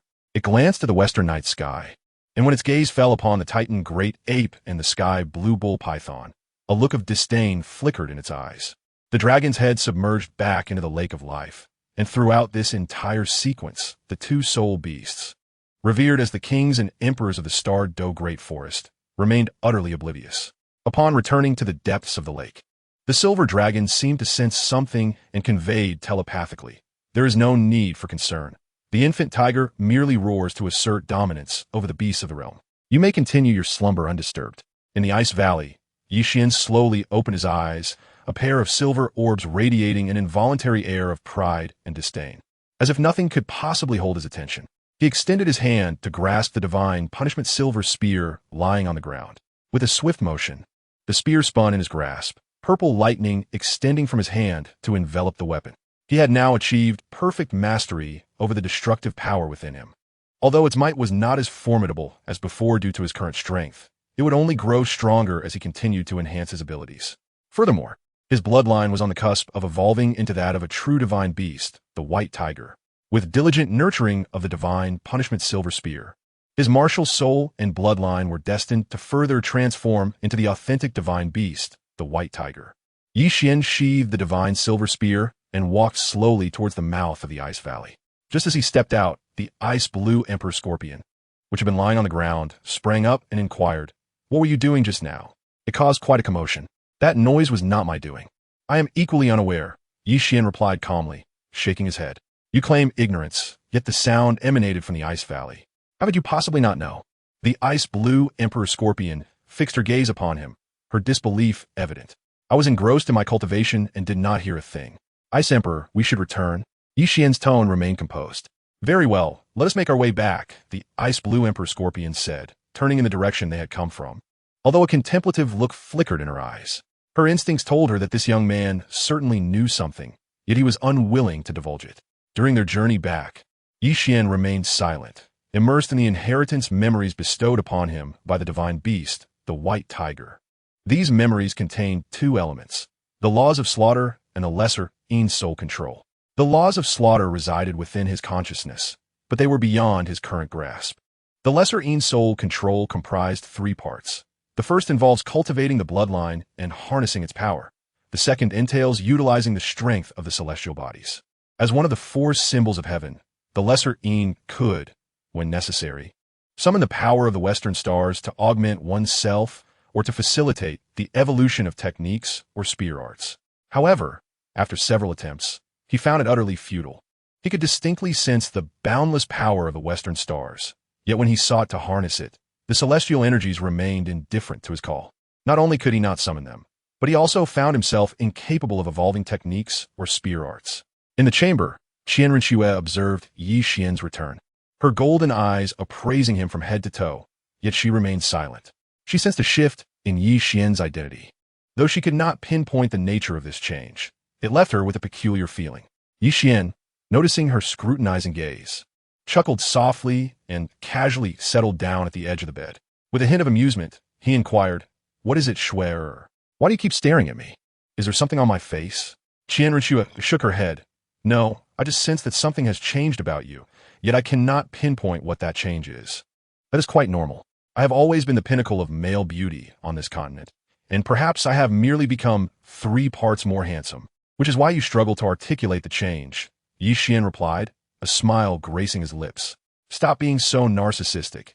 You are undoubtedly concealing something from me," Qian Renxue remarked, leaning closer and gazing intently into his eyes. Upon hearing this, Yi Xian fell into a moment of silence before responding. "I cannot divulge that information at present, but I assure you, when the time comes, I will share everything with you." Qian Renxue blinked her eyes and nodded gently, saying, "All right, I shall refrain from inquiring further. I will patiently await the moment when you can reveal all." "Indeed, I will certainly inform you in due course," Yi Xian replied, extending his arms to embrace Qian Renxue, a smile curving at the corners of his lips. As long as there exists no threat to his being, then everything may be disclosed. Yet, whether he could reach that level of security remained uncertain to him. Qian Renxue gazed at Yi Xian, her face brightening with a smile. Choosing not to speak further, she had faith that this individual would eventually confide in her, believing it merely a matter of time. And time was something she possessed in abundance. Chapter 68. The Lesser Yin Star, the Ice Blue Emperor Scorpion, observed the quarters of Yi Xian and Qian Renxue, a contemplative expression emerging in its eyes as it hesitated whether to inform the Snow Empress of the preceding events. Just then, slow footsteps echoed nearby. Turning to look, the Ice Blue Emperor Scorpion saw the Snow Empress approaching with measured grace. It hastened to her side, recounting the recent occurrences in detail. The Snow Empress nodded gently, acknowledging, "The earlier pressure was not felt solely by you. It is likely that the entire soul beast of the extreme north sensed it." "Sister Shui, do you know what transpired?" The Ice Blue Emperor Scorpion inquired, curiosity lacing her tone, genuinely intrigued by what entity could exude such formidable oppression that left her powerless to resist. The Snow Empress fixed her gaze upon the dimly glowing Lesser Yin Star in the western night sky, her voice calm as she replied, "I cannot say for certain, but that oppressive force emanates from the stars of the west, and the Lesser Yin Star has changed hands." "Lesser Yin Star? Changed hands? What does that mean? Why have I never heard of this before?" The Ice Blue Emperor Scorpion's voice bore a note of confusion. After a moment's contemplation, the Snow Empress spoke. "Legend has it that the night sky once held 4 radiant stars: the Sun, Lesser Yang, Greater Yin, and Lesser Yin, collectively known as the 4 symbols of heaven. These stars correspond to the 4 ancient divine beasts: Zhuke, Qinglong, Xuanwu, and Baihu. However, for nearly 700,000 years since my inception, these stars have remained dim and lifeless. Just now, the previously dull Lesser Yin Star unexpectedly fell, replaced by a new star that emits a faint glow. The earlier oppressive force may have been a herald for the new Lesser Yin Star, or perhaps a means to establish its authority." The Ice Blue Emperor Scorpion looked up at the stars, but found no discernible difference from the usual. Turning her gaze back to the Snow Empress, she asked, somewhat bewildered, "Sister Shui, do you imply that a new divine beast, Baihu, has emerged to replace the former Lesser Yin Star?" "I do not know, but it is true that the Lesser Yin Star has indeed changed hands, while the Sun, Lesser Yang, and Greater Yin stars remain shrouded in obscurity." The Snow Empress replied with a tone of indifference. Upon hearing this, the Ice Blue Emperor Scorpion's attention returned to the quarters of Yi Xian and Qian Renxue, her eyes reflecting deep contemplation. After a considerable time, she shook her head, silently concluding that the boy was merely human and could not possibly be the one. It was likely just a coincidence. The Snow Empress also remained silent, casting a glance at their room before departing in the direction from whence she came. In the early morning, Yi Xian and Qian Renxue emerged from their chamber, commencing their daily morning exercises. The Ice Blue Emperor Scorpion continued to accompany them, guiding their path and helping them avoid encounters with formidable soul beasts. As Yi Xian ran at a steady pace, the blood within him began to circulate, fortifying his physique and purging impurities from his body. He felt an intense warmth enveloping him. Amidst the biting cold wind, beads of sweat gradually formed upon his brow. As they emerged, they instantly crystallized, cascading onto the snow-laden ground. The perspiration steadily dampened his garments, yet despite the fierce gusts, he felt no chill. Rather, he experienced a profound warmth. It was as if he were not in the frigid north, but rather in the comforting embrace of a warm room, providing him with a sense of ease. Qian Renxue noticed Yi Xian's peculiar state, yet seeing that he appeared untroubled, she refrained from inquiring further. It was not until midday that the two returned to their quarters, where they changed into dry attire. After partaking in their meal, they promptly sought out the Ice Blue Emperor Scorpion, their sparring partner, to engage in practical combat training. Yi Xian unleashed his martial spirit, launching a direct assault on the Ice Emperor Scorpion. With each strike, an imperceptible force of annihilation accompanied his every movement. This destructive power not only enhanced the potency of his soul abilities, but also significantly amplified their effectiveness. The angelic sword in Qian Renxue's hand became increasingly formidable, exhibiting flawless precision in both offense and defense. It could be said that with each encounter against the Ice Emperor Scorpion, they identified their shortcomings. After addressing these deficiencies, both their combat experience and skillful application were burgeoning at an exponential rate. The Snow Emperor stood silently at a distance, her gaze fixed on Yi Xian's martial spirit, a perplexed expression emerging in her eyes. Indeed, it was the white tiger, yet it bore no wings, distinguishing it from the divine beast. It appeared I was mistaken. He is not the one I anticipated. The Snow Emperor departed directly, seeking the Titan Snow Demon King. Observing his towering figure, nearly 100 meters tall, she spoke in a tone that was somewhat frigid. "Atai, please search the far north for a snow-white white tiger with dual wings. Notify me if you find it. If not, it is of no consequence." The Titan Snow Demon King lowered his gaze to the Snow Emperor, affirming, "I shall search the far north for it. Should I capture it, would you like to meet it?" "No need. If you find it, do not provoke it. Simply inform me." The Snow Emperor replied coldly before turning away. The Titan Snow Demon King gazed longingly at her retreating figure, then rose to commence his search in the far north. With each step he took, the ground resonated with heavy thuds. That night, in Yi Xian's quarters, he transformed the remaining ice snow pigs into roasted meat. The Ice Emperor Scorpion, fixated on the golden-brown roast before him, impatiently remarked, "Young man, it's about time. If you overcook it, it will lose its flavor." Qian Renxue, feeling her stomach rumble as she inhaled the tantalizing aroma of the roasted meat, also sensed her hunger. "There's no need to rush. We must wait until it is properly cooked," Yi Xian replied with a gentle smile, focusing on the roasting process. When he deemed it sufficiently prepared, he evenly sprinkled the meat with seasoning. Yi Xian and Qian Renxue used their short swords to sever portions sufficient for their sustenance, offering the remainder to the Ice Blue Emperor Scorpion. The creature indulged without hesitation, devouring the food voraciously. Once it had finished, the Ice Blue Emperor Scorpion lazily rose and ambled towards the exit. Upon reaching the doorway, it spoke, "Tomorrow morning, I shall leave food at your doorstep. When you prepare your meal, do remember to save a portion for me." Yi Xian nodded gently, reassured that he would not forget your portion. The Ice Blue Emperor Scorpion, upon hearing this, contentedly exited, using its scorpion tail to gracefully close the door behind it. Qian Renxue blinked, softly remarking, "Little Xian, we cannot indulge in grilled meat every day, for that would surely become tiresome." Yi Xian smiled gently, reaching out to playfully touch her delicate nose, and said with a light-hearted tone, "Who says we must indulge in barbecued meat every day? We can certainly prepare other dishes. Each day, we can simply serve the Ice Emperor some grilled delicacies." A sly glimmer appeared in Qian Renxue's eyes as she stretched lazily and made her way toward the bed. "Xian, tidy up a bit. I shall first engage in meditation and cultivation." Yi Xian paid no heed, rising to tidy up the dishes. Chapter 69. Departure from the extreme north 3 years later. The Ice Blue Emperor Scorpion stood outside the room of the two, awaiting their emergence for morning practice. Over the past 3 years, both Yi Xian and Qian Renxue had consistently appeared punctually for their morning exercises and sparring sessions with her, never once arriving late. However, today, the time for their morning practice had long passed without a sight of them, which struck the Ice Blue Emperor Scorpion as peculiar. Unable to contain her curiosity, she called out from the doorway, "Aren't you two going to practice this morning? The time has exceeded." With a creak, the door to the room swung open, and the figures of Yi Xian and Qian Renxue emerged. Now approaching the age of 16, the youthful innocence that once graced their faces had vanished. Perhaps due to the influence of their bloodlines, Yi Xian now stood at an impressive height of 180 centimeters. His silver hair cascaded casually down his back. His hands clasped behind him, exuding no aura, resembling an ordinary person. Yet, his silver eyes held an unfathomable depth, making a lasting impression on anyone who dared to gaze into them. Qian Renxue, now around 175 centimeters tall, had her golden hair meticulously arranged. Her skin, as pure as snow, had shed all remnants of childhood, her beauty now enhanced by threefold. Upon seeing them emerge, the ice-blue Emperor Scorpion promptly turned to lead them for their morning practice, remarking, "You two have been rather lazy today," coming out nearly half an hour later than usual. "Ice Emperor, we are preparing to leave.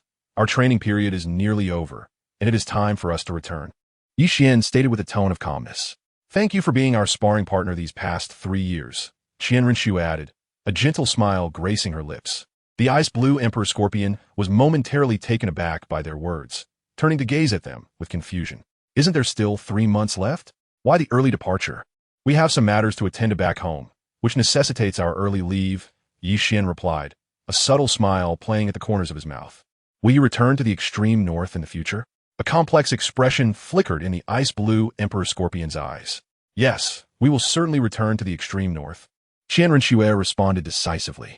"Then when you come back, remember to find me in the core area and prepare some roasted meat for me. Honestly, I haven't had my fill of it yet." The ice-blue Emperor Scorpion's tone was earnest. "Yuan chuckled softly. I thought the Ice Emperor was reluctant to part with us. It turns out you cannot bear to leave the grilled meat. We shall take our leave now. The freshly grilled delicacies will lose their appeal if they cool down." "Understood. Do remember to seek me out the next time you come to the far north," the Ice Emperor Scorpion remarked as he made his way towards the room. Yi Xian gently took Qian Renxue's delicate hand, creating a path as they ventured towards the extreme north. As the ice-blue Emperor Scorpion approached the doorway, it abruptly halted, turning to gaze at the departing figures of the two, lost in thought. "You two, be sure to come back and find me." Upon hearing the Scorpion's voice, Yi Xian and Qian Renxue paused, nodding in acknowledgement before continuing on their way without looking back. The biting cold wind tousled their hair, yet it failed to instill any chill within them, for they had fully acclimatized to the harshness of the extreme north. Now, merely a cold breeze could not evoke any sense of discomfort. As dusk approached, they finally exited the frigid realm, boarding a carriage that set off towards Tiando City with a resounding neigh from a scaled horse. With a hint of amusement, Qian Renxue inquired, "Xiao Xian, are we returning early to the Star Dou Forest to acquire the 5th spirit ring before heading back to Spirit City?" Their spirit power had reached the 49th level, yet the extreme north lacked suitable spirit rings, which was why they had not yet obtained the 5th one.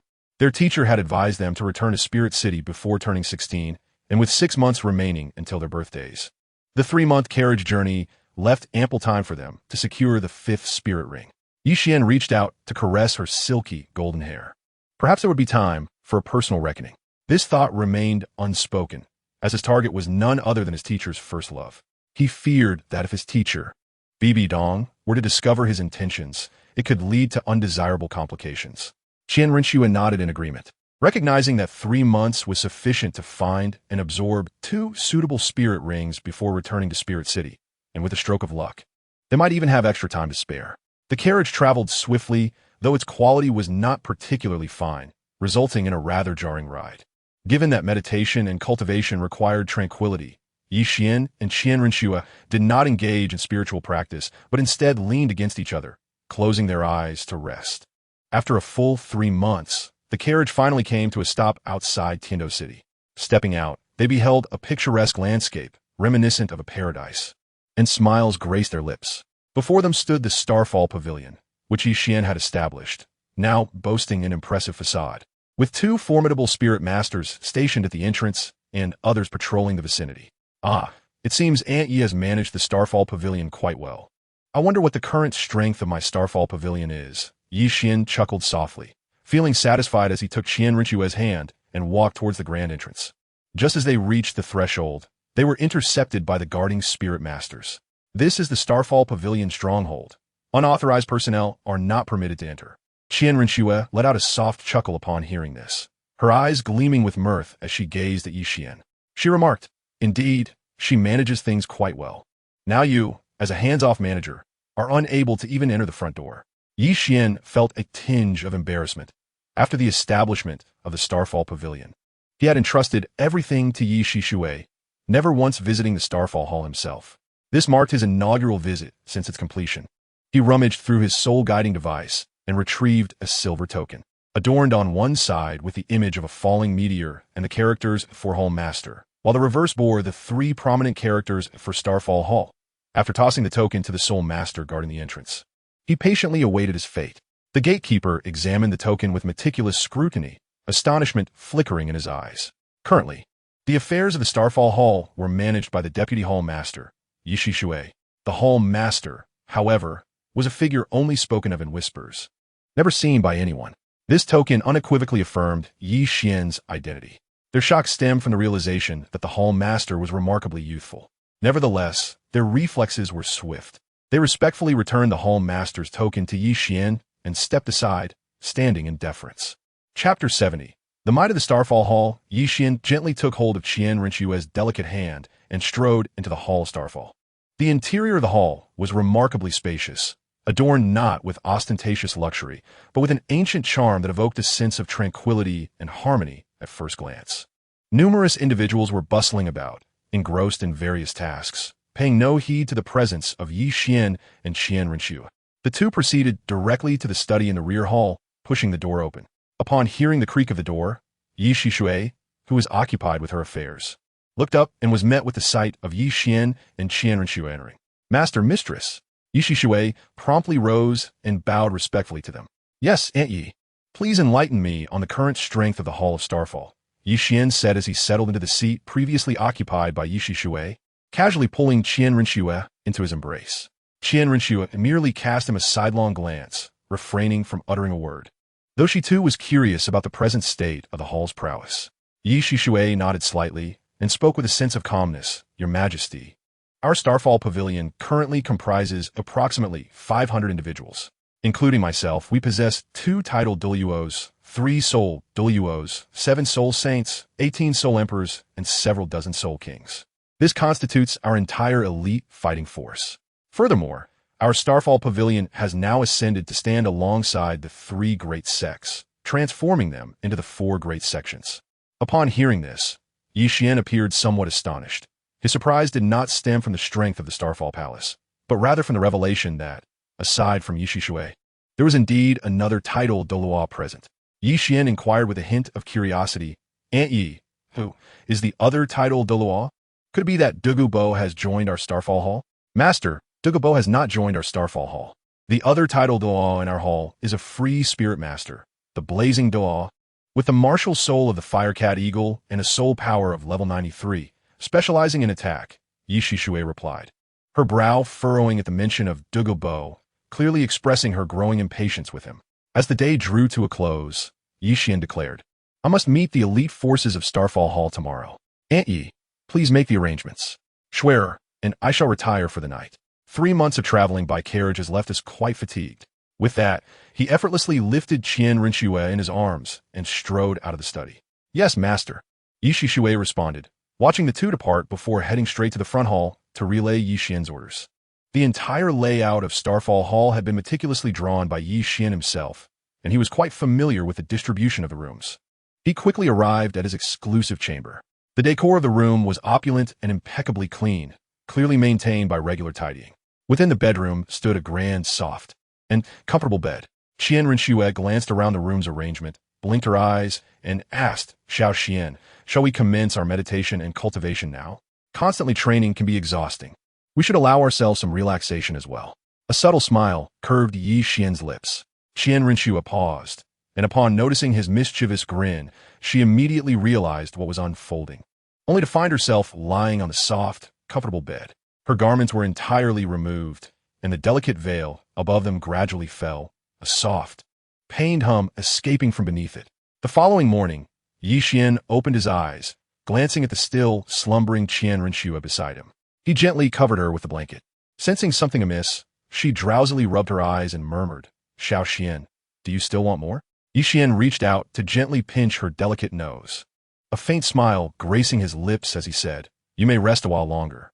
I shall meet with the higher-ups of the Starfall Palace and return to keep you company. I will accompany you, Qian Renxue replied, tossing aside the covers to begin dressing. The flawless beauty of her form unfolded before Yi Xian's eyes, leaving him parched and captivated. After a moment of admiration, he too began to don his garments. For there were pressing matters at hand. Once they were both attired, Qian Renxue took a step forward, only to furrow her brow slightly. Observing this, Yi Xian swiftly scooped her up in his arms and strode toward the main hall. In the main hall of the Starfall Palace, dozens of individuals stood on either side, their eyes brimming with curiosity. They were eager to discover the true appearance of the legendary palace lord, whether he would be a venerable elder with flowing white hair and immense strength, or a distinguished middle-aged man. The answer was imminent. At the highest point in the hall, a silver chair stood prominently, devoid of excessive embellishments, yet remarkably comfortable. Yi Shueshue stood behind the chair, eyes closed in anticipation of Yi Xian's arrival. Soon, Yi Xian emerged from the rear hall, cradling Qian Renxue, and took his place upon the elevated chair, casting a curious gaze over the assembly below. Qian Renxue noticed the collective attention directed at them, her cheeks flushing slightly as she shot a glare at Yi Xian, wishing to be set down. However, he held her too securely for her to escape, and she could not afford to struggle overtly, given the presence of the Starfall Palace's subordinates. Behind them, Yi Shueshue maintained her gaze forward, feigning ignorance of the scene. The onlookers, observing the two seated in the main position, felt their lips twitch in unison. They were certain that the silver-haired youth with striking features and an ethereal demeanor was indeed the fabled palace lord. As for the girl in his embrace, with skin as fair as snow and an enchanting visage, her identity was unmistakable to anyone with sense. With a gentle smile, Yi Xian remarked, "I have just returned and am not well acquainted with the circumstances of the Starfall Hall. Yiani, would you be so kind as to introduce everyone to me?" "Of course, Master," Yi Shueshue replied, proceeding to introduce the individuals present. "Master, we currently have 1 elder and 3 hall masters. The elder is Elder Lian, a level 93 title Douluo. The 3 hall masters are as follows: Meng Shu, whose martial soul is the dragon staff and possesses a soul power of level 87 soul Douluo; Yin Xiao, whose martial soul is the azure serpent with a soul power of level 83 soul Douluo; and Zhang Shun, whose martial soul is the crimson flame wolf, holding a soul power of level 81 soul Douluo. As soon as Yi Shue's voice faded, the 3 individuals who had been called stepped forward, their gazes fixed upon the seated Yi Xian above. Yi Xian cast a glance at the 4 individuals. The Elder of Flames was a strikingly beautiful woman, while Meng Shu was an elderly man with a head of white hair, exuding vitality and vigor. The remaining 2 were middle-aged men. Yi Xian's gaze sharpened, a subtle curve gracing his lips as he calmly stated, "It is a pleasure to meet you for the first time. Allow me to introduce myself.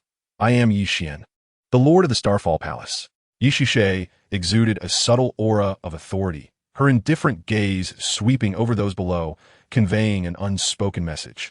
The crowd, sensing the pressure emanating from her, hesitated momentarily before collectively bowing to Yi Xian, including the 4 who had stepped forward, acknowledging their respect for the Hallmaster. Chapter 71. The Furious Yu Tianheng. Hearing the voices of the crowd, Yi Xian nodded gently, contemplating for a moment before finally speaking. "You may all withdraw to prepare. Tomorrow morning, all soul saints and above in the palace shall accompany me to the Sunset Forest." Upon hearing this, a look of confusion appeared in the eyes of the assembly. The Sunset Forest is a realm inhabited by soul beasts, and there is little doubt that our journey there is intended for the purpose of hunting these creatures to acquire soul rings. However, if the sole objective were merely to acquire soul rings, the presence of so many individuals would be entirely unnecessary. Anyone the soul saints or soul Douluo present would suffice. The decision to take all those of soul saint rank and above to the Sunset Forest effectively removes the elite combat power of the Starfall Palace, making this endeavor seem rather superfluous. Though puzzled, none dared to voice their inquiries. Qian Renxue merely shifted her position for greater comfort, observing quietly without any intention of questioning. "Yes, Palace Master," the others responded in unison, making their way towards the exit. Yi Shueshue also made her way towards the inner hall, leaving the 2 a space for a private conversation. Soon, only Yi Xian and Qian Renxue remained in the front hall. It was then that Qian Renxue finally spoke. "Little Xian, although there are numerous soul beasts in the Sunset Forest, those of significant age that are suitable for our soul rings are quite limited. If we were to hunt soul beasts and acquire soul rings, the Star Dou Forest would be more appropriate. Moreover, we wouldn't need many people. Just one soul saint or soul Douluo would suffice. We can gather celestial herbs in the sunset forest. Consuming these herbs not only enhances soul power rapidly, but also carries no side effects. We might also see if we can encounter suitable soul rings. If we cannot find any, we can then proceed to the Star Dou Forest to hunt soul beasts and obtain our soul rings. Yewan chucked it softly, reaching out to help her tidy the disheveled strands of her hair. The idea that there existed celestial herbs in the sunset forest capable of swiftly enhancing soul power without any adverse effects filled Qian Renxue's eyes with astonishment. Well, I don't remember the exact location. I will need to search for it tomorrow, Yi Xian said gently as he arranged her hair. The Starfall Palace is merely half a month's journey from the Spirit City, so we have ample time. We could take our time to search. There is no need to rush, Qian Renxue replied casually. With more than 2 months at their disposal and the manpower of the Starfall Palace, they could thoroughly search the Sunset Forest if they truly wished to. Yi Xian nodded gently in agreement, a faint smile gracing his lips as he spoke. Shui'er, would you care to take a stroll in Tiandou City? It has been quite some time since we last indulged in a shopping excursion. Qian Renxue shot him a disapproving glance, replying, No, I'm feeling a bit tired and wish to return for some rest. Then let us retire to our room. Yi Xian chuckled softly, embracing her as he rose and made his way toward the chambers in the rear hall. In the modest wooden cabin of Nodding City, at Nodding Academy, Yu Xiaojiang regarded Yu Qianheng with a furrowed brow, remaining silent. However, Yu Qianheng, visibly anxious, queried, Uncle, why is my soul power continually regressing? Despite my efforts in meditation and cultivation proving futile? After a moment of contemplation, Yu Xiaojiang replied, I am uncertain. According to my theoretical research, if a soul beast willingly meets its demise or perishes in great agony, it may qualify for an upgraded absorption of soul rings. You have also mentioned that Yi Xian's second soul ring is a 1,000-year soul ring, which should ordinarily pose no issue. Perhaps there's a flaw in one of the intermediate steps. Allow me to investigate your situation further. We may soon uncover the root of the problem. Yu Qianheng's eyes widened in disbelief at his uncle's words. Uncle, it has already been 3 years, and you have yet to find a solution. You once assured me that absorbing a 1,000-year soul ring would pose no difficulties. My soul power has now regressed to level 20. If this continues, I shall no longer even qualify as a great soul master. Uncle, can you truly resolve this issue? I cannot remain here. I must return to the blue electric Tyrannosaurus Rex family. His breath quickening with urgency, Yu Qianheng felt the weight of his predicament. No, you cannot return to the blue electric Tyrannosaurus Rex family at this time. I will devise a way to address the issues you are facing. You must wait a while longer, Yu Xiaojiang said resolutely, steadfastly opposing Yu Qianheng's desire to return. And how do you intend to resolve my predicament? Yu Qianheng's voice carried a hint of anger. I trust my theories are sound. At present, I cannot pinpoint the issue affecting you. Please grant me some time for further study, and I shall swiftly find a solution, Yu Xiaojiang asserted, locking eyes with Yu Qianheng, his determination unwavering. How long is soon? I can no longer afford to wait, even a moment. I was once a prodigy of the blue electric Tyrannosaurus Rex family. Yet because of your insistence on my absorbing a soul ring beyond my capacity, my soul power has not only stagnated for 3 years, but has also regressed. I have asked you countless times over these years, each time reassured that my issue would soon be resolved. You urged me to absorb a 1,000-year soul ring. Yet now when I encounter problems, your disciple Tang San is allowed to absorb a 100-year soul ring. You are treating me as an experiment, Yu Xiaojiang. You truly are a wonderful uncle. I am declaring that I shall return to the blue electric Tyrannosaurus Rex family now. If you dare to obstruct me, be wary of my wrath, Yu Xiaojiang. As the words fell, Yu Qianheng stormed out, slamming the wooden door behind him. The frail door, perhaps unable to withstand the force exerted by Yu Qianheng, shattered with a resounding crack, splintering into pieces and scattering with shavings across the floor. Yu Xiaojiang observed the retreating figure of Yu Qianheng, his expression a tempest of indecision. After a brief pause, he sighed and pursued him. Qianheng, I have devised a solution to the problems that plague you. Hearing this, Yu Qianheng halted in his tracks and, with a voice laced with fury, demanded, What is the method, and how can I resolve the issues afflicting me? I can take you to the Starfall Palace. According to my father, the Starfall Palace was established by Yi Xian. Since his second soul ring successfully absorbed a millennium-old soul ring, he may possess insights into your predicament. If that fails, I can escort you to the Papal Palace in Wuhuan City, where I maintain some rapport with the current pope. Should even the papal palace prove unable to resolve your issues, returning to the blue electric Tyrannosaurus Rex clan would be futile. Yu Xiaojing clasped his hands behind his back, his eyes glinting with wisdom. Yu Tianheng scoffed. Our relationship with Yi Xian could rightly be described as adversarial. What reason would he have to assist me, given the tenuous connection between the blue electric Tyrannosaurus Rex clan and the Wuhuan palace? Do you truly believe your slight rapport would compel the pope to intervene on my behalf? Whether Yi Xian will lend assistance is uncertain, but I assure you, upon my request, the pope will undoubtedly come to your aid. Yu Xiaojing raised his eyes towards the heavens, his voice brimming with confidence. Chapter 72. Sunset Forest. The Sunset Forest lies to the east of Tiando City, not far from the Starfall Palace. This forest is abundant in resources, with soul beasts typically ranging from millennium to 10,000 years in cultivation. However, soul beasts exceeding 10,000 years are a rarity. Thus, to locate a soul beast over 10,000 years old that is suitable for one soul ring within the Sunset Forest requires not only formidable strength, but also great patience. Yi Xian and Qian Renxue traversed the forest, followed closely by a retinue of high-ranking members from the Starfall Hall. The group pressed forward without pause, making their way directly to the heart of the forest.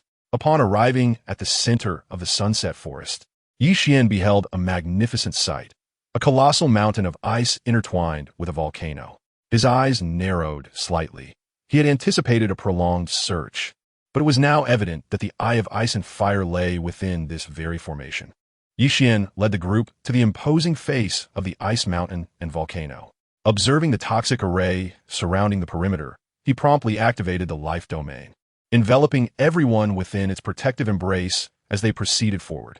The life domain grants immunity to all negative states, and since poisoning is classified as such, it proved ineffective against those sheltered within. As they traversed the toxic array, they encountered a peak soaring approximately 500 meters high. Despite its steepness, the group moved with the ease of walking on level ground. After a span of roughly 10 minutes, they finally reached the summit and came to a halt. Before them lay a uniquely shaped, inverted conical depression, and standing at its edge, they felt the moist air rising from within. Xiao Xian, is the celestial herb you mentioned down there? Qian Renxue inquired, peering curiously into the hollow below. Indeed, it lies just beneath us, Yi Xian replied, a subtle smile playing at the corners of his lips.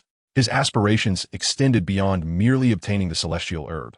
He sought the entire eye of ice and fire, which was precisely why he had summoned the elite forces of the Starfall Temple. Although the depression loomed several hundred meters above the ground below, it posed no challenge to those present. Yi Xian was the first to leap down, his toes gently tapping against the rocky walls on either side, descending with an air of leisure towards the ground below.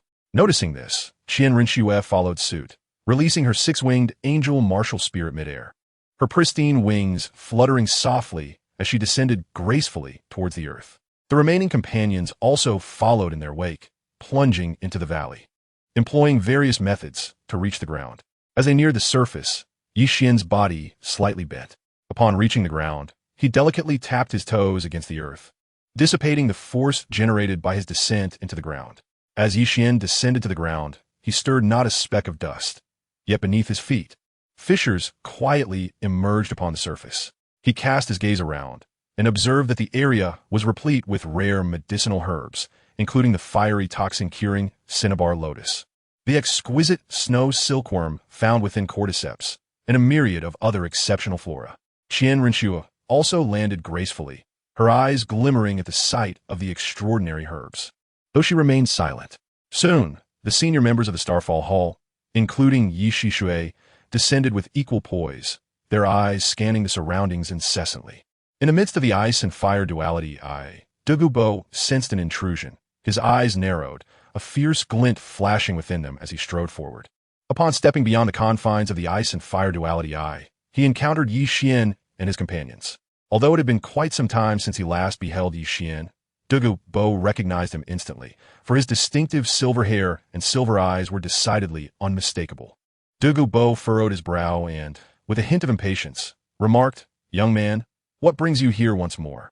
I shall not be joining your Starfall Hall. You may return."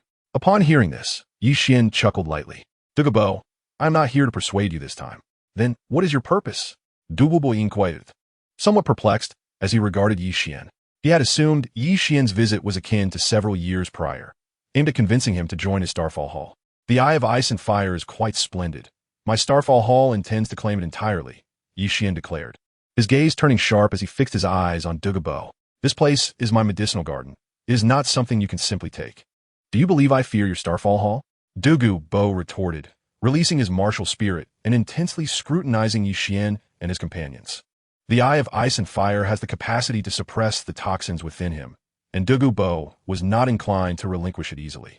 Although he recognized the likelihood of losing the eye upon encountering Yi Renxue, he still sought to negotiate. Yi Xian cast a disdainful glance at Douluo, entirely indifferent to his presence, as he took the delicate hand of Qian Renxue and proceeded forward.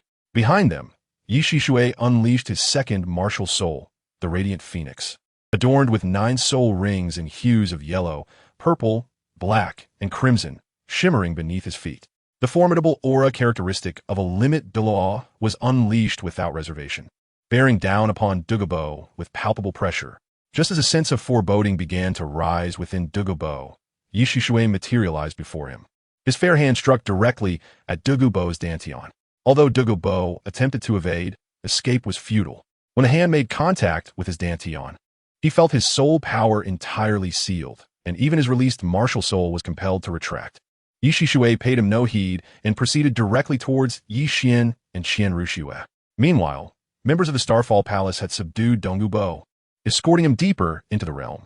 In the vicinity of the Ice and Fire Duality Eye, a variety of celestial herbs flourished, including the exquisite Chua tulip, the enigmatic 8-faceted ice grass, the fiery Liuwa apricot blossom, the dark-hued Yumu bamboo, the mesmerizing Wanchuan autumn water dew, the heart-wrenching Xiangxi Duanchang red, the fragrant Chua celestial essence, the extraordinary Chirong Tontian chrysanthemum, the snow-white swan's kiss, the regal rooster comb phoenix sunflower, the delicate water narcissus jade skin bone, the earth dragon golden melon, the radiant bright 7-leaf flower, the 8-petaled celestial orchid, and a non-celestial 9th rank purple mushroom. Yi Xian released Qian Renxue and began employing various techniques to harvest different celestial herbs, collecting them into his soul guide.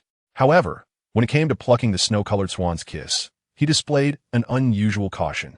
While the snow-colored swan's kiss itself is non-toxic, it poses a threat far more formidable than any virus. For even the slightest contact could cause any virus to proliferate 1,000-fold in the affected area. Yi Xian first enveloped the snow-white swan kiss in his soul power and then cautiously extracted it, placing it in a corner of the soul guide. During this process, Qian Renxue and the senior members of the Starfall Palace offered their assistance, but Yi Xian politely declined their help. Each type of celestial herb has its own unique harvesting technique, and any slight mistake could result in the complete loss of its medicinal properties. The treasures already in hand would be a tremendous loss if mishandled during the gathering.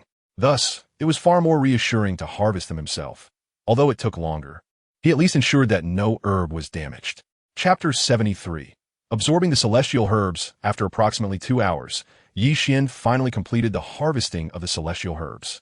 He took out the radiant 7-leaf flower and the water fairy jade bone from the soul guide and approached Qian Renxue, softly saying, "Schwer." The radiant 7-leaf flower possesses a pure light attribute, perfectly complementing your martial soul. The water fairy jade bone can nourish tendons and strengthen bones, facilitating the flow of energy through the meridians. Both of these celestial herbs are highly suitable for you. I encourage you to absorb them. How should I consume them? Do I eat the whole plant? Qian Renxue asked with a puzzled expression. For the radiant 7-leaf flower, you simply need to swallow the petals. As for the water fairy jade bone, you should first consume the petals, then suck on the stamen, using your soul power to facilitate the absorption, Yi Xian replied, a hint of amusement sparkling in his eyes. I understand now. Qian Renxue nodded gently, accepting the 2 celestial herbs from his hands. She found a quiet place to begin her absorption process. Yi Xian's gaze fell upon the subdued Douluo, ensnared by the control of 2 soul saints. With a light chuckle, he remarked, "Douluo, I shall spare your life this time. However, the Eye of Ice and Fire shall rightfully belong to the Starfall Palace. Do not entertain any treacherous thoughts, for I would not hesitate to eliminate you." Douluo's eyes brimmed with scorn as he retorted, "Should I express my gratitude for your mercy, Lordy?" Yi Xian paid him no heed, merely waving his hand to subdue the 2 soul saints under Douluo's command, subsequently releasing Douluo himself. Xiao then stepped forward to lift the restraints binding him.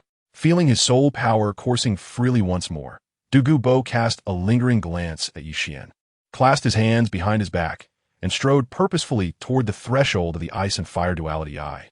My lord, following this incident, it is improbable that Douluo will ever join our Starfall palace. It would be wise to eliminate the root of the problem. Xiao remarked with an air of calmness. Upon hearing this, Yixian shook his head. Within him lay a toxic core. Should he perish, the core would detonate instantaneously, unleashing a lethal poison that could annihilate all living beings within a kilometer, leaving no trace of life. It would be unwise to eliminate Douluo and thereby destroy the Eye of Ice and Fire. The Eye is a uniquely blessed spring, a duality that embodies opposing forces. Ordinary plants cannot thrive in this realm. However, rare flora planted here experience a dramatically accelerated growth cycle. In simpler terms, if a spirit mushroom were to grow near the eye for 10 years, it would possess the efficacy of a century-old mushroom. This location will serve as the medicinal garden for our Starfall Hall.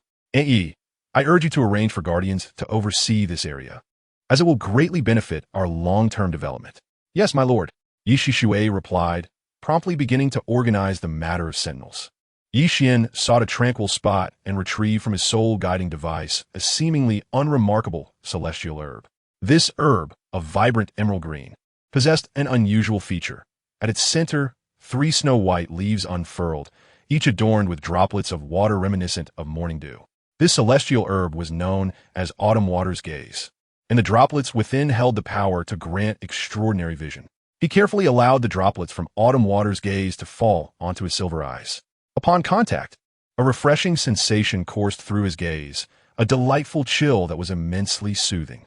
He harnessed his soul energy and began to refine the herb's potent effects. As he diligently processed its essence, the coolness within his eyes gradually dissipated, and after several hours, the refreshing sensation faded entirely. Yixian opened his eyes, his silver irises shimmering with a radiant glow as he gazed into the distance. He could distinctly see the leaves cascading from a distant ancient tree, as well as the intricate patterns upon its bark. After being enhanced by the medicinal properties of the autumn water elixir, his vision had significantly improved. As for the absence of the ability to perceive extraordinary phenomena, Yixian surmised that it was likely due to his lack of practice in ocular techniques. In the original narrative, Tang San possessed such capabilities, perhaps owing to his early cultivation of the purple extreme demon eye. Yixian rose and approached the Eye of Ice and Fire, which presented itself in a circular form. The spring water within was divided into 2 distinct hues, a fiery crimson and a chilling azure, each occupying its own territory without encroachment. The crimson side radiated an intense heat, while the azure side emanated an extraordinary coldness. When the 2 liquids met, they generated billowing clouds of white mist. He took a moment to assess the temperatures on each side, then produced 2 ethereal herbs, the octagonal profound ice grass and the fiery apricot blossom.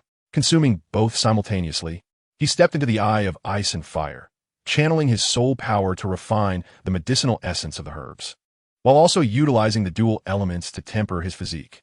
Upon entering the eye, the extreme cold and searing heat surged through his body, sending a shiver through his mind and causing his breath to quicken.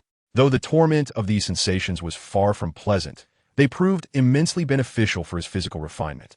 As time passed, Yixian began to acclimate to these contrasting feelings, his breathing gradually returning to a steady rhythm, while the pace of absorbing the essence of the ethereal herbs increased. After arranging matters concerning the guardianship of the Ice and Fire Yin-Yang Eye, Yixian stood nearby, providing protection for both Yixian and Qian Renxue, ensuring they remained undisturbed by external influences. A few hours later, having fully absorbed the 2 celestial herbs, Qian Renxue slowly opened her eyes. Due to the absence of an additional 5th spirit ring, she was unaware of the exact increase in her spirit power. However, she could distinctly sense a significant enhancement in her physical form. Her gaze swept around, observing Yixian, who had refined and absorbed the celestial herbs within the Ice and Fire Yin-Yang Eye. He then approached the eye, crouching down, resting his chin on his hands, and quietly gazing at the scene before him. Half an hour later, after completing the absorption of the octagonal mysterious ice grass and the blazing fire apricot, Yixian opened his eyes, only to find the enchanting figure crouching before the ice and fire yin-yang eye. A smile graced his lips as he swam toward the shore. Qian Renxue, watching Yi Xian approach, took a towel from her soul guide device and offered it to him. Yi Xian took the towel and casually dried his hair before asking, "Shuer, how do you feel after absorbing the celestial herb?" "It's quite remarkable," she replied, her face glowing with a radiant smile. "Although I cannot ascertain the exact level of my soul power increase, my physical prowess has greatly improved. I can now effortlessly endure soul rings ranging from 20,000 to 25,000 years for my 5th soul ring. Then we can venture into the Sunset Forest to search for suitable soul beasts. If we cannot find any, we shall proceed to the Star Dou Forest to acquire soul rings," Yi Xian suggested, his gaze shifting to Yi Shixue as he inquired, "Aunt Yi, have the arrangements for the Eye of Ice and Fire been made?" Upon hearing this, Qian Renxue nodded gently, her eyes also fixed on Yi Shixue. "Master, mistress, I have made all the necessary arrangements here. We can head to the Star Dou Forest at any moment," Yi Shixue responded, taking a half-step behind the two. Chapter 74. Heartfelt longing in crimson, Yi Xian and Qian Renxue strolled through the Sunset Forest, reveling in the picturesque scenery along the way, while simultaneously seeking a suitable soul beast to serve as their 5th soul ring.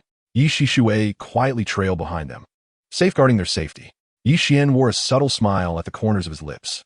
After absorbing the 2 celestial herbs, the 8-pointed Xian ice grass and the fiery apricot blossom, he not only enhanced his physique by a third, but also acquired the formidable abilities of immunity to both ice and fire, as well as resistance to all poisons. Although the process was somewhat agonizing, the returns were indeed proportional to the sacrifices made. The capabilities of ice-fire immunity and poison resistance are exceptionally remarkable. Henceforth, when confronted with attacks from fire or poison attribute soul masters, while it may not render him entirely invulnerable, the effects would be considerably diminished. Upon witnessing his faint smile, Qian Renxue could not help but inquire, "Little Xian, what do you intend to do with the remaining celestial herbs?" Upon hearing this, Yi Xian retrieved a celestial herb from his soul guiding device and placed it gently in her hand, smiling softly as he spoke. "Rest assured, I have already prepared the celestial herb for our esteemed teacher. The one in your hand is called the Qiluoc tulip. Its resplendent elegance is a perfect match for her grace. When we return to the Holy Emperor's palace, you may present it to her. Is this truly the finest among the celestial herbs?" Qian Renxue inquired as she tucked the Qiluoc tulip away, a glimmer of cunning sparkling in her eyes. Yi Xian gazed at her whimsical demeanor, chuckling softly as he shook his head. "The Qiluoc tulip, though revered as the king of divine herbs, is not the finest among them." He retrieved the heartbreak red flower from his soul guide device, drawing the curious Qian Renxue closer for inspection. With a measured tone, Yi Xian revealed, "This flower is extraordinary, serving only its chosen master, known as Heartbreak Red. It is a supreme treasure among divine herbs, possessing the miraculous ability to revive the deceased. When harvested, one must focus on their beloved with unwavering sincerity, allowing a single drop of blood to fall upon its petals. Should one harbor even the slightest doubt, they may meet with fatal consequences before the flower can be plucked. Once obtained, as long as it remains near its master, it shall never wither. Beneath the flower lies a stone known as the Black Abyss. If forcefully destroyed, the Heartbreak Red will lose all its medicinal potency. If one were to deem the most precious among divine herbs, it would undoubtedly be Heartbreak Red." Listening intently to Yi Xian's words, Qian Renxue blinked her golden eyes. Carefully examining the Heartbreak Red, she took from his hands. After a moment's contemplation, she inquired, "Xiao Xian, does this Heartbreak Red truly possess the power of resurrection?" "It is recorded in ancient texts. There should be no error," Yi Xian replied casually. Qian Renxue shot him a sidelong glance, and following Yi Xian's earlier instructions, she summoned her soul force, channeling her vital energy. With lips parting slightly, a rich crimson droplet of blood fell upon the petals of the Heartbreak Red. The moment her blood touched the flower, the image of Yi Xian materialized in her mind, memories of nearly 16 years together flashing vividly before her eyes, causing a subtle smile to grace her lips. The Heartbreak Red began to sway, and soon, the petals fell from the Black Abyss. Qian Renxue extended her delicate hand, swiftly grasping the flower. Yi Xian merely cast a fleeting glance at the Heartbreak Red, his gaze swiftly settling upon Qian Renxue. He gently wiped the blood from the corner of her mouth and spoke softly, "Shuer, Since you have plucked it, you should first refine and absorb it. You have spoken of this heartbreak red with such reverence. I shall wait until the 5th soul ring is added before I absorb it, to discern the wondrous qualities it possesses. Qian Renxue promptly stowed the heartbreak red away and continued onward, pulling him along. Behind them, Yixishui maintained a remarkably calm demeanor, as if she had witnessed nothing and that no event had transpired at all. Perhaps fortune was not on their side, for despite traversing the sunset forest, they encountered not a single 10,000-year-old beast, only those of a millennium. Since neither Yixin nor Qian Renxue required their soul rings, Yixishui refrained from hunting them, merely driving them away. Upon returning to the Starfall Palace, Yixin spoke with an unassuming tone. Aunt Yi, please prepare a carriage for us. I shall change my attire before we proceed to the Star Dou Forest. Yes, my lord, Yixishui replied, departing straightaway to instruct the staff to prepare the carriage. Yixin proceeded to the rear hall, intending to change into a fresh set of attire. Meanwhile, Qian Renxue wandered aimlessly within the Starfall Palace, feeling somewhat bored. Before long, a rather luxurious carriage came to a halt before the palace. Yixin and Qian Renxue then emerged from the Starfall Palace and ascended into the carriage without hesitation. Yixishui sat at the front of the carriage, where a guard from the Starfall Pavilion was in charge of driving. With a resounding neigh from the scaled steed, the carriage sped towards the direction of the Starry Forest. The distance from the Starfall Pavilion to the Starry Forest was merely a 2-day journey by carriage. Not too far at all. Moreover, the carriage was equipped with high-end amenities, ensuring a smooth ride even at the swift pace of the steed. Inside the carriage, Qian Renxue was meditating to cultivate her soul power, while Yixin quietly observed her, lost in thought, as if pondering something profound. He felt no surprise at Qian Renxue's ability to procure the heartbreak red flower. It was an occurrence that fell within the realm of reason, yet remained unexpected. In the dead of night, a messenger pigeon landed before Yixishui. She retrieved a rolled-up parchment from the bird, opened it to read, and with a slight exertion of her hand, the parchment disintegrated into fragments. The gentle breeze carried the remnants into the night sky. My lord, came a message from Xiao Wu. Yu Xiaojiang has departed from the Nodding Academy with Yu Qianheng, heading towards the direction of Heaven Dou City. Yixishui conveyed the contents of the message to Yixin through a method of sound transmission. Upon hearing this, Yixin was momentarily taken aback. The letter he had entrusted to Xiao Wu upon leaving Shrek Academy was intended to request assistance in keeping an eye on Yu Xiaojiang. Little did he expect Xiao Wu to demonstrate such loyalty and actually monitor Yu Xiaojiang.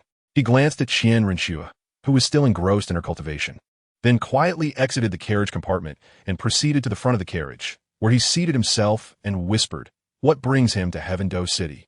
According to the messages Xiao Wu had relayed on previous occasions, Yu Xiaojiang was supposed to be accompanying Yu Tianheng back to the Blue Lightning Tyrant Dragon Clan to address certain issues that had arisen. Yixishui continued to convey the information through sound transmission. Yixin inquired with a hint of astonishment, "What ailment has befallen Yu Tianheng?" According to the information relayed by Xiao Wu, it was due to Yu Xiaojiang's insistence on forcing Yu Tianheng to absorb a soul ring beyond his level, which resulted in a deterioration of Yu Tianheng's physical condition, causing his soul power to regress continuously. A trace of derision flickered in Yixishui's eyes. As a limit, Douluo. She was well aware of the root cause and possessed the capability to rectify the situation. Chapter 75, A Path to Self-Destruction. Upon hearing this, Yixin's eyes similarly glimmered with a hint of derision. Absorbing a soul ring beyond one's rank is not an impossibility. He himself had once done so. However, the prerequisite for such an endeavor is that one's physique must be capable of withstanding the energy contained within the soul ring. Should one attempt to absorb it forcefully, 2 outcomes may ensue, either a catastrophic explosion resulting in death or a backlash from the soul ring, causing one's soul power to regress until it vanishes entirely, marking the moment of demise. Even if the issue of backlash could be resolved, one's foundational strength would suffer greatly, yielding only modest accomplishments in the future. In simpler terms, Yu Tianheng had already been rendered ineffective by Yu Xiaojiang. Originally, Yixin intended to seek him out after absorbing the soul ring, but it appeared that such a course of action was now unnecessary. With a light chuckle, he rose and made his way toward the carriage.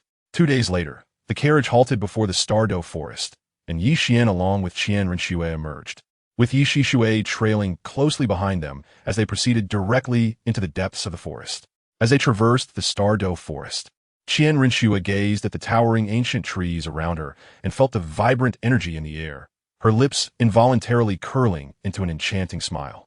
The trio walked past the outer fringes of the Star Dou Forest, arriving at a gathering place for 1,000-year and 10,000-year soul beasts. This area represented a mixed zone of the Star Dou Forest, with the core region lying further within. Yixian and Qian Renxue traversed the mixed zone, their gazes sweeping the surroundings as they meticulously sought a soul beast worthy of becoming their fifth soul ring.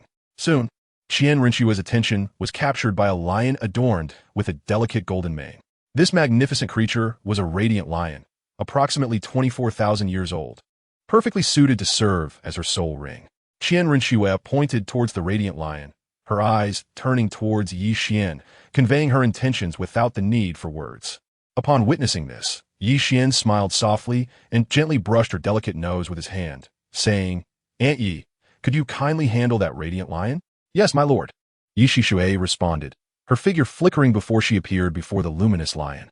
A crimson glow coalesced in her palm, and with a casual wave of her hand, a vengeful spirit descended directly upon the radiant lion.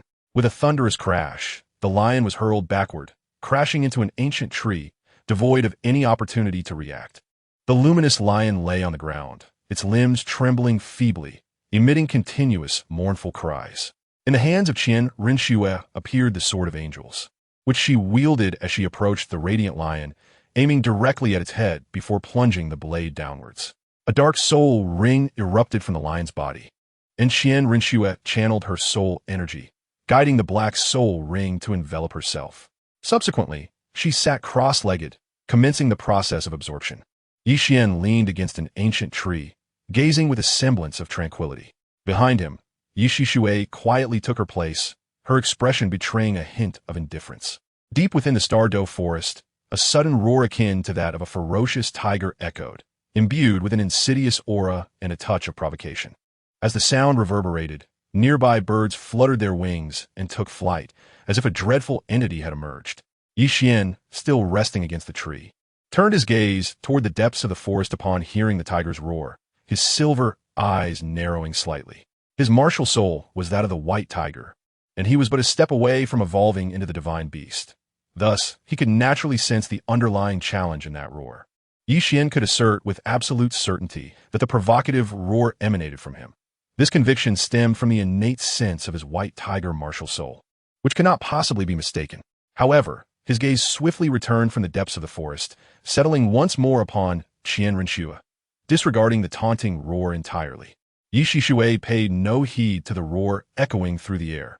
After all, this was the starry forest, where the growls of soul beasts were a commonplace occurrence. Deep within the woods, a white tiger fixed its gaze intently upon Yixian. However, this particular white tiger bore a distinct appearance. Its pristine white body was adorned with inky black stripes, and it possessed a pair of ebony wings sprouting from its back, while its tail resembled that of a scorpion, complete with a sinister black barb. In its eyes flickered a human-like avarice, and it let out a series of thunderous roars, each laden with a palpable sense of provocation. Leaning against a tree, Yixian remained utterly still upon hearing the second roar. Yet, as the growls continued to resonate, an icy glint emerged in his silver eyes. "Auntie, please ensure that Schwerer is protected. She is currently absorbing a spirit ring and must not be disturbed. I shall delve deeper to investigate." With that, Yixian afforded Yixian no opportunity for a reply, activating the walking secret technique as he proceeded towards the source of the sound. There's a saying, once is chance, twice is coincidence, but thrice is intolerable. Bearing the bloodline of the divine beast, the white tiger, he could hardly endure the relentless taunts of other fierce tigers.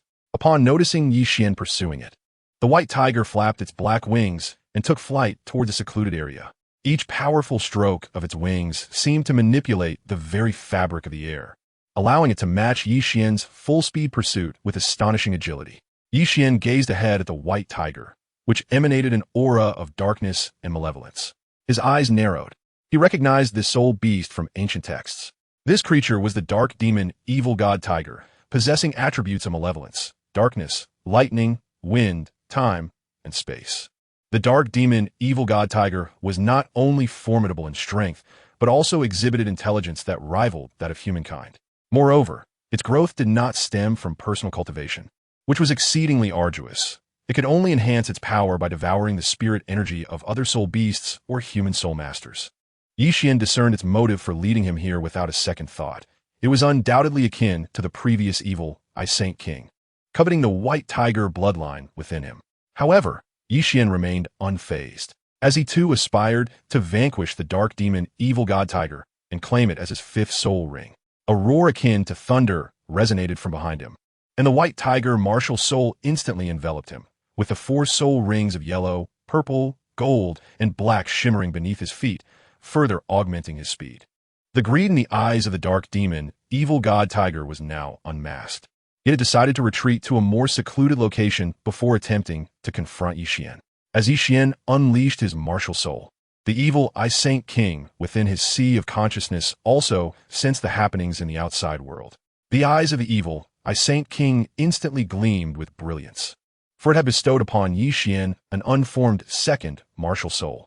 As long as a soul beast with compatible attributes offered itself as a sacrifice to Yi Xian, his second martial soul could take shape. At this moment, the attributes of the dark demon, evil god, tiger precisely aligned with its own, and being confined within the sea of consciousness had become rather tedious. Having a soul beast for companionship would be a welcome diversion. Chapter 76. Can you endure contemplating this?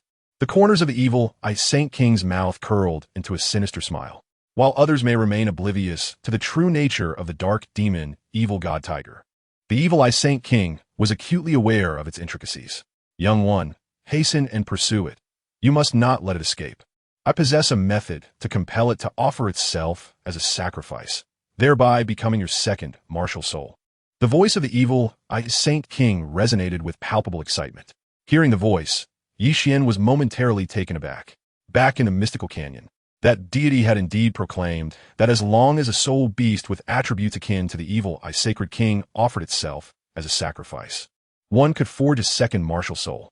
The evil Sacred King, growing impatient after a prolonged silence from Yi Xian, assumed that the latter was unimpressed by the dark demon, evil god tiger. Consequently, it hastily interjected, "Do not underestimate the dark demon, evil god tiger. Although it possesses merely 30,000 years of cultivation, in terms of strength, the dark demon, evil god tiger is not inferior to any 100,000-year soul beast." Once, a malevolent deity descended upon a white tiger, causing a mutation that birthed the current dark demon, evil god tiger. Within this creature lies the malevolent essence left behind by the deity, a force that the human body cannot withstand during its sacrificial offering. However, with your lineage of the white tiger, you are more than capable of enduring the power generated during its sacrifice. Once this dark demon, evil god tiger becomes your second martial soul, its rank will undoubtedly not fall below that of your white tiger soul, and you will gain mastery over various elements such as evil, darkness, lightning, wind, time, and space.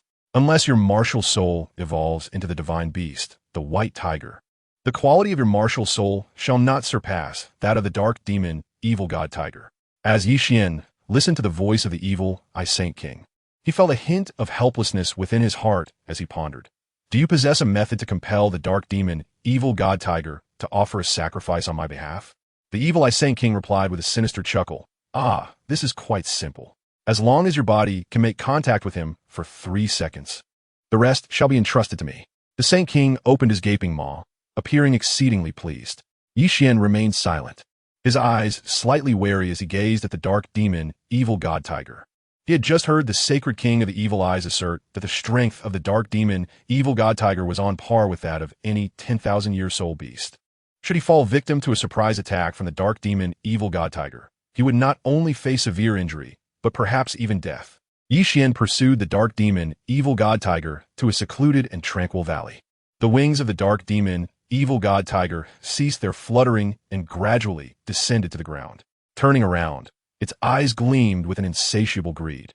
Yi Xian brandished the divine punishment silver spear, unleashing his profound understanding of life, while maintaining a vigilant distance from the dark demon, evil god king. Had it not been for the warning from the holy king of the evil eyes, he might have recklessly charged forward, intent on vanquishing the dark demon, evil god tiger. At this moment, should he choose to advance without caution, there would be a 70% probability that he would fall victim to the dark demon, evil god tiger. The dark demon, evil god tiger's limbs were slightly bent, and with a sudden burst of strength, It opened its gaping maw and lunged towards Yixian. Yixian gripped the divine silver spear tightly, his body tensed in anticipation. As the dark, malevolent deity, Tiger, lunged towards him, he subtly shifted his weight to the left, narrowly evading the ferocious attack. In that fleeting moment, he thrust the silver spear mercilessly towards the beast. The tiger's tail, armed with formidable barbs, swiftly intercepted the spear, resulting in a sharp clang as the two forces collided.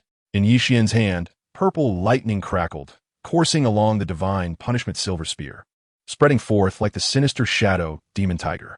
The tail of the shadow demon tiger also emanated black lightning. As the purple and black bolts collided, a cacophony of thunderous sounds erupted, forcing Yixian to stagger back several paces from the violent aftermath of their energies. In the eyes of the shadow demon tiger, a glimmer of disdain and avarice shone forth, fixated on the bloodline of the white tiger, which was tantalizingly close. The shadow demon tiger lunged forward to attack Yixian once more. In the depths of his mind, Yixian was meticulously calculating the distance. As he drew within 2 steps, he plunged his silver spear into the ground and, with a slight exertion of strength, propelled himself into the air, landing squarely upon the back of the dark demon evil god tiger. With his legs firmly clamped around the creature, he withdrew the silver spear from the earth and leaned back, brandishing it against the sound of air being sliced behind him. A resounding clang echoed as the spear met the returning hook, and within his consciousness, the evil Saint King radiated palpable excitement, its 3 eyes glowing with red, blue, and gold hues. These 3 colors emanated from Yixian, enveloping the dark demon evil god tiger. Confusion flickered in the tiger's gaze as its consciousness was forcibly drawn into the realm of the evil Saint King. The evil Saint King, observing the dark demon evil god tiger before him, found its exhilaration only intensifying. The tiger scanned its surroundings, realizing it was ensnared within the tricolored brilliance. Each time it attempted to break free, the radiant hues repelled it back, effectively trapping it within their grasp. The evil Saint King then spoke. Dark demon evil god tiger, there is no need for you to struggle. You cannot escape my mental dominion unless I choose to release you. You are left with but 2 choices: to perish, in which case your soul ring shall be absorbed by him, or to sacrifice yourself to him, who may resurrect you upon attaining divinity. The dark demon evil god tiger regarded the evil Saint King with a look of disdain. Unperturbed, the Saint King continued to elaborate. We are both well aware of his bloodline. No further explanation is necessary. Consider this. If he truly ascends to that position, will there be no place for us among the stars? Your growth has been arduous, yet if you secure a position among the stars, would not your advancement be as effortless as quenching one's thirst? Upon hearing this, the tiger's eyes betrayed a flicker of contemplation. After a pause, a raspy voice emerged. Are you certain he can inherit that position? What if he does not choose to resurrect me? The tiger's words came out haltingly, for it was the sole bearer of the divine beast bloodline. Barring unforeseen circumstances, it would undoubtedly inherit that position. I know this young one's character well. He will certainly bring you back. The evil Saint King's voice dripped with deceptive allure. However, the Saint King was oblivious to whether Yixian would indeed resurrect the dark demon evil god tiger and harbored concerns about being eliminated himself upon the tiger's revival. A glimmer of uncertainty flickered in the tiger's eyes, yet it remained silent, unable to commit to a decision. Meanwhile, the evil Saint King incessantly spun tales of grandeur, painting a vivid picture of a prosperous future awaiting them, insisting that all it required was a sacrifice. Such opportunities are rare. Should you wait until he has fully matured to consider a sacrifice, he may not even regard you then. The chance lies before you. Seize it wisely. Chapter 77. The second martial soul, the dark demon, evil god, tiger pondered for a moment before speaking. I am willing to offer a sacrifice. But should he assume that position, he must first resurrect me, and I demand one of the 5 Master Stars positions. I shall inquire on your behalf, he continued. The evil Saint King maintained a facade of composure, yet inwardly he reveled in amusement. The notion of aiding the dark demon evil god tiger in his inquiry was utterly inconceivable. After a lengthy pause, the evil Saint King solemnly declared, I have inquired on your behalf. He has agreed to resurrect you in the future and grant you a position among the 5 Master Stars. This is a rare opportunity. Do not let it slip away. The dark demon evil god tiger nodded gently. Then I shall offer my sacrifice now. Upon uttering these words, the dark demon evil god tiger unleashed a thunderous roar that resonated throughout Yixian's mind. In the outside world, Yixian, who was on high alert against the dark demon evil god tiger, felt his body tense at the sound of the roar echoing in his consciousness.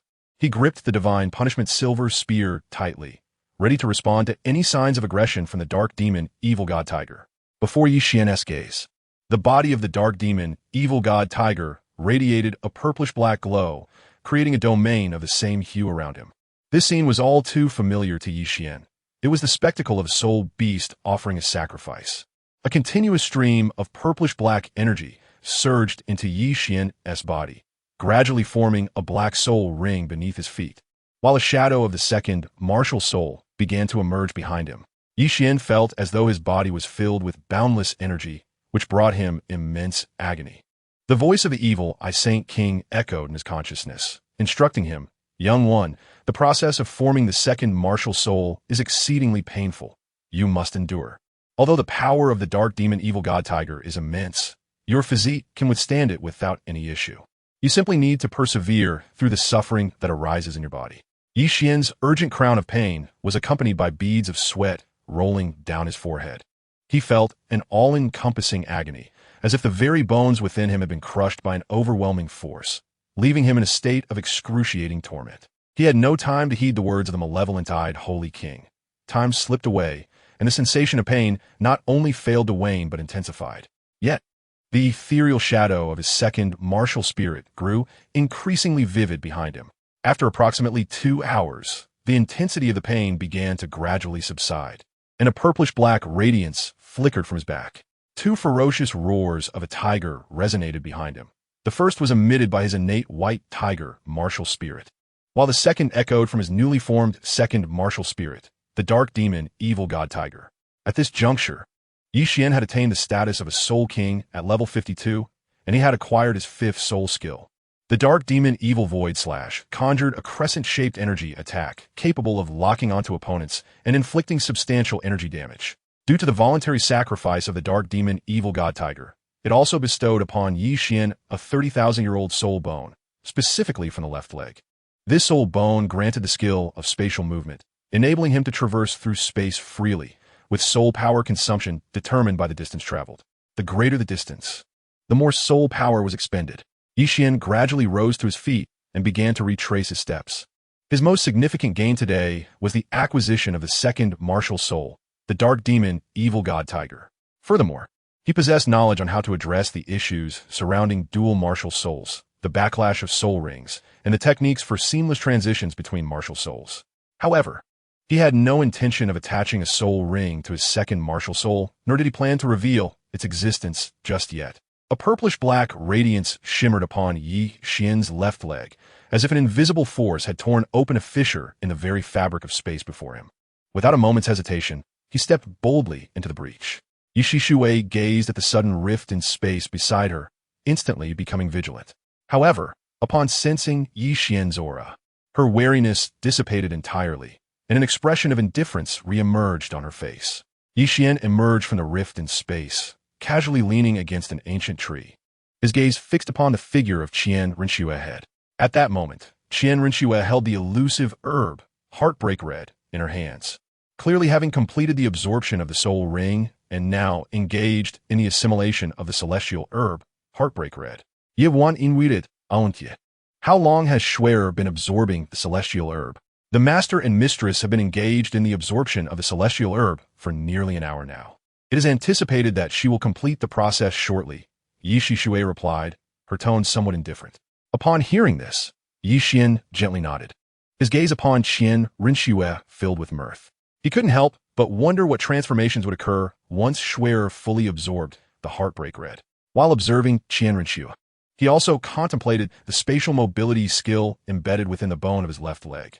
After the recent test, Yixian estimated that with his current soul power, transitioning from a Star Dou Forest to the Starfall Palace would pose no significant challenge. However, he recognized that upon reaching the Starfall Palace, his soul power would be severely depleted, if not entirely exhausted. The advantage of this skill lies in its capacity to save an abundance of time. As long as one soul power is ample, any distance can be traversed instantaneously by passing through spatial rifts. As time elapsed, Qian Renxue had completely refined and absorbed the heartbreak red. Slowly opening her eyes, she greeted Yi Xian with a joyful smile. Rising to her feet, she approached Yi Xian and exclaimed with delight, "Xiao Xian, the heartbreak red is indeed extraordinary. After absorbing the soul ring, my soul power was at level 53. But upon consuming the heartbreak red, I have advanced 2 levels, reaching the rank of 55 Soul King. It can be said that the efficacy of the heartbreak red surpasses that of the combined effects of the Radiant 7-leaf flower and the Narcissus jade skin, proving to be significantly more potent." Upon hearing this, Yi Xian expressed no surprise, softly remarking, "The heartbreak red is indeed a divine treasure among the celestial medicinal herbs, and it is only natural that its efficacy surpasses that of the Radiant 7-leaf flower and the water nymph jade skin. However, if the heartbreak red merely enhances soul power by 2 levels, then its esteemed reputation may be somewhat overstated. Additionally, the heartbreak red grants me a remarkably swift recovery from injuries, with a healing speed that perhaps only slightly lags behind her life domain." Qian Renxue's eyes sparkled with delight. Such an effect could be deemed extraordinarily formidable. Yet, the practicality of this effect appeared somewhat redundant, for with my presence, you are unlikely to incur any harm. Yi Xian spoke with utter nonchalance, as if discussing a matter of little consequence. Qian Renxue shot him a sidelong glance, saying nothing, yet her heart brimmed with joy. She then inquired, "Little Xian, have you acquired your 5th soul ring?" Yi Xian nodded and said, "I have already acquired the 5th soul ring. We can now return to the Starfall Hall. I will handle the matters concerning the Starfall Hall, and then we can head back to the Papal Palace." Chapter 78. The invitation from the temple. 3 days later, a rather unassuming carriage arrived before the Spirit Hall and came to a halt. Yu Xiaojiang and Yu Tianheng emerged from the carriage and proceeded directly into the Spirit Hall. As they entered, a strikingly beautiful staff member, adorned with a professional smile, approached them and inquired, "Greetings, are you here for Soulmaster certification?" Yu Xiaojiang produced a papal order from his possession and handed it to the staff member, stating indifferently, "We are here to seek an audience with the Platinum Bishop Salas. Please have him come down and meet us." Upon glimpsing the papal order, the staff member's pupils constricted, and with great respect, she accepted it and replied, "Please wait a moment, Elder. I will notify the bishop immediately." With his hands clasped behind his back, Yu Xiaojiang led Yu Tianheng to a relatively quiet area where they sat down. Yu Tianheng, somewhat puzzled, asked, "Aren't we supposed to be going to the Starfall Hall? What are we doing here at the Spirit Hall?" Yi Xian harbors no goodwill towards our blue electric Tyrannosaurus family. If we were to go directly to the Starfall Hall, he would not only refuse to share information with us, but might even expel us. However, with the papal order in my possession, my status is equivalent to that of an elder in the Spirit Hall. We can leverage the power of the Spirit Hall to intimidate Yi Xian. There is only one death Douluo in the Starfall Hall, while the Spirit Hall boasts several title Douluo. Given these circumstances, he is likely to disclose information to us. Once your issues are resolved, you can continue your cultivation of soul power. A glimmer of wisdom sparkled in Yu Xiaojiang's eyes. He aimed not only to assist Yu Tianheng in resolving his predicament, but also to uncover the nature of the Golden Soul Ring. Upon hearing this, excitement illuminated Yu Tianheng's gaze. Once the most brilliant genius of the blue electric Tyrannosaurus family, he now saw his soul power continuously regressing. The sensation was more unbearable than death itself. Yet at last, he glimpsed hope for a resolution, which filled him with exhilaration. Although his soul power had been in decline for 3 years, he believed that if his physical issues could be resolved, he would still be the genius he once was, confident that he would not be inferior to any of his peers. Before long, Platinum Bishop Salas descended from the 2nd floor and approached Yu Xiaojiang, respectfully lifting the papal order and saying, "Elder, I kindly ask you to reclaim the papal order." Yu Xiaojiang took back the papal order and instructed Salas, "Please invite the master of the Starfall Hall, Yi Xian, to the Spirit Hall. I have some matters to discuss with him." Salas paused momentarily, discreetly appraising Yu Xiaojiang. Upon noticing Yu Tianheng, he deduced that the individual before him, possessing the papal order, could not possibly be an elder from the papal palace. The identity of Yi Xian remains a mystery to the outside world. However, those above the rank of bishop within the Holy Temple are fully aware of it. Not only the elders of the papal court, but even the high priests in the temple of worship refrain from uttering Yi Xian's name directly. This is due to the formidable figures standing behind him, including not only the Pope, but also the Grand High Priest of the Temple of Worship. Yet, Salas displayed no sign of trepidation and promptly responded, "Elder, Please wait a moment. I shall summon the Lord of the Starfall Hall immediately. Yu Xiaojing nodded, saying, hurry back. We shall await him in the Holy Temple. Salas then strode out of the martial soul Holy Temple, heading towards the Starfall Hall. Inside the Starfall Hall, Yi Xian reclined in the main seat of the front hall, his hands clasped behind his head, with his feet resting on the table before him. He lazily inquired, Aunt Yi, has Yu Xiaojing returned to the Blue Lightning Tyrant Dragon Clan? Master, I have already stationed personnel near the Blue Lightning Tyrant Dragon Clan. As soon as Yu Xiaojing returns, we will be notified immediately, Yi Shi answered calmly. Inform me at once when there is news, he commanded. No sooner had he spoken than someone entered, announcing, Lord, Bishop Salas of the Martial Soul Holy Temple requests an audience. Upon hearing this, Yi Xian did not even raise his eyelids, calmly responding, let him in. Soon, Salas entered, bowing respectfully to Yi Xian before recounting the events that transpired within the Martial Soul Hall. Yi Xian listened with a sense of ennui. Once Salas had finished his narration, Yi Xian inquired, are you not familiar with the bearer of the Pope's decree? My lord, I do not recognize the individual wielding the Pope's decree. However, he is accompanied by Yu Qiangang of the Blue Electric Tyrannosaurus family, Salas replied with a tone of gravity. Upon hearing this, Yi Xian suddenly opened his eyes. Since Yu Tianheng was at the Spirit Hall, the one seeking to meet him could only be Yu Xiaojing. What surprised him was that Yu Xiaojing had not brought Yu Tianheng back to the Blue Lightning Tyrant Dragon Clan. Instead, he had gone to the Spirit Hall to see him. As for the papal order in Yu Xiaojing's possession, it must have been entrusted to him by Tang Hao. Yi Xian distinctly remembered that in the original narrative, the papal order held by Yu Xiaojing was indeed given to him by Tang Hao. Aunt Yi, let us pay a visit to the Spirit Hall, Yi Xian remarked, a smile gracing his lips as he rose and strode forward. Since Yu Xiaojing had entered the Heaven Dou city, there was no way he would allow him to leave alive. Silently eliminating a Grand Soul Master posed no challenge for Yi Xian. In fact, it was rather effortless. A purplish-black radiance emanated from Yi Xian's left leg, as a fissure materialized in the space before him. Without hesitation, he stepped into it. Yi Shui and Salas followed closely behind, the three of them traversing the spatial rift, arriving instantaneously within the Hall of Martial Souls. The staff of the hall, upon witnessing the sudden appearance of the trio in the Grand Hall, instantly assumed a defensive posture. However, the moment they laid eyes upon Salas, their wariness evaporated without a trace. Yi Xian paid no heed to the crowd's expressions and directly seated himself before Yu Xiaojing. His gaze traversed past Yu Xiaojing to rest upon Yu Tianheng, a sigh escaping his lips as he lamented the unfortunate fate of this once promising genius, now rendered ineffective. Upon noticing Yi Xian's presence, Yu Xiaojing was momentarily taken aback. He had not anticipated Yi Xian's arrival would be so swift. However, this only served to reinforce Yu Xiaojing's belief that the Starfall Palace harbored a certain trepidation towards the Spirit Hall. Otherwise, Yi Xian would not have arrived with such urgency. Yi Shui quietly positioned herself behind Yi Xian, her expression remaining one of indifference. Yu Xiaojing, without any preamble, directly inquired, I wish to understand how your second soul ring was augmented with a Millennium Soul Ring, and what the age of your third soul ring is. As he spoke, he absent-mindedly toyed with the Pope's decree, the implication of his actions unmistakable. Why should I divulge that information to you? Yi Xian replied with a light chuckle, recognizing the futility in attempting to leverage the Pope's decree to extract answers from him. Chapter 79.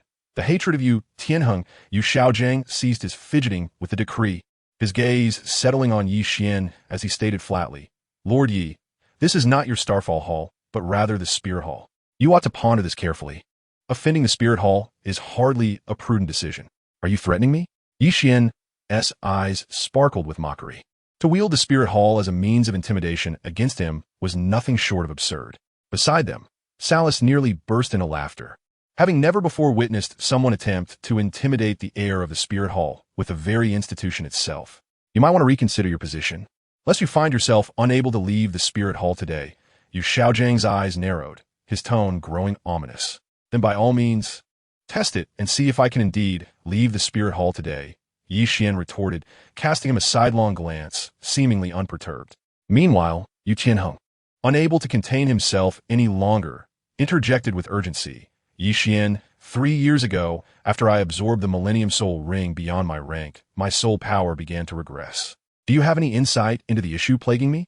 Upon hearing these words, Yi Xian clasped his hands behind his head and leaned back in his chair. Aunt Yi, do take a look at the issues plaguing him. Yes, my lord, Yi Shishue replied, promptly approaching Yu Tianheng. Yi Shishue extended a delicate, fair hand to rest upon Yu Tianheng's shoulder, channeling her soul power into his body to assess his condition. After a considerable pause, she withdrew her hand, her expression indifferent as she shook her head. He has been rendered incapacitated. Even if the issues with his body were resolved, it would be impossible for him to ever transcend to the rank of Soul King. The prospect of him advancing to Soul Ancestor is exceedingly slim. Upon hearing the words, Yi Xian cast a glance at Yu Tianheng, his eyes reflecting a trace of regret for the unfortunate fate of such a gifted individual whose potential had been squandered. Saras's gaze was also fixed upon Yu Tianheng, a prodigy from the Blue Lightning Tyrant Dragon clan, who now seemed to possess but a faint glimmer of hope for breaking through to the Spirit Master rank. The once mighty Blue Lightning Tyrant Dragon family was now in decline, and if Yu Yuanjin were to learn that this hopeful genius had been rendered utterly ineffectual, his countenance would surely darken. Saras pondered silently, maintaining a stoic expression. Yu Tianheng, upon hearing Yi Shishue's words, was momentarily taken aback, disbelief evident in his eyes. Yet, the individual before him was a titled Douluo, a formidable force who had once stood over his grandfather. Would such a person resort to deceit? The answer was a resounding no. Thus, the grim reality dawned upon him. His soul power might never surpass the Spirit King level, and even the prospect of advancing to the Spirit Master rank appeared exceedingly slim. Yu Tianheng's gaze shifted toward Yu Xiaojang. Had it not been for the latter's insistence on forcing him to absorb soul rings beyond his capacity, and his desire to validate his own theories, Yu Tianheng would still be regarded as a genius of the Blue Lightning Tyrant Dragon clan. His future had once been bright, with the potential to become a formidable soul master of the highest caliber on the continent. Now, however, that promise had been irrevocably shattered by Yu Xiaojang's misguided ambitions, condemning him to a lifetime of subpar soul power. With clenched fists, Yu Tianheng's eyes brimmed with unmasked hatred toward Yu Xiaojang. In response to this, Yu Xiaojang vehemently retorted, "Impossible. Tianheng, do not believe her. My theory cannot be flawed. She is deceiving you. According to my research, such an outcome is simply not feasible." The absurdity of his claim was palpable. Your soul power has yet to surpass level 29. How can you assert the validity of your theory? Yi Xian interjected with a tone of derision. Yu Xiaojang's theories were born from his collaboration with Bibi Dong at the Spirit Hall. How much of that was genuinely his own research? Even if they had worked together, it was Bibi Dong who had contributed the lion's share of effort. As a mere rank 29 soul master, he was unlikely to prevail even against a moderately strong, century-old soul beast. How could he possibly study the weaknesses of soul beasts and various martial spirits? Furious at Yi Xian's remarks, Yu Xiaojang shot him a venomous glare, preparing to voice his indignation. Suddenly, Yu Tianheng unleashed his martial spirit, summoning 2 soul rings, one yellow and one purple, as the Blue Lightning Tyrant Dragon spirit enveloped him. With a powerful punch, he struck ferociously at Yu Xiaojang. The latter felt a rush of wind followed by a jarring pain, his mind swirling as he collapsed to the ground. The hatred in Yu Tianheng's eyes intensified as he continued to deliver blow after blow upon Yu Xiaojang. Each blow was imbued with soul power, delivered without a hint of mercy. After enduring several strikes, the dizziness in Yu Xiaojang's mind began to dissipate. He hastily exclaimed, "Tianheng, I am your uncle. How could I ever wish you harm? He is surely deceiving you. I will resolve the issues plaguing you. You must trust your uncle." Yi Xian observed with great interest, yet spoke in a calm and measured tone. "Yu Tianheng, there is something I neglected to inform you. The moment your soul power completely dissipates, that is, the moment of your demise. Moreover, the lower your soul power, the more potent the backlash from the soul rings." Upon hearing this, Yu Tianheng's chest heaved violently, and he tightened his grip with even greater intensity. A sharp crack echoed through the spirit hall, the sound of shattering bones accompanied by Yu Xiaojang's anguished cry resonating throughout the sanctuary. Yi Xian cast a knowing glance at Salas, who nodded in understanding and silently withdrew. After approximately 10 minutes, Salas returned, carrying a pot of delicate tea and 2 teacups. He glanced at the nearly unconscious Yu Xiaojang, then turned his inquiring gaze towards Yi Xian. Yi Xian noticed his gaze and gently nodded.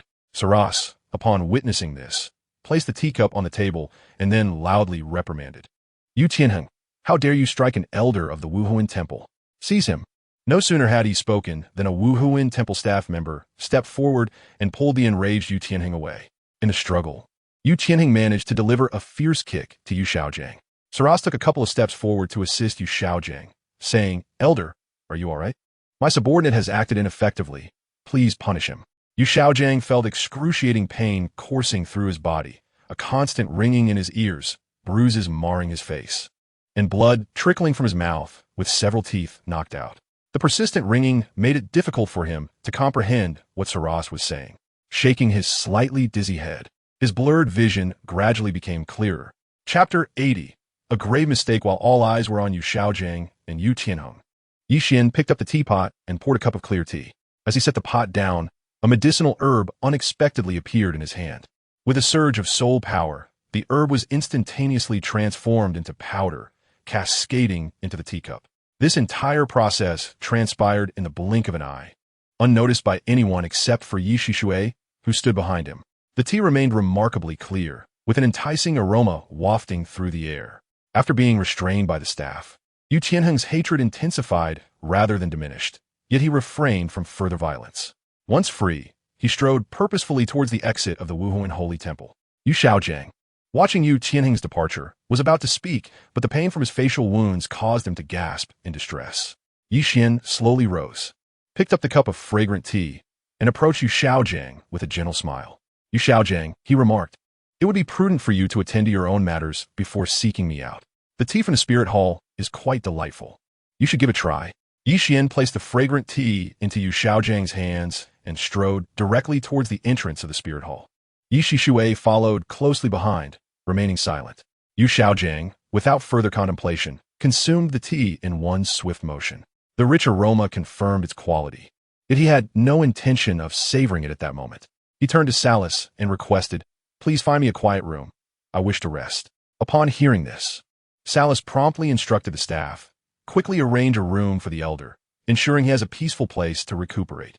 As Yi Shixue glanced back at Yu Xiaojing while he consumed the cup of tea, her lips subtly moved, and her voice resonated clearly in Yi Xian's mind. "Master, Yu Xiaojing has finished the tea." Upon hearing the words, Yi Xian's lips curled into a cold smile. The herb he had added to the tea was known as Mo Ing Shirxie. Mo Ing Shirxie was colorless and tasteless, posing no immediate threat to life.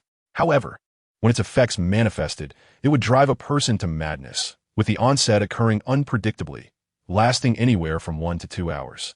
Once he stepped beyond the confines of the martial soul sanctuary, Yi Xian chuckled softly and remarked, "Aunt Yi, let it be known that Yu Tianheng has been rendered useless by Yu Xiaojing.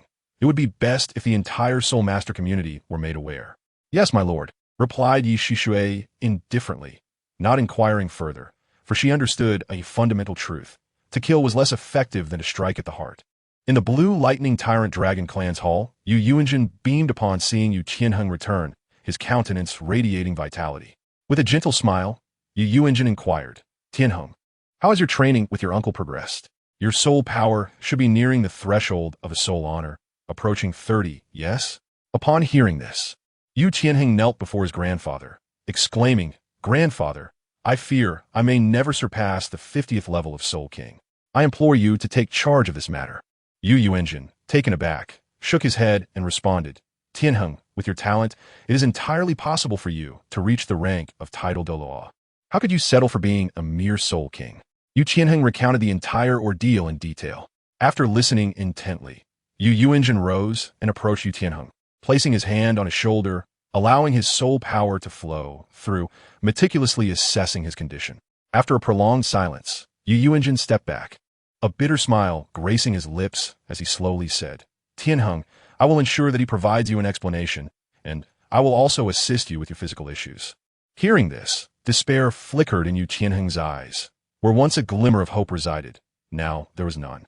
He bowed to Yu Yuanjin and turned to exit the hall, his eyes devoid of spirit, resembling a mere shell of a man. Yu Yuanjin's gaze was filled with sorrow. The Blue Lightning Tyrant Dragon Clan was already in decline, and he felt powerless in the face of the situation. All hope of revitalizing the clan rested upon the shoulders of Yu Tianheng and his brother, Yu Qianxin, hoping for the emergence of a dual title Douluo among them, both exceeding level 95 or being super Douluo. Yet, with Yu Tianheng now rendered incapable, only Yu Tianxin remained. Even if Yu Tianxin were to become a title Douluo or a super Douluo, it would merely suffice to maintain the clan's current state. The dream of rejuvenating the family appeared utterly hopeless. An elder, with a face full of regret, remarked, "Clan leader, I warned against allowing Tianheng to follow Yu Xiaojing. As I suspected, Tianheng has indeed been ruined by him." Yu Yuanjin sighed with a bitter smile, acknowledging that it was too late for words. "This matter is I." Yu Yuanjin, who has aired gravely, "A monumental mistake indeed." Yuanjun shifted his tone and slowly declared, "From this day forth, Yu Xiaojiang shall be removed from the family tree. The Blue Lightning Tyrant Dragon clan shall henceforth have no further association with Yu Xiaojiang, who shall never again set foot within our lineage." An elder immediately retorted, "Chief, is the punishment not too lenient? If this is your explanation to Tianheng, it seems rather inappropriate. My decision is final. Carry out my orders." With that, Yuan Jun strode purposefully towards the exit. In the hall, the expressions of the other elders were rife with dissatisfaction, yet none dared to voice their objections, rising instead to attend to the matters as instructed by Yu Yuanjun. When the Blue Lightning Tyrant Dragon clan announced Yu Xiaojiang's removal from the family tree, severing all ties with him, a piece of news rapidly spread throughout the Soul Master community. Within mere days, the streets and alleys buzzed with discussions about this unfolding event. "Hey, have you heard? Yu Xiaojiang actually ruined Yu Tianheng's potential, ensuring he will never surpass level 50 in soul power. How tragic. Who is Yu Xiaojiang? I've never heard of him. You don't know Yu Xiaojiang? He is renowned in the Soul Master realm as the invincible master of theory." Haha, calling him a master isn't untrue. After all, it is unprecedented to turn a potential genius into a waste. Invincible in theory? He is merely a joke now. It is truly unfortunate for Yu Tianheng, that prodigy of the Blue Lightning Tyrant Dragon. Various mocking voices could be heard at any time and place, contrasting sharply with the earlier reverence when Yu Xiaojiang announced the top 10 competitive souls. Now, Yu Xiaojiang had genuinely become a figure of notoriety within the Soul Master realm. Previously, most only knew of a master who was theoretically invincible. Now, when the title master is mentioned, any notable Soul Master can readily recall his name. Yet, the current Yu Xiaojiang had entirely transformed into the subject of ridicule within the community. Of course, amidst the laughter at Yu Xiaojiang's expense, there were some who felt a sense of pity for Yu Tianheng, lamenting the tragedy of a once promising talent being squandered. In the Hall of Spirits, Yi Xian gazed at the concoction before him. From a soul guide device, he retrieved a white jade vial, carefully opening it to pour the white powder into the mixture. He ignited the fire and placed the concoction over the heat, and soon the pot began to bubble vigorously, releasing a myriad of rising bubbles. Suddenly, a knock resounded at the door, and Salus's voice came from outside. "Young master, I have successfully completed the tasks you entrusted to me." Upon hearing the words, Yi Xian directly seated himself upon the chair in the room and calmly stated, "Come in." Salus, upon hearing the voice, pushed open the door and entered the room, standing quietly before Yi Xian, awaiting his instructions. Yi Xian pointed to the medicinal soup in the pot and instructed, "Please deliver this concoction to Yu Xiaojiang. Let us proceed exactly as planned." "Rest assured, my lord, I've already arranged everything meticulously. There shall be no complications," Salus replied, patting his chest with evident confidence. "This matter must remain confidential. If my master were to discover it, I would face no consequences, but you, Salus, would not survive." Yi Xian's tone was notably calm. Upon hearing this, Salus wiped the cold sweat from his brow and quickly assured, "My lord, you need not worry. I, Salus, understand precisely what must be done." Yi Xian waved his hand, signaling him to hurry. Salus swiftly approached the pot, ladled a bowl of medicinal soup onto a tray, and carried it directly out. Upon reaching Yu Xiaojiang's chamber, Salus placed the tray before him and respectfully bowed, saying, "Elder, once you finish today's medicinal soup, your injuries will heal significantly." Yu Xiaojiang lifted the bowl, sipping while inquiring, "What is the current discourse outside?" "Elder, the public sentiment is quite unfavorable towards you." Salus informed him of the recent events, embellishing the details. Upon hearing this, Yu Xiaojiang's chest heaved rapidly, a torrent of fury swelling within him, and he downed the medicinal soup in one gulp. "Salus, you may leave now, but ensure to keep a vigilant eye on external news. Should any significant developments arise, notify me immediately, perhaps due to the loss of his tooth." His voice carried a certain breathlessness. Salus bowed again and exited, closing the door behind him. However, he did not depart, but stood outside, attentive to the situation within. After Salus left, Yu Xiaojiang lay back on his bed, his hands clenched tightly, his eyes ablaze with fury, as if speaking to himself, "Just wait. I shall prove my theory correct." Those who mock me will surely regret it.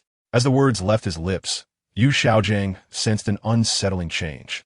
His mind grew increasingly foggy, his body burning with an intense heat, as if a fierce fire raged within him, causing his blood to seem to boil. This sensation brought him great anguish. His hands flailed in the air, as if such movements could alleviate his torment. In his struggle, he inadvertently knocked over the porcelain bowl on the tray, which shattered upon hitting the ground with a crisp sound. Salas, positioned outside the door, heard the shattering noise and promptly opened the door, casting a quick glance inside before swiftly shutting it again.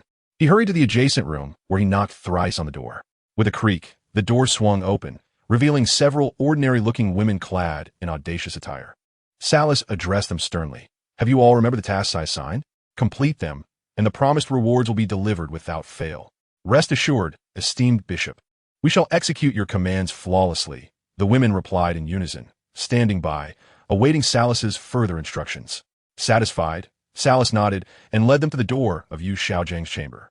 After opening the door, several women entered, and Saras promptly closed it behind them, pressing his ear against the door to eavesdrop on the sounds within. Initially, a cacophony of indistinct noises erupted from the room, followed by distressing sounds that pierced the air. After listening for a while, Saras left with a smile, striding away. At noon, the streets bustled with life, particularly around the Soul Master Temple, where throngs of people congregated. The passers-by were engrossed in discussions about the esteemed Master Yu Xiaojing, yet each face bore expressions of disdain or mocking. Suddenly, a window of the Soul Master Temple shattered for reasons unknown. Disheveled women rushed out, tears streaming down their faces, resembling weeping pear blossoms. The crowd halted, casting bewildered glances at the unfolding scene, uncertain of what had transpired. Under the scrutiny of the onlookers, a middle-aged man, completely naked with reddened eyes, leapt from the window, pursuing the women. The street fell silent, everyone in a stupor as they absorbed the bizarre spectacle.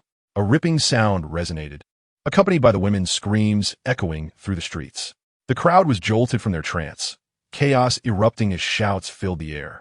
What the hell? Who is this guy? How audacious to commit such acts in plain sight. The identity of the man mattered little. What was significant was the desire to confront him. Let us go.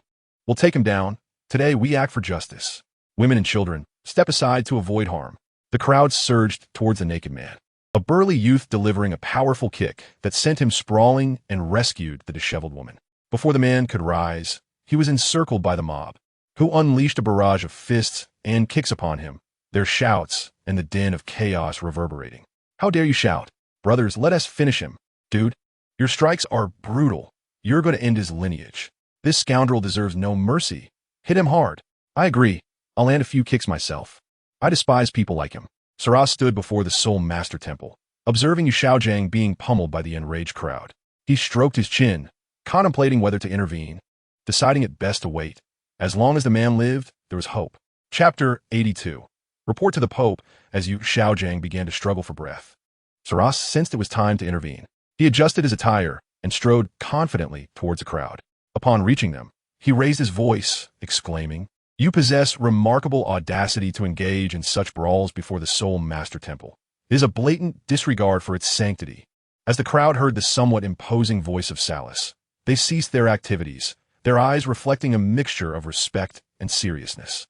After all, the Spirit Hall is regarded as a sacred realm by most, both by ordinary individuals and the majority of spirit masters, who view it as an inviolable sanctuary. Among the throng, someone stepped forward and proclaimed, "Your Excellency, I witnessed this individual emerge from the Spirit Hall, intending to publicly disgrace a woman. Had we not intervened in time, he would likely have succeeded. In my heart, the Spirit Hall is a hallowed place, not a den of iniquity. Thus, I beseech you for an explanation." As his words resonated, the crowd echoed in agreement, urging Salas to provide a reasonable account. Salas raised his hand to silence them, solemnly inquiring, "Is this matter indeed as you say? If it is true, the Spirit Hall shall certainly provide an explanation. Your Excellency, every word he speaks is accurate. We can all attest to this. If you remain unconvinced, the women who were nearly violated stand before you. A simple inquiry will reveal the truth. If this does not suffice as proof, we must question the integrity of the Spirit Hall," came the response from the crowd. Hearing the somewhat chaotic voices, Salas began to feign inquiry towards the women involved. Once he finished, he moved into the crowd to assess the condition of Yu Xiaojing. Yu Xiaojiang was now gravely injured, barely clinging to life, his body marred with wounds, from which crimson blood continued to flow. Yet, Salas remained silent, his expression troubled. The crowd did not press him further, but stood at a distance, awaiting his explanation. On the second floor of a tea house, Yi Xian, Ning Fengji, and Chen Xian sat together. Yi Xian held a cup of tea, savoring its warmth, his expression calm as still water, betraying no sign of distress. Ning Fengji also held a cup of tea, though his gaze frequently drifted towards the crowd below, his eyes reflecting deep contemplation. Chen Xian's eyes were fixed on the gathering, openly displaying his disdain. Their vantage point allowed them to witness the unfolding events in their entirety. After a prolonged silence, Ning Fengji finally spoke. Xian, what is your perspective on this matter? If the Spirit Hall mishandles this incident, its prestige may suffer significantly. However, I find it quite surprising that he would engage in such behavior. Yi Xian took a gentle sip of his tea, responding with an air of nonchalance. Oh, Xian, do you know this person? Ning Fengji asked, astonished. I do not know him well. I encountered him during my trials when he made a 10-year pact with me alongside Yu Tianheng. It appears that such an agreement is no longer of use. Yi Xian replied, a hint of regret flickering in his eyes. Ning Fengji paused, realizing that this was indeed the esteemed Master Yu Xiaojiang. He had not anticipated him to act so brazenly in public. Yi Xian remained silent, merely nodding gently to indicate that he was indeed Yu Xiaojiang. Tian Xin, with a hint of disdain, remarked, I now fully comprehend why Yu Tianheng was rendered inept under his tutelage. What qualifications does one possess to be a mentor when they can publicly engage in such behavior? After a brief silence, Salas finally spoke. I fear I must disappoint everyone. He possesses the papal decree, and I, Salas, lack the authority to take action against him.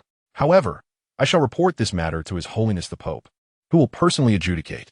Rest assured, His Holiness will handle this affair with fairness and impartiality. Salas's voice resonated loudly, and those around him heard every word clearly. Upon hearing this, various expressions of discontent arose among the crowd. On the second floor of the tea house, Ning Fengji also caught Salas's words, a subtle smile playing on his lips. The prestige of the Spirit Hall within the Soul Master community was exceedingly high. If an opportunity arose to diminish its standing, it would be most advantageous. Even if it resulted in failure, there would be no personal loss. Ning Fengji rose and approached the window, proclaiming, since we are to report to His Holiness, I would kindly request the bishop to also forward a letter from the Seven Treasure Glazed Tile School, in which I shall detail the entire sequence of events. A person bearing the papal decree is akin to the Pope himself being present, and I trust that His Holiness will act with justice and integrity, free from favoritism. Ning Fengji channeled his spiritual energy, his voice echoing throughout the street. Upon hearing this, the crowd turned their astonished gazes towards Yu Xiaojiang. The individual bearing the papal decree surely held a significant position within the Spirit Hall. Should His Holiness choose to show leniency, those who had confronted him might face retaliation upon his recovery, although he might not recall every assailant. What if he happened to remember one of them? Among the crowd, some perceptive individuals quickly grasped the implications and spoke up. His Holiness will undoubtedly handle this matter impartially. I too wish to document the events that transpired. I kindly ask the esteemed bishop to report this to His Holiness. Indeed, I witnessed the entire sequence of events. I shall also write a letter. Count me in as well. It is imperative that His Holiness imposes severe penalties upon this individual. A voice from the crowd suddenly exclaimed, I remember who he is. He is the master who rendered you, Tianheng, inept. Such a person must be dealt with harshly, in broad daylight. To engage in such actions is utterly intolerable. Brother, may I borrow a pen? I must write down the events to ensure that His Holiness punishes Yu Xiaojiang. The voices within the throng became increasingly chaotic as letters detailing the events were placed before Salas, with some even inquiring of the disheveled women to transcribe the complete narrative for Salas. Yi Xian, observing the scene from the second floor of the tea house, maintained an impassive expression while inwardly finding amusement in the unfolding situation. This matter is likely to soon spread throughout the entire realm of soul masters. When a single individual speaks of it, it may be dismissed as falsehood. However, when the collective voice of many rises in unison, even the most fabricated tales may acquire an air of truth. At times, words can wound more deeply than the sharpest blade. It is certain that Yu Xiaojiang's reputation lies in tatters, condemned by the scorn of the entire soul master community. Teacher, upon receiving this news, You must have lost all hope for him. Chapter 83. Thousands of letters from morning until dusk. The throng before the spirit hall not only failed to diminish, but instead swelled in numbers. One letter after another was packed by Salas into 2 large boxes, preparing to be sent to the papal hall in due course. In a tea house, Yi Xian and Ning Fengji engaged in idle conversation, while Qian Renxue remained silent, meditating with closed eyes. Suddenly, footsteps echoed from the staircase, drawing the attention of the trio. Under their gazes, the figure of Qian Renxue descended the stairs slowly, her expression tinged with a hint of gloom. She approached Yi Xian and sat beside him in silence. After a moment of appraisal, Ning Fengji finally inquired, "Xiao Xian, who is this?" "My fiancé," Yi Xian replied nonchalantly, wrapping an arm around Qian Renxue. Ning Fengji and Qian Renxue exchanged startled glances, but soon a gentle smile graced Ning Fengji's face. "A match made in heaven. I must congratulate you, Xiao Xian." "Uncle Ning, you flatter me," Yi Xian said, a faint smile appearing on his face. As time pressed on, Ning Fengji concluded, "It is getting late. I shall return to the 7-treasure glazed tile school. You are both welcome to visit us there whenever you have the time." He set down his teacup and rose to leave the tea house. Qian Renxue cast a glance at Yi Xian before following Ning Fengji's footsteps. Once the two had exited, Qian Renxue turned to Yi Xian and asked, "Xiao Xian, how could such a significant event occur at the Spirit Hall? The news is spreading outside, and if not handled properly, it could greatly tarnish our reputation at the Spirit Hall." Yi Xian shook his head and remarked, "I am uncertain. I was merely enjoying tea with Ning Fengji when I happened to witness the unfolding events. Furthermore, this situation can be handled appropriately without tarnishing the reputation of the Spirit Hall. As long as Salas reports the matter to the teacher, she will certainly manage it with care." Qian Renxue gritted her teeth and bitterly declared, "What Yu Xiaojiang has done is unforgivable. His actions, which implicate the Spirit Hall, are even more abhorrent. Do not worry. You should already understand my teacher's temperament.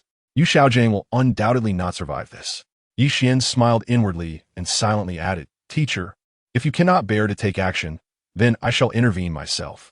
The letters filled 3 large chests, an estimated total of around 10,000 missives. Under the watchful eyes of the gathered crowd, Salas promptly instructed that all the letters be sent to the Papal Palace in Spirit City. As for Yu Xiaojiang, he had long been taken away by the Spirit Hall's personnel for confinement.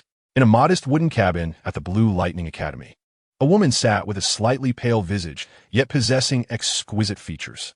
This woman was Lu Erlong, the head of the Blue Lightning Academy. However, her eyes were now vacant, and she murmured, "How could this be? It is impossible for him to have done such a thing." After a considerable time, Lu Erlong's gaze regained its vigor as she directed her attention towards the Spirit Hall, rising to depart while muttering, "Xiaojiang, I will uncover the truth. I refuse to believe you are capable of this." Days later, in the Papal Palace of Spirit City, individuals placed the 3 chests of letters before Bibi Dong. Bowing respectfully as one spoke, "Your Holiness, there are reports that someone, bearing the papal decree, publicly humiliated several women in front of the Spirit Hall in Tiando City. These letters are from all witnesses. Please peruse them, Your Holiness." Bibi Dong initially paused, but soon an overwhelming fury ignited within her. Clenching her fist, she struck the armrest of her chair and exclaimed, "Open the chests. I demand to see who dares to commit such an act." Her voice, laced with unrestrained wrath, rendered all within the Papal Palace unable to meet her gaze. Everyone ceased their tasks, opening the chests to examine the letters one by one. Several hours later, they completed their review and reported to Bibi Dong, "Your Holiness, the individual responsible for this atrocity is Master Yu Xiaojiang. There are over 10,000 letters here, all imploring you to severely punish him." Upon hearing this name, Bibi Dong was momentarily stunned. The first thought that surged through her mind was disbelief. In her recollection, Yu Xiaojiang had always been a composed and astute individual. How could he possibly engage in such public humiliation of women? Yet, could Salas dare to deceive her? With nearly 10,000 witnesses to this incident, how could it be false? Clinging to the last vestige of hope, Bibi Dong inquired, "Is it truly Master Yu Xiaojiang? Or is it someone with the same name?" "His Holiness the Pope, it is Master Yu Xiaojiang who has published the top 10 competitive spirits, not the namesake Yu Xiaojiang." Upon hearing this, Bibi Dong's eyes momentarily lost focus. After an indeterminate period, an individual burst into the Pope's palace, clutching 2 letters, and addressed Bibi Dong, "Your Holiness, letters have arrived from the young master and young lady regarding the events at the Spirit Hall in Haotian Dou City. Bibi Dong's eyes suddenly sparkled, as if she had glimpsed the final rays of hope, and she quickly instructed, "Bring me the letters." The 2 letters were presented with utmost reverence before Bibi Dong, who opened them and began to scrutinize their contents. After reading Qian Renxue's letter, a profound disappointment surged within her. Casting a glance at Yi Xian's unopened letter, she already sensed the answer. It was impossible for both Yi Xian and Qian Renxue to send letters conveying entirely contradictory messages. Nevertheless, Bibi Dong clung to a flicker of hope and proceeded to open Yi Xian's letter, examining it word by word in the hope that all the information might be false or merely rumors. Regrettably, the reality disappointed her. Yi Xian's letter was exceedingly detailed, outlining every event in such clarity that Bibi Dong found it impossible to deny. With a surge of soul power, Bibi Dong obliterated the 2 letters into confetti, which danced through the Pope's palace. Yet, she lowered her head and began to laugh softly, a sound that gradually grew in intensity. Her heart was heavy with disappointment, particularly towards Yu Xiaojing. Although she wished to reject the truth, the myriad of facts laid before her compelled her to accept it. The eyewitness accounts of nearly 10,000 individuals, the reports from Platinum Bishop Salas, and the corroboration from the 7 Treasures glazed tile school, alongside the affirmations from Yi Xian and Qian Renxue, left no room for doubt. The evidence was irrefutable, all pointing towards Yu Xiaojing, solidifying the matter as an undeniable truth.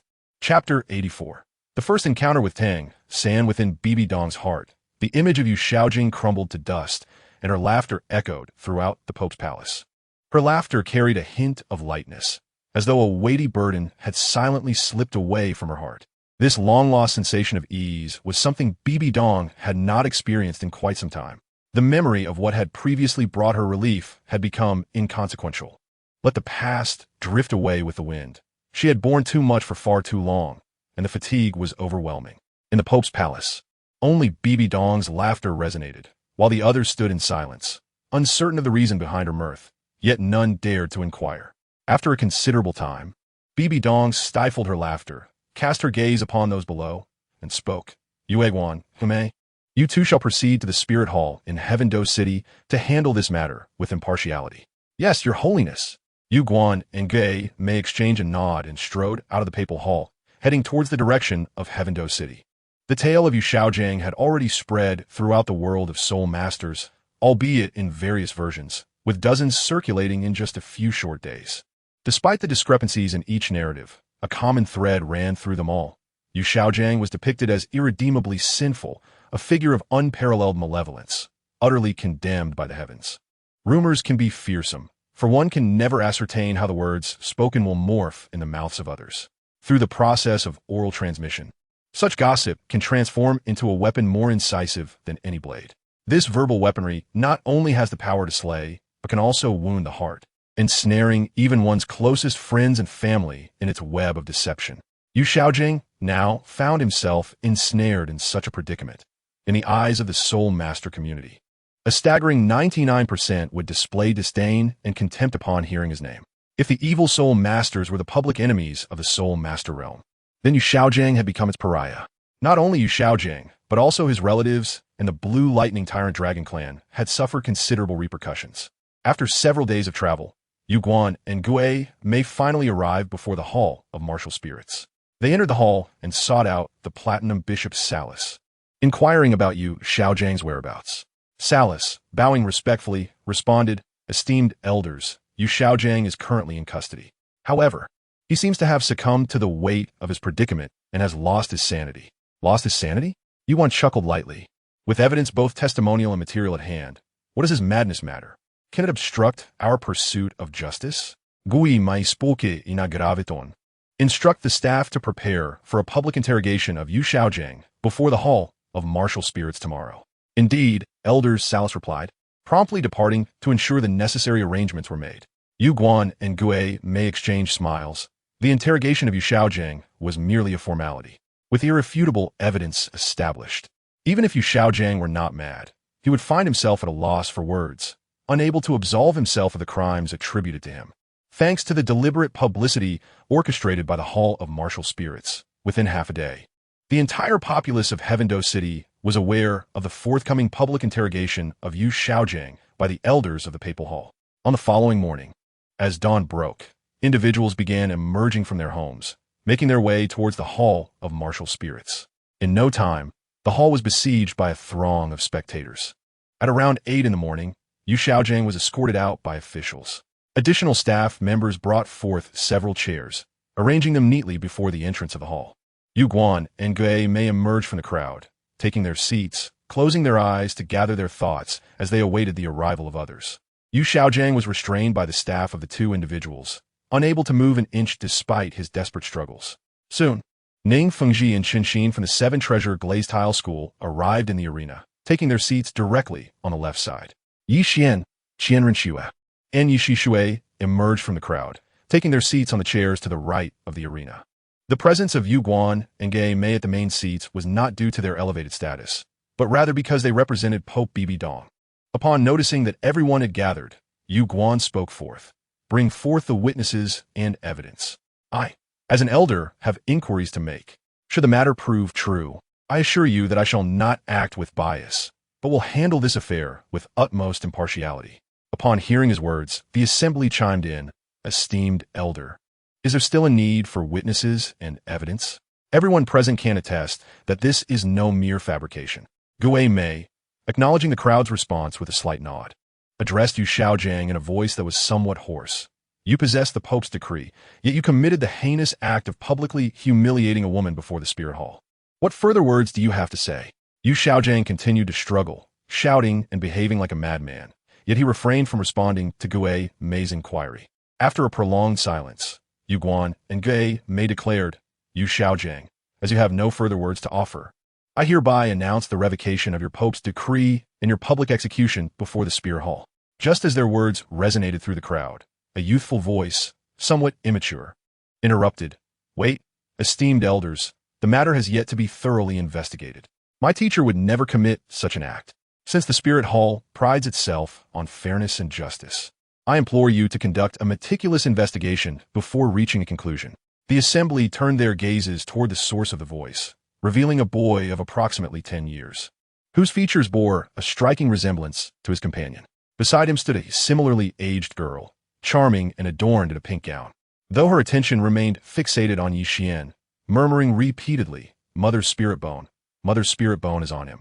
The eyes of Yuan, Gue Mei, Chen Exan, Yi Shishui, and others transcended the boy, landing upon the girl. Being titled Douluo, they could ascertain at a glance that she was not human, but rather a transformed soul beast of 100,000 years.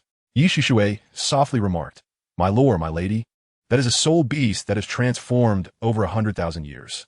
Shall I take action to capture it, so that when the time comes to absorb its soul ring, we may directly hunt and assimilate it? Yi Xian merely cast a fleeting glance. His interest piqued only slightly. From the preceding dialogue, he had already deduced the identities of the two individuals. After all, the only one who could address Yu Xiaojing as teacher could only be Tang San. And beside Tang San, the only 100,000-year soul beast could be none other than Xiao Wu. Chapter 85. The desire to save upon hearing that the 100,000-year soul beast had transformed. Qian Renxue's eyes instantly sparkled with excitement. She promptly stated, Aunt Yi, I kindly ask you to keep a close watch on her. As soon as Yu Guan and Gue Mei have dealt with Yu Xiaojing, take immediate action to capture her. Even if her soul ring cannot be utilized for the time being, we can still confine her. Yi Shishui's gaze rested upon Yi Xian, and seeing that he showed no inclination to voice any objections, she finally spoke in agreement. Yes, my lady. Yi Xian merely observed in silence, his interest in Xiao Wu's spirit ring rather lackluster. Although a 100,000-year spirit ring is indeed a treasure, what use is it to possess a rabbit that neither attacks nor defends, and whose attributes do not align? However, since Qian Renxue had spoken, he would not intervene. If it was of no use to him, it could be imprisoned for those in need. Ning Fengji's gaze also fell upon Xiao Wu, his voice soft as he remarked, Sword Uncle, we should still strive for this 100,000-year transformed spirit beast. Even if we cannot secure it, we must not allow it to fall into the hands of the Spirit Hall. The hope was dim. If that young man desired it, a limit de law would surely intervene, and none present could hope to stop him. With that, Chen Xian's eyes flicked towards Yi Xian. Ning Fengji merely chuckled at the comment, choosing not to respond further. Young man, the evidence is irrefutable. It is a fact set in stone. What further investigation is necessary? Yu Guan inquired, his gaze unwaveringly fixed on Xiao Wu. Hui Mei, however, subtly moved her lips, conveying this transformed 100,000-year spirit beast must be retained. The second spirit of His Holiness the Pope is still in need of several suitable spirit rings. Yu Guan nodded gently, responding telepathically, even if His Holiness cannot utilize it. We can capture and imprison it for the young master or young lady to absorb. Tang San, upon hearing Yu Guan's words, found himself momentarily at a loss for words. The evidence was overwhelmingly compelling, leaving him unable to refute it. Finally, he managed to assert, "Elders, there must be some hidden truth in this matter. My teacher would never commit such an act. Indeed, the facts are as such, and this elder is merely acting impartially. If you believe there is a concealed truth, you may seek evidence to vindicate your teacher," Yu Guan replied with a light chuckle, waving his hand to signal the staff of the Spirit Hall to step forward and prepare for the execution of Yu Xiaojiang. As Tang San was about to voice his concerns, he was brought back to reality by the anxious gaze of Xiao Wu, who urged, "Brother, we must leave at once. Otherwise, it will be too late." The bond of a teacher is akin to that of a father for a lifetime. He could not bear to watch as his mentor faced execution, certain there was more to the story. Determined, Tang San looked at Yu Xiaojiang, on the verge of execution. His eyes filled with resolve. "Brother, we must depart this place. It will truly be too late if we linger." Xiao Wu's voice conveyed a sense of urgency. Tang San sensed something amiss, having noticed several individuals' gazes fixated on Xiao Wu. Pulling her behind him, he softly inquired, "Xiao Wu, what has transpired?" "Brother, do not ask so many questions. Let us leave first." As Xiao Wu was about to pull Tang San away, two formidable pressures suddenly enveloped them, rendering them immobile. Yu Guan and Gui Mei wore cold smirks, harboring the delusion that they could escape right under their noses. The personnel had already approached Yu Xiaojiang, preparing to execute him, when a resounding dragon's roar echoed, accompanied by a voice of authority. "My son, when did the Spirit Hall gain the right to execute?" Yu Yuanjin descended from the sky, his black hair billowing in the wind, casting a fleeting glance at Xiao Wu before fixing his gaze upon Yu Guan and Gui Mei. Yu Guan and Gui Mei immediately stood upright, the oppressive force bearing down on Tang San and Xiao Wu dissipating in an instant as they met Yu Yuanjin's unwavering stare. "Yu Yuanjin, are you truly prepared to oppose the Spirit Hall?" they questioned coldly. "Have I ever feared the Spirit Hall?" Yu Yuanjin retorted, his hands clasped behind his back, exchanging glances with Yu Guan and Gui Mei. Seizing the moment the pressure lifted, Xiao Wu grasped Tang San's hand and dashed toward the crowd. Qian Renxue, witnessing this, was about to rise when Yi Xian placed a hand on her shoulder, winking at her and glancing in Ning Fengji's direction. Understanding his implication, Qian Renxue realized that the seven-treasure glazed tile school was still present.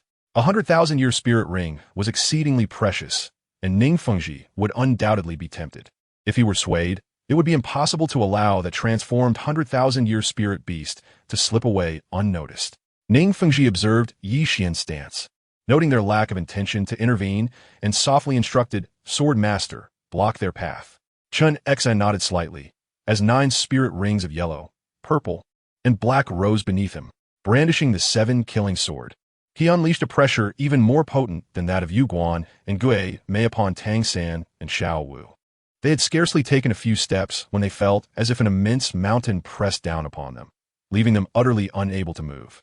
Yu Guan and Gui Mei exchanged glances, simultaneously releasing their spirits. Yu Guan soared toward Yu Yuanjin, while Gui Mei advanced toward Tang San and Xiao Wu. Observing this, Qian Renxue's 6th spirit ring flickered rapidly, conjuring thousands of long swords around him, which shot forth like arrows to intercept Gui Mei. The latter swiftly evaded midair. Turning to face Qian Renxue, her voice raspy as she questioned, "Qian Renxue, what is your intention?" With a calm demeanor, Qian Renxue replied, "Nothing of consequence. I merely wish to invite them to the 7-treasure glazed tile school as guests. Each of us is aware of our intentions. As for who ultimately claims her, that rests on individual prowess." Gui Mei pointed at Xiao Wu, declaring loudly, "Someone, seize her." At her command, personnel from the Spirit Hall unleashed their spirits and charged toward Xiao Wu, while Gui Mei remained vigilant against Qian Renxue. Qian Renxue narrowed his eyes slightly, deeming Gui Mei insignificant. However, this is the territory of the Spirit Hall, and he must protect Ning Fengji, ensuring he does not stray far. Should he venture too far, even a brief entanglement with the specter could endanger Ning Fengji. The platinum bishop of the hall, Salus, and the attendants remained motionless at their posts. The situation on the field appeared somewhat chaotic, with the onlookers rapidly dispersing. In mere moments, the crowd had vanished entirely. Chapter 86. The emergence of Tang Hao. Just as the staff of the hall approached Tang San and Xiao Wu, a voice suddenly resonated from the air. Juhua, old ghost. It has been quite some time since we last met. As the voice echoed, the oppressive force surrounding Tang San and Xiao Wu abruptly vanished. Yu Guan and the specter momentarily stiffened at the sound, for they were well acquainted with it. Their gazes instinctively turned toward the source of the voice. Both uttering in unison, Tang Hao. Yuan Jun seized the opportunity, delivering a powerful punch that sent Yu Guan plummeting to the ground, where his statue skidded several meters before being steadied by the specter. All eyes turned skyward to the figure clad in a black robe. An astonishment flickered in the eyes of Ning Fengji and Chen Xian. In Yixian's eyes, there resided a tranquil, undisturbed calmness, while Qian Renxue's gaze bore a hint of animosity. Yixi remained indifferent. Tang Hao descended from the sky, wielding the Haotian hammer, adorned with 9 soul rings of yellow, purple, black, and red, shimmering beneath him. His gaze swept across the crowd below, pinpointing the individual who had just attacked his son. Today, the Spirit Hall would pay the price. The Haotian hammer in Tang Hao's grasp grew immensely large as he swung it, aiming directly at the Spirit Hall. The 8 soul rings coalesced upon the hammer before shattering, unleashing an overwhelming force that cracked the ground before the Spirit Hall. This strike encompassed all present. Eyes widened in shock. None anticipated Tang Hao would unleash such a devastating attack upon everyone gathered. With little time to think, the crowd hastily summoned their soul skills to counter the onslaught. The 9th soul skill, Chrysanthemum withers, the ground stained with blood, flowers fall, hearts broken. The 9th soul skill, Hell Specters. The 9th soul skill, a dragon's fury that reverberates through the heavens. The 9th soul skill, Divine and Demonic Cleave. The 7th soul skill, 7 Treasure, True Body. The 8th soul skill, Radiant Guardian. The collective soul skills surged forth to meet the descending Haotian hammer. As their powers collided, the sky became a kaleidoscope of colors. With a thunderous roar, tremendous energy erupted, sending ripples that radiated outward in all directions. A few drops of crimson blood fell from the sky as moonlight, ghostly charm, jade origin, and dust heart were forced back over 10 meters by the violent energy waves. Where the ripples passed, clouds of dust were stirred, and the ground fractured further. Ning Fengji was struck by the energy surge and immediately spat out a mouthful of bright red blood. Those with weaker soul power were knocked back by the energy waves, some coughing blood and collapsing, while others met their demise on the spot. The radiance emitted by Yixi enveloped and safeguarded both Yixian and Qian Renxue, as the ripples of energy were resolutely obstructed by the soft golden light, ensuring that neither of them sustained any harm. The pervasive dust clouded the vision of the onlookers, providing Tang Hao the opportunity to swiftly escort Tang San and Xiao Wu away from the scene. Yixian's gaze was fixed in the direction of Tang Hao, gradually imbued with a chilling intensity. While he could comprehend Tang Hao's aggression towards others, given that Yu Guan, Gue Mei, and Chen Xian had exerted their soul power to besiege Tang San, and considering that these 3 belonged to the Spirit Hall and the 7 Treasure Glazed Tile School, it was understandable that Tang Hao, with his protective nature, would include them within the scope of his ire. However, for Yixian and his companions, despite harboring thoughts of intervention, they had never actually taken action, yet they too found themselves unjustly categorized within Tang Hao's perceived targets. Yixi inquired indifferently, "My lord, my lady, Tang Hao has escaped with that young man and the 10,000-year soul beast. Shall we pursue them?" Yixian and Qian Renxue spoke in unison. "Pursue." As the dust gradually settled, the once sacred and imposing Spirit Hall lay in utter disarray. The energy ripples had sent Yu Xiaojiang flying, his body bleeding profusely, lifeless beyond any resurrection. Upon witnessing this, Yu Guan and Gue Mei saw Yixian, Qian Renxue, and Yixi give chase and promptly instructed, "Salaris, attend to the affairs of the hall." With that, the 2 of them also dashed forward. Yu Yuanjin gazed at Yu Xiaojiang's corpse, rendered speechless for a long while, before finally sighing and departing with the body in tow. Chen Xian approached Ning Fengji, aiding the injured Ning Fengji as they made their way towards the 7 Treasure Glazed Tile School. Ning Fengji's injuries were not severe. With a few days of rest, he could fully recuperate. Outside the Heaven Do City, Tang Hao held both Tang San and Xiao Wu in his arms as he fled, though his countenance was grim. A trickle of blood seeping from the corner of his mouth. Tang San looked at his father, a sense of bewilderment in his eyes. He had never imagined that his father was actually a title Douluo of the Nine Rings, especially when the Haotian hammer descended from above. He could distinctly feel the overwhelming force it carried. Xiao Wu's face turned pale, a hint of panic flashing in her eyes. Having been captured by a title Douluo, her life surely hung by a thread. Among humans, who could resist the allure of 100,000-year spirit ring and spirit bone? Tang San reached out to wipe the blood from Tang Hao's mouth, softly calling, "Father." His voice was laden with deep yearning. Xiao Wu, upon hearing his voice, was momentarily stunned, a thought arising in her mind. Could it be that little San's father was a title Douluo? Would he, like others, covet her spirit ring and spirit bone? Tang Hao, upon hearing the call, merely nodded gently, casting a brief glance at Xiao Wu before silently changing direction towards the Star Dou Forest. Yi Xian, Qian Renxue, and Yi Shixue pursued the trail of Tang Hao, racing out of the city of Tiandou with a speed that rivaled his own. Moon Guan and Gue Mei followed closely behind. As time trickled by, Yi Xian and the others drew ever nearer to Tang Hao, their sights now fixed upon his form, the distance between them steadily diminishing. Tang Hao, gazing at the nearby Star Dou Forest, cast a fleeting glance over his shoulder, his speed surging once more as he dashed straight into the depths of the forest. In the lake of life, the Titan giant ape and the sky blue cattle python, two soul beasts, suddenly opened their eyes, directing their gaze toward the periphery of the Star Dou Forest. The Titan giant ape spoke slowly. "Elder brother, I sense the presence of Sister Xiao Wu, along with several formidable human auras. They must be coming for her. We must hasten to bring her back." The voice of the sky blue cattle python emerged cold and chilling. Without a moment's hesitation, both the Titan giant ape and the sky blue cattle python rose and sped towards Xiao Wu's direction. Chapter 87. The Absurdity of Fairness Within the Star Dou Forest.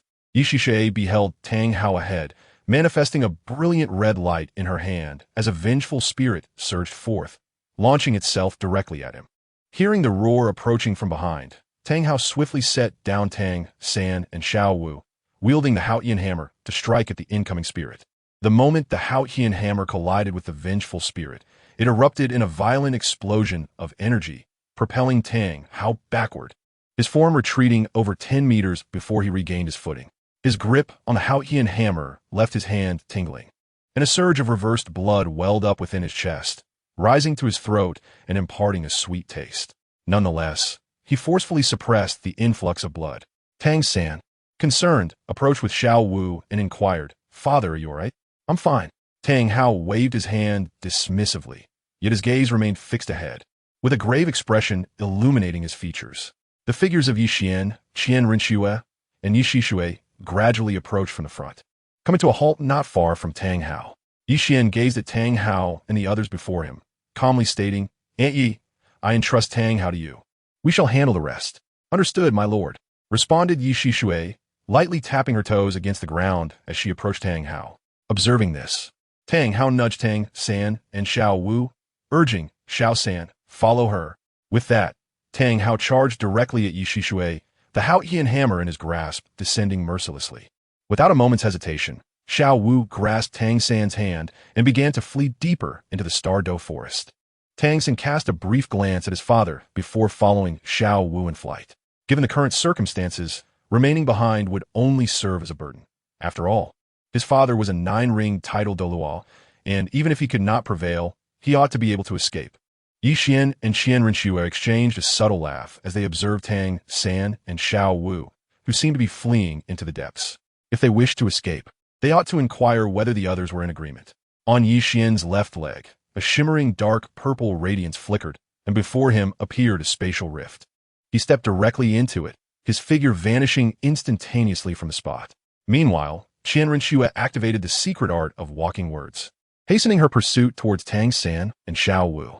The figure of Yi Xian suddenly materialized before Tang San and Xiao Wu, executing a sweeping strike with his right leg aimed at Tang San.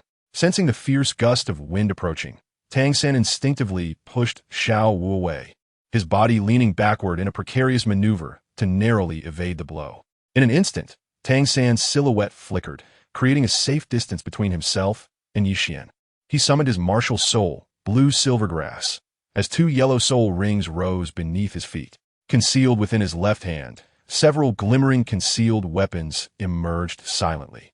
As his gaze fixed intently on Yi Xian, his expression laden with gravity, Yi Xian gazed at Tang San as he unleashed his martial soul. A flicker of disdain evident in his eyes, showing no inclination to manifest his own power. Instead, he stepped forward, advancing towards Tang San. Observing this, Tang San lowered his right hand slightly. In an instant, the silent wrist crossbow on his arm discharged, sending an arrow soaring directly towards Yi Xian. Simultaneously, he hurled a concealed weapon from his left hand, effectively obstructing all possible avenues of escape for Yi Xian.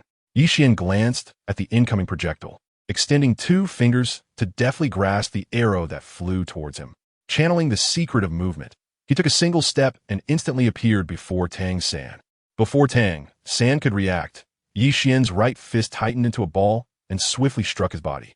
The sound of shattering bones echoed through the air, and Tang San was sent hurtling back, colliding with an ancient tree. Impressive weaponry, but alas, it cannot strike me, Yi Xian remarked, casually toying with the arrow in his hand. Hearing the voice, Tang San, gritting his teeth against the pain coursing through his body, rose from the ground and fixed his gaze upon Yi Xian, stating, "Your soul power far surpasses mine, allowing you to evade my attack with ease. Were our soul powers on equal footing, you would not have escaped unscathed. Your victory is merely an act of cowardice, devoid of fairness." Devoid of fairness? Yi Xian chuckled lightly, striding toward Tang San, the divine punishment silver spear materializing in his grasp. The spear's glimmering tip pressed against Tang San's throat as he spoke. Every individual is bound by fate. Some are born as brilliant prodigies, while others toil relentlessly only to fade into obscurity. The starting point for some may be a destination unattainable for others, no matter their efforts. This world has never been fair. Survival of the fittest is its unyielding law. The concepts of fairness and rules merely serve as shackles for the weak, while the strong shatter these chains and redefine the rules. Do not speak of cowardice or unfairness, for the very essence of this world is injustice. The victor claims the throne, while the vanquished fade into oblivion, their bones lost to the passage of time. Tang San, hearing these words, merely glanced at the spear tip resting against his throat, standing silently, speechless. Brother, Xiao Wu, noticing Tang San's predicament, was about to rush over when she heard QianRenxue's voice beside her. You should focus on your own safety before concerning yourself with his fate. QianRenxue extended a hand, resting it on Xiao Wu's shoulder, forcefully pulling her back. With her other fist, she struck Xiao Wu, the power erupting from her punch, sending Xiao Wu crashing to the ground, leaving her with no chance to resist. At that moment, the ground began to tremble violently. Heavy footsteps resounded, as if a colossal beast was approaching at an alarming speed. In the forest, ancient trees toppled, crashing to the ground with tremendous noise, while two thunderous roars echoed. Sister Xiao Wu, we have come to rescue you. Xiao Wu's eyes lit up with joy upon hearing the familiar voices of De Ming and Er Ming, the rulers of the Star Dou Forest. With a flicker of hatred, she cast a glance at Yi Xian, thinking to herself, with them here, perhaps I can avenge my mother.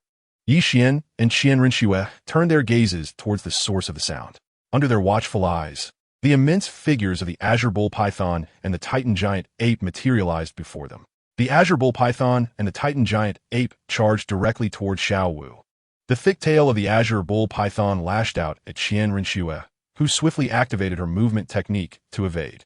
Meanwhile, the titan giant ape extended its colossal hand, lifting the fallen Xiao Wu and cradling her in its palm. Xiao Wu pointed toward Yi Xian and Tang San, exclaiming, De Ming, Er Ming, go save my brother. Also, my mother's soul bone is on him. Chapter 88. Teaming up to deliver soul bones upon hearing her words.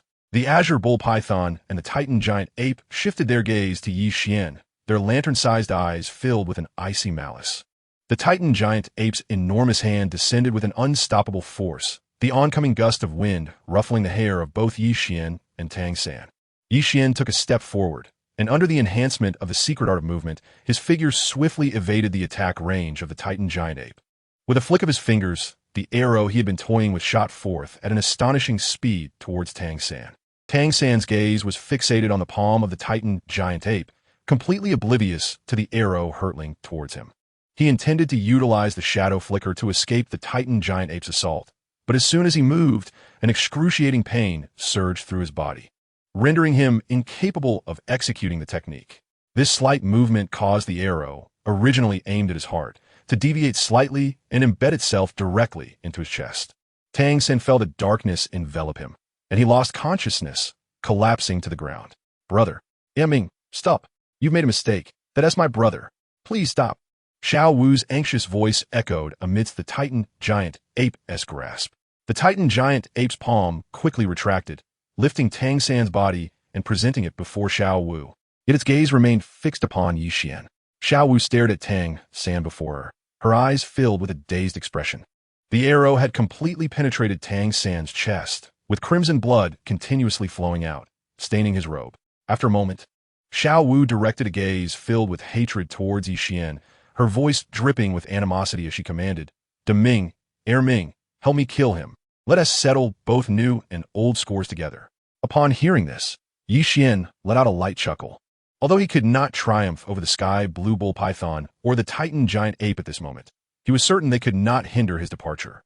Moreover, he was not the only one present today. The sky blue bull python and the Titan giant ape seemed to have come as a duo to bestow soul bones.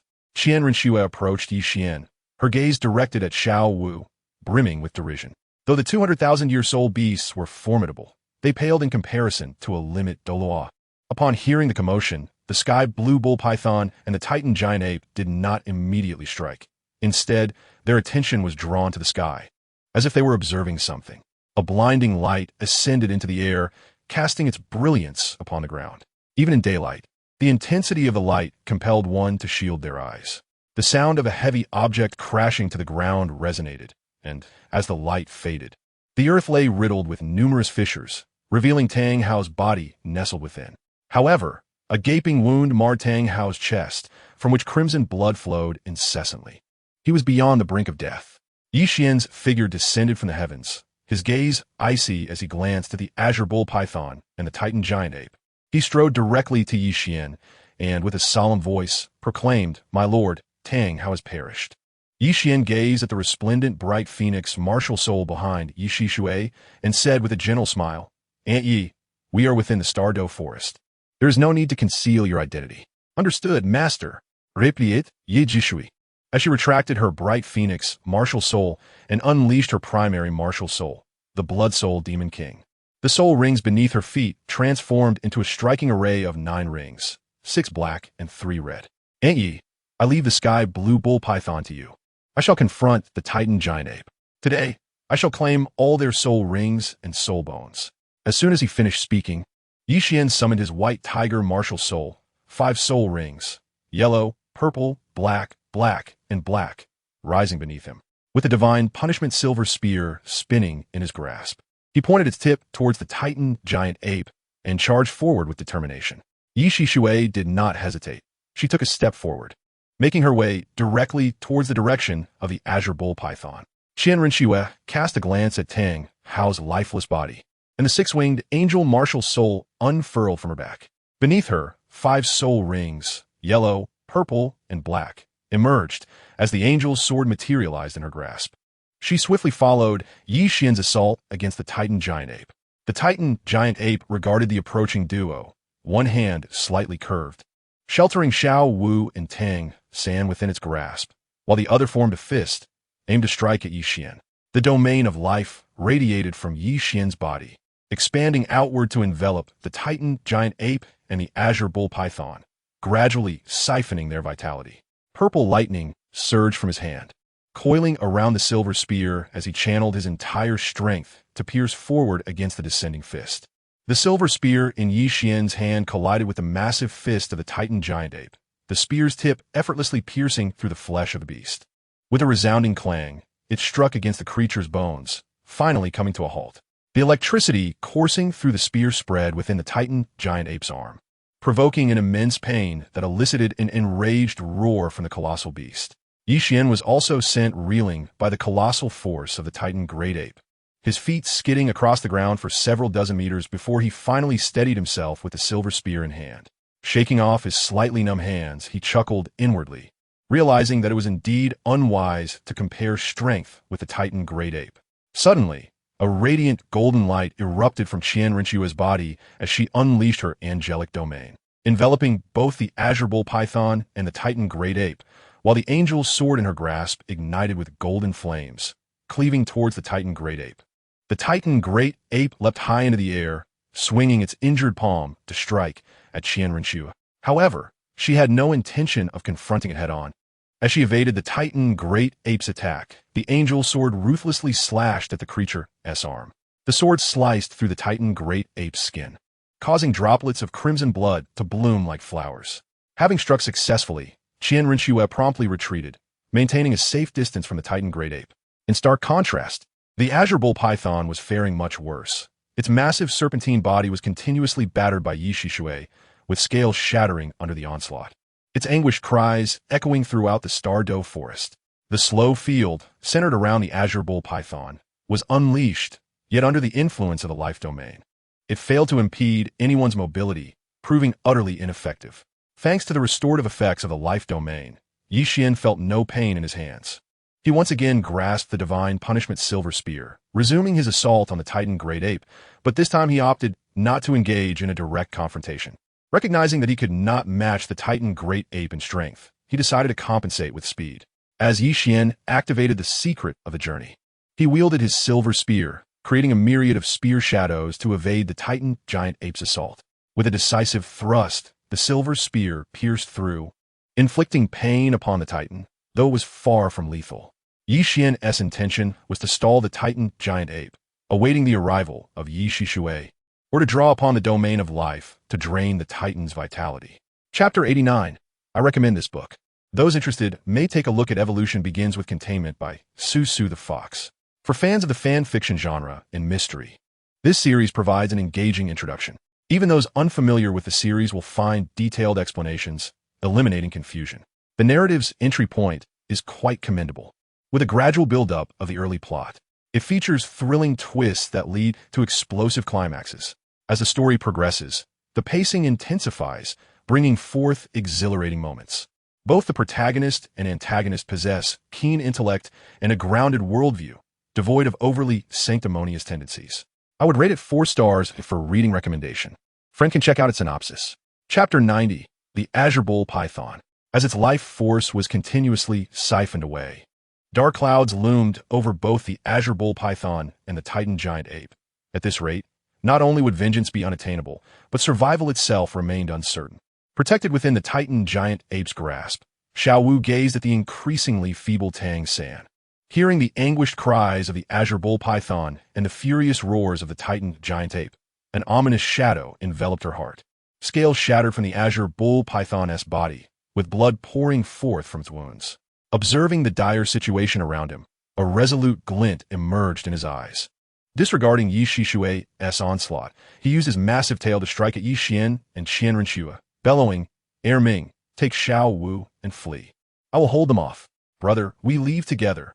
The Titan giant ape roared, preparing to charge at Yishishue. Do you intend to leave Xiao Wu here? Take her and depart. Once we have grown stronger, avenging me will not be delayed. The azure bull python's voice thundered in the Titan's mind. Brother, Deming. The voices of the Titan giant ape and Xiao Wu echoed in the air. Hurry and go. As the azure bull python spoke, more scales shattered, revealing gaping wounds. As Yi Xian and Qian Renxue evaded the assault of the heavenly blue bull python, the gaze of the Titan great ape swept over the crowd before it turned abruptly, sprinting towards the depths of the Star Dou Forest. Just as the silhouette of the Titan great ape was on the verge of vanishing from sight, an oddly resonant voice echoed, Where are you running off to? The figures of Yuguan and Gay may materialized in the arena, standing side by side, their soul rings intertwining beneath them as they proclaimed in unison, Polar Stillness Domain. Under the influence of this domain, the bodies of the heavenly blue bull python and the Titan great ape were immediately ensnared, rendered utterly immobile. Upon witnessing this, Yishishue's ninth soul ring shimmered rapidly beneath her feet, while the blood soul puppet behind her radiated a crimson glow. She extended a hand towards the direction of the azure bull python, and the blood-red light emanated from the blood soul puppet, cascading down upon the azure bull python. Nint soul skill, fallen bloodlight. As the brilliance enveloped the azure bull python, its massive form crashed heavily to the ground, producing a deep, resonant sound, while the earth beneath it fractured into a myriad of cracks. The light in the azure bull python's eyes dimmed increasingly, and vivid red blood stained the ground in vast patches. Yi Xian brandished the divine punishment silver spear and approached the azure sky bull python. The glimmering tip of the spear plunged directly into the creature's skull. The last flicker of light in the azure sky bull python's eyes extinguished, and a crimson soul ring emerged, soaring from its body. Yi Xian retracted his white tiger martial soul and unleashed his second martial soul, the dark demon evil god tiger. As the dark demon evil god tiger enveloped him, a pair of black wings unfurled from his back, exuding an aura of malevolence. Drawing upon his soul power, he summoned the soul ring, which descended upon him in a vivid red.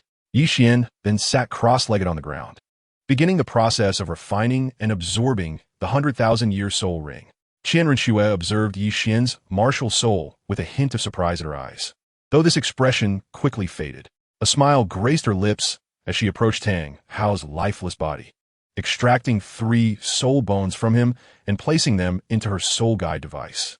She then made her way to Yi Xian's side, finding a clean spot to sit down and patiently await developments. The Titan giant ape broke free from the polar stillness domain and glanced back at the situation of the azure bull python. With a thunderous roar, it called out, "Elder brother!" Hearing the Titan's voice, Xiao Wu peered through the gaps of the Titan's fingers, catching sight of the azure bull python's condition. Tears streaming down her cheeks for Deming. Yet, the Titan giant ape showed no hesitation, immediately sprinting deeper into the forest, determined not to let Deming perish in vain, and to ensure Xiao Wu's safe passage out of the Star Dou Forest. Yi Shixue cast a questioning glance towards QianRenxue. In a gentle voice, QianRenxue replied, "You may go pursue them. I shall remain here to protect Xiao Xian. This is merely the periphery of the Star Dou Forest, and there is no presence here that could possibly threaten us." "Yes, mistress." "Yes, miss." "Ye Jishui, Yue Guan." And the ghostly charm all responded in unison and swiftly pursued the direction in which the Titan giant ape had fled. Within the realm of consciousness, the once vibrant white tiger spirit suddenly collapsed onto the ground, surrendering to a deep slumber, its form intermittently aglow with a soft, milky light. As if undergoing a momentous metamorphosis, the evil eye holy king, witnessing this, expressed his astonishment, exclaiming, "Dark demon, evil god tiger, behold, he is on the verge of evolution. He is finally about to evolve. I am not blind. I can see," replied the dark demon, evil god tiger indifferently, though his gaze was directed elsewhere. The gleam of excitement in the evil eye holy king's eyes faded as he followed the dark demon, evil god tiger's line of sight. Under their watchful eyes, the manifestation of resentment materialized as the azure bull python within the realm of consciousness. The python surveyed its surroundings, ultimately fixing its gaze upon the white tiger spirit, its eyes ablaze with an overwhelming resentment as it charged toward the white tiger. "This is a crucial transformation. It must not be disturbed. Otherwise, our splendid future will be irrevocably shattered. For the sake of our glorious future, you must confront him while I safeguard him from interference," declared the evil eye holy king with solemnity. The dark demon evil god tiger, uninterested in his words, gripped tightly and charged directly at the azure bull python. The two soul beasts collided, engaging in primal combat, with the dark demon evil god tiger unleashing a flurry of claws, fangs, and barbed-tail strikes against the azure bull python. In retaliation, the python, undaunted, countered with its horns, body, and tail. Neither soul beast showed mercy. The azure bull python, born of resentment, harbored a singular intent to ensure mutual destruction with the white tiger spirit. Conversely, the dark demon evil god tiger aimed to protect the white tiger spirit, knowing that if the azure bull python thwarted his aspirations, his sacrifices would have been in vain. Even if resurrection were to be achieved in the end, he would gain nothing. Thus, he must thwart the azure bull python. The evil eye saint king observed the azure bull python with vigilance. The moment the dark demon evil god tiger showed signs of defeat, he would rush to assist, sharing the same resolve as the dark demon evil god tiger. The white tiger martial soul must not be disturbed under any circumstances. The battle between the dark demon evil god tiger and the azure bull python grew increasingly frenzied. Both combatants having abandoned all semblance of defense, solely focused on relentless assault. Like two frenzied beasts, one would only cease when the other lay utterly defeated.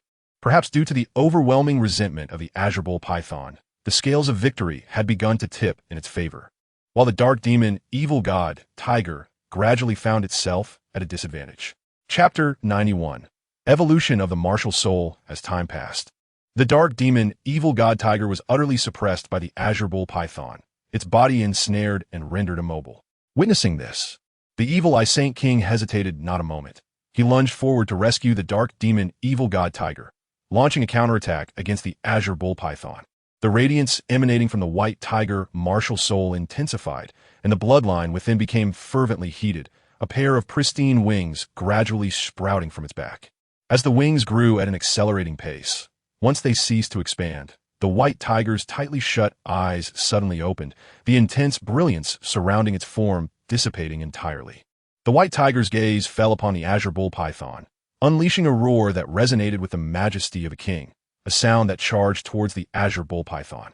The evil Saint King and the dark demon, evil god tiger, upon hearing this roar, felt a pressure rooted in their bloodlines rise from within. Their bodies prostrated on the ground, as if in the presence of royalty, not daring to harbor the slightest hint of disrespect. Upon hearing the roar, the azure bull python stiffened, its eyes still brimming with hatred as it gazed at the white tiger. Yet, its form began to dissolve into specks of light, fading within the sea of consciousness. In the external world, Yixian slowly opened his eyes, a red soul ring flickering beneath him. Just as Qian Renxue was about to inquire about the situation, she witnessed the dark demon, evil god tiger martial soul being retracted into his body. Subsequently, the white tiger martial soul, adorned with wings, emerged. The white tiger let out a mighty roar, its voice echoing throughout the Star Dou Forest. Suddenly, the stars in the western sky flickered, beams of light shooting forth, racing towards the Star Dou Forest. The entire Star Dou Forest was enveloped by an immense pressure, causing all soul beasts to prostrate themselves, trembling uncontrollably. Beneath the life lake, soul beasts opened their eyes, emitting furious roars, yet their efforts were in vain. Their bodies remained immobilized against the ground. At the bottom of the life lake, a pair of silver eyes snapped open, filled with rage. A colossal dragon, entirely silver, soared from the depths of a life lake, its gaze fixed upon the flickering stars in the western sky, releasing a thunderous dragon's roar that reverberated through the heavens. The silver dragon exuded an overwhelming might, countering the pressure within the confines of the life lake entirely. Freed from the oppressive weight of fear, formidable spirit beasts emerged from the shadows. Rays of light cascaded upon the white tiger, which absorbed them into its being, coalescing the essence of pure gold within its form, rendering its claws extraordinarily sharp. After a considerable time, the stars of the west ceased their twinkling, their brilliance wholly consumed by the white tiger. The oppressive force within the Star Dou Forest dissipated entirely, and Yixian's white tiger spirit returned to his body. Qian Renxue then inquired, "Little Qian, has your martial soul evolved?" "Indeed, my martial soul now embodies the true divine beast, the white tiger. What I possessed before was merely a fragmented version," Yixian replied, a subtle smile gracing his lips.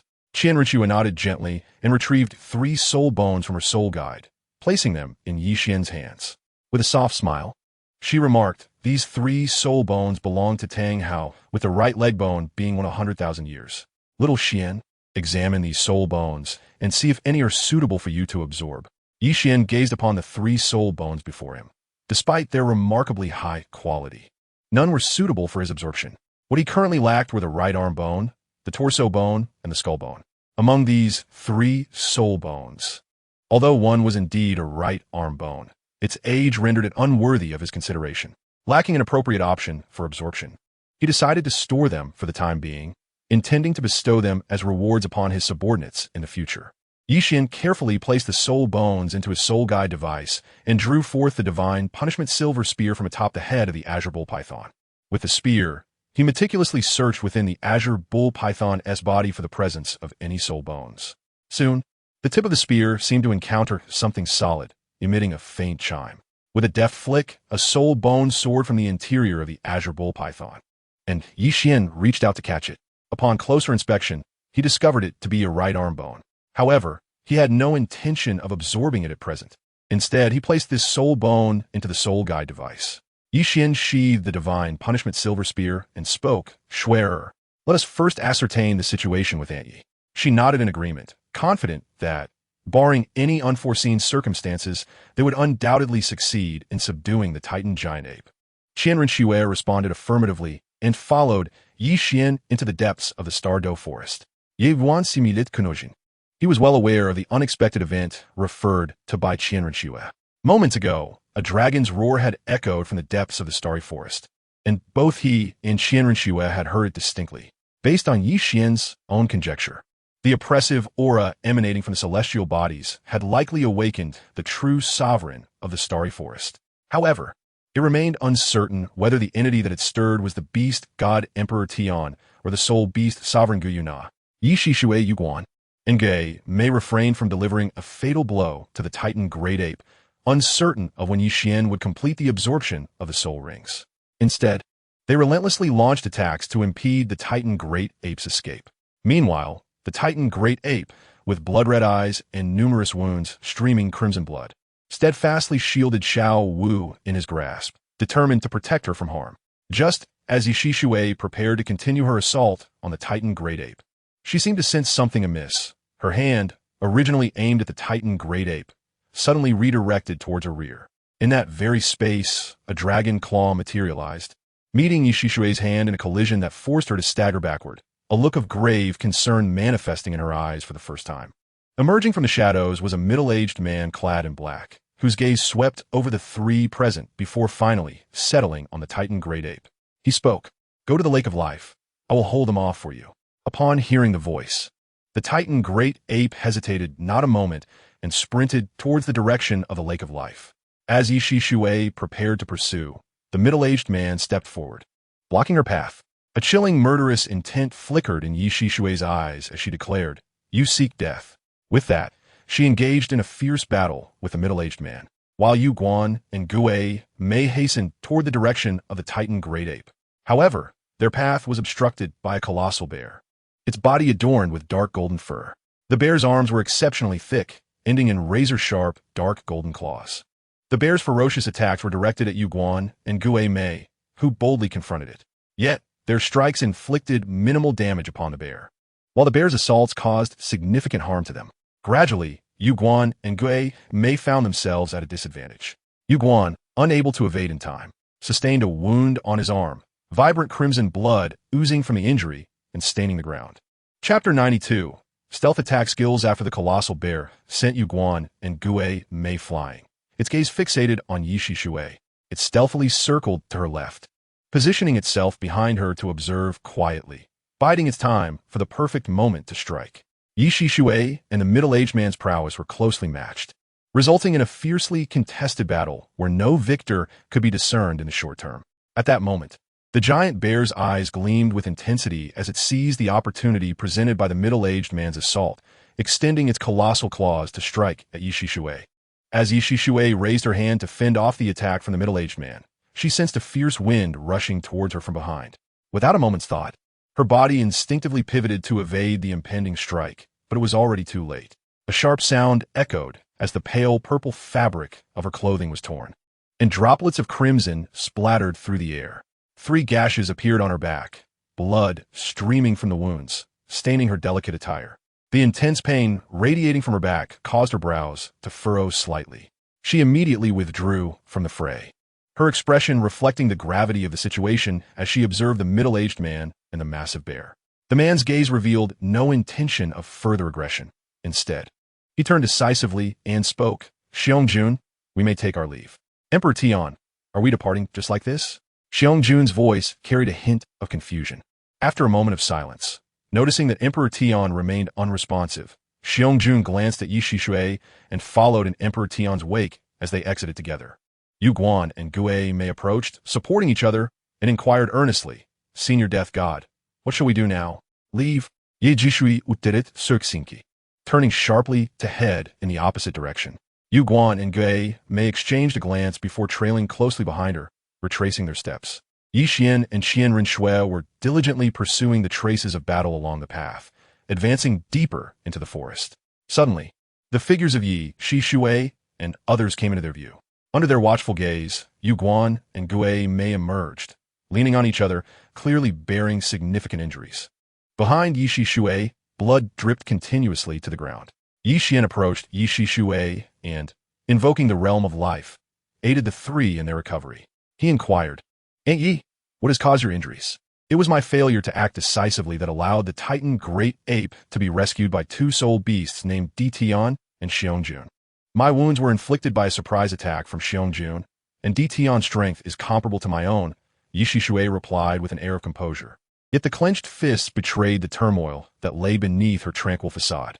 Upon hearing this, Yi Xian and Qian Renxue directed their gazes into the depths of the starry forest. However, while Yi Xian's eyes reflected contemplation, Qian Renxue's were filled with disbelief. After a prolonged silence, Yi Xian finally spoke. "Aunt Yi, please focus on healing your wounds first. Once you have recovered, we shall return. We will discuss the Titan Giant Ape matter later." "Yes, my lord." "Indeed, young master," the three responded in unison, dedicating themselves to the recovery of their injuries within the realm of life. Upon returning to the Lake of Life, Emperor Tian noticed Bai Ji tending to the wounds of the Titan Giant Ape. He remarked, "Once you have healed, guard the entrance to the Lake of Life diligently. Next time, I shall not intervene to save you." The Titan Giant Ape regarded them with a wary gaze, having lived in the Lake of Life for an extended period. It was unaware of such formidable soul beasts residing within. Standing in the palm of the Titan Giant Ape, Xiao Wu observed Bai Ji as she worked to heal the Titan Giant Ape and implored, "Could you possibly save my brother?" Bai Ji's gaze shifted toward Emperor Tian, her eyes brimming with inquiry.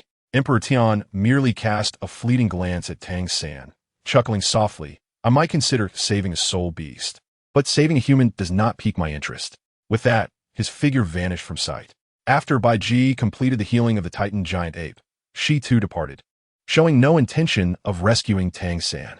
The Titan Giant Ape gently placed Xiao Wu and Tang San on the ground and slowly spoke. "Sister Xiao Wu, remove the arrow lodged in his chest and immerse his body in the Lake of Life. Perhaps he still has a glimmer of hope." Upon hearing this, Xiao Wu supported Tang San's body toward the Lake of Life, grasping the arrow embedded in his chest and pulling it free. Blood flowed incessantly from the wound.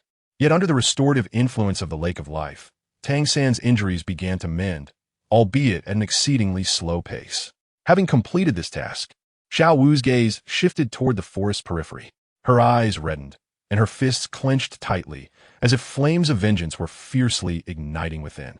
"Sister Xiao Wu, their current strength is beyond our capability to contend with. If you wish for revenge, we must continually enhance our own power to have any chance."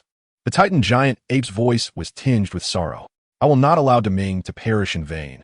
I shall avenge him. Blood debts must be repaid in blood." Xiao Wu's voice resonated with a chilling intensity, her hatred almost palpable. Thanks to the restorative effects of the realm of life, in merely a day, Yi Shixue, Yu Guan, and Gue Mei had completely healed from their injuries. Yi Xian also withdrew from the realm of life and spoke. "Aunt Yi, you should return to the Starfall Palace to manage its various affairs. Yu Guan, Gue Mei, let us proceed back to the Spirit Hall City." "Yes, master. Yes, young master." The three responded in unison, following closely behind Yi Xian and Qian Renxue as they made their way out of the Star Dou Forest. As they stepped outside, Yi Shixue headed directly towards the Starfall Palace. Yu Guan and Gue Mei, meanwhile, rented a carriage and approached Yi Xian and Qian Renxue. Upon boarding the carriage, Yu Guan and Gue Mei took the reins and drove towards the Spirit Hall City. Inside the carriage, Yi Xian retrieved the right arm bone of the sky blue bull python from his soul guide and began to refine and absorb it with his soul power. Qian Renxue sat cross-legged, engaging in meditation to cultivate her soul power.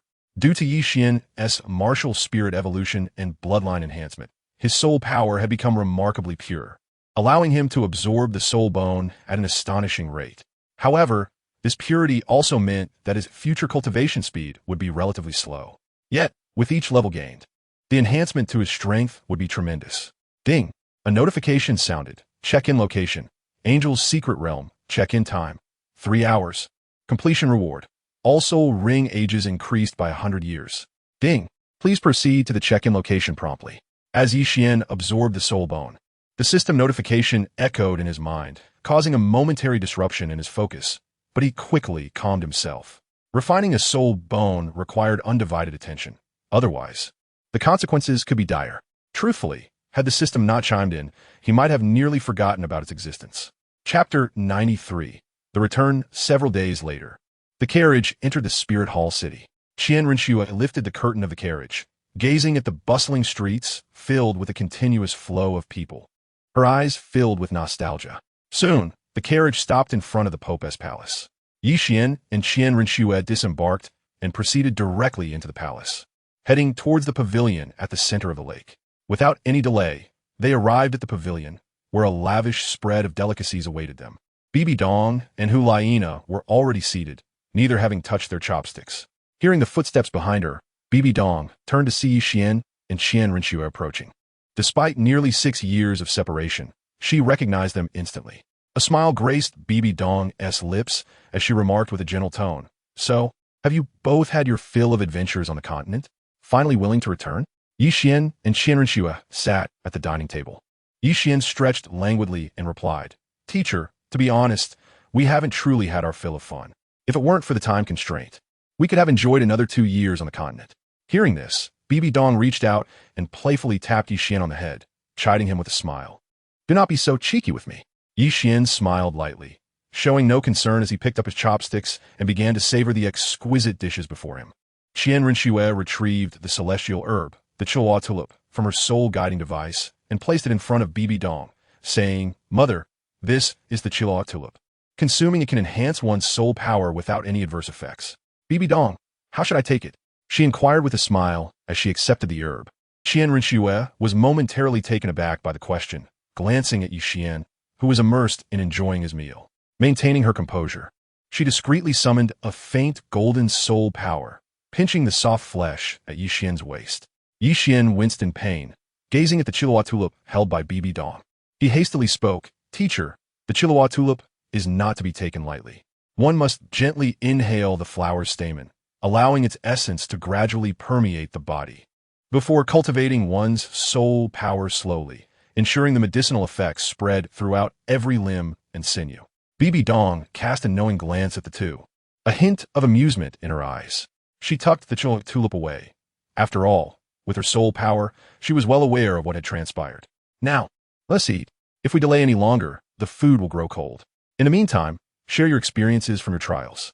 With that, Bibi Dong picked up a portion of food and placed it in Qian Renxue's bowl. "Indeed, senior brother, do recount your experiences from your journey," Hu Laina chimed in, picking up her chopsticks to savor the delectable dishes before her. Yi Xian recounted their experiences during their trials, albeit in a condensed version, rendering nearly 6 years of endeavor akin to a leisurely journey. Upon listening, Bibi Dong nodded gently, remarking, "It appears that your accomplishments during your trials are quite commendable, with your soul power having ascended to the rank of Soul King. Particularly you, Xiao Xian. Not only have you acquired a second martial soul, but your first martial soul has also evolved into the true divine beast, the White Tiger. This is truly astonishing." Bibi Dong continued, "Xiao Xian, release your martial soul. Allow me to behold the true majesty of the divine beast, White Tiger." Responding to her request, Yi Xian unleashed his White Tiger martial soul, its 5 soul rings of yellow, purple, gold, and black pulsating vibrantly at his feet. As the White Tiger martial soul manifested, an innate pressure emanated from its essence, affecting both Bibi Dong and Hu Laina. While the overwhelming soul power of Bibi Dong mitigated the sensation, Hu Laina experienced it differently. The essence of the martial soul rendered her own in a state of trembling, akin to encountering a fearsome entity that instilled a sense of trepidation within her. Bibi Dong's gaze was fixed upon the White Tiger, scrutinizing its divine form, her eyes sparkling with admiration as she exclaimed, "It is indeed the true divine beast." The White Tiger, compared to its former incarnation, it is incomparable. Previously, the White Tiger had been but an incomplete version. Now, it stood as the complete divine beast. Yi Xian smiled, retracting his martial soul and resuming his enjoyment of the exquisite cuisine. With the withdrawal of the White Tiger, the innate pressure dissipated, prompting Hu Laina to exhale a sigh of relief as she asked, "Senior brother, what is your true strength now?" To which Yi Xian casually replied, "Do not inquire. The answer is simply that among the younger generation, I am invincible, in possession of a 1,000,000-year soul ring, a 100,000-year soul ring, a 1,000,000-year soul bone, 200,000-year soul bones, a 10,000-year soul bone, the divine beast white tiger martial soul, divine bloodline, the sacred artifact divine punishment silver spear, as well as the domains of life and destruction. Such an opulent configuration is unmatched across the continent. His strength among the younger generation is undeniably supreme. Hu Laina glanced at Yi Xian, then at Qian Renxue, blinking as she inquired, "Senior brother, since you are invincible among the younger generation, why does the teacher say you cannot defeat Sister Shui?" The atmosphere at the dining table grew tense upon her utterance. Yi Xian paused, casting a sidelong glance at Hu Laina, while Qian Renxue lowered her head, feigning ignorance, though her shoulders subtly shook, betraying her amusement. Bibi Dong's expression remained inscrutable as she continued to eat, yet her calm gaze subtly shifted towards Hu Laina, silently admonishing her for speaking out of place. Some matters should remain unspoken. Feeling the intensity of Yi Xian's gaze, Hu Laina, sensing an unease, could not help but ask, "Senior brother, why do you look at me with such eyes?" After a brief moment, Yi Xian withdrew his gaze, nonchalantly consuming the meal before him, choosing to remain silent about the previous question. Hu Laina also sensed the impropriety of her earlier remark. She lowered her head and hastily continued eating. Yet her eyes would occasionally dart towards Yi Xian. Upon witnessing his seemingly indifferent expression, she finally exhaled in relief. Soon, everyone finished their meal. Bibi Dong regarded Yi Xian and Qian Renxue and spoke, "Schwer, you should return to the Hall of Offerings to see the Grand Offering." "Very well. We shall head to the Hall of Offerings to visit my grandfather," Qian Renxue replied, preparing to take Yi Xian by the hand to depart for the hall. Observing this, Bibi Dong shook her head with a smile and said, "Schwer, you need to return to the Hall of Offerings. Xiao Xian must stay in the Pope's Hall." Upon hearing the words, Yi Xian and Qian Renxue paused momentarily, yet neither inquired further. They exchanged a glance, nodding in silent understanding. Subsequently, Qian Renxue released Yi Xian and proceeded directly toward the direction of the offering hall. Yi Xian shifted his gaze to his teacher, Bibi Dong. "Xiao Xian, follow me." Bibi Dong instructed, rising and making her way toward the study, with Yi Xian trailing closely behind. Chapter 94. A Festival of Lights. Yi Xian followed Bibi Dong into the study, where she casually chose a seat and fixed her gaze upon him. She began, "In 3 days, your betrothal will take place. During this time, you are to remain in the Hall of the Pope and must not venture to the Hall of Offerings." "Teacher, I understand. I will not go to the Hall of Offerings," Yi Xian replied with a smile, reaching for the teapot to pour himself a cup of clear tea, savoring it thoughtfully. "That is good to hear, for both the Hall of the Pope and the Hall of Offerings must be adequately prepared for this occasion. Deities from the divine realm will also be in attendance, so you must make the necessary preparations in advance." Bibi Dong's voice carried a tone of solemnity. Upon hearing this, Yi Xian paused momentarily, his hand holding the teacup faltering slightly. After a brief silence, he finally inquired, "Master, will my parents also be coming? Who can truly fathom the thoughts of the divine? Perhaps it will be, or perhaps it will not." Bibi Dong shook her head, indicating her uncertainty. The study was enveloped in a profound silence as Yi Xian held a teacup, a contemplative expression flickering in his eyes, lost in thought. Bibi Dong chose not to interrupt. Instead, she retrieved an ethereal herb, the Chihuahua tulip, from her soul-guiding device and began to absorb it according to Yi Xian's instructions. After a considerable time had passed, Bibi Dong finally completed the absorption of the herb. She slowly opened her eyes, sensing the enhancement of her soul power, and turned her gaze towards Yi Xian, inquiring, "Little Xian, do you possess any more of this celestial herb? If possible, I would like to request a plan on behalf of your junior apprentice." Hearing the sound, Yi Xian immediately regained his composure. After a moment of contemplation, he retrieved an ethereal herb, the 8-petal immortal orchid, from his soul guide and placed it before Bibi Dong. He spoke, "This is the 8-petal immortal orchid. Its medicinal properties are gentle yet profound, capable of fortifying one's foundation and eliminating impurities from the body. There are no special methods for consumption. Simply chew and swallow." Bibi Dong nodded lightly, reaching for the herb. She glanced at Yi Xian and said, "Xian, you should descend and prepare yourself mentally. 3 days can be neither long nor short." Yi Xian bowed respectfully to Bibi Dong, then picked up a teapot and a cup, making his way directly out of the study and towards the garden. Bibi Dong also rose and exited the study, heading to the papal palace to instruct preparations and to find Hu Laina, delivering the celestial herb to her for absorption and refinement. As time passed, the sky gradually darkened. In the garden, Hu Laina approached Yi Xian, who was leisurely sipping tea, and inquired, "Senior brother, the teacher has requested that you assist me with my charm training. I wonder if you have a time?" "I'm afraid I do not, as I am quite busy. Perhaps you could seek assistance from someone else for your charm training," Yi Xian replied, gazing at the floral sea before him and sipping his tea with an air of indifference. However, everyone in the papal palace was occupied, and only you, senior brother, are here enjoying tea.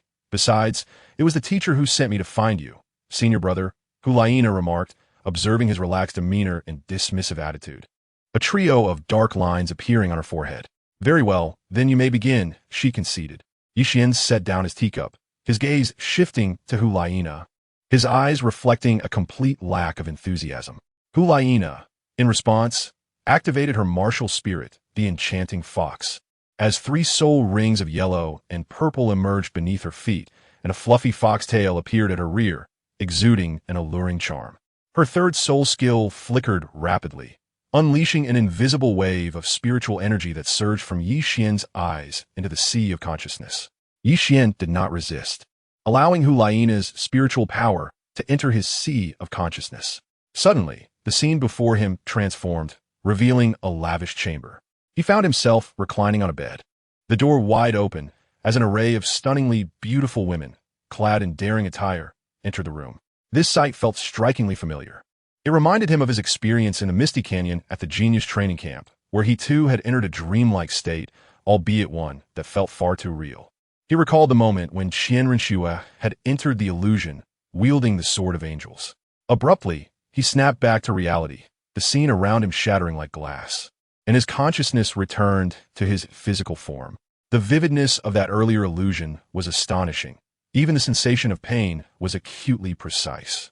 Had it not been for his unwavering will, he might not have managed to escape. As for whether the illusion crafted by Hu Laina felt authentic, he was uncertain and had little desire to investigate further. Yi Xian reached for the teapot, poured himself a cup of tea, and began to savor it with remarkable tranquility.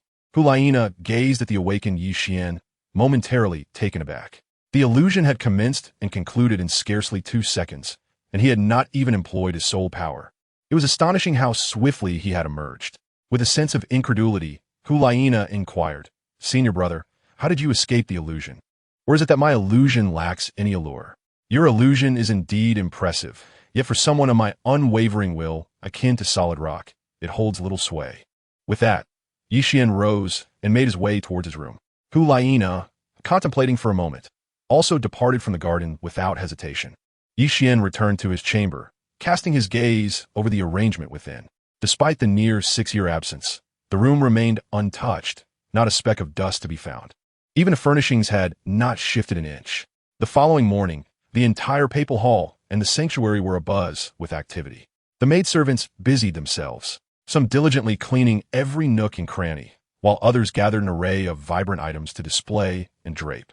All these objects shared a common hue, red, imbuing the atmosphere with a sense of festivity and exuberance. Yi Xian opened the door and stepped out of his room. Observing the diligent maidservants bustling about, he made his way directly to the pavilion situated in the center of the lake. Upon the table within the pavilion, a sumptuous breakfast was meticulously arranged, where Bibi Dong and Hu Laina sat leisurely enjoying their meal. Yi Xian took a seat at the table, picked up his utensils, and began to partake in the lavish breakfast before him. Before long, Hu Laina finished her meal and descended from the table. Now, only Bibi Dong and Yi Xian remained. Bibi Dong's gaze fixed upon Yi Xian as she slowly spoke. "Xiao Xian, it would be wise for you to refrain from actions that would betray Shui. Otherwise, no matter how formidable your background may be, I shall ensure that you face the consequences you deserve." Upon hearing this, Yi Xian set down the bowl in his hand and met Bibi Dong's gaze, a serene smile gracing his lips as he inquired, "Teacher, do you truly believe I would engage in such actions?" "No," Bibi Dong replied, shaking her head with a tone of utter calmness. "Then why do you still pose such a question?" A glimmer of amusement flickered in Yi Xian's eyes. "I merely wish to offer you a reminder," Bibi Dong chuckled lightly, playfully patting his head. Chapter 95. The Phoenix Crown and the Rosy Gown 2 days later. The halls of the papal palace and the sanctuary were adorned in splendid festivity, with lanterns and colorful ribbons strung at every few meters. Even amidst the darkness of night, the 2 palaces radiated with brilliance. A dazzling beam of light ascended from the Douluo palace, illuminating the entire night sky. Accompanying this radiance was the ethereal figure of a colossal six-winged angel.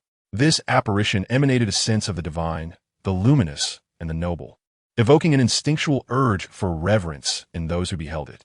The angelic realm within the Douluo palace gradually unveiled itself. An aura of power, transcending that of the limit Dou, surged forth from the angelic realm, swiftly enveloping the entirety of the Douluo palace. Bibi Dong gazed intently at the figure of the six-winged angel and let out a soft chuckle. After a moment's pause, she finally withdrew her gaze and spoke. "Little Xian, you may proceed to the sanctuary now." Upon hearing these words, Yi Xian immediately rose, bowed respectfully to Bibi Dong, and swiftly proceeded towards the offering hall. Inside the hall, Douluo gazed upon the ethereal figure of the six-winged angel, a look of reverence gracing his countenance. He stood quietly at the entrance of the hall. Soon, Yi Xian's silhouette emerged before Douluo. He approached and addressed him, "Grandfather." Douluo nodded in satisfaction, stepping aside and saying, "Schwer is in her room. You must navigate the angel's secret realm of the Douluo Hall on your own." Understood, Grandvater, ye wan replied, making his way directly into the offering hall. Arriving at Qian Renxue's door, he gently pushed it open and entered the room, where he beheld Qian Renxue adorned in a resplendent phoenix coronet and flowing robes, seated gracefully upon the bed, her unparalleled beauty rendering her exquisite beyond compare. Yi Xian gazed at Qian Renxue, and an involuntary expression of infatuation appeared in his eyes. Qian Renxue, noticing Yi Xian's demeanor, allowed a soft chuckle, her laughter resembling the sound of silver bells, melodious and delightful to the ears. As Yi Xian regained his senses amidst the laughter, a smile graced his lips. He approached the bed and effortlessly lifted Qian Renxue, making his way towards the Douluo palace. Upon their arrival, they were met with an overwhelming aura of pressure emanating from the palace. Instantly, blood-red, long sword and pale, golden six-winged angel patterns manifested on their foreheads. The moment these markings appeared, the oppressive atmosphere within the Douluo palace dissipated entirely. Unimpeded, they advanced to stand before the angelic statue, gazing at the open portal to the angelic secret realm. Exchanging a glance, Yi Xian and Qian Renxue stepped inside. As they entered the angelic secret realm, a notification chime resonated in Yi Xian's mind. Ding! Clocking in duration, 3 hours. Kindly refrain from leaving the room during this period. Yi Xian and Qian Renxue gazed intently ahead. Before them sat a man and a woman. The man was entirely cloaked in black robes, revealing only a pair of violet eyes, reminiscent of the deity Yi Xian had encountered in the Maze Canyon. The woman donned a flowing green gown, her long hair impeccably arranged, her visage strikingly beautiful, exuding a vibrant aura. Intriguingly, her features bore a striking resemblance to Yi Xian, sharing approximately 70% of his likeness. To her left, a woman adorned in golden attire sat alongside a stern-looking middle-aged man. On the right side of the man in black robes loomed a massive figure. Yi Xian's gaze rested upon the woman clad in green, while Qian Renxue's attention was captivated by the figure adorned in gold. After a brief pause, the golden-clad woman finally spoke, saying, "You two little ones, it is best that you refrain from embracing for now. You may set each other down. We did not descend from the divine realm merely to witness your tender affections." Yi Xian and Qian Renxue exchanged glances upon hearing the voice. Yi Xian immediately set Qian Renxue down, directing his gaze towards the woman in green, his silence reflecting his intent to speak. Qian Renxue remained equally reticent. The woman in golden attire turned her attention to Yi Xian and began to introduce the individuals present. "Yi Xian, allow me to present those gathered here. The two seated at the head are your parents, the god of destruction and the goddess of life. Beside me stands the god of Shura, the very divinity you are destined to inherit. Opposite us is the sea god. You may choose to disregard his presence. As for myself, I am the angelic god, the one who brought you, dear child, down from the divine realm." Upon hearing the angelic god's introduction, the sea god's expression darkened instantly. Just as he was about to erupt in anger, a glance from the three deities, destruction, life, and Shura, caused the scowl to vanish, replaced by a stoic demeanor. Internally, the sea god lamented, "Circumstances dictate my restraint. I shall endure." The goddess of life surveyed the two with a warm smile, waving them over as she said, "Little Xian, Schwer, come here." As Yi Xian heard the sound, He took Qian Renxue's hand and walked towards the goddess of life. During this journey, Qian Renxue appeared quite anxious, and Yixian was not at ease either. He distinctly remembered that the deities of destruction and life were incapable of bearing offspring. Thus, he pondered the origin of his own existence. Moreover, the striking resemblance he bore to the goddess of life, along with the profound sense of a shared bloodline coursing through him, was sufficient evidence to suggest that he was indeed her progeny. As for the god of destruction, Yixian did not sense any connection of bloodline with him. The pair soon found themselves before the goddess of life, and Qian Renxue obediently addressed them, saying, "Uncle, aunt." Yet Yixian remained silent, his gaze flitting between the deities of life and destruction, uncertain of how to articulate his thoughts. The goddess of life smiled at Qian Renxue, extending her finger to gently touch her forehead. "This is our first meeting, and I present you with a gift. However, calling me aunt at this moment seems rather inappropriate." A glimmer of green light emanated from the tip of her finger, merging seamlessly into Qian Renxue's being. Observing Yi Xian's restless eyes, the god of destruction spoke, "Little Qian, there is no need for your furtive glances. Your identity is no secret in the divine realm, and it is permissible for me to reveal it to you. Many years ago, a silver light descended upon the divine realm, radiating an endless brilliance and the aura of a sovereign, exerting pressure over the entire pantheon. This presence far surpassed that of a mere god-king. However, upon its arrival, the silver light appeared to be severed by an unseen force, splitting into two distinct entities. One fragment descended into the ancient tree of life, absorbing its vital energy and forming an infant. The other fragment landed upon the divine ground, manifesting as a silver spear. Neither I nor Little Green can bear offspring, yet you were born from the essence of Little Green, the ancient tree of life. Thus, you bear a striking resemblance to her, feeling a deep connection to her bloodline. However, strictly speaking, you remain our progeny." Chapter 96. The Heart of the Sea God. As Yi Xian listened to the words of the god of destruction, his mind began to race at an extraordinary pace. A beam of silver light exerted its dominance over the entire divine realm.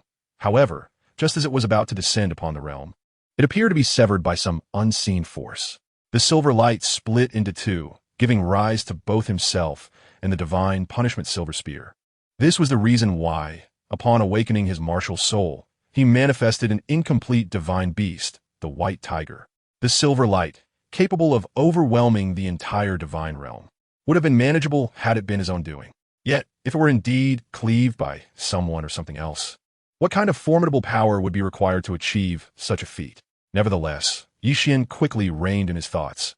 Contemplating further served little purpose. Moreover, this was merely his conjecture, and the true nature of the matter remained uncertain.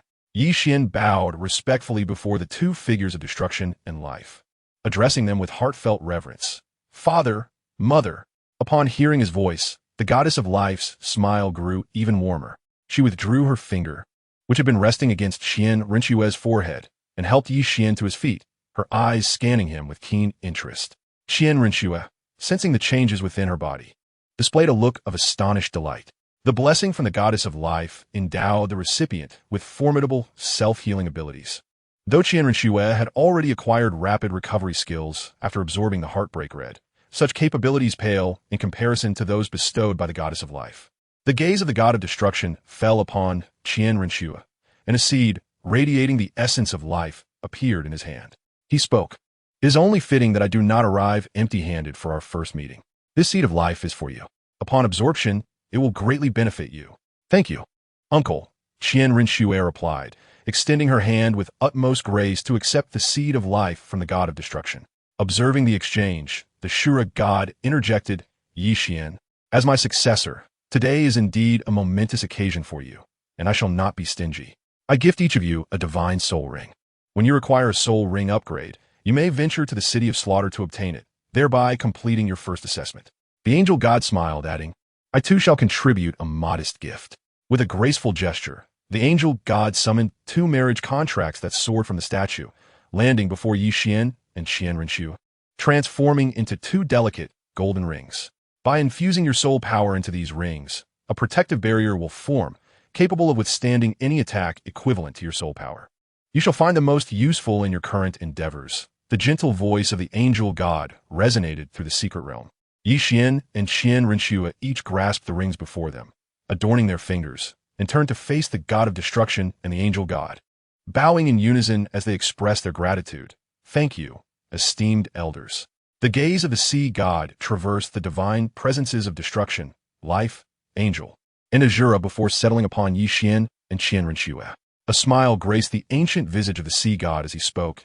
You too have attained divine status. The heart of the sea god is of no use to you now. It will be prudent to return it to me, and in exchange, I shall grant each of you a trial. Should you succeed, although you cannot inherit my divine rank, your powers will be enhanced. We have never heard of the heart of the sea god, nor have we seen it. We are at a loss as to how to return it, esteemed sea god. Yi Xian promptly refuted, expressing ignorance regarding the heart of the sea god, clarifying that what resided within the soul-guiding device was merely the vast ocean-esque sphere. Qian Renxue, upon hearing this, regarded the sea god with an equally perplexed expression, as if the concept of the heart of the sea god was entirely foreign to her. Observing the confusion and bewilderment etched upon their faces, the sea god's demeanor darkened. He could distinctly sense that the heart of the sea god resided within them. Moreover, he had previously imparted to them the first 3 techniques of the 13 styles of the sea god, along with the methods and various wondrous uses of the heart of the sea god. Yet, they now adamantly denied its existence. A burning fury ignited within him, and just as he prepared to unleash his wrath, he felt the unwavering gazes of the gods of destruction, life, angel, and Azura upon him. Ha! It is of no consequence. Perhaps I was mistaken. The sea god feigned a smile towards Yi Xian and Qian Renxue. Yet inwardly he rejoiced, realizing that his earlier caution was wise. The heart of the sea god could be forfeited. As long as he possessed the whale pearl from the brain of the deep-sea magic whale king, he could reconstruct the heart of the sea god. It had indeed been a sagacious decision to spare the life of that creature. Yi Xian gazed upon the sea god, reciprocating with a smile. For he recalled from the original narrative that the shattered heart of the sea god was reforged with the whale pearl from the brain of the abyssal demon whale king. Moreover, the abyssal demon whale king was a soul beast nearing 100,000 years of age. Once he could absorb a soul ring of such antiquity, he would venture into the ocean to seek it out, intending to vanquish it and claim it as his own soul ring. Both the sea god and Yi Xian wore smiles, yet their thoughts were synchronously fixated on the abyssal demon whale king lurking within the depths of the sea.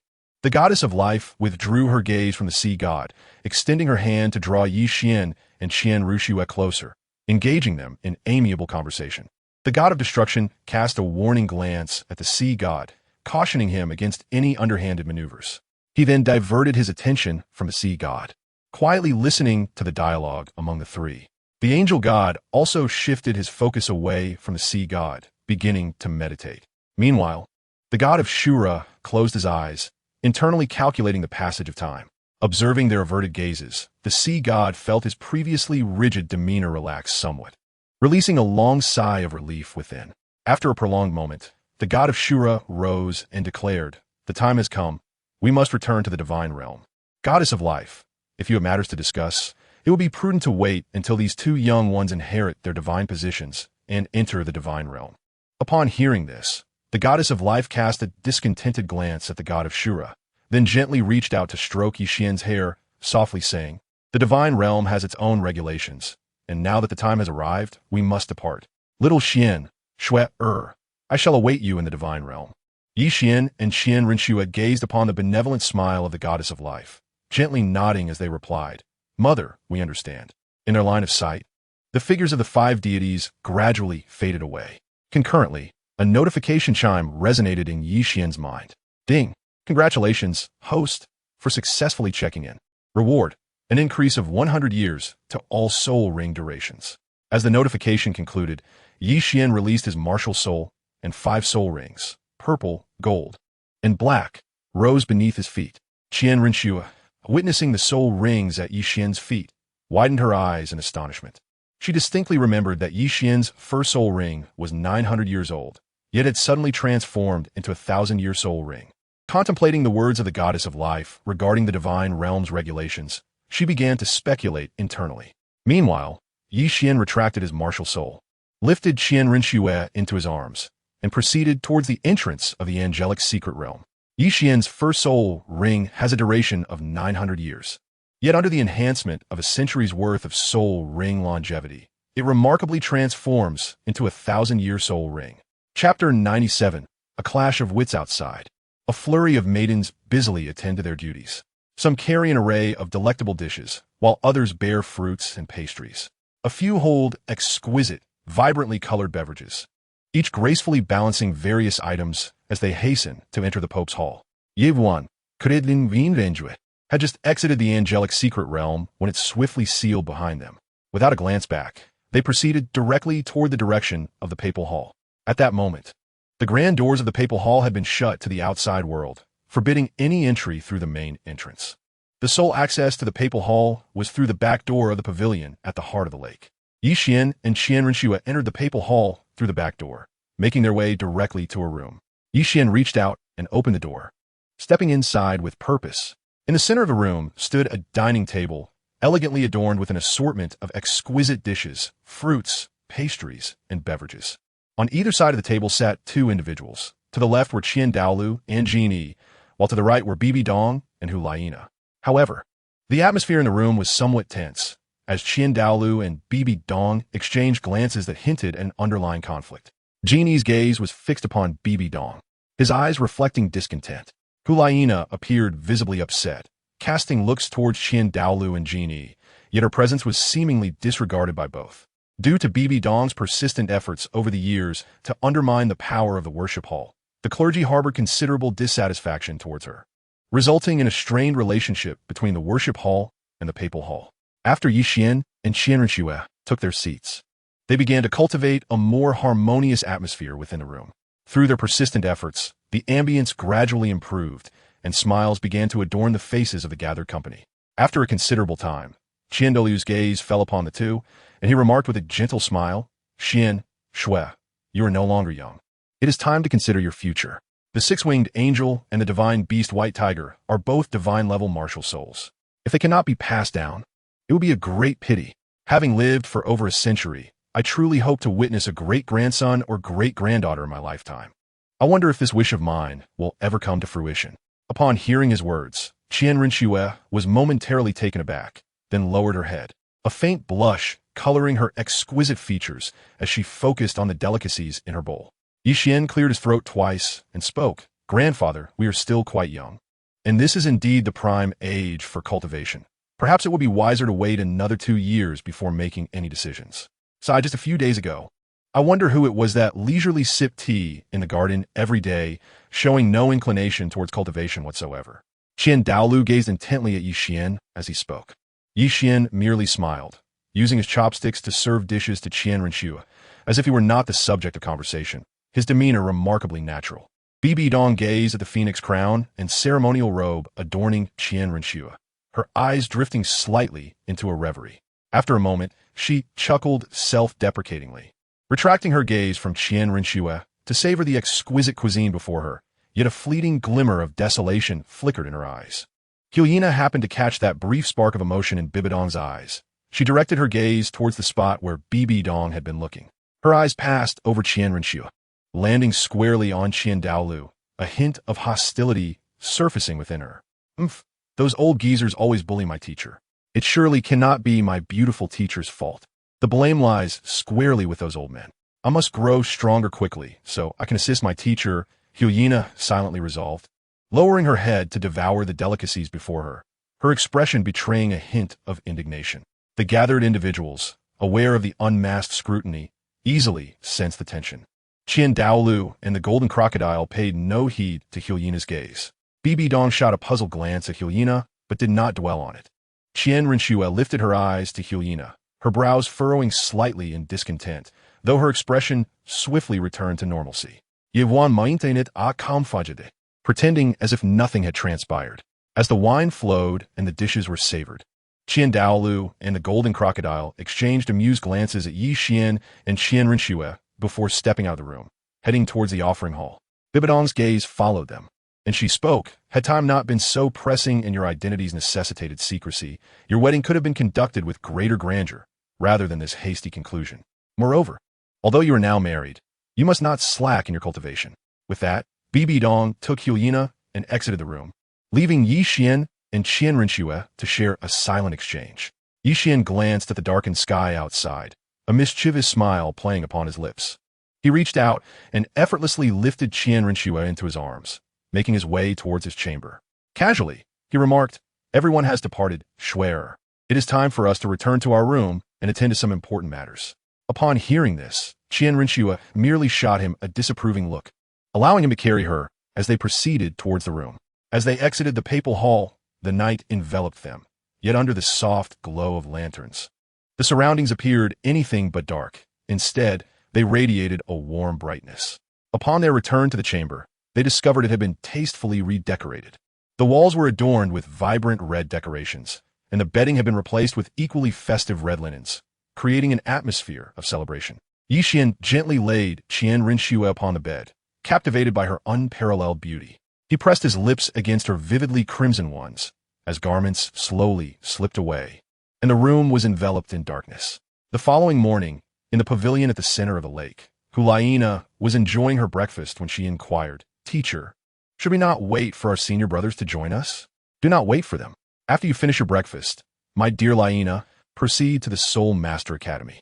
Fetch Xiao Wu and Yin. I wish to assess the results of your training in this golden generation," Bibi Dong replied, her tone surprisingly calm. "Must I inform Elder Ju or Elder Gue for our assessment?" Hulaina's eyes sparkled with excitement. Bibi Dong gently shook her head, stating, "No need. I will summon a Soul King to evaluate your progress." Upon hearing this, Hulaina's enthusiasm dimmed slightly as she responded, "Teacher, if it is merely a Soul King, our combined efforts should yield a significant chance of victory." "Victory?" Bibi Dong chuckled. "You need not win. A draw will suffice for me to reward you with 3 pieces of 10,000-year soul bones." "Teacher, is that truly the case?" Hulaina's eyes gleamed with anticipation. Bibi Dong nodded affirmatively. "Have I ever deceived you? As long as you can achieve a draw, I shall bestow upon you 3 pieces of 10,000-year soul bones." Chapter 98. Assessing your progress upon hearing her teacher's words, Hulaina quickly calculated in her mind. She and Xiao Wu possessed a martial soul fusion technique, and with both being soul sages, with proper coordination, not only a draw, but even a victory seemed plausible. Speedily finishing her breakfast, Hulaina bid farewell to Bibi Dong and made her way directly to the Soul Master Academy. Bibi Dong watched her departing figure with a faint smile. Her rewards were not easily attained. As the sun reached its zenith, Qian Renxue heard a knock at the door. Rubbing her eyes, she nudged Yixian and said, "Xiao Xian, someone is knocking." Yixian stretched lazily, a hint of impatience in his voice as he inquired towards the door. "What is it?" A maid's voice rang out from outside. "Young master, miss. His Holiness the Pope requests your presence in the garden to assess the achievements of the Golden Generation in their training." "Understood. We shall make our way to the garden," Yixian replied, his eyes narrowing slightly, his tone betraying his displeasure. The palace of the Pope was not lacking in personnel. Any number of individuals could have been summoned to evaluate the Golden Generation's progress. Yet, it seemed they had chosen to seek out him and Qian Renxue specifically. However, Yixian held no grievance over this, for Bibi Dong was both his mentor and mother-in-law. Qian Renxue, stirred by the commotion, rose languidly from her bed, donning her attire. Casting a glance at Yixian, she urged, "Xian, let us hurry. The hour is growing late." "Very well. Let us proceed to the garden and observe the Golden Generation." Yixian acquiesced, rising to gather his clothing and adorn himself. Once they were both dressed and had freshened up, they exited their quarters and made their way toward the garden. In the garden, Hulaina, Xiao Wu, and Yin stood before Bibi Dong, gazing confidently at 3 ancient soul bones laid upon the table. Observing their expressions, Bibi Dong remarked, "It appears you all are quite self-assured." Yin stepped forward, thumping his chest as he declared, "Your Holiness, while we may not be able to defeat the Soul King, we are confident that a draw is well within our reach." "It is good to see your confidence, but the individual assessing you has already arrived," Bibi Dong replied calmly, gesturing towards the trio's rear. Turning around, they were met with the sight of Yixian and Qian Renxue approaching at a leisurely pace. The moment they laid eyes on Yixian, their expressions of confidence evaporated, particularly as they registered the displeasure etched upon his features, which sparked a sense of foreboding within them. Hulaina, uncertain, asked, "Teacher, it won't be our senior brother and sister Xue who are evaluating us, will it?" "No, it is solely your senior brother who will assess you. Do not hold back. Unleash your full strength." If you can secure a draw, these 3 ancient soul bones will be yours, Bibi Dong stated, her tone unruffled as she tapped her finger lightly on the table. Upon hearing this, Hulaina, Xiao Wu, and Yin exchanged glances. Xiao Wu leaned in to whisper to Hulaina, "Sister, do you know the specifics of Qian's strength? He was capable of battling beyond his level." "I do not know." Hulaina shook her head, glancing at the soul bones on the table, her hopes dwindling. "Let us give it a try. After all, we only need to achieve a draw, not a victory. Perhaps there is still a chance." Yan's eyes shimmered with determination. Yi Xian came to a halt not far from the trio, his gaze fixated on Xiao Wu and Yin, scrutinizing them intently. Qian Renxue, on the other hand, walked straight to Bibi Dong's side and took a seat, observing the several individuals preparing for the contest. Upon noticing that they were all ready, Bibi Dong finally spoke. "Very well, you may commence now." Upon hearing her voice, Hulaina, Xiao Wu, and Yin immediately unleashed their respective martial spirits. 3 soul rings, yellow, and purple, rising beneath their feet, their eyes locked onto Yi Xian, fully prepared for battle. Yi Xian became serious, yet due to the vast disparity in their abilities, he refrained from unleashing his martial soul. At present, his strength, when fully unleashed, could rival that of a titled Douluo. However, this was merely a test of their training accomplishments, requiring no display of his martial soul. Observing this, Yan's second soul ring began to flicker rapidly beneath him as he cheerfully remarked, "Brother Qian, it has been years since we last met, and our growth should not be underestimated. You must be cautious." With that, Yin charged directly towards Yi Xian, his second soul ring shimmering with intensity. Utilizing his second soul skill, granted of the mountain, he advanced with fervor. Meanwhile, Xiao Wu and Hulaina executed their martial soul fusion technique, Enchanting Charm, merging their bodies and soul rings, which conjured a delicate red mist that began to spread across the arena. Yi Xian infused his soul power into the ring adorning his hand, and a soft golden radiance blossomed forth, enveloping him in a delicate golden barrier. With a resounding bang, Yan's assault struck against the barrier, producing a thunderous sound. Yet, the barrier remained unperturbed, safeguarding Yi Xian within its protective embrace.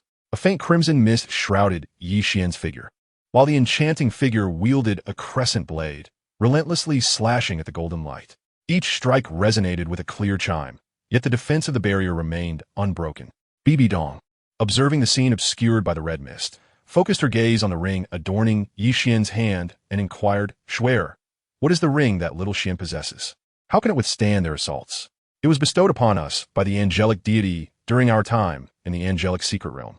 By channeling soul power into the ring, one can manifest a barrier that can deflect any attack equivalent to their own soul power." Qian Renxue replied succinctly, revealing no intention of concealment. To withstand any attack equivalent to one's own soul power, a gift from a deity, truly remarkable, Bibi Dong remarked in admiration, redirecting her attention from the ring back to the fierce combat within the crimson mist. Within the mist, Yin and the enchanting figure continued their relentless assault on the barrier. Yet regardless of their efforts, the barrier remained steadfast and unyielding, showing no signs of change. Yi Xian, through their incessant assaults, sought to gauge the consumption of his soul power by the luminous shield. Ultimately, he arrived at the conclusion that the ring's effect was indeed commendable, with the depletion of his soul energy being almost negligible. Once he comprehended the nature of the ring's capabilities, he ceased the infusion of soul power into it. As the flow of energy came to an end, the radiant shield vanished without a trace. Seizing this moment, Yan's fist ignited with a fierce blaze as he launched an attack towards Yi Xian, closely followed by Yao Mei, who brandished her crescent blade with intent.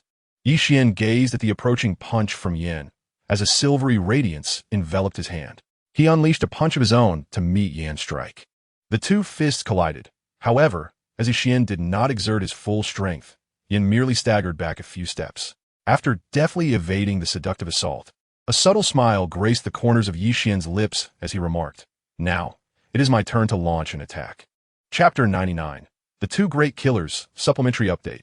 Yi Xian's figure approached Yan, decisively throwing a punch.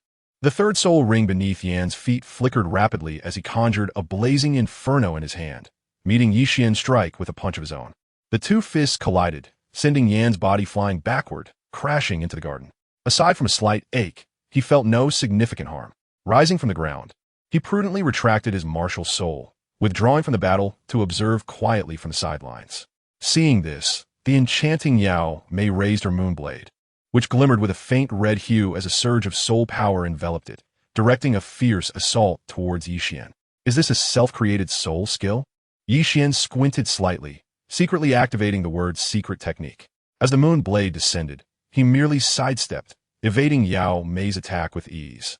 The duo of Xiao Wu and Hulaina, who had invoked their martial soul fusion technique, felt a sense of frustration. They had come so close each time to striking Yixian, yet he deftly avoided their every attempt, rendering their efforts futile. It felt akin to delivering a full-force blow only to have it land on cotton, entirely ineffective. As time passed, the crimson mist in the arena gradually dissipated, and Hulaina and Xiao Wu emerged from Yao Mei's state, both standing still and gasping for breath. The extensive consumption of soul power left them visibly weakened. Bibi Dong's gaze sharpened, a faint smile gracing her lips as she remarked, "Schwer, I fear that little Xian's strength now rivals that of Star Dou." Qian Renxue paused at this, blinking her golden eyes, a glint of cunning evident as she replied, "Mother, did Yue Guan and Gue may not inform you of the events that transpired in the Star Dou Forest?" Events in the Star Dou Forest? A look of confusion crossed Bibi Dong's face. She had been preoccupied these past few days and had not received any reports from Yue Guan and Gue Mei. "We assumed they would inform you, hence we refrained from mentioning it. We avenged my father by eliminating Tang Hao in the Star Dou Forest." Qian Renxue recounted the events with a smile. Upon hearing of the vengeance, Bibi Dong's body stiffened momentarily, casting a glance at Qian Renxue before regaining her composure. However, when she learned of Yi Shishui's injury, astonishment flickered in her eyes. How could a limit Douluo sustain injuries within the Star Dou Forest? Was there a soul beast capable of wounding a limit Douluo? At that moment, Yixian settled beside Bibi Dong, while Hulaina, Xiao Wu, and Yin stood before her, none of them casting a glance at the soul bones on the table. It was evident that not only had they failed to achieve a draw, but Yixian's martial soul had not even been forced out. Securing those 3 10,000-year soul bones was undoubtedly out of reach. Bibi Dong suppressed her surprise, directing her gaze towards the trio as she spoke. "I have witnessed the fruits of your training, and they are commendable. However, you have not achieved a draw. Thus those 3 10,000-year soul bones will remain unattainable for you. Yet, do not lose heart. With diligent training and contributions to the Spirit Hall, such treasures will inevitably come your way. Teacher, I shall undoubtedly devote myself earnestly to my cultivation," Hulaina declared with a serious expression. Both Xiao Wu and Yin echoed her sentiment, stating, "Your Holiness, we too shall not falter in our training." Bibi Dong nodded gently, reaching for the soul bone on the table, and gestured to the three, saying, "Your cultivation results have been assessed. You may take your leave now." "Yes, teacher." "Yes, Your Holiness," the three responded in unison, bowing respectfully to Bibi Dong before making their way out of the garden. Once they had departed, Bibi Dong turned her attention to Yixian and Qian Renxue, inquiring, "Qian Shui, you are to return to the Starfall Palace tomorrow. With the matter concerning Tang Hao, we may be able to uncover the hidden location of the Haotian Sect." Upon hearing these words, Yixian and Qian Renxue immediately grasped Bibi Dong's intention to leverage Tang Hao's situation to draw out the Haotian Sect, thereby uncovering its hidden whereabouts and current strength. Although Tang Hao had been expelled from the sect years ago, the ties of blood run deep, and they remain inseparably connected. Should the Haotian Sect become aware of this matter, they would undoubtedly not let it rest. Moreover, Tang Hao has a son, Tang San, who is now lost to the world, his fate unknown. With Tang Hao deceased, even if the elders of the Haotian Sect held ill will towards him, they would certainly not neglect Tang San and would inevitably dispatch individuals to discreetly seek his whereabouts. Qian Renxue inquired, "Mother, shall Xiao Xian and I return to the Starfall Palace to begin preparations for this matter?" "There is no need to rush. You may go tomorrow." "I have matters to discuss with Xiao Xian," Bibi Dong replied with a smile, her gaze fixed upon Yixian. "Teacher, what would you like to ask me?" Yixian queried, somewhat puzzled as to what Bibi Dong could possibly wish to inquire about. "It's not a significant matter. I merely wish to know, Xiao Xian, during your time in the Angel's Secret Realm, did you ascertain the nature of the divine position you have inherited?" Bibi Dong's tone carried a hint of amusement. "I have indeed clarified it. I have inherited the divine position of the Shura god, one of the two great gods of slaughter. With the assessment site located in the city of slaughter," Yixian responded candidly. "Such information would eventually come to light, rendering any concealment unnecessary. Shura God, City of Slaughter. A glimmer of brilliance sparked in Bibi Dong's eyes. As she was presently undertaking the inheritance of the Rakshasa God, she understood precisely what the Shura God represented. Among the divine positions, there exist two deities that govern malevolent thoughts. One is the Shura God, who oversees pure slaughter, while the other is the Rakshasa God, who commands evil and resentment. Both belong to the pantheon of slaughter gods, yet differ fundamentally. The Rakshasa God derives power from the malice and grievances harbored in human hearts, embodying an evil aspect, while the Shura God embodies the purest killing intent, representing a righteous form of slaughter. After a moment of contemplation, the brilliance in Bibi Dong's eyes dimmed. She glanced at the two and said with a gentle smile, "Within the Tiando Imperial Palace, there exist 3 titled Douluos. When necessary, you may call upon them. There are also administrative matters to be handled within the Hall of Pope. You may proceed to Tiando City on your own tomorrow." With that, Bibi Dong rose and made her way towards the Hall of Pope. Yixian gazed at the receding figure of Bibi Dong, silently adding a thought to himself. He possessed one of the 4 symbols, the white tiger heritage. Moreover, the white tiger heritage was not confined to divine status, nor was it of the divine realm. It belonged to the 4 symbols of heaven. Yet, when would he be able to unlock the white tiger heritage? That remained a mystery to him. The memories of the inheritance bestowed upon him by the celestial beast, the white tiger, offered no insights regarding the timing of its awakening. Furthermore, the Western constellations seemed largely indifferent to his existence. Chapter 100, The Eastern Xiaoyang Star. Yixian was about to speak when an inexplicable sensation suddenly surged from his heart. Following this instinct, he raised his gaze towards the clear sky. To his astonishment, in the eastern expanse of the heavens, a star began to emit a faint glow. This occurrence was due to the unique resonance that arises when the 4 celestial beasts manifest, possessing the bloodline and legacy of the divine beast White Tiger. Yixian was able to perceive the flickering star and distinctly sense the emergence of the eastern Xiaoyang star, the divine beast Azure Dragon. Noticing Yixian's demeanor, Qian Renxue instinctively followed his gaze, yet aside from the azure sky, she discerned nothing. After a brief moment, she blinked and withdrew her gaze, inquiring, "Xiao Xian, what are you looking at?" Hearing the sound, Yixian snapped back to reality, a smile gracing his lips as he remarked, "What else is there to see but the azure sky?" Qian Renxue cast him a sidelong glance and responded, "Tomorrow we shall depart. Accompany me for a stroll through Spirit City." With that, Qian Renxue rose abruptly and began walking ahead. "Very well, let's explore Spirit City," Yixian replied, hastening to match her pace. However, as they were about to leave, his gaze lingered momentarily on the position of the eastern Xiaoyang star, silently wishing, "Eastern Azure Dragon, may we be allies rather than adversaries."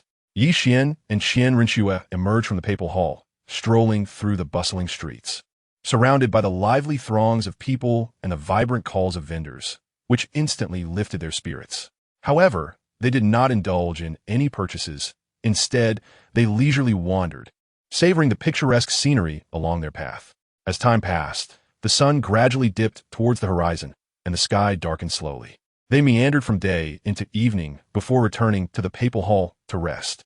The following morning, at the break of dawn, Yixian and Qian Renxue stepped out of their chambers. After bidding farewell to Bibi Dong, they boarded the carriage prepared for them. The carriage, underway, headed towards the outskirts of Soul Master City. Within the carriage, Qian Renxue reached into her soul guide and retrieved a verdant seed, exuding a rich aura of life, and inquired of Yixian, "Little Xian, what do you think is the purpose of this seed of life?" "I am uncertain. Perhaps you should absorb it and see for yourself. After all, it is a gift from my father, and it must hold great value." He mentioned that absorbing the seed of life would greatly benefit you, Yixian replied, equally intrigued by the seed's potential. "Very well, I shall give it a try," Qian Renxue responded, settling cross-legged in the carriage, channeling her soul power to begin refining and absorbing the seed of life. As she initiated the process, gentle life energy from the seed began to flow into her body, enveloping her in a sensation of comfort akin to being immersed in an ocean of vitality, with every cell in her being rejoicing in euphoria. Yixian observed Qian Renxue as she refined the seed of life, while he sat cross-legged, engaging in deep meditation to cultivate his soul power. Suddenly, the voice of the dark demon, evil god Tiger, echoed in his consciousness. "My inner core resides within your body. You may examine it, for it may prove beneficial to you in the future. Inner core? What inner core? A look of confusion flickered in Yi Xian's eyes, for he was unaware of any such entity existing within him. When I made the sacrifice for you, my inner core entered your being.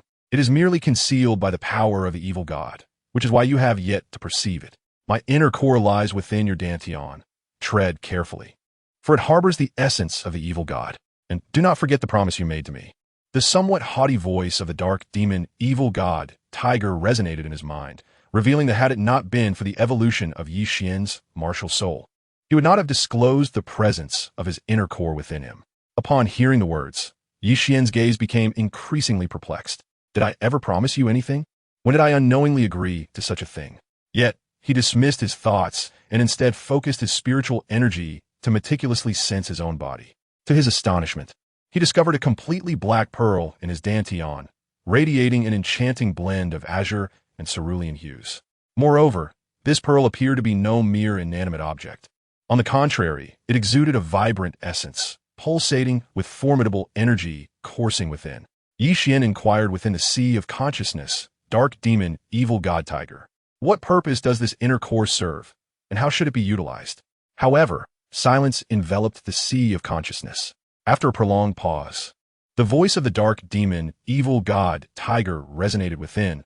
I am uncertain. You possess an inner core, yet you claim to know not its purpose nor its application. Yi Xian's forehead furrowed, 3 dark lines appearing. The inner core is a congealed essence of the evil god's power. Its specific function eludes me, and I have never utilized it before. The dark demon, evil god tiger's tone revealed a hint of embarrassment, for it was, after all, its own possession. Yet it remained ignorant of its use. Very well, I shall conduct my own research, Yi Xian replied, dismissing the dark demon, evil god tiger, and turning his full attention to the study of his inner core. Yi Xian endeavored to connect his soul force with the inner elixir. However, the moment his soul force made contact, it was dispersed by the overwhelming energy emanating from the elixir, proving utterly ineffective. Yet, he demonstrated no inclination to surrender. Instead, he employed his mental power, destructive force, and the strength inherent in his bloodline to engage with the inner elixir, only to find, without a shadow of a doubt, that it bore no results. After a prolonged period, Yi Xian ceased his futile attempts and began to contemplate viable strategies. Considering that the inner elixir of the dark demon, evil god tiger, was forged from the power of an evil deity, he resolved to forcibly refine the inner elixir of the dark demon, evil god tiger. Resolute in his decision, Yi Xian summoned the various forces within his body and commenced the arduous process of forcibly refining the elixir. The soul force, destructive energy, and bloodline strength within him repeatedly clashed with the energy contained in the elixir in his dantian. As time trickled by, beads of sweat began to form upon Yi Xian's brow, while the incessant collision of energies in his dantian inflicted a sense of pain upon him. Yet the inner elixir of the dark demon, evil god tiger, remained unchanged. Yi Xian retracted his soul power, ceasing the refinement of the inner core of the dark demon, evil god tiger. He exhaled gently, murmuring to himself, "It appears that forcibly absorbing the inner core of the dark demon, evil god tiger is futile. I must devise a new strategy." Casting a glance at Qian Renxue, who was still absorbing the seed of life, Yi Xian clasped his hands behind his head and fell into a profound contemplation. Chapter 101.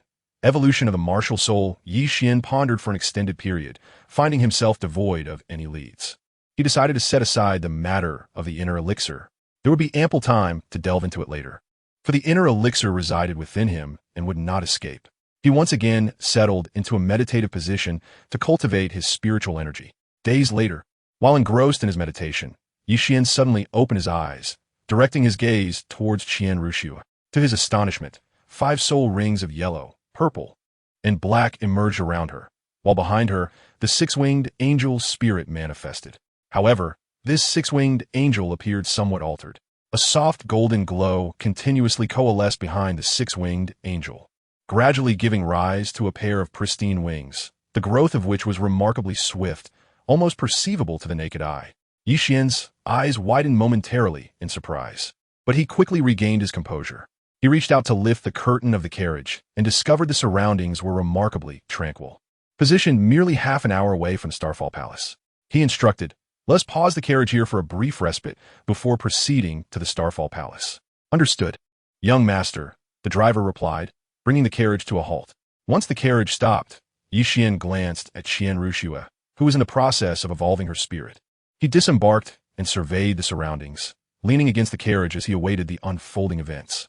The soft golden light within the carriage intensified, enveloping it in a radiant glow that emanated an air of sanctity and nobility. As the golden light reached its zenith, it burst forth in all directions, casting a brilliant golden hue upon the surroundings. After a considerable time, the golden light dissipated and Qian Renxue emerged from the carriage, a smile gracing her features as she approached Yixian. Qian, after absorbing the seed of life, my soul power has ascended by 2 levels, and I am now a level 57 Soul King, she proclaimed. Moreover, my spirit has evolved to a higher tier. I am no longer a 6-winged angel, but an 8-winged angel. A proud expression adorned Qian Renxue's face, yet her voice was filled with mirth.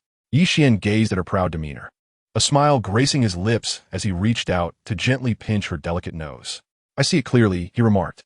And how could a gift from the God King be anything less than extraordinary? Its remarkable effects are indeed quite fitting, he acknowledged, for it was only natural that the offerings from his uncle, the God King, would possess such significance. Qian Renxue nodded in agreement, yet the mirth in her eyes remained undiminished. It was evident that the evolution of her martial spirit brought her immense joy. Yixian extended his hand, gently grasping Qian Renxue's delicate wrist. A flicker of violet-black radiance danced across his left leg, manifesting a rift in space before them. Turning to the coachman, he declared, "You may return to the Spirit City. We shall make our own way to the Starfall Palace." With that, Yixian, holding Qian Renxue's hand, stepped into the spatial fissure. "As you wish, young master, young lady," the coachman responded, before mounting the carriage and steering it toward the direction of Spirit City. Yixian and Qian Renxue traversed the spatial rift and arrived before the Starfall Pavilion. Without a moment's hesitation, they stepped inside. Upon reaching the study of the Starfall Pavilion, as they pushed open the door, they beheld not only Yi Shishui, but also Ning Fengji, Ning Rongrong, and Gu Rong within the room. In the hearts of Yixian and Qian Renxue, a sense of bewilderment lingered, for they were unaware of Ning Fengji's intentions. Yet, despite their inner confusion, they maintained an outward composure. The individuals in the study also observed the entrance of the two, and upon seeing them, Yi Shishui promptly rose to vacate the seat of honor, positioning himself behind the chair instead. Yixian led Qian Renxue to the main seat and sat down directly, his gaze shifting to Ning Fengji. With a gentle smile, he inquired, "Uncle Ning, what brings you to my Starfall Palace today?" Ning Jianseng repeated, his eyes subtly glancing at Qian Renxue. "I have come specifically to seek you out, as I wish to inquire about Tang Hao's current situation. After all, he did attack us in front of the Spear Hall." Behind him, Gu Rong's lips moved slightly, yet no sound emerged in the hall. "Tang Hao has perished, having met his end in the Star Dou Forest." Yixian's gaze flickered towards Gu Rong, recalling the distinct sensation he felt when Gu Rong probed him and Qian Renxue with his spiritual power. "Tang Hao is dead in the Star Dou Forest." Ning Fengji's eyes widened with disbelief, and after a moment of silence, he asked, "Xiao Xian, how did he die?" "He was killed by us in the Star Dou Forest, and he has a son who was taken away by the Titan giant ape. His fate remains unknown," Yixian replied succinctly, revealing no intention of concealing the truth. Ning Fengji sighed, saying, "Xiao Xian, the 3 great sects have always been interconnected, yet you have now slain Tang Hao. If the Haotian Sect learns of this, they are unlikely to let it pass without consequence. Although your Starfall Palace is protected by a limit de law, its foundation is still too shallow, given its recent establishment." "What do you mean, Uncle Ning?" Yixian's gaze met Ning Fengji's, filled with curiosity. "Xiao Xian, I wish for Rong to cultivate within your Starfall Palace. This way, when the Haotian Sect makes its move, we of the 7 Treasures Glazed Tile Sect will have a legitimate reason to mediate the conflict between you," Ning Fengji said, a warm smile gracing his face. Upon hearing Ning Fengji's voice, Yixian and Qian Renxue cast a glance at Ning Rongrong. Yixian smiled and remarked, "Uncle Ning, the matters concerning the Haotian clan are within the capabilities of our Starfall Palace, so there is no need to trouble the 7 Treasure Glazed Tile School." Qian Renxue, after appraising Ning Rongrong from head to toe, promptly averted her gaze, no longer fixating on her. Ning Fengji, taken aback by their response, quickly regained his composure and replied with a gentle smile, Xiao Xian, it seems you are already well prepared to face the Haotian clan. It is I who has perhaps overstepped on behalf of the Seven Treasure Glazed Tile School. Gu Rong, standing behind him, cast a discontented glance at Yi Xian and spoke. Fengji, it appears that they do not appreciate your goodwill. Hearing Gu Rong's words, Yi Xian and Qian Renxue merely exchanged smiles, displaying no intention to speak. Ning Rongrong was on the verge of expressing her thoughts when she was interrupted by Ning Fengji's voice. Xiao Xian, since you have devised a strategy to contend with the Haotian Sect, it is time for us to return to the Seven Treasure Glazed Tile School. Ye Wan Simbolika Liurgit. Uncle Ning, why not stay and have a meal together? It wouldn't be too late to return after we finish. Chapter 102. The auction. Upon hearing this, Ning Fengji, who had just risen, settled back into his seat, gently nodding and replying, Little Xian, since you have invited me, I shall graciously acquiesce. Ye Yuan, taken aback by the unexpected sound, could hardly believe that Ning Fengji had not discerned his intentions. He had merely been engaging in polite conversation. He was certain that Ning Fengji sought him out for other matters as well. Yi Xian turned his head and addressed Yi Shishue behind him, saying, Aunt Yi, please give the order to prepare the feast. Yes, master, Yi Shishue replied before making her way outside. Ning Rongrong seized the opportunity to inquire, Big brother, it has been quite some time since you last visited the Seven Treasures Glazed Tile School. During that period, Grandfather Jian and Grandfather Gu brought me to the Starfall Palace to seek you out. But Aunt Yi mentioned that you were away on a journey and had not yet returned. Now that you are back, how much has your strength improved? Just a few days ago, the members of the Blue Lightning Tyrant Dragon Clan mentioned that you and Yu Tianheng have agreed to a decade-long duel. My talent is rather mediocre. The progress I have made over the years is minimal, yet I have no issue in facing Yu Tianheng. Yi Xian responded with an air of indifference. What puzzled him was the fact that, given Yu Tianheng's current situation, merely surviving would be a commendable feat. He wondered why the members of the Blue Lightning Tyrant Dragon Clan felt the need to publicize this information. Upon hearing this, Gu Rong raised his eyebrows in disbelief. Mediocre talent. Who are you trying to fool? A high-ranking soul master can easily discern the soul power of a lower-ranking one. As a titled Douluo of level 95, I cannot perceive Yi Xian's soul power at all, nor can I gauge the soul power level of Qian Renxue. Furthermore, Gu Rong recalled that 6 years ago, Yi Xian was capable of defeating a soul king despite being of a lower rank. He must be even stronger now. If he is truly mediocre, then who would dare to call themselves a genius? Ning Fengji's sentiments were even more profound. If Yi Xian 6 years ago was akin to a sword drawn from its sheath, radiating brilliance, then the Yi Xian of today resembled a sword returned to its scabbard, its sharpness concealed. Though he currently did not display his prowess, he was all the more perilous, for one could never predict the might of a sword lying dormant within its sheath. Ning Rongrong, pulling her gaze away from Yi Xian, turned her attention to Qian Renxue, asking, Big brother, who is this sister? I have never seen her before. This is my wife. She accompanied me on my previous journeys. Which is why you have not met her, Yi Xian replied, smiling gently as he wrapped an arm around Qian Renxue. Qian Renxue merely smiled and nodded at Ning Rongrong in greeting. Ning Rongrong's expression momentarily stiffened, and she turned to her father, Ning Fengji, her eyes shimmering with an indefinable emotion. Ning Fengji's expression was equally intriguing. The last time they had met, she was still referred to as his fiancé, Yi, and now she was suddenly his wife. Moreover, the distance between the Starfall Palace and the Seven Treasures Glazed Tile School was not vast, so if a wedding had occurred, it was impossible for him not to have heard any whispers of it. Gu Rong's gaze shifted continuously between Yi Xian and Qian Renxue, his thoughts unclear. The atmosphere in the room grew somewhat subdued. However, it wasn't long before Ning Fengji's expression returned to normal, a gentle smile gracing his face again as he looked at Yi Xian and Qian Renxue, saying softly, Xian, you two are indeed a well-matched couple. It is just a pity that you did not inform your uncle beforehand. I would have prepared a congratulatory gift for you. Time is fleeting, and in the spirit of simplicity, there was no notification sent to Uncle Ning. A subtle smile graced Yi Xian's countenance. However, Ning Rongrong's smile diminished, revealing her discontent. At that moment, Yi Shishue returned, her tone somewhat indifferent as she announced, Master, Mistress, the banquet is prepared and ready for your enjoyment at any time. Upon hearing this, Yi Xian rose and said, Uncle Ning, since the banquet is ready, let us proceed to enjoy it. Conversations can unfold just as well at the dining table. It is also an opportune moment for me to savor the culinary skills of your Starfall Palace.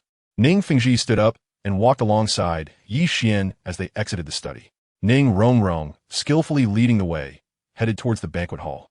Upon arriving at the banquet hall, the guests took their seats in succession, reaching for their bowls and chopsticks to begin relishing the exquisite dishes laid before them. Suddenly, Ning Fengji inquired, "Little Xian, tomorrow in Heavendou City, the Heavendou Auction House will host an auction. Would you be interested in attending? It is said that there are numerous valuable items up for bid." "An auction, you say? I am somewhat intrigued. I shall visit the Heavendou Auction House tomorrow," Yi Xian replied, his eyes glimmering with interest as he tasted the culinary delights. "Very well, we shall go together to the Heavendou Auction House tomorrow. It is rumored that among the items being auctioned, there are indeed soul bones." Ning Fengji maintained a gentle smile throughout. "The auction will feature soul bones? I wonder about their quality and age." Yi Xian expressed his surprise, for soul bones are typically scarce and in high demand. The presence of soul bones at tomorrow's auction was unexpected. Ning Fengji shook his head and responded, "As for the quality and age of the soul bones, I cannot say. We shall need to wait until the auction to ascertain their true nature." Yi Xian merely nodded gently, refraining from uttering a word. He surmised that even if there were soul bones, they would only be of a millennium or a few thousand years old. After all, soul bones exceeding a millennium in age are exceedingly rare. Who would part with them to auction? Amidst laughter and conversation, the banquet swiftly concluded. After Ning Fengji bid farewell to Yi Xian, he proceeded directly out of the Starfall Hall, heading towards the direction of the Seven Treasure Glazed Tile Sect. Once the three departed, Yi Xian stretched lazily and turned to Yi Shixue, saying, "Aunt Yi, please send word regarding Tang Hao's demise, as well as the uncertainty surrounding his son Tang San. Additionally, keep a close watch on the Master of the Moon Pavilion, Tang Yuehua." "Understood, Master. I shall convey your instructions immediately," Yi Shixue replied, and then departed to carry out Yi Xian's orders. After Yi Shixue left, Qian Renxue, somewhat uncertain, inquired, "Little Xian, could it be that the Master of the Moon Pavilion, Tang Yuehua, is affiliated with the Haotian Sect?" "Indeed," Yi Xian affirmed. "As far as I know, Tang Yuehua is a direct descendant of the Haotian Sect. Furthermore, she is the sister of Tang Hao. Once she learns of Tang Hao's demise, she will undoubtedly relay this information back to the Haotian Sect. Thus, we need only to keep a vigilant eye on Tang Yuehua, and there is no need to worry about locating the hidden abode of the Haotian Sect." A smile graced Yi Xian's face. "I truly did not anticipate that Tang Yuehua would be a direct descendant of the Haotian Sect."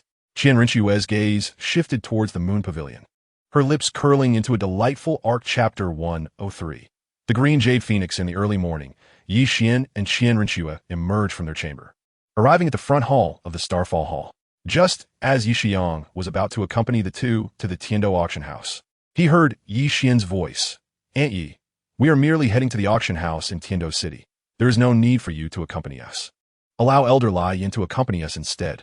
Rest assured, Deputy Hall Master, I will certainly ensure the safety of the Hall Master and the others," Elder Lai Yin said, a faint smile gracing her lovely features. "Yes, Master," Yi Shixue replied indifferently, remaining in the Starfall Hall to attend to various matters. Yi Xian, Qian Renxue, and Lai Yin exited the Starfall Palace, making their way towards the auction house in Heavendou City. The bustling atmosphere of the city was palpable, as today marked the occasion of an auction. Disciples from various sects and families, accompanied by their elders, gathered before the Heavendou auction venue.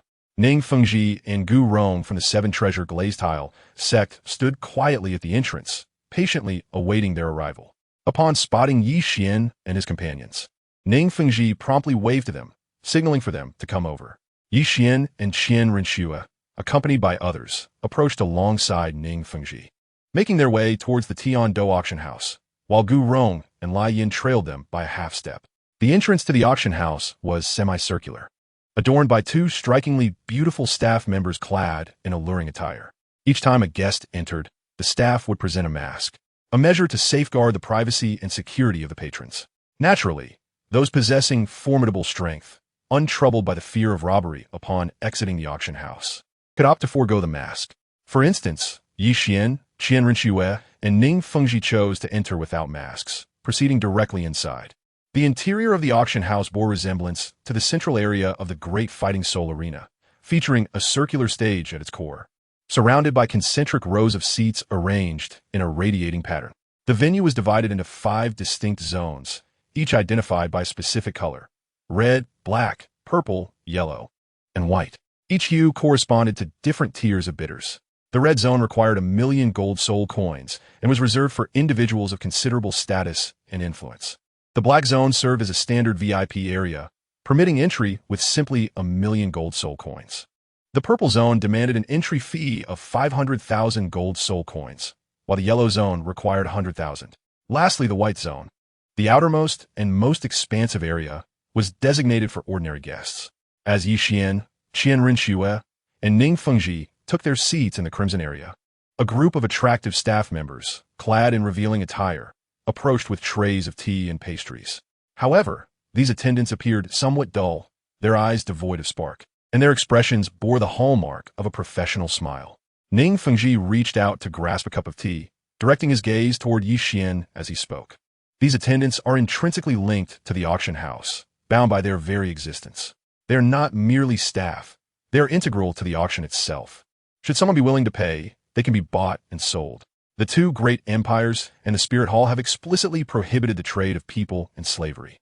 As Qian Renxue spoke, her eyes similarly flickered toward Yixian.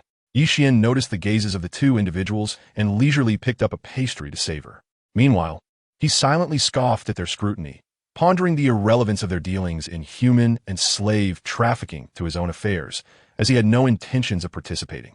In this world, there exist many unfortunate realities. Here, in the Heaven Dou auction house, one could find a plethora of commodities for sale, be it people or slaves. There was nothing that could not be sold if one had the desire to purchase it. Ning Fengji took a delicate sip of tea, speaking in a rather nonchalant manner. Upon hearing this, Qian Renxue blinked but chose to remain silent, aware that when substantial interests were at stake, some would dare to take risks. Disregarding the regulations of the two great empires and the Spirit Hall in pursuit of profit. Before long, a staff member approached the podium with an item and proclaimed, "Welcome, esteemed guests, to our auction at the Heaven Dou auction house. Our first item for bidding is a storage soul guide device. As you may know, soul guides are quite precious, and this particular device boasts a space of 10 square meters, ample for your daily needs. We shall now commence the auction. Starting bid, 10,000 gold soul coins, with minimum increments of 1,000 gold soul coins." No sooner had the staff member concluded his announcement than voices arose. "I bid 13,000 gold soul coins. I bid 17,000 gold soul coins. I bid 20,000 gold soul coins. 25,000 gold soul coins." As the room quieted, the staff member called out loudly, 25,000 gold soul coins once. 25,000 gold soul coins twice. 25,000 gold soul coins thrice sold. The auction proceeded fervently at the podium, while below, Yixian and Qian Renxue continued indulging in pastries, with Ning Fengji leisurely sipping his tea. Their indifference toward these mundane auction items rendered them silent bidders. It was only when a staff member presented a soul bone on the stage that they paused their actions, fixing their attention upon the soul bone. "Esteemed guests, this soul bone is one of our auction house's featured items. It is a left leg bone, aged an impressive 60,000 years, of superior quality, produced by the legendary soul beast, the Azure Phoenix. I believe many in attendance have come specifically for this soul bone, so I shall refrain from further ado. The auction will now begin. Starting bid, 3,000,000 gold soul coins, with minimum increments of 300,000 gold soul coins." Upon hearing the price, gasps of astonishment filled the air. Those from the purple, yellow, and white zones fell silent, recognizing that 3,000,000 gold soul coins was far beyond their means. Only those from the black and red zones dared to make bids. From the black zone, a voice called out, "I bid 3,500,000 gold soul coins. I bid 4,200,000 gold soul coins. 4,500,000 gold soul coins. 5,000,000 gold soul coins." Upon hearing the introduction of the soul bone, Yixian was momentarily taken aback. He recalled that within the archives of the Papal Hall, there existed an ancient tome which stated that although the Azure Phoenix was a subspecies of the Phoenix, its bloodline was exceedingly close to that of the true Phoenix. Moreover, according to legend, the Azure Phoenix was a formidable soul beast capable of contending with dragons, though it is now believed to be extinct. If this 6,000-year-old left leg bone of the soul was indeed produced by the Azure Phoenix, it could very well be comparable to an ordinary 100,000-year soul bone. While Yixian himself had no use for it, he could procure it as a reward for the subordinates of the Starfall Palace. Chapter 104. A perfect completion. The price of the Azure Phoenix's left leg bone had already soared to 5,000,000 gold soul coins, and gradually, Bids began to rise in the red zone. 5,500,000 gold soul coins. 6 million gold soul coins.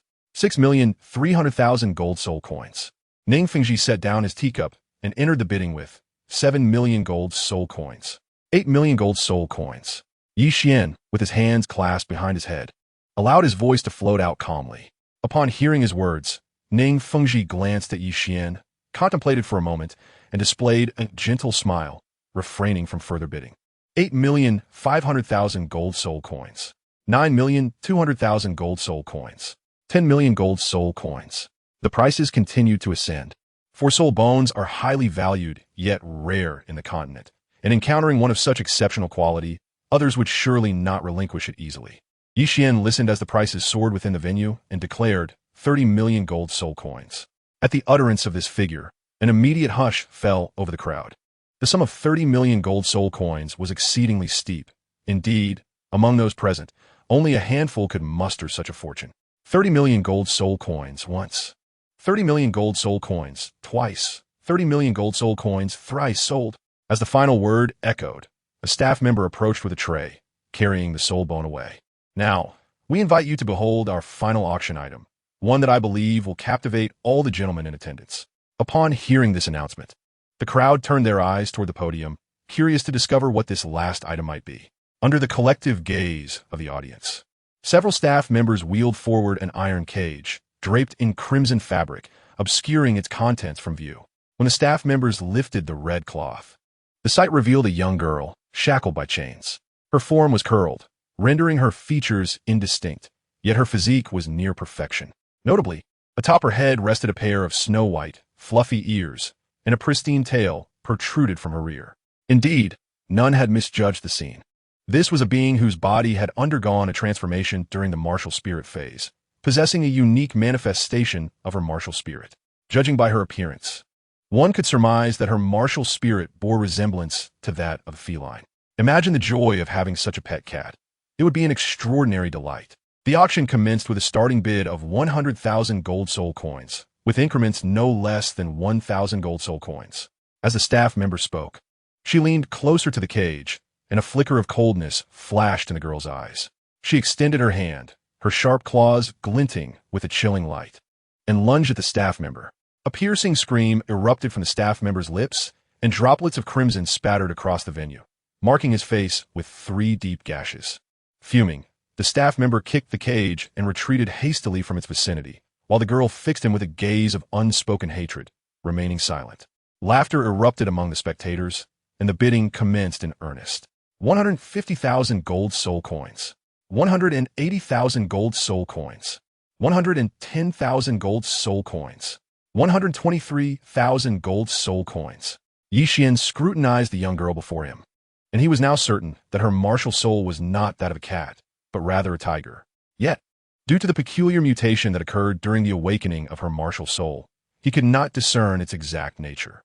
Qian Renxue observed the scene on the platform, and as she heard the incessant bidding from the crowd, even her composed demeanor could not suppress a flicker of anger rising within her. Although she had mentally prepared herself after Ning Fengji's earlier remarks, she had not anticipated that the auction house would so brazenly treat a person as a mere pet for sale. 300,000 gold soul coins. Qian Renxue's voice rang out, instantly silencing the auction hall. It is worth noting that the staff, who had been nurtured from a young age, were only valued at a mere 100,000 gold soul coins. Moreover, from the earlier circumstances, it was evident that this young girl possessed considerable aggression. One misstep could easily result in injury. Most importantly, the individuals seated in the red area undoubtedly held significant status. To offend such persons over a trivial matter was simply not worthwhile. Upon hearing the voice of Qian Renxue, Yi Xian immediately regained his composure. However, he chose not to utter a word, instead placing his hands behind his head and observing quietly. Ning Fengji was about to speak in an attempt to rescue the young girl, but upon hearing Qian Renxue's voice, he glanced at both Yi Xian and Qian Renxue, then nonchalantly lifted his teacup to sip.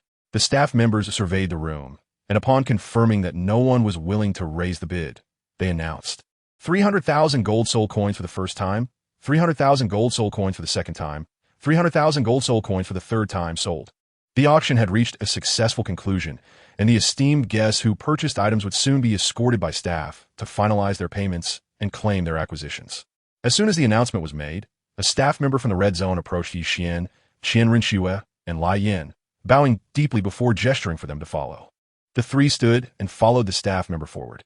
They arrived at a room where Jade Phoenix's left leg bone was displayed on the table, and an iron cage was positioned on the floor. With a warm smile, the staff member addressed them, esteemed guests. You have spent a total of 3,030,000 gold soul coins. You may now inspect the item, if all is well. Payment will allow you to take it home. Then you may release her, Yi Xian instructed, pointing towards the girl in the cage. Before swiftly moving to examine the Jade Phoenix's left leg bone, the staff member approached the iron cage, producing a key to unlock the cage and the chains binding the girl. As soon as the chains fell away, a fierce glint ignited in her eyes, and her fingers, sharp as glimmering blades, lunged at the staff member without hesitation. The staff member, prepared for this, deftly sidestepped the attack while seizing her wrist, his other hand glowing with concentrated soul power, ready to retaliate. Upon witnessing this, Qian Renxue immediately called out, "Stop!" The staff member halted his hand at the sound of her voice. However, the girl showed no intent to cease her assault, continuing to strike at the staff member. With no time to hesitate, the staff member retaliated, striking the girl with his soul power, sending her crashing against the cage with a loud clang. Chapter 105. From the White Tiger Sect, the girl rose from the iron cage, her gaze toward the staff member filled with hostility. Yet, due to the pain coursing through her body, she momentarily refrained from attacking. Noticing this, Qian Renxue furrowed her brow and instructed, Lai Yin, bring her over.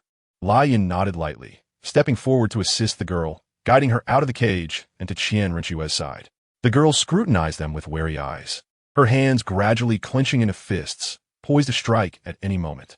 Regardless of her demeanor, neither Qian Renxue nor Lai Yin paid her any heed. The girl's abilities are hardly regarded. Inflicting harm upon them is utterly inconceivable. After examining the left leg bone of the Emerald Phoenix and finding no issues, Yi Xian retrieved a golden soul card from his soul guide device and handed it to the staff member. Upon receiving the golden soul card, the staff deducted the balance and returned it to Yi Xian. Esteemed guest, you may take your purchase and depart. We look forward to your next visit. Yi Xian carefully stowed away the soul bone and the golden soul card, extending his hand to take hold of Qian Renxue's delicate arm, and proceeded towards the exit. Lian casually rested his hand on the young woman's shoulder, smiling gently as he remarked, "Come now, there is no need for such wariness. If I truly wish to harm you, escape would be futile." The young woman, upon hearing his words, followed silently behind. It was only after exiting the auction house that Yi Xian inquired, "Schwerer, having purchased her, what are your intentions with her? If she desires to leave, she may do so freely. If she wishes to accompany us, she may remain as a maid, assured of her sustenance and comfort." As Qian Renxue spoke, her gaze briefly fell upon the young woman who trailed behind them. "Very well, let her decide for herself," Yi Xian replied with a mild smile, his tone unremarkable. However, the young woman, upon overhearing their conversation, found herself momentarily stunned, her eyes reflecting disbelief. She had not anticipated that after spending 300,000 golden soul coins to purchase her, they would grant her the choice to stay or leave. Lian retracted his hand from her shoulder, observing her incredulity, and kindly cautioned, "Should you choose to leave, be wary. Do not allow yourself to be captured again and auctioned off as a pet. You may not encounter individuals like our Lord and Lady again, who spent 300,000 golden soul coins merely to rescue you, and then released you." After speaking, Lian lightly patted the young woman's shoulder before swiftly joining Yi Xian and Qian Renxue as they entered a nearby restaurant. The young woman stood rooted to the spot, unmoving, her gaze sweeping across the bustling street, where countless eyes were fixated upon her, including several familiar faces from the auction house. After a moment's contemplation, she turned her attention towards the restaurant, a bittersweet smile gracing her lips as she stepped forward without hesitation. Being a maid was infinitely preferable to being captured, confined within a cage, and auctioned off as a mere pet. Inside the restaurant, Yi Xian, Qian Renxue, and Lian had already ordered a sumptuous feast and were enjoying their meal at a leisurely pace. The young woman approached their table and expressed, "I wish to return with you, to serve as a maid." "Certainly, please sit and have something to eat first, and then we shall return together," Qian Renxue replied, continuing to savor the delicacies before her. "Thank you," the young woman responded politely, gracefully pulling out a chair to sit down and delicately lifting her utensils to begin eating. Yixian and Qian Renxue exchanged glances, their eyes narrowing in unison as they observed her movements. The young lady's actions were remarkably graceful, exuding an air of elegance that was evidently beyond the upbringing of a commoner. Which sect or noble family do you belong to? And how did you come to be captured and auctioned off as a mere pet? Qian Renxue inquired, her tone tinged with bewilderment. Yixian regarded her with a gaze filled with confusion. Logically, one would expect that the disciples of a sect or a family, regardless of their misfortunes, would not be captured and treated as pets to be auctioned off. Such actions would be a disgrace to that sect or family. Upon hearing Qian Renxue's inquiry, the young girl set down her utensils and, after a moment of hesitation, finally spoke. I hail from one of the lesser sects, the White Tiger sect, which venerates the white tiger. During the awakening of my martial soul, an aberration occurred, causing my body to retain the form of my martial soul. Consequently, due to this mutation, I am unable to cultivate soul power and cannot become a soul master. As a result, the White Tiger sect deemed me a disgrace and expelled me. Bereft of the sect's protection, I sought refuge in a secluded place. Alas, I was captured by the auction house and treated like a mere pet for sale. As she spoke, a glimmer of hatred flickered in her eyes.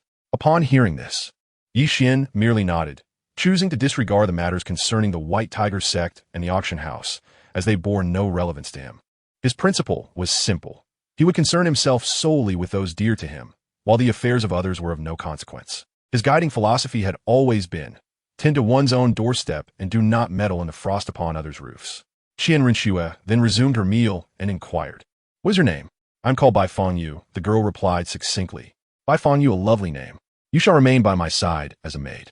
I can assure you of protection and a life free from want," Qian Renxue declared, waving her hand dismissively, her prior inquiry stemming merely from curiosity. "Thank you, miss." Bai Fangyu's face lit up with joy. The offer of sanctuary signified that she would no longer need to hide and could live without worry. Qian Renxue, contemplating the situation, turned to Yixian and asked, "Xiao Xian, is there a way to resolve the mutation of her martial soul?" Yixian heard the sound and extended a finger, gently pressing it against Bai Fangyu's forehead. A silvery luminescence gathered upon his fingertip as his soul power flowed into her body through her brow, meticulously examining her physical condition and martial soul. An imposing pressure, rooted in her bloodline, enveloped Bai Fangyu, rendering her body somewhat rigid, causing involuntary tremors to ripple through her. Given that her martial soul was of the feline variety and her physique retained aspects of that form, she was acutely aware of this sensation. After a considerable moment, Yixian retracted his soul power and finger, a contemplative expression emerging in his eyes.